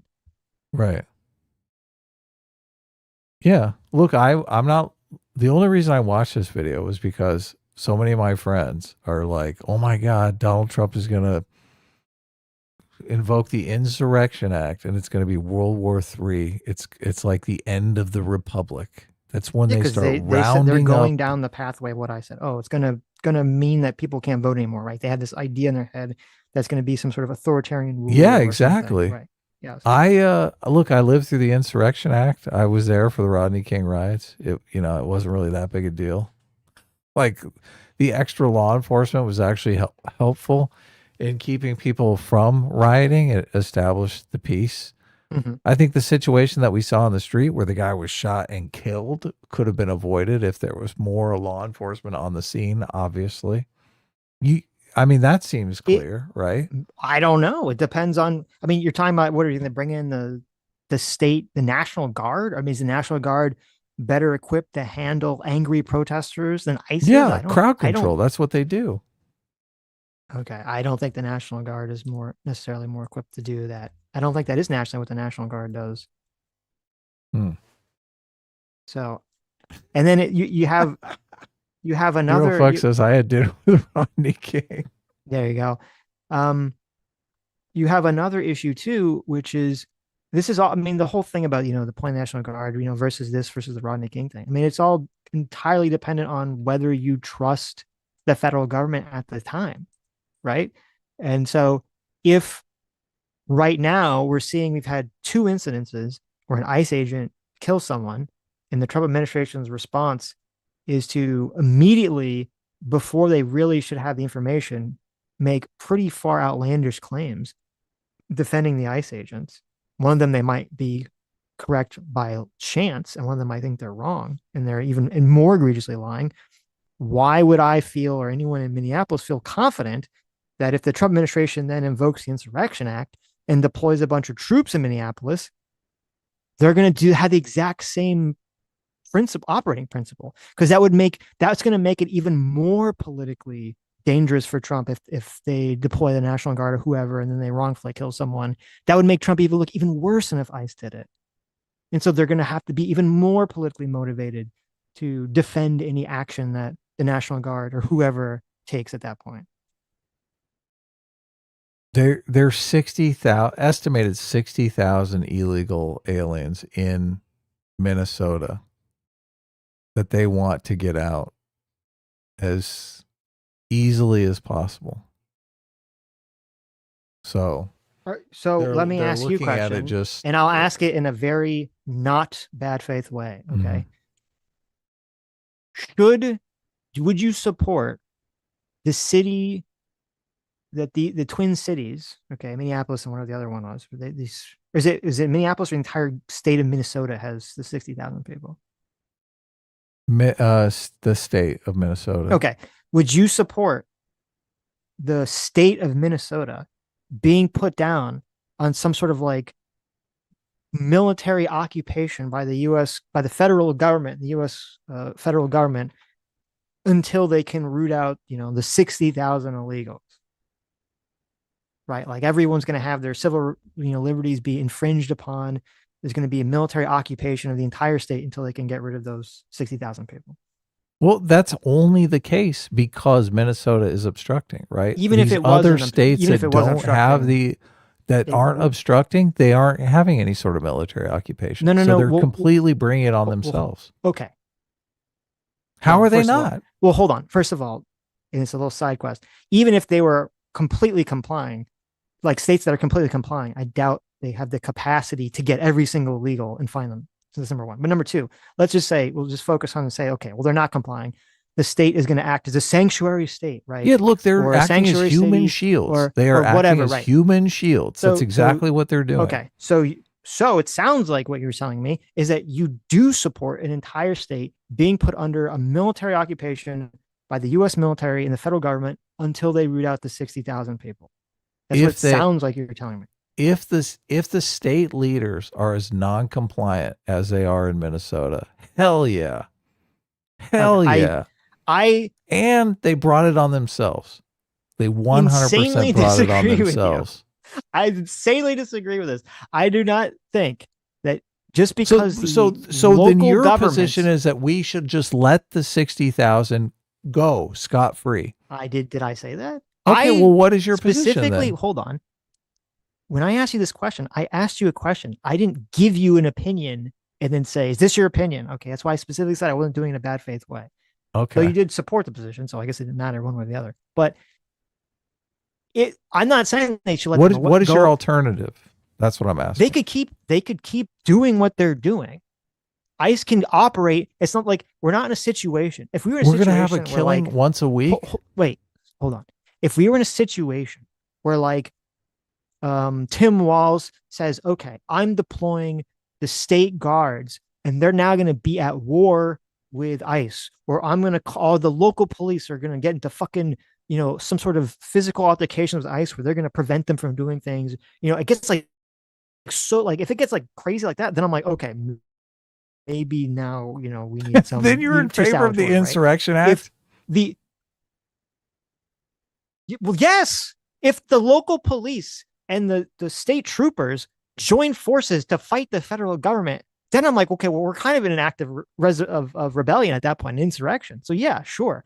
But if all that's happening, which I don't like, but if all that's happening is it's like, well, the local police aren't I'm just bringing up his image. Go ahead, continue. Are you still there? What, did I lose you? The local, can you not hear me? Oh yeah, you're back. Go ahead. Okay. So if they're doing a literal insurrection, then yes, then that's a different situation. But if all they're doing is what they're doing now, which is to say, well, the local police maybe isn't going to cooperate with ICE, right? They're not going to help them. They're not going out. They're not stopping them. They're not hurting them, but they're not helping them. Then no, I think that's they are obstructing. No, they're not 100% obstructing. They're not helping them. Listen to me. The police whistles are obstructing. The police you can't argue that ICE? people are not obstructing. Wait, people what? are totally obstructing. I don't know if I'm cutting out and you're not hearing me or something, or you're not listening. Am I cutting out? The people are obstructing. I didn't say the people. I said the police. Right. Okay. If the police are not obstructing, they're not stopping ICE from doing what they're doing. If the state troopers are not stopping ICE from doing what they're doing, okay, and all they're doing is saying, we're not going to help you, an action I disagree with, but if that's all they're doing, then no, I think that's crazy. But the people can't obstruct. Let me finish. I didn't interrupt you at all. Okay. To infringe on every citizen in the entire state's rights to walk around and have freedom of movement, do all these things, because you have the military come in and they're going to have a curfew, and all of a sudden, you're going to be checkpoints at every fucking place, and they're going to be asking for every single person's papers to walk by, and like you're like, okay, all these people, and they can go through it, they can knock on every door, they could go into your house without a warrant and do all stuff. You're going to do like all this crazy shit just because, like, well, we have to get to 60,000 illegal. We get to infringe on all these people's rights just because we got to get to 60,000 illegal. I don't agree with that whatsoever. You've obviously never lived through the Insurrection Act because you're making it out to be something that it's not. And okay, so as someone who I didn't has ask you been that. through the Insurrection I didn't Act, ask you that. I asked you, would you be in favor of the state being under the occupation of the military? That was the question I asked you. right? Yeah. Yeah, I guess. I mean, spelling out the details like that, but obviously you're going like swinging for the fences for how bad it would be. Obviously people are causing this situation because they are obstructing. That's happening. Mm-hmm. And the Insurrection Act is to send in troops that will stop the whatever threat is obstructing, whether or not it's local law enforcement or the populace, and the local law enforcement won't prevent them from breaking the law, right? If all it means, if they say, well, we're going to do an Insurrection Act, and all it means is that whenever ICE goes to arrest or detain someone, there's going to be 10 extra guys who are part of the National Guard who just stand around and, create a wall so people can't fuck with them, then okay, sure. I mean, that's not going to be I don't think that's going to be a big deal if that's all it means, right? But look, obviously the Democrats are going to spend this like it's everything you said. Well, like there's a obviously they're going curfew to. and it's Nazi Yes, of Germany. course. But if it's a situation you're talking about, then no big deal. The insurrection, yeah, bring them in. Insurrection Act. Okay. Well, we'll have to see what happens. Yeah. What is back to the actual policy? So what is the alternative? If you're saying that it's just the federal government can't come in because it would be an inconvenience to the American citizens, which I agree with you. Inconveniencing the American citizens is bad. But they still at the same time have the problem of wanting to get rid of the 60,000 illegal aliens. What is the alternative? You cut funding the state. Okay. And that wouldn't, I mean, if they cut so much funding that they couldn't afford the police and various services, that would that would be a better alternative than some sort of martial law. Well, first of all, a lot of local services are going to be paid by local taxes.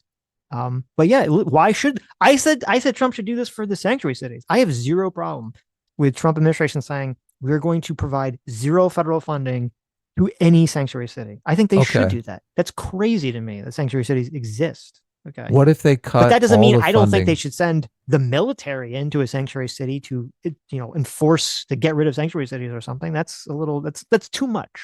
What if they cut all the funding and it makes no difference? Doesn't substantially change the situation on the ground?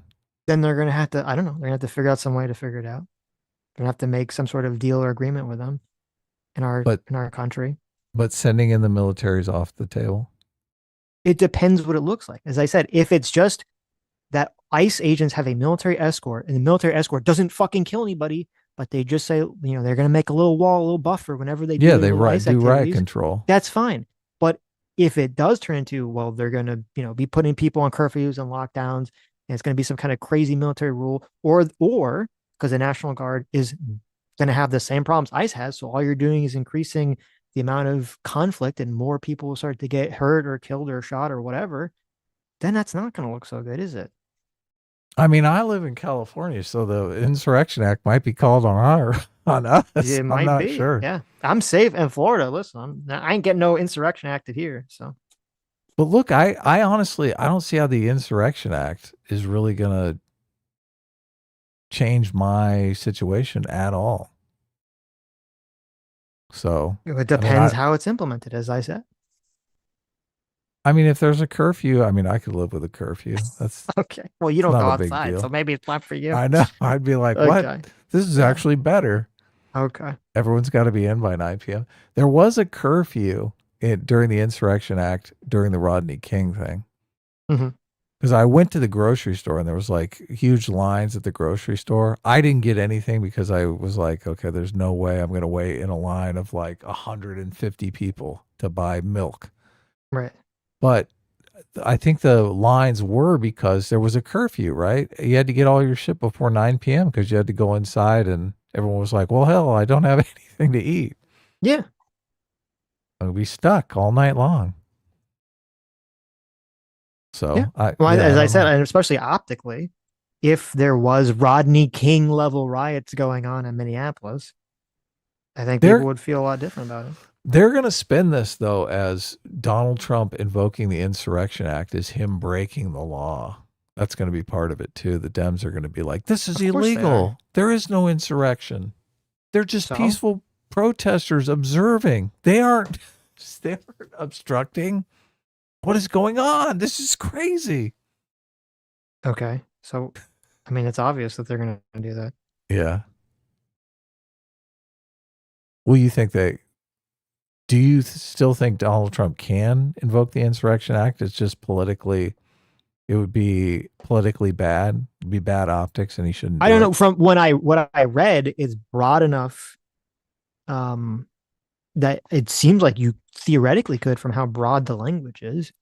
I'm sure there's case law that's gone into more specifics. I don't know what the case law is on it, or Supreme Court cases that have gone on specifics of it.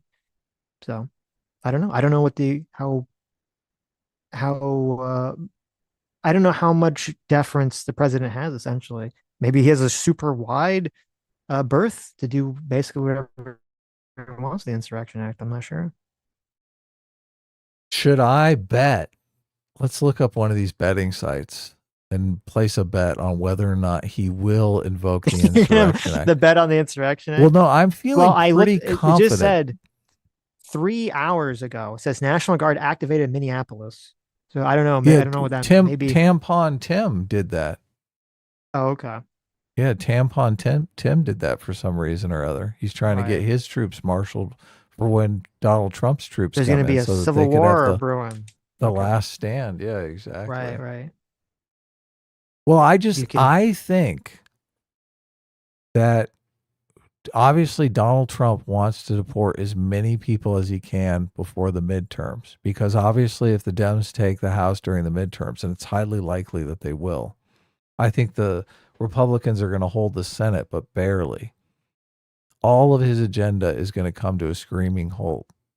And so he is likely to invoke the Insurrection Act because obviously Minnesota is a hotbed for illegal immigration.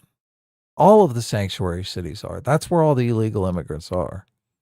They're concentrated in those cities. So that's the place he wants to focus on to get his numbers up.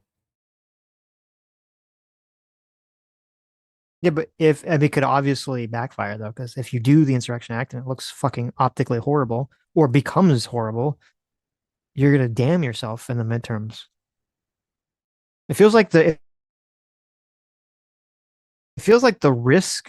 Now, you've always said that Donald Trump is he's high risk.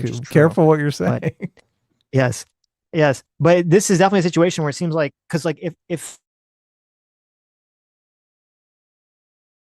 God, since you gotta fix your internet. Say like they do the Insurrection Act and it's like, okay. I guess it's fair. Call them right now. Tell them, listen, I'm on a live stream, but I want you to come work on my internet. I know, you gotta fix it right this second.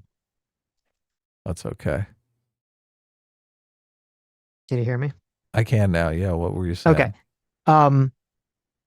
The risk reward is like fucked on this one, because even if he does the Insurrection Act, they send in the National Guard, and it goes, no one dies, the violence goes down, everything's completely like nice and by the book. Like people are just gonna forget. Like it's not gonna be like, oh, Trump, did good and like saved America by doing the Insurrection Act. Like it's one of those things where I feel like if it does well optically, it's not going to help him that much. But if it goes horrible, it's going to be like a massive optic loss. So the risk reward is like way in the more risk camp. All he wants to do though is deport the 60,000 illegals. So I don't think he really cares about the optics. Okay. I think he's like, I won't be able to deport any of these people once the midterms are over. Why does he want to deport those people? Because he promised his voters that he would. Okay, so it's about, he wants to keep his campaign promise. Right, it's the optics of his legacy, right? Yeah. Okay, so I don't know if he sends in the National Guard and deports the 60,000 people and optically looks horrible, and then loses the midterms and is unable to do anything for the rest of his tenure as president, that's not going to be very good for his legacy either. I think he's going to lose the midterms anyway. So yeah, but he could lose this if it's like horrible. He could lose the Senate, like if some disaster, right? I don't think it's not possible to lose the Senate. There's not enough seats up for grabs. Okay, we'll see. We'll see how it all plays out. They're going to keep the Senate. The Senate. As I said, I'm not one of these people that ran their hair on fire for the DC thing. I'm not going to run my hair on fire if they do the Insurrection Act. But as I said, I think the risk is it's a higher risk than it is. Well, prepare yourself. I mean, I'm thinking I'm going to put a bet down. What are these betting sites? Where can I bet that Donald Trump? You're going to go to Polymarket and be like, Insurrection Act. I'm looking right now. Polymarket Insurrection Act. Right. What kind of odds do you think there are on that? I just looked at. I'm at it right now. What does it say? It says Insurrection Act invoked by. Okay, so you have January 31st, only 7% odds. All right. What does that mean? I guess the only thing is 7% likely it'll happen. Oh, okay. So if you want to buy yes, it only costs 7 cents. But if you want to buy no, it costs 94 cents. Okay. So the odds are in the no. That's what that means. Oh, okay. I got it. Yeah. And if I win, if he does invoke it, I get $1 back, right? So that's I'm paying 7 cents for the dollar. I guess. Well, it can't be like that, right? Because no, that's how the odds work. Yeah. That's a big fucking win right there. Okay. Well, that wouldn't be easy. Okay. Well, you could, or you could just when are the midterms? That's not till November, right? Yeah. So he's got plenty of time. But he's definitely going to invoke it before November. So I need closer to November.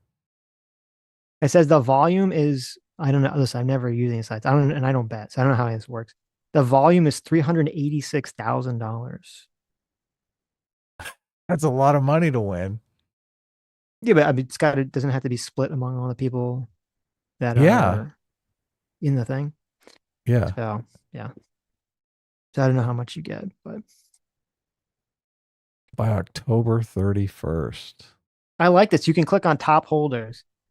So there's a guy named Flawed Turret who has 8,600 shares of yes, that by January 31st, the Insurrection Act is going to be called. So he's going to be the big winner if the Insurrection Act gets called. He probably works in the White House. That's how these prediction markets work. It's someone that's close to the situation and has inside information, realizes, hey, I can make a bunch of money if I just bet on this. So this is interesting. I've literally never clicked on Polymarket in my life. This is fascinating how this all works. I can see why people like this. So if you look at not only does it show you who's voting yes and who's betting yes and who's betting no, and how many shares they have. If you mouse over their name, it shows you how much money they've made or lost on the website. We got to get in on this. Sitch and Adam show should be betting all the time on this. This is crazy. Well, this is great advertising. I kind of don't want to because I don't really want to. I don't think people should bet. So I kind of don't want to give people. Why not? I don't really support a lot of this online gambling. This isn't gambling. This is prediction, Sitch. It's completely different. Oh, okay. This is how we tell the future. So it says that the number one share guy, it says that he's lost $1,000, I guess, on the site so far. Oh, okay. The number, now this is crazy. The number 2 guy for the yes vote, who has 7,800 shares of yes by January 31st Insurrection Act. Okay. He has lost $58,000 on the website. Does he keep betting on Trump? He should move that money over to the stock market and get in on the taco trade.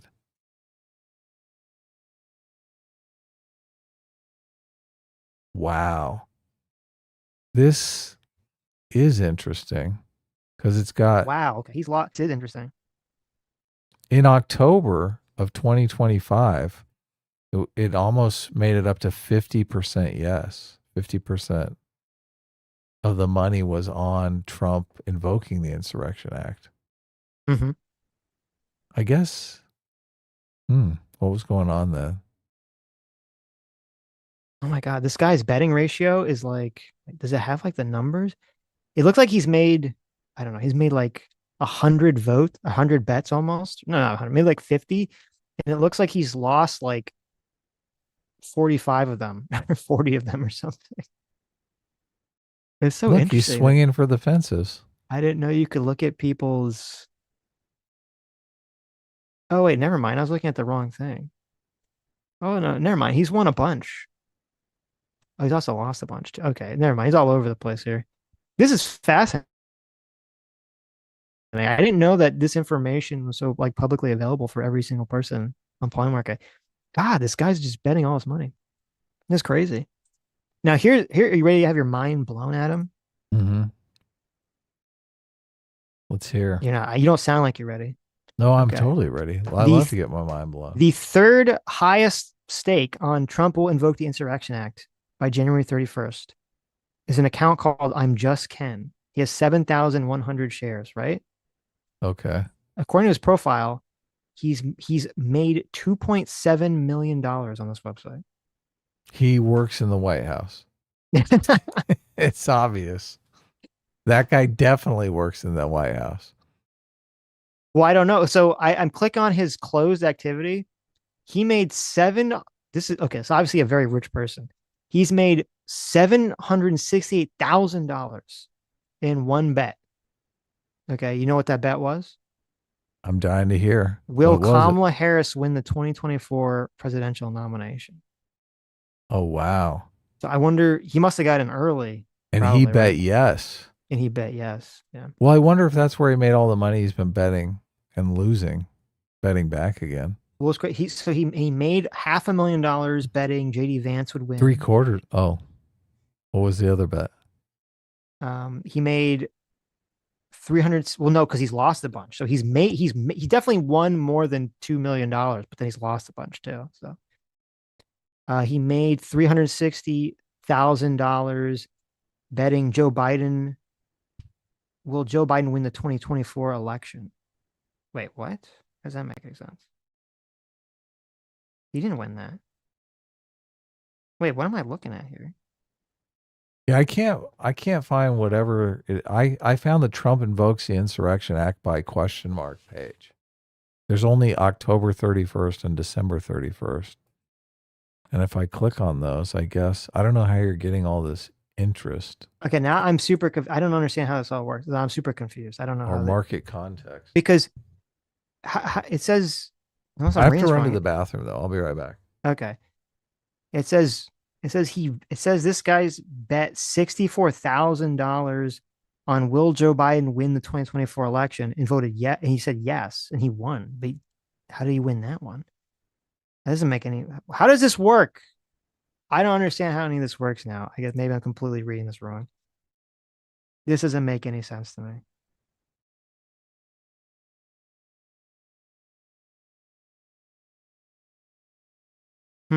Okay. I don't know. Maybe I'm completely reading these profiles wrong then. Oh, well. Okay. Okay. Let's go back to super chats.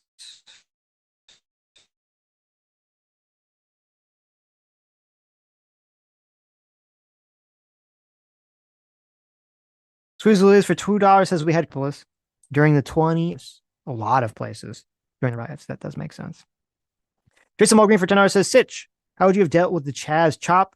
Also, have you seen the Signal chat leaks from people who are coordinating against ICE in CBP? I have not seen the Signal chats about that. I think I saw people talking about it, but I haven't actually seen them yet.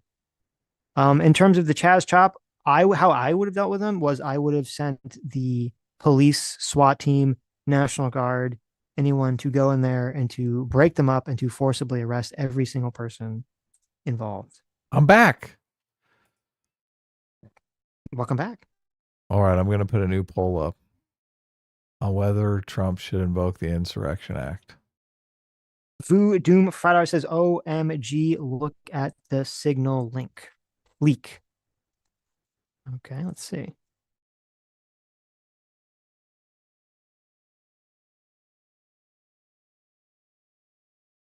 Yeah, people were talking about that in chat. Mm-hmm. Some signal leak. What's that all about? A signal leak? I didn't leak anything. Did you leak the signal chat? Why would you do such a thing, Sitch? Giving away all our good stuff. It was a, I don't know. X is like not loading for me for some reason else. Oh, my internet's just sucky.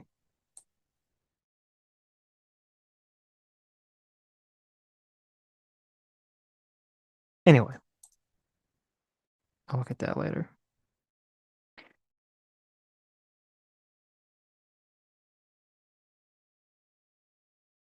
Valve Go for $5 says political protest for non-religious people who live in material excess is like existential fentanyl. It gives them much needed meaning and purpose. True.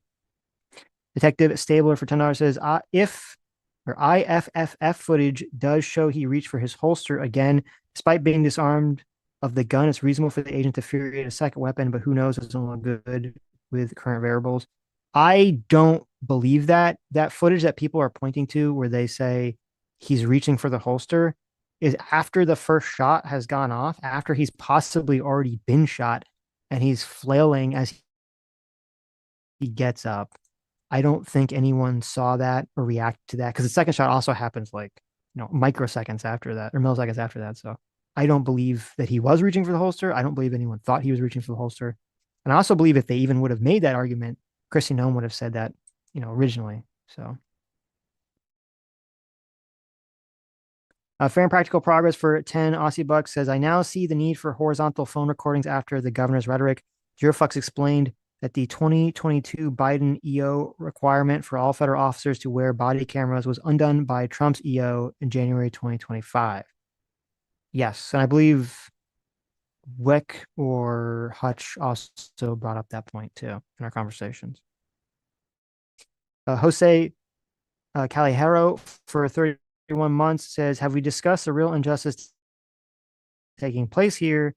That YouTube unilaterally changed the moderator icons from wrenches to shields. I saw that. That's not true. When did that happen? I'm looking at chat. There's still wrenches right now. The wrenches for you? I'm seeing shields. You're seeing shields? Wow. No, it's wrenches in the chat in the video, but it's shields on my screen. What browser? I'm in Chrome. What are you using? Chrome. Oh, so am I. That's fucking weird. I don't know then. That's really weird. Interesting. Are we in is this like a Bearstein universe split right now? Where like in between universes, some of us can see wrenches and some of us can see shields? In some places. Yeah. Oh, they've done that before where, they're testing it. Shield is weird and kind of lame. I don't like that. At least make them like swords or something. Bloody sword tips. Oh my God. Don't do that. You're stirring up controversy. Metalworks 411, $95 says, I think it's getting bad when mainstream YouTubers like Charlie are commenting on situations like this. I think it's time for ICE to reevaluate themselves. I did see that, yes. Charlie had a whole video lambasting ICE about this shooting. I watched it too. I did. Yeah. He was talking about how nonpartisan he was, and it didn't seem like that at all. Yeah, I think the normies are going to be overwhelmingly against ICE on this shooting. I typed what I typed for $10. Says, off topic, studies suggest men read less fiction by women. As a female writer, should I use a gender neutral pen name to broaden appeal? What are your thoughts and suggestions? Thank you. Don't look at It's a good question, but I think the reason is the content, not the name. I don't think people are discriminating against writers because they don't want female writers as much as I think they're not appealing to them. So if you can write and appeal to men, you disagree? Go ahead. Disagree. Well, I think what you're saying is correct. But yes. I think also people then make a judgment where they see a female writer and they're going to assume something about them because of that. So I don't think it would hurt you to make a gender neutral name or something that could, people might think could go either direction. But if you make a gender neutral name and you still can't write content that's going to appeal to males. Well, obviously that doesn't help. Yes. Right. The name is just to the get name is not going to help you. No, the name is just to That's get your what foot I'm in the saying. door. Yeah. The name is just to get your foot in the door. Right. Right. So. But if you think you can write content that will appeal to males, then fucking do it. Yeah. I'm trying to think of female authors I read. I read the Harry Potter books, that's J.K. Rowling. I read the Anne Rice books, the vampire books, Anne Rice. Those to be fair, those books were kind of gay, but they were good, but they were also kind of super gay. I read K.A. Applegate. That was the lady that did the Everworld / Animorph series. So there you go. But no, we're in a different time. I would say go with the gender neutral pen name. I think it's a good idea. Like Ashley? Ashley, probably not Ashley. Is that not gender neutral enough? What's a good gender neutral name? I don't think so. Danny? Don't think so. Danny? Well, Danny's not gender. Danny isn't gender neutral because you spell it differently if it's a guy or girl. I guess you're right. So I guess it's gendered. Is there a name? Pat. There you go. I think Ashley. It's Pat. So the new poll is going swimmingly. Should Trump invoke the Insurrection Act if it's the only way to deport the 60,000 illegals in Minnesota? Mm-hmm. Did I do the wrong state? I don't know. MN? Yeah, that's the right. Oh, Okay. Is that the right initials for Minnesota? I hope so. MN is Minnesota, isn't it? Maybe. I didn't look it up, but so 45% say yes, 34% say no, and 20% say Tampon Tim. Tampon Tim is fun. I don't know. That's a funny nickname. You know why they call him Tampon Tim, right?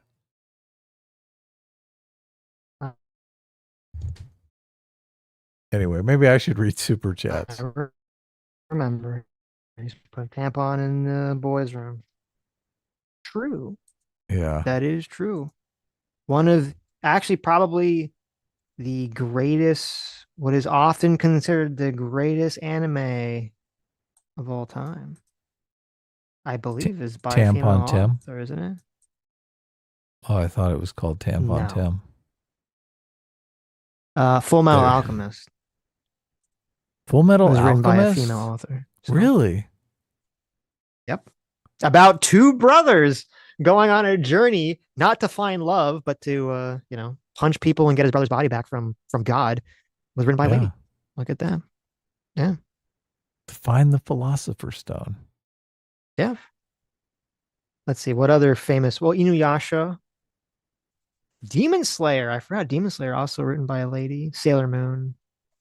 So, right? Says, let's see. Oh, is Farron written by a woman? That's interesting. Farron's good. I could definitely see that. Black Butler, obviously. Okay. So there you go.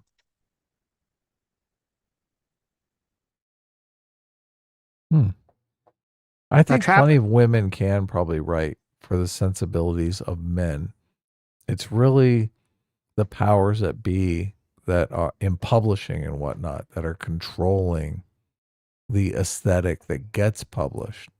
Oh, and yeah. That's kind of the bottleneck for material that might appeal to men is being filtered out by women who control the industry. There's plenty of men and women that know how to write for the opposite gender, and just, as you said, I think it's just marketing pressure and stuff. Yeah. Wasn't My Hero Academia? No, I don't think so. I think that was a guy. Trap Sock for 5 Canadian says, what is the highest level of math you can do? What is the highest level of math you can do when a half dozen angry assholes are blowing whistles at you? I know. It's probably not very high. Such a probably good not question. very high. Yeah. Yeah. And they're wondering why people are getting killed. But look, they'll never take any sort of accountability for that. If I was one of the people blowing whistles when that happened, I would be like slinking away, Homer Simpson style, like, oh shit. Mm-hmm. But look, these people, I don't think they do much thinking. So they're not thinking, oh my God. They're morally outraged. So they're just fucking triggered. Ah! Their brains are off. Well, it's like, I forget who it was. We were watching a person who, we were watching someone who's like, they were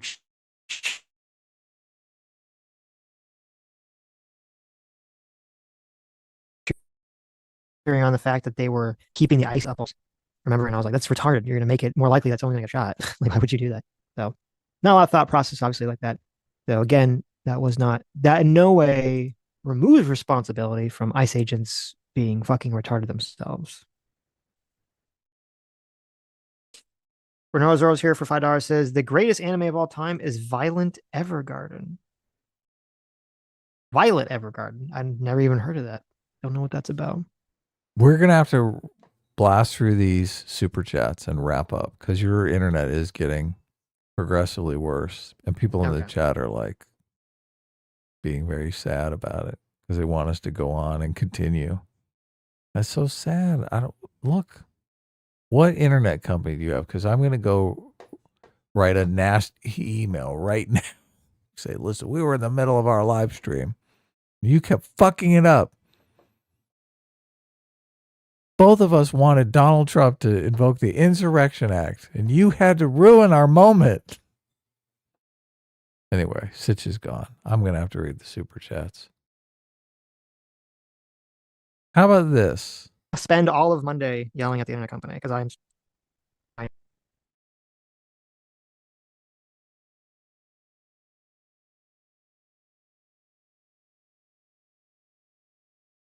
it's just a matter of time before he actually drops out of the call and we don't hear him at all. Okay.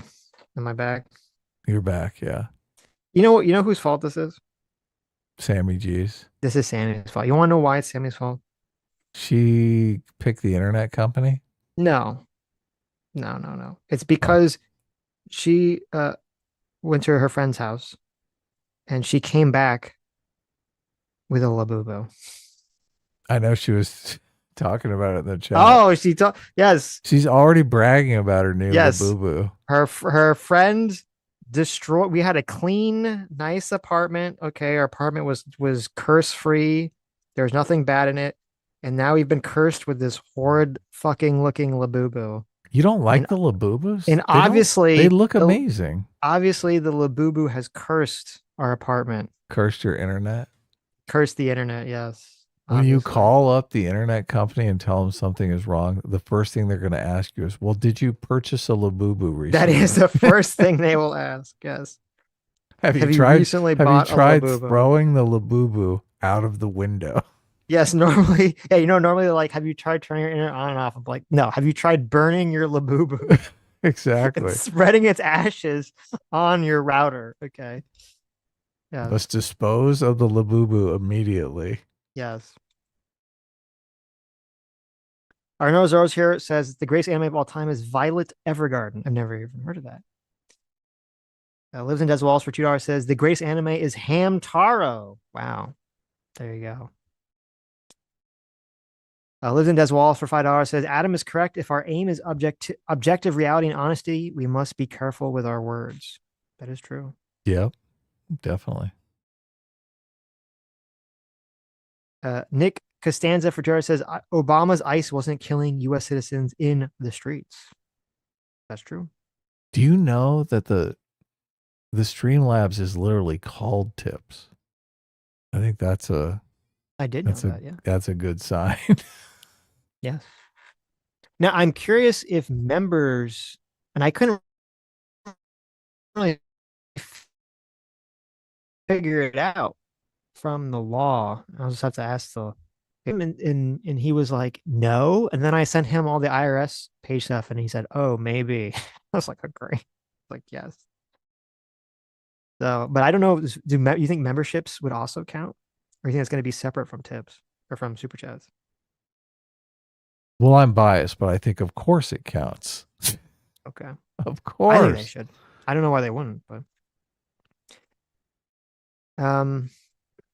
Philip Kogan's for $5 says this wouldn't have happened. This wouldn't happen without sanctuary policies. I thought the nullification issue was settled in 1865. True.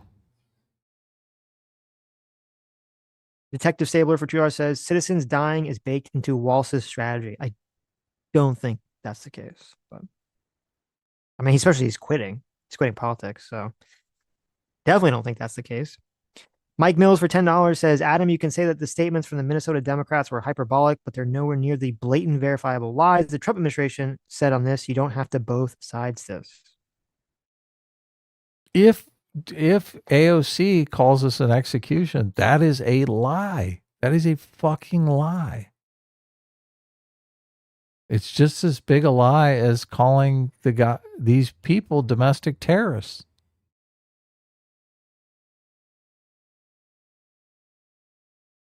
I don't know if I agree with that. So you think this was an execution? That's not a lie. Do you think I think that this was an execution? Well, look, it's either a lie or not. Do you think after everything I've said this entire night?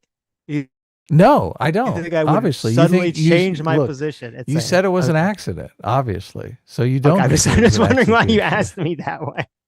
No, what I think I disagree with is if you're going to put on the scale of like egregiousness of like what is more a lie, AOC saying it's an execution versus Chrissy Noem saying it was domestic terrorism. I think that the domestic terrorism charge is worse for two reasons. Number one, okay, let's hear it. She's in a position of an investigative authority to actually investigate this action and whether it's a crime or not, where AOC is not, has no authority. It's a good point whatsoever. And then second, to me at least, if someone's like claiming this was an execution, that feels more like an opinion question, where Christy Noem as head of DHS saying that he's a domestic terrorist who seemed to be trying to do maximum damage feels more like a fact claim rather than an opinion. And I do think domestic terrorist is there's some sort of legal designation for domestic terrorist as well. Mm-hmm. But there is obviously a legal definition for execution as well, too. So they use the word execution because they want to imply that it was intentional that ICE did this because they're fucking mean and want to kill protesters. Instead of here, listen, I'll just say this. For people keep screaming this, bring up the signal chat. If there's a specific thing, because I'm not going to go through it at midnight on the stream right now. The entire, especially with this internet going, especially my internet going out. It's like this giant fucking thread. If you want me to look at something specific, just at me on X. Show me the very specific thing you want me to look at, and I'll be happy to bring it up. Screaming in the chat again and again isn't going to solve the problem. Okay? Well, I like it when people scream in the chat. It's just it's stupid. Just be productive. Just but that's what's funny about it. Add it to me on X. It's very simple. Or send it to me in a DM. I want to see all caps in this chat. Okay. Brian for $10 says, I would have never imagined that someone in a Republican administration would say having a gun legally would mean he was in the wrong. It's the Second Amendment. It is pretty baffling. That is crazy. And look, we listened to a lot of people saying that, which was like, Kash Patel said that. What the fuck? I know. Bob Go for $5 says, in the clip you played, order of events, ICE officer pushes woman. Alex pushes ICE. ICE pepper sprays Alex. He struck first. Do you not agree? I did not see him push any ICE agent. I saw him stand in front of an ICE agent as the ICE agent was maybe aggressing on the woman he pushed. So I want to know his relationship. You could say it's obstructing, but I want to know his relationship with those women. Like one of those girls. Is he in a polycule with the women is what you're asking? One of those girls better be his sister or his wife. I mean, she better be close. If that's just some fucking rando on the street he met, I do not approve. He miladied a rando? What's that? He miladied a rando? You don't like that? It got him killed, Sitch. What do you think? Okay, that's true. That's what do you think? It's a good point. If he's ICE officer is getting crazy with his wife, you're going, okay, well, I understand. Like he's trying to avoid a fight later. Like it makes sense. And at least she feels bad that he's killed. But if it's just some rando, she's like, oh, thanks. Oh, sorry, you're dead. Right. That's not great. No. Sex moves from China. What a name. For 2 Aussie bucks, says, been watching Sense to Be a Hero. Thoughts? I watched the first episode. It was definitely intriguing. I'm definitely interested to watch more. So first episode was good. Did you watch the latest Starfleet? Oh my God. I have not watched the latest Starfleet. No, is it really? I've only heard tell of it. I haven't, but I'm evidently everyone became gay in the next episode. Oh, they'll get hit with like the gay beam. Yeah, they're all in gay relationships now. So I was watching some other video with a guy who claims to have some inside contact that's been in some meetings that have been going around about the fallout from Starfleet Academy. And he evidently, there are a lot of people out there who've seen the entire season. And some people have said that episode 5 is like brilliant.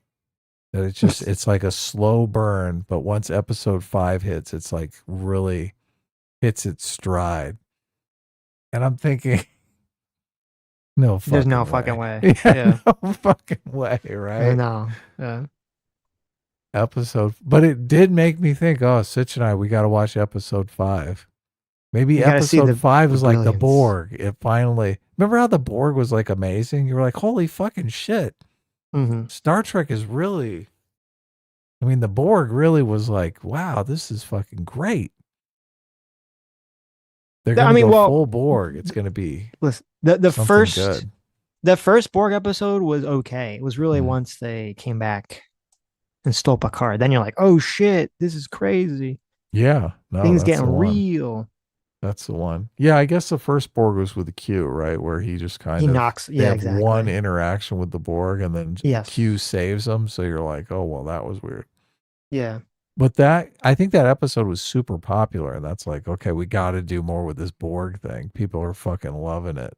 Yeah, it was a cool race, and they realized they hit something. People were like, oh, that was crazy. Yeah. So yeah, no, it was when Picard became the Borg. You were like, oh fuck. It's interesting. I realized because we watched the first episode of D Space Nine, and I was thinking of like the first episode of Next Gen, which was not good, but at least it was like an interesting, question. Is like Q captures the Enterprise and he says humans suck, kind of like a blight on puts them on trial. And everything. Yeah, puts them on trial. And then in the first episode of Voyager, they get knocked into the I can't want to say Delta Quadrant. Was it Delta Quadrant? I don't know. They get knocked across whatever quadrant it is. No, Delta Quadrant is Deep Space Nine. They get knocked wherever the fuck they get knocked, and it's super far away. And then Janeway kind of has to make this like moral dilemma about, if they use the thing that gets them back home, it like dooms the aliens nearby, or it's very dangerous for the aliens that are by. So should they destroy this space station that can send them back home?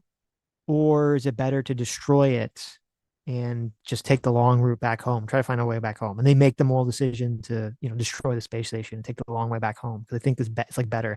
It's interesting because I was thinking about that and I was like, each first episode of like the Star Trek series, they had like kind of like an interesting moral question to them or an interesting sci-fi question. The first one, Next Generation, was like humanity's on trial. Deep Space Nine was kind of like, the Cisco trying to kind of explain to the wormhole aliens like linear time. Like again, I guess humanity is also kind of on trial in that one. Sort of the morality of humans is on trial. And the third one's, this kind of Starfleet decision about the morality of, saving themselves at someone else's cost. What the fuck was like the moral question that was going on in the first episode of the new Star Trek? The Space Fleet? Yeah, Starfleet Academy? There was nothing. It was no, look, it is morally wrong to separate families. That's not even a question. That's what it is. It's like an assertion. First 5 minutes of the episode.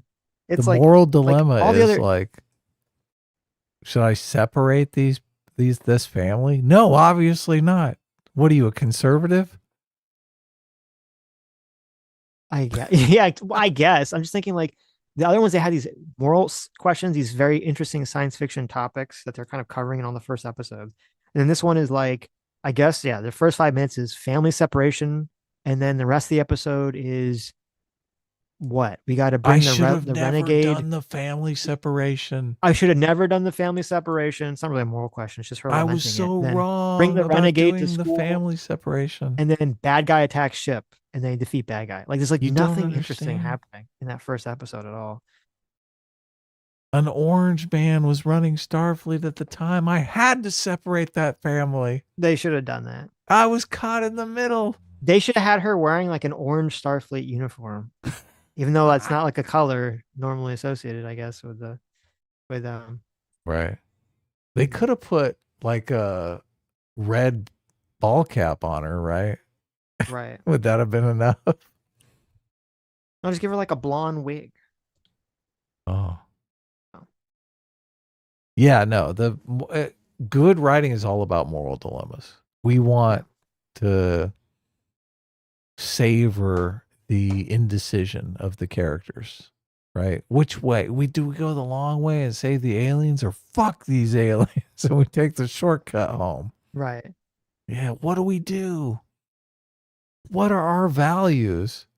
Yes. Do we separate this family? Right? But because they're in the country illegally? That was so much like what Star Trek used to be about. Like, what are our values? And how do these fit into, these science fiction stories? I mean, That's what a character. That's what a character arc is. A character arc is living out your values, even though they're difficult. Right. The struggle of living out your values, who you really are. See, Janeway expressed who she really was when she saved those fucking aliens, those ingrateful aliens. Mm-hmm. I don't know. I never watched that series, so I don't know how ingrateful the aliens were, but I picture them not even giving a fuck that they were saved. You're not wrong. They were like, well, we would have just, taken the shortcut home and fuck you guys. Right. They would have. They would 100%. Really? Yeah. Oh. Yeah. Is it the Cardassians? Is that when they introduced No, the they're Cardassians? God. What the fuck were they called? I'm sure someone in the chat remembers. The Cardassians were kind of new to Next Generation, right? They No, weren't in because the original. Voyager takes place in a different quadrant of the galaxy. So, with the exception of the Borg, all the alien races are different. They're not from any of the other ones. All new aliens. Yeah, they're all new aliens. I forget. They're whatever someone in the chat probably remember. There's these fucking aliens in season 1 of Voyager. I just fucking hate them. They're so stupid and annoying. I like once I don't know if it was like season 2 or 3. Once they finally get out of that space, and they like never see those aliens again. I was so happy. I was like, "Fuck these guys, freedom! We're free from these stupid aliens." And they could focus on the Borg shit with 7 of 9. All that stuff was way more interesting. Oh yeah, 7 of 9 was interesting in more than one way. Yes. Yeah, many ways. Cameraman for $2 says, "Surely Trump has more competent loyalists to pick." I have some bad news for you. Unfortunately not. That's a problem. People who aren't loyalists usually have a lot of competent people have a lot of options, right? So they don't need to trade loyalty for some sort of position. Exactly. It's the incompetent people that don't have a lot of options. So they're like, well, listen, let me make you a deal you can't refuse. I'll do anything you ask me to. Right. Thank you, Chairman Lamau and Clayton. It was the Kazons. Fuck the Kazons. Oh, wow. Annoying, stupid. They're just like retarded Mongolian-esque aliens roaming through space. Very stupid. Squeeze Louise for $5 says, thoughts on Tim Walz saying ICE aren't legitimate law enforcement at his press conference. When does it become sedition? Well, only that's sedition, but I don't think you should say that either, obviously. I think Insurrection Act, just over that statement alone. Okay. Just saying I'm that after ICE isn't... Tampon Tim is going down. I mean, Okay. I'm just trying to think of all the times I hear all the people say like X government is not legitimate government. That becomes sedition every time some Democrat Republican says that about If the Tampon current Tim says administration. it, of course, Okay. obviously. Look, if someone we like says it, then I see. It's just right. Seems it's like a that's the thing that rhetorical flourish. seems that's the thing that's said quite frequently. But lives in Deswalt's Billy for $2 says Zero Fox is somehow everywhere all the time. That is true. I do see him in everyone's chat. Like he's on YouTube all the time. That's true. Yeah. I do love it though. Pig Venus for $2 says, Adam, can we reword some of the poll answers, please? I guess not. Not now, but I mean, now we have a new poll going. AKA Batosai for $2 says, are we all ready for another government shutdown? Yes, we are. I am not. No. Why? It didn't really affect me or anything. So, but I do. Yes. I mean, I feel bad for the people who are not getting their paychecks. I am in favor of Americans getting their income, even if they work for government. How bold of you. Yeah. I, at the same time, want Minnesota to be under martial law with a curfew of 6:30 p.m. Mm-hmm. Just because I don't like Tampon Tim. And it's not because he's fake gay. The Wooster for $5 says, ice. I'm more concerned that street ice because of the winter storm here in Texas. How are you guys enjoying the great American winter storm? Sitch and I are not the ones to ask because obviously I'm in California. He's in Florida. We're a lot of ice. Yeah. I hope everyone who's in one of the affected states is staying safe. Because obviously me and Adam are on the opposite ends of the country, completely avoiding the ice storm, the horrible, horrible ice storm. We learned recently that Sitch has never even walked on an icy surface before. I have not. I've only been in snow twice in my life. So look at that. Yeah. Didn't enjoy it very much. But it's gotten colder here in Southern California, but it's not definitely. I mean, I'm not worried about freezing tonight. No. Yeah. I mean, like it dropped to 50 degrees the other day in Florida, but it's not like, the people in the ice storm are like praying for it to be 50 degrees. Yeah. Messy Tenant for $5 says, they. It's the nefarious they. They killed Charlie Kirk, whoever they are. They burned down buildings. They beat people. Do I really have to go on about the abuses that these people call protests? The dreaded they. That's the leftists, though. Come on. You don't need to both sides Charlie Kirk. Okay. I'm not both siding Charlie Kirk. You know who danced on his grave, right? They killed Charlie Kirk? A group? It would be more accurate to say they danced on his grave. Okay, that's not what he said. He said they killed Charlie Kirk. He said a group of people killed Charlie Kirk. The infamous they. Well, look, I'm surprised he didn't include they tried to shoot Donald Trump. That's another one that people always throw in there. The guy who killed Charlie Kirk was a leftist, right? Who believed in it seems like it, yeah. The leftist ideology. Whatever happened with that? Why have we not heard more information about that from the Kash Patel FBI? I don't know. They're taking their sweet time on that one. They're doing the case, though. Aren't they arguing over whether or not it's going to be? Last I saw it, Charlie Kirk's wife put in a motion to have the case done speedily, like within 6 months or something like that. So things should be moving faster. I mean, a lot of times these things can take years. That's true. But I want to know about it now. They got to track down all the Discord people.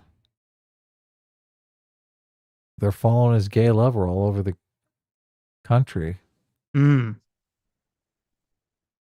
Sketch for 42 months says people do want something done about illegal immigration. The admin loses those people's support by disrespecting procedures. Some people, I agree. Short Sacked Goblin for $2 says blocking ICE is civil disobedience, not terrorism. I would also agree with that.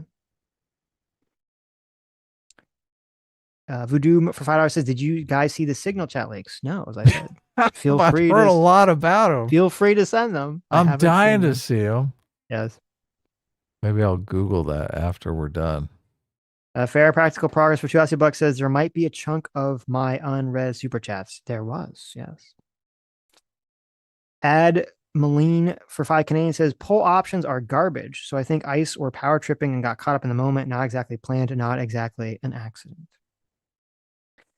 The Wooster for $5 says, how do you think Nick Shirley feels right now knowing that he was the spark that caused the Second American Civil War?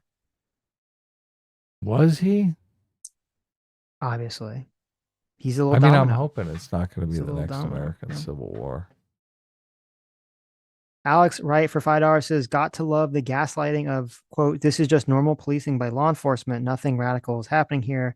From Christy Nome, Miller, Adam, etc. Look, I like it. Alex true, Wright presses.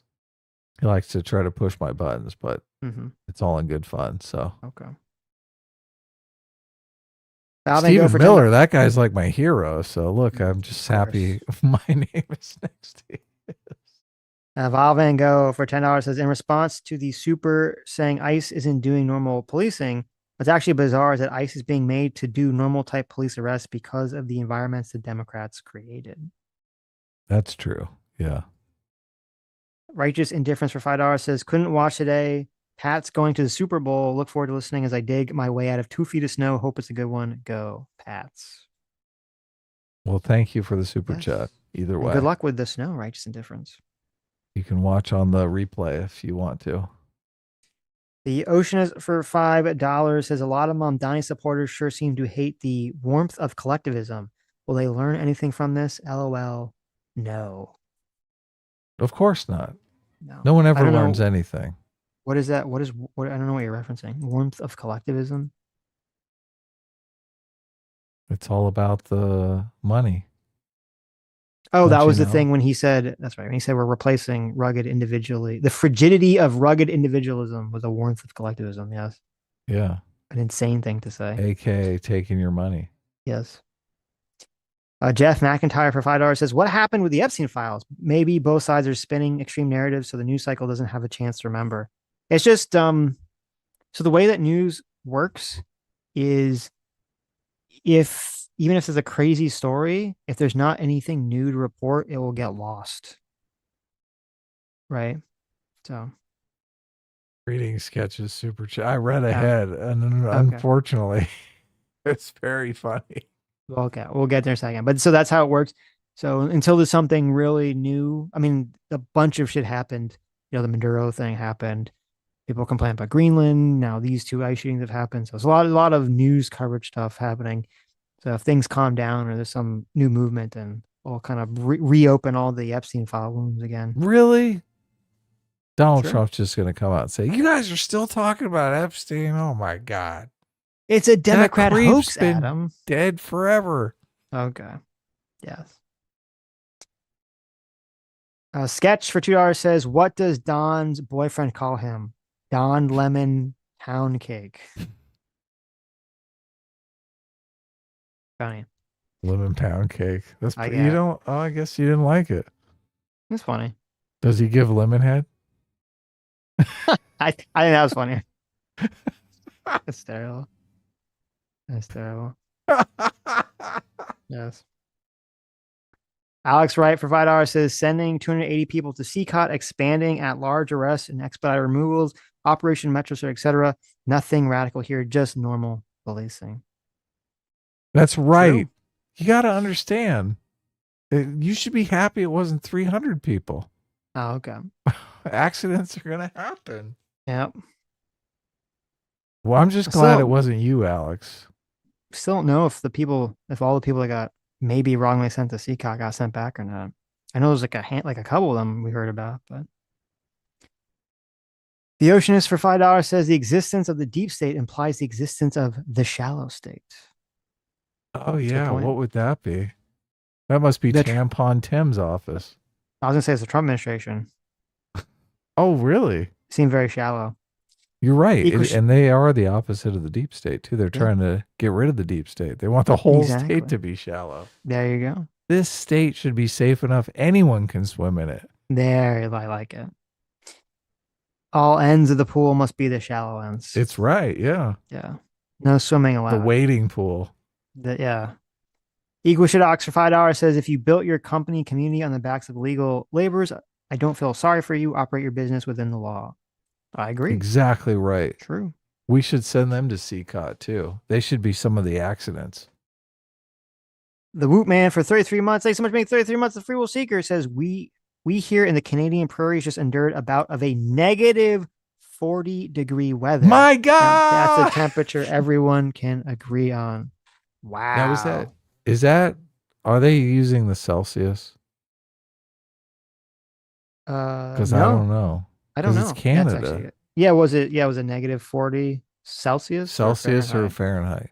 Because water freezes obviously at 32 degrees Fahrenheit. So 40 below. Well, I don't know how big the degrees are. They're not all the same, right? So according to the internet, it says, and because I did see this, it says Canada was like the coldest place on Earth at that time period. And it says it was negative 67 degrees Fahrenheit, the coldest area in Canada, and negative 55 degrees Celsius. People are saying that negative 40 Celsius and negative 40 Fahrenheit are the same. Oh, really? Is that possible? Is that where there's got to be some number where they intersect? Really? Right? Oh, okay. That's interesting. That's the exact place. Where does Everyone's Celsius... saying it's the same. Okay. Well, we'll look up. All right. Check out the big brain on chat. Oh, wow. Look at that. It is negative 40. The Woot Man, I don't know if he's still in the chat. Did you say that intentionally because you knew that, or was it just a coincidence? That is the intersecting point. Really? Negative 40 is the intersection point. Wow. Interesting. Did not know that. Well, that's just more proof that Celsius is a shitty range of temperature and should not be used because it's completely retarded. So how do so many people know that this is the same? This seems like the most random trivia, but everyone in chat seems to know. Oh yeah, negative 40. That's exactly there's like one person. That's the inflection point. There's there's either two explanations. Either we have a very, very smart audience, Adam. I like that. Okay. Let's just go with that. Okay. Or Zero Fox says it first. And then everyone just repeats. And then everyone else just says, oh, yeah, obviously, of course, yes. Of course. Duh. What are you, stupid? We all remember. Wouldn't they be super smart either way, though? Okay. I guess. Just to copy. Yes. Copy Zero Fox. I mean, that's the smart thing to do. Mm-hmm. And play it off like, of course I've known this. Obviously. Everyone knows this. Sitch, you don't know that? What, you stupid? Yeah. You guys are dumbasses. How dare you? Anyway, Celsius still sucks. Crimea River. Lives in Deswell specifically for $2 says, I like my coffee like my women sweet, plus I add cream. There you go. How dare you? How much cream, though? Yeah. Detective Stabler for $5 says Sitch W oat milk is the best for chai and latte, etc. Barista edition specifically is king, especially if you have a steamer or frother, better than milk. I don't have one of those, even though I know that I guess that's what it's supposed to be for.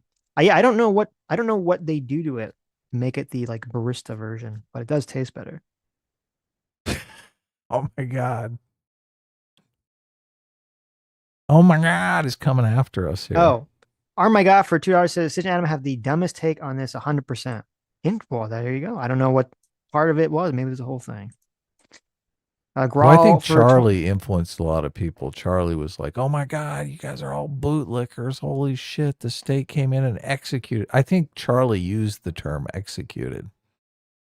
This guy was oh my God is usually pretty right wing. So I'm guessing maybe they're mad that we were not in favor of the shooting. Oh, really? You think it's the opposite of the Charlie take? It could be the opposite, yeah. Right. Grawl for 25 months says, I finally have a chance to listen while driving home, and you guys mentioned me without remembering my name.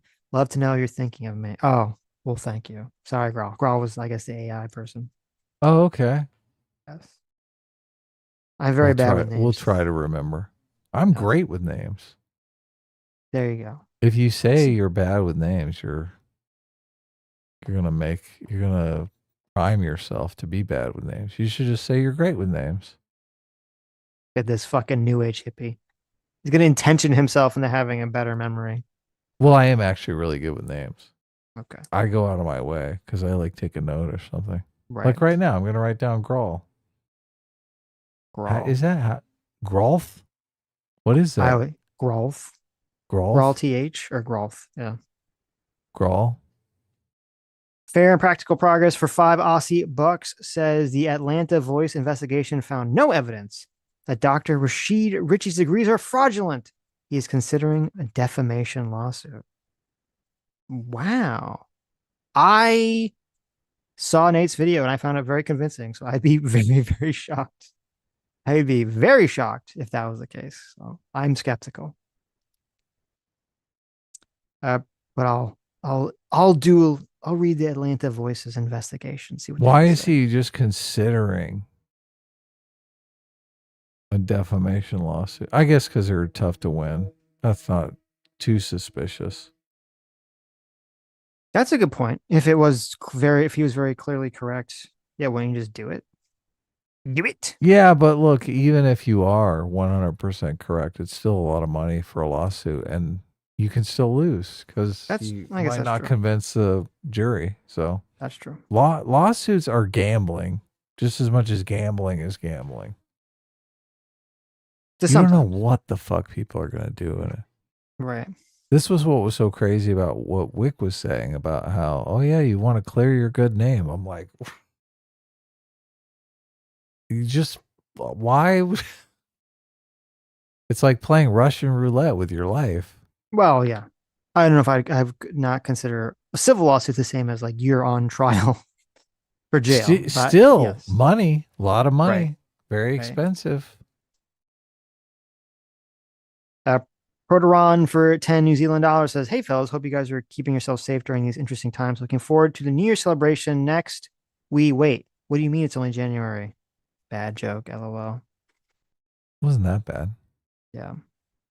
Does seem like it's almost fucking February. Shit's moving. It is. WYFT for 5 Canadians says, hey guys, I'd love to come on the show to answer any questions. Just send me out a link or we could absolutely schedule a date. Cheers. Yeah, DM me on X. Curious. Talk about the grocery biz. I want to know why the fuck my coffee's so expensive, motherfucker. Yeah. Get that shit down. It's California. We subsidize all our coffee. Tobin Russell for $5 says, I have a very hard time sympathizing with someone who put themselves in a situation where they can get shot by law enforcement. It seems easy not to be there. That's fair. Because that's a fair thing. Especially people that are resisting. Bulb Sweet Bulb Provider says, Sitch, what is your official top 5 things ICE is currently doing to build trust with the American people? Top 5 things? Well, let's see. They're shooting people. They're attacking people. That's not building trust. You can't use that one. I'm sorry. That's not. Yeah. You don't think that builds trust? It's got to be something like their cool outfits. I say. I know. Actually, I disagree. I think shooting lefties builds trust with a certain group of people. Oh, you're right. Yeah. Okay, I'll give you that one. Yeah. Yeah. That's using your noggin. Right. Yeah, I don't think ICE is doing much to build trust with American people at the moment. Well, they're deporting a lot of illegal aliens that people wanted deported. So yeah, that's probably the number one thing. Cody Opperman for $2 says, vertical video is the 8th deadly sin. Be better. That's true. You're going to have to add a new ring of hell for that. Valve Go for $5 says, if he wanted to cause maximum damage, he should have chose a larger weapon like an SUV. Yes. Mr. Middleman for $5 says, for the record, if it could be done orderly, effectively, and properly, I'd support deporting every illegal.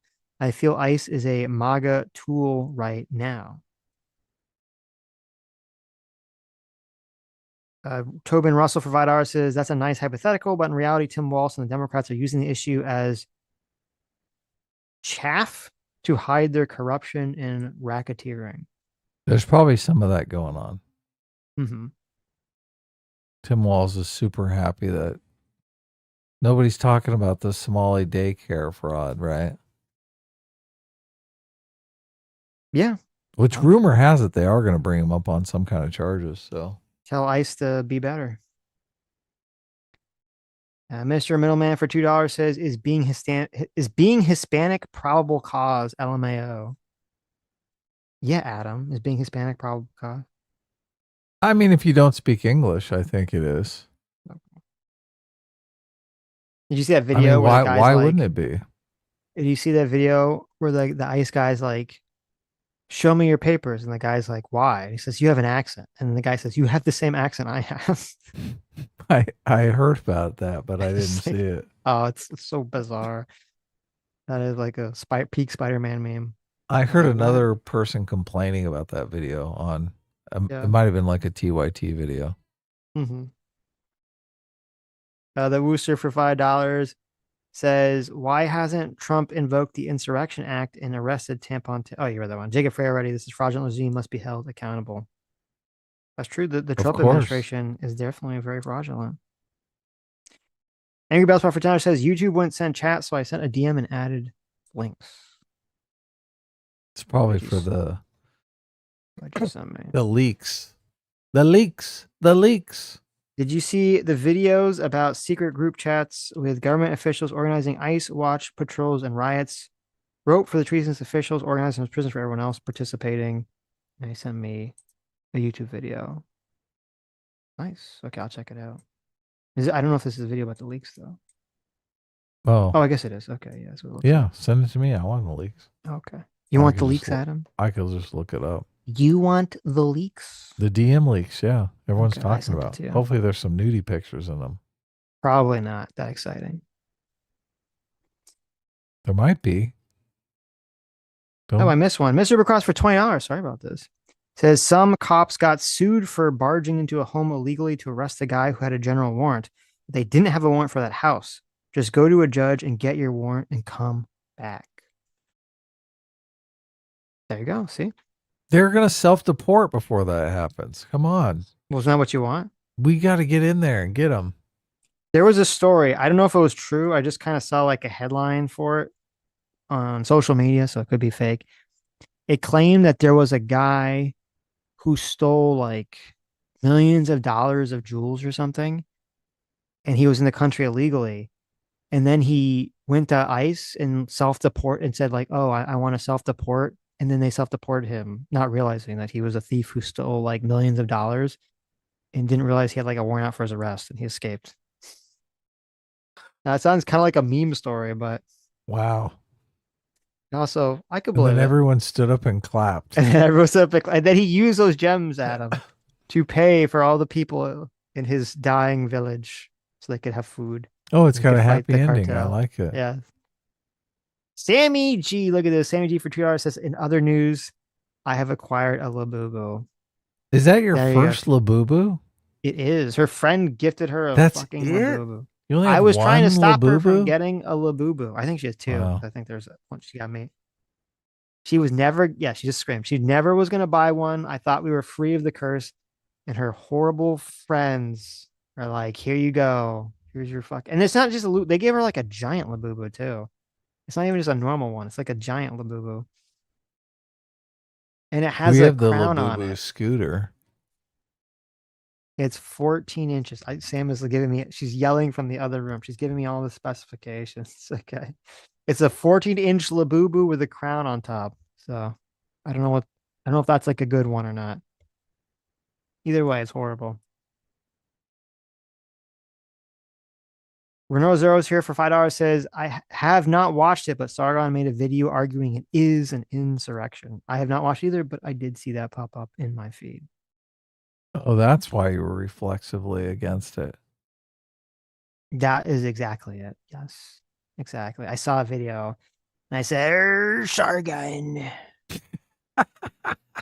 I said just like that too. I clenched my fist and shouted at the sky. Yarr! I'm becoming a pirate now for some reason. I'm so angry. Yarr!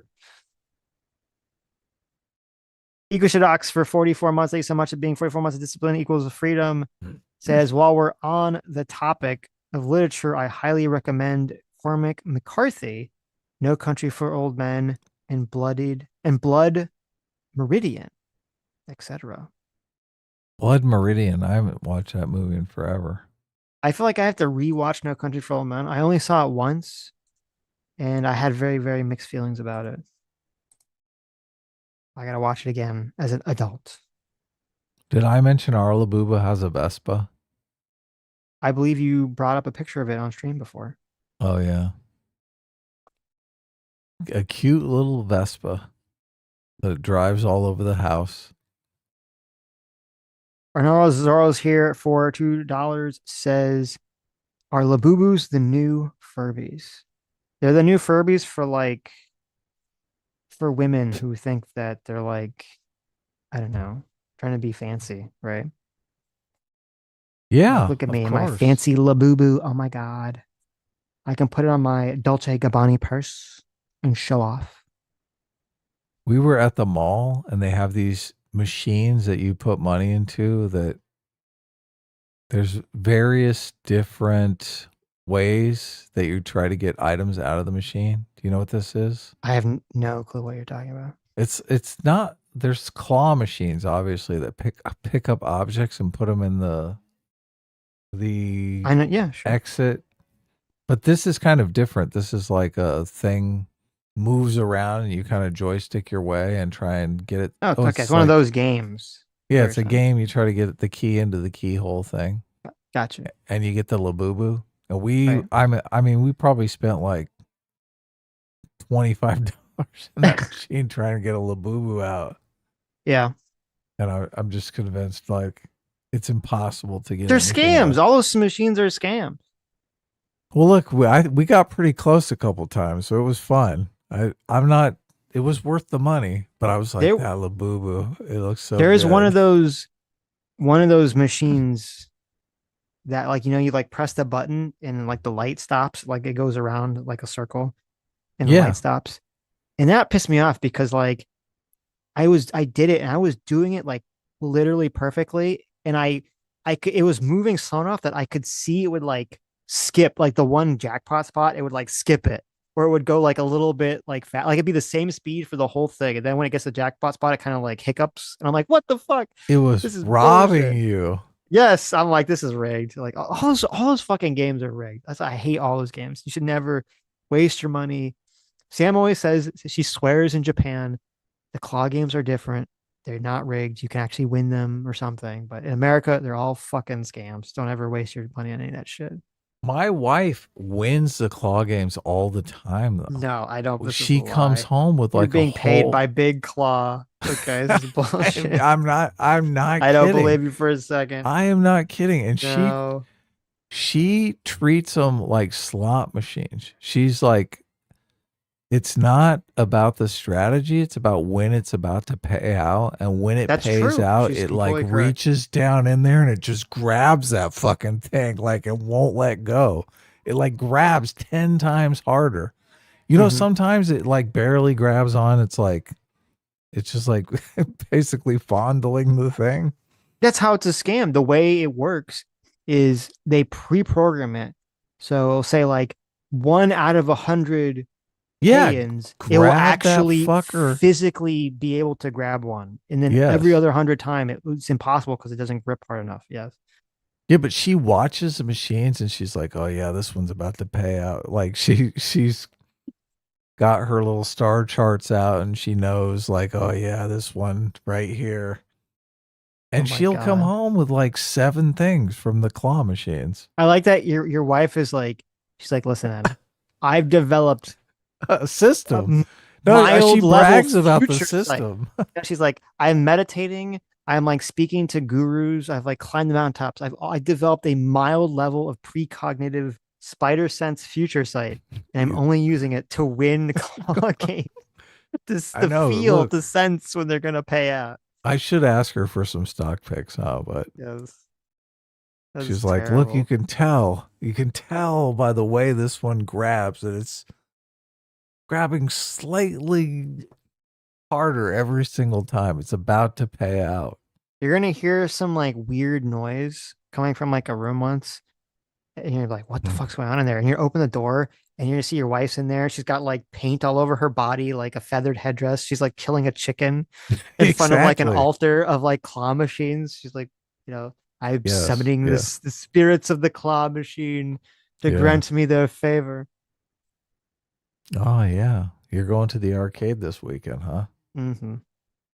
And I'm just looking at it and goes, "Well, have fun." Closes the Look, door. I was as walks out. skeptical as you until I saw her with those like 7, 8 different little toy things. There's Okay. like a million. She's cleaning house.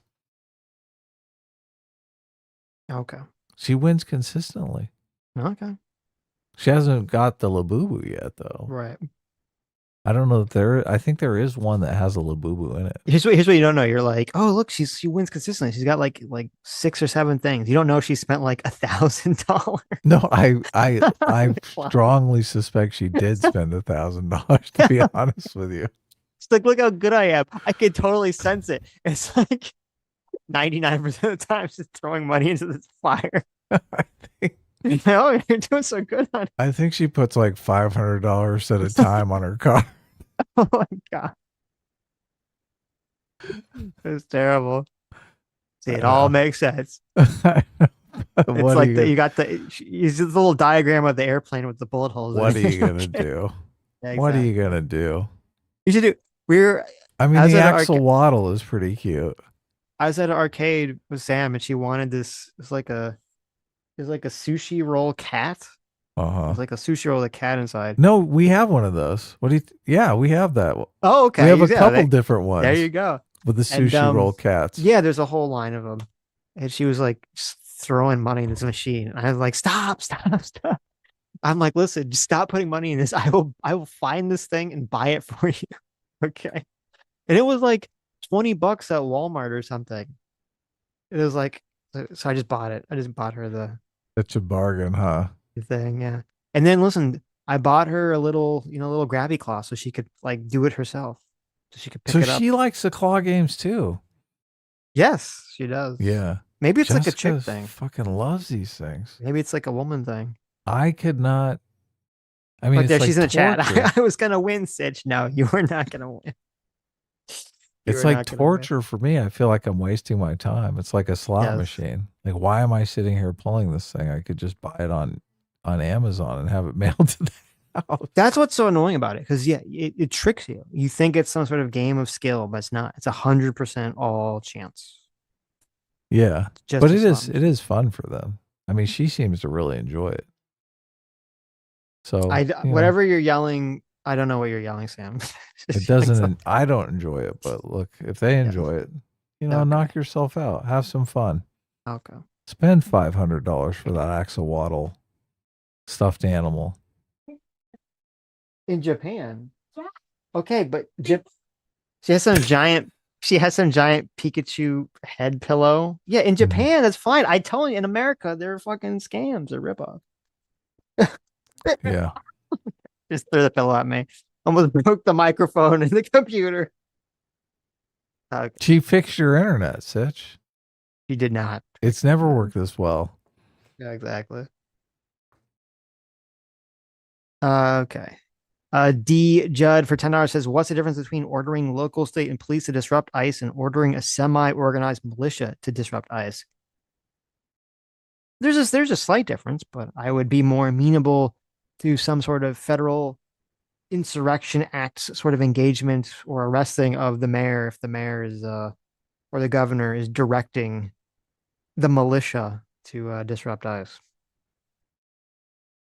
Equishadox for $5 says Labubu, TikTok, and Genshin Impact are the 3 prongs of China's plan to subjugate the U.S. Prove me wrong. You can't. You're correct. Actually, I believe TikTok thesis. didn't TikTok finally get sold? I think so. I saw Ryan Macbeth was happy about it. TikTok was finally sold to Oracle.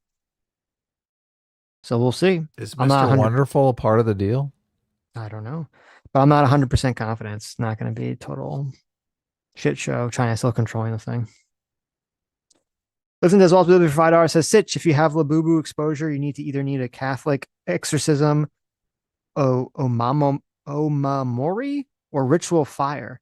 Be grateful it's not a Sonichu medallion. Oh yeah, that'll get you. Those are the worst. True. We should make one of those. That one guy for $2 says, are the libs really just gonna full kamikaze on ice? Maybe.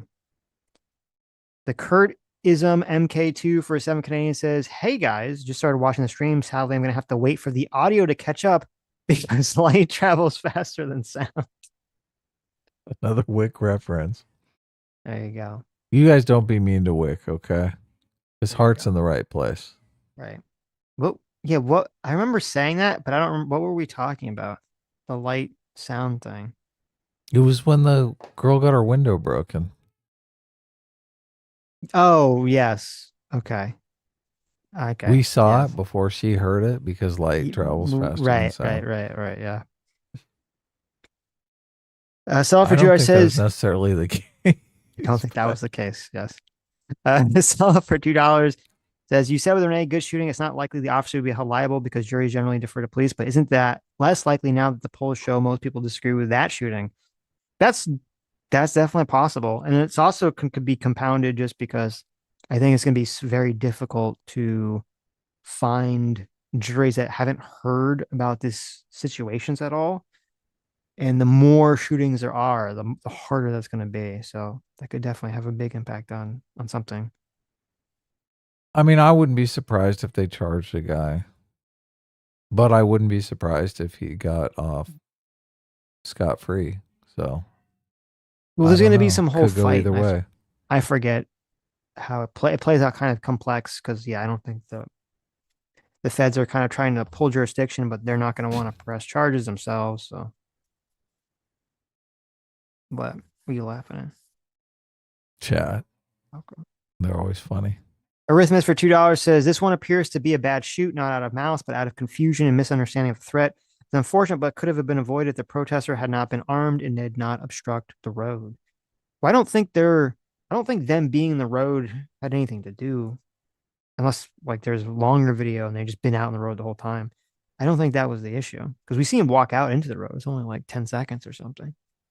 We got to know why they confronted them too. I mean, yeah, I don't know. If they were done with whatever business they were doing and they just went over to like hassle them because they were fucking with them earlier.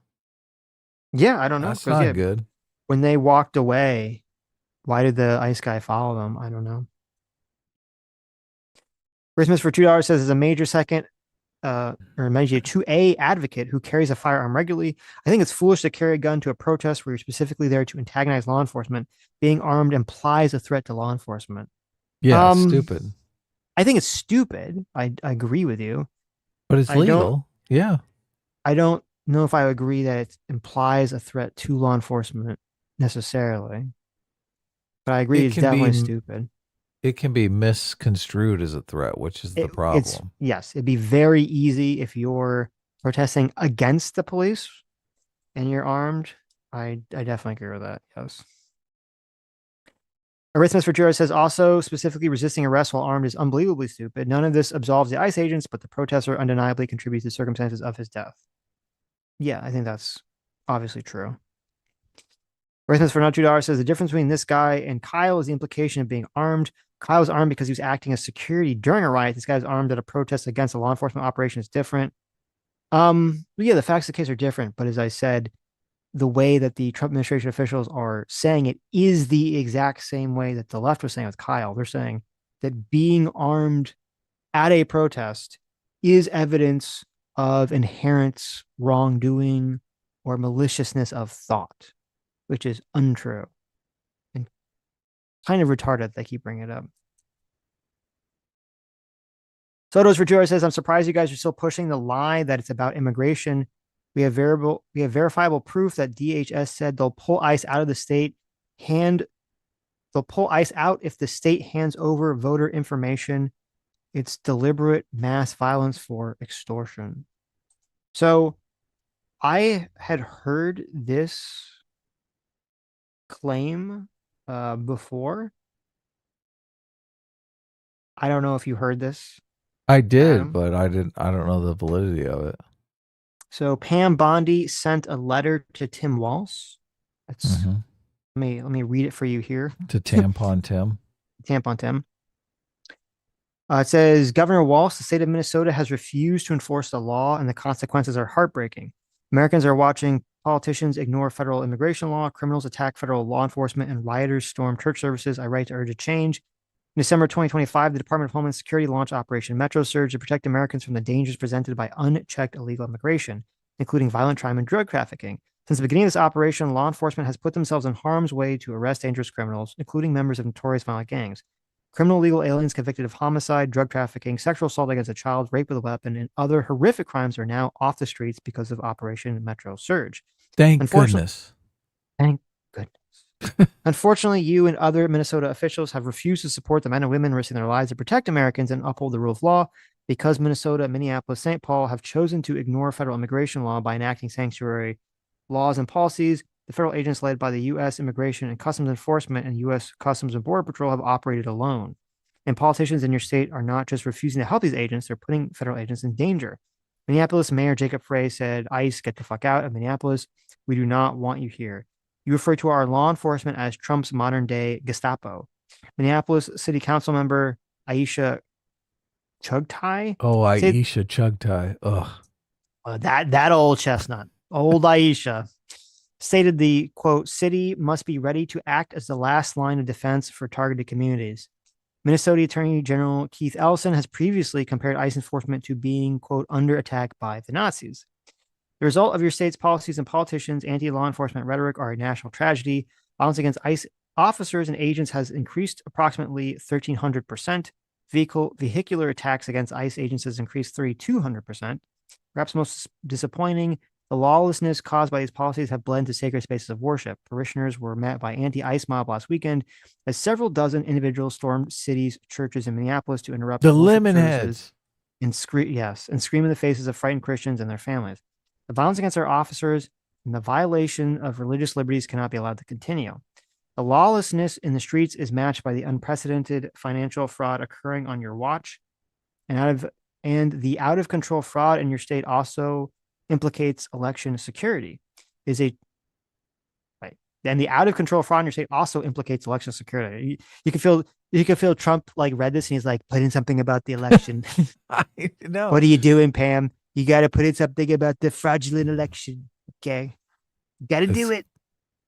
Yeah, kind of whiplash here. The it's all of a sudden, right? Yeah, it's like, oh wait, what?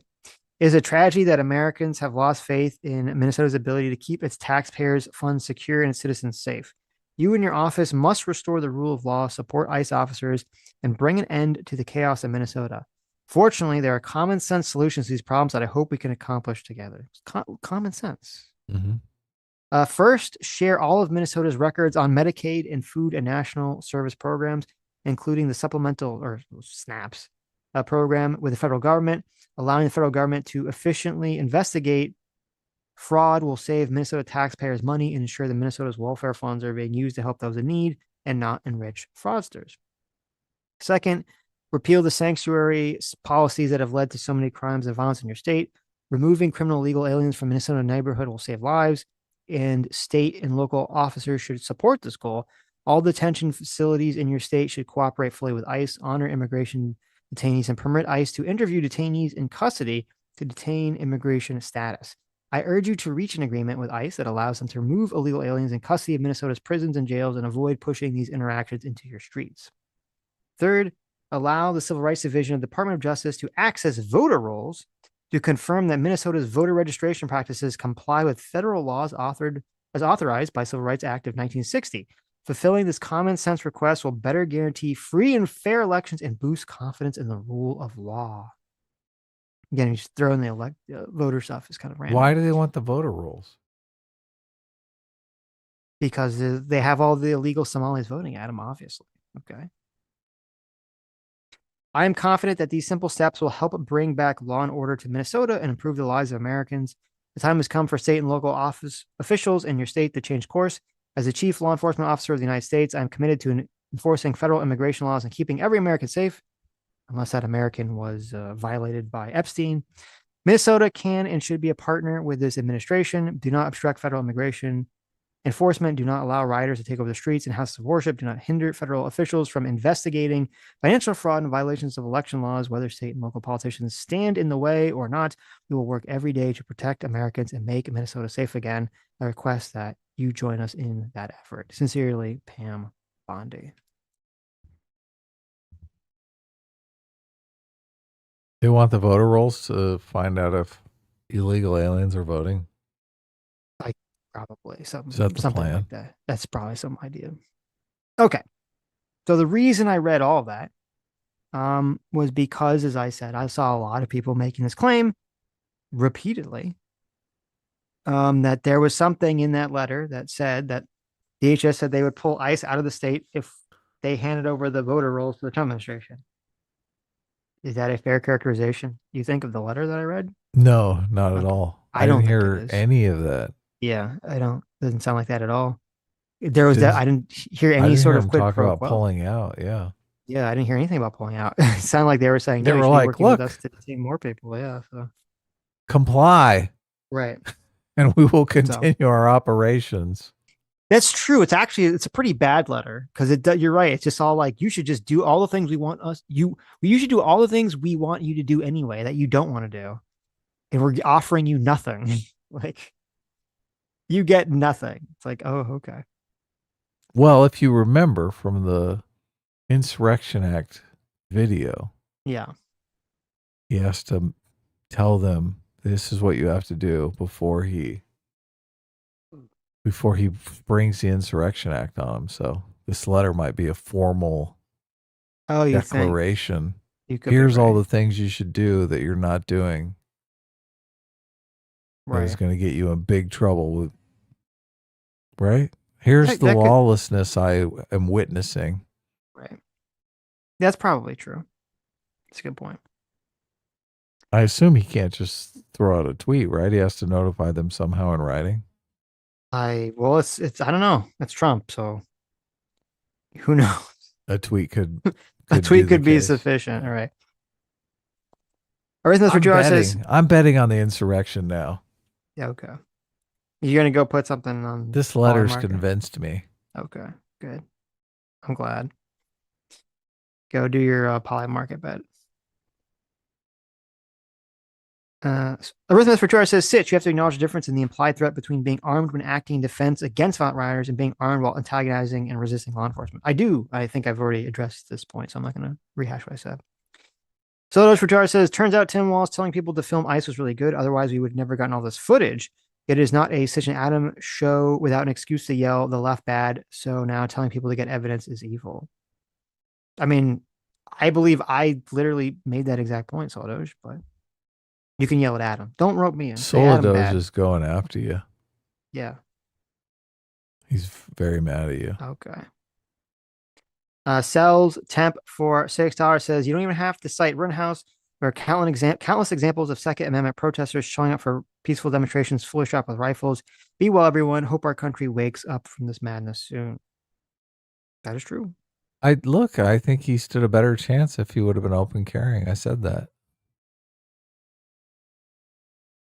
He might have a better chance of being alive. Yeah. That's true. I do wonder how that would have played out. Sotos for $2 says, regarding Don Lemon, case you're not aware, you should know the DOJ appealed the magistrate's decision to the appellate court where the conservative Chief Justice turned it down. Perhaps you should reflect on your claim. That it's evil communists creating two-tier justice, but that doesn't fit your narrative to blame everything on the left. Just tired of the misinformation I think I'd rather go watch the real liberals like Devin Wick. Goodbye. Jesus fucking Christ. Oh my God. Okay. Did Solidos just quit the stream? It sounded like it, yes. Oh my God. He left us for Devin Wick. There you go. Look, I want everyone to get out a lighter. We need to light a candle. Okay. So Solidos. Sad. So sad. Yes. It's kind of funny actually, but it is. Oh my God. I get 10,000 tweets a day. People telling me, oh, Wick and Dev have lost their minds. Mm-hmm. They've gone completely crazy. Mm-hmm. And then to witness this, Solidos is like, I'm going to go watch the real liberals. You guys just stew. Uh-huh. First of all, it's not my fault I'm in favor of the Insurrection Act being called on the Minnesotans that are using themselves as human shields. Just because they want to be above the law, and I find that repulsive. You shouldn't blame Sitch for my opinion. I think it's interesting because I think we had a pretty wide disagreement in a lot of aspects of this. The whole time. So it's kind of interesting that he did not see it that way, but people get very emotional about this stuff, so it is what it is. Yeah. I thought it was a fun discussion, so. Okay. I think we're good, right? I mean, that was it. Oh, one just came in. Joe the Meg for $5 says, didn't the Signal chat have Lieutenant Governor of Minnesota as administrator? I don't know, but that would definitely be pretty crazy if that's the case. Insane. So. All right, this was a great show. We gotta hold on. Yep. Your internet's going, so I don't know if we can do like a long outro. Really? Still? Right now? It's cutting in and out? No, it sounds rock solid now. I think maybe we should try to go for another hour. But like as soon as I say that, it's gonna be like spotty hit or miss. Anyways, thank you all for coming. Thank you all for incredibly generous donations. Thank you, Joe, for coming on. It was a very interesting interview, very interesting conversation. And thank you for making the stream. You are the true heroes. You're the true isekai protagonists. You're the true ICE agents who would never push down a woman for no reason in the snow and then mace her in the face and then very stupidly shoot a guy once he's been disarmed. You would never do that. All you would do was just detain the illegal murderers and rapists and send them to jail and then send them back to their home countries. Don't forget about the clapping guy. And maybe, yes, and you definitely 100% would not clap when your fellow ICE agent shot to death an unarmed person. So, oh my God. We will see you all next time. That's right. Please don't clap. Goodbye. Nice.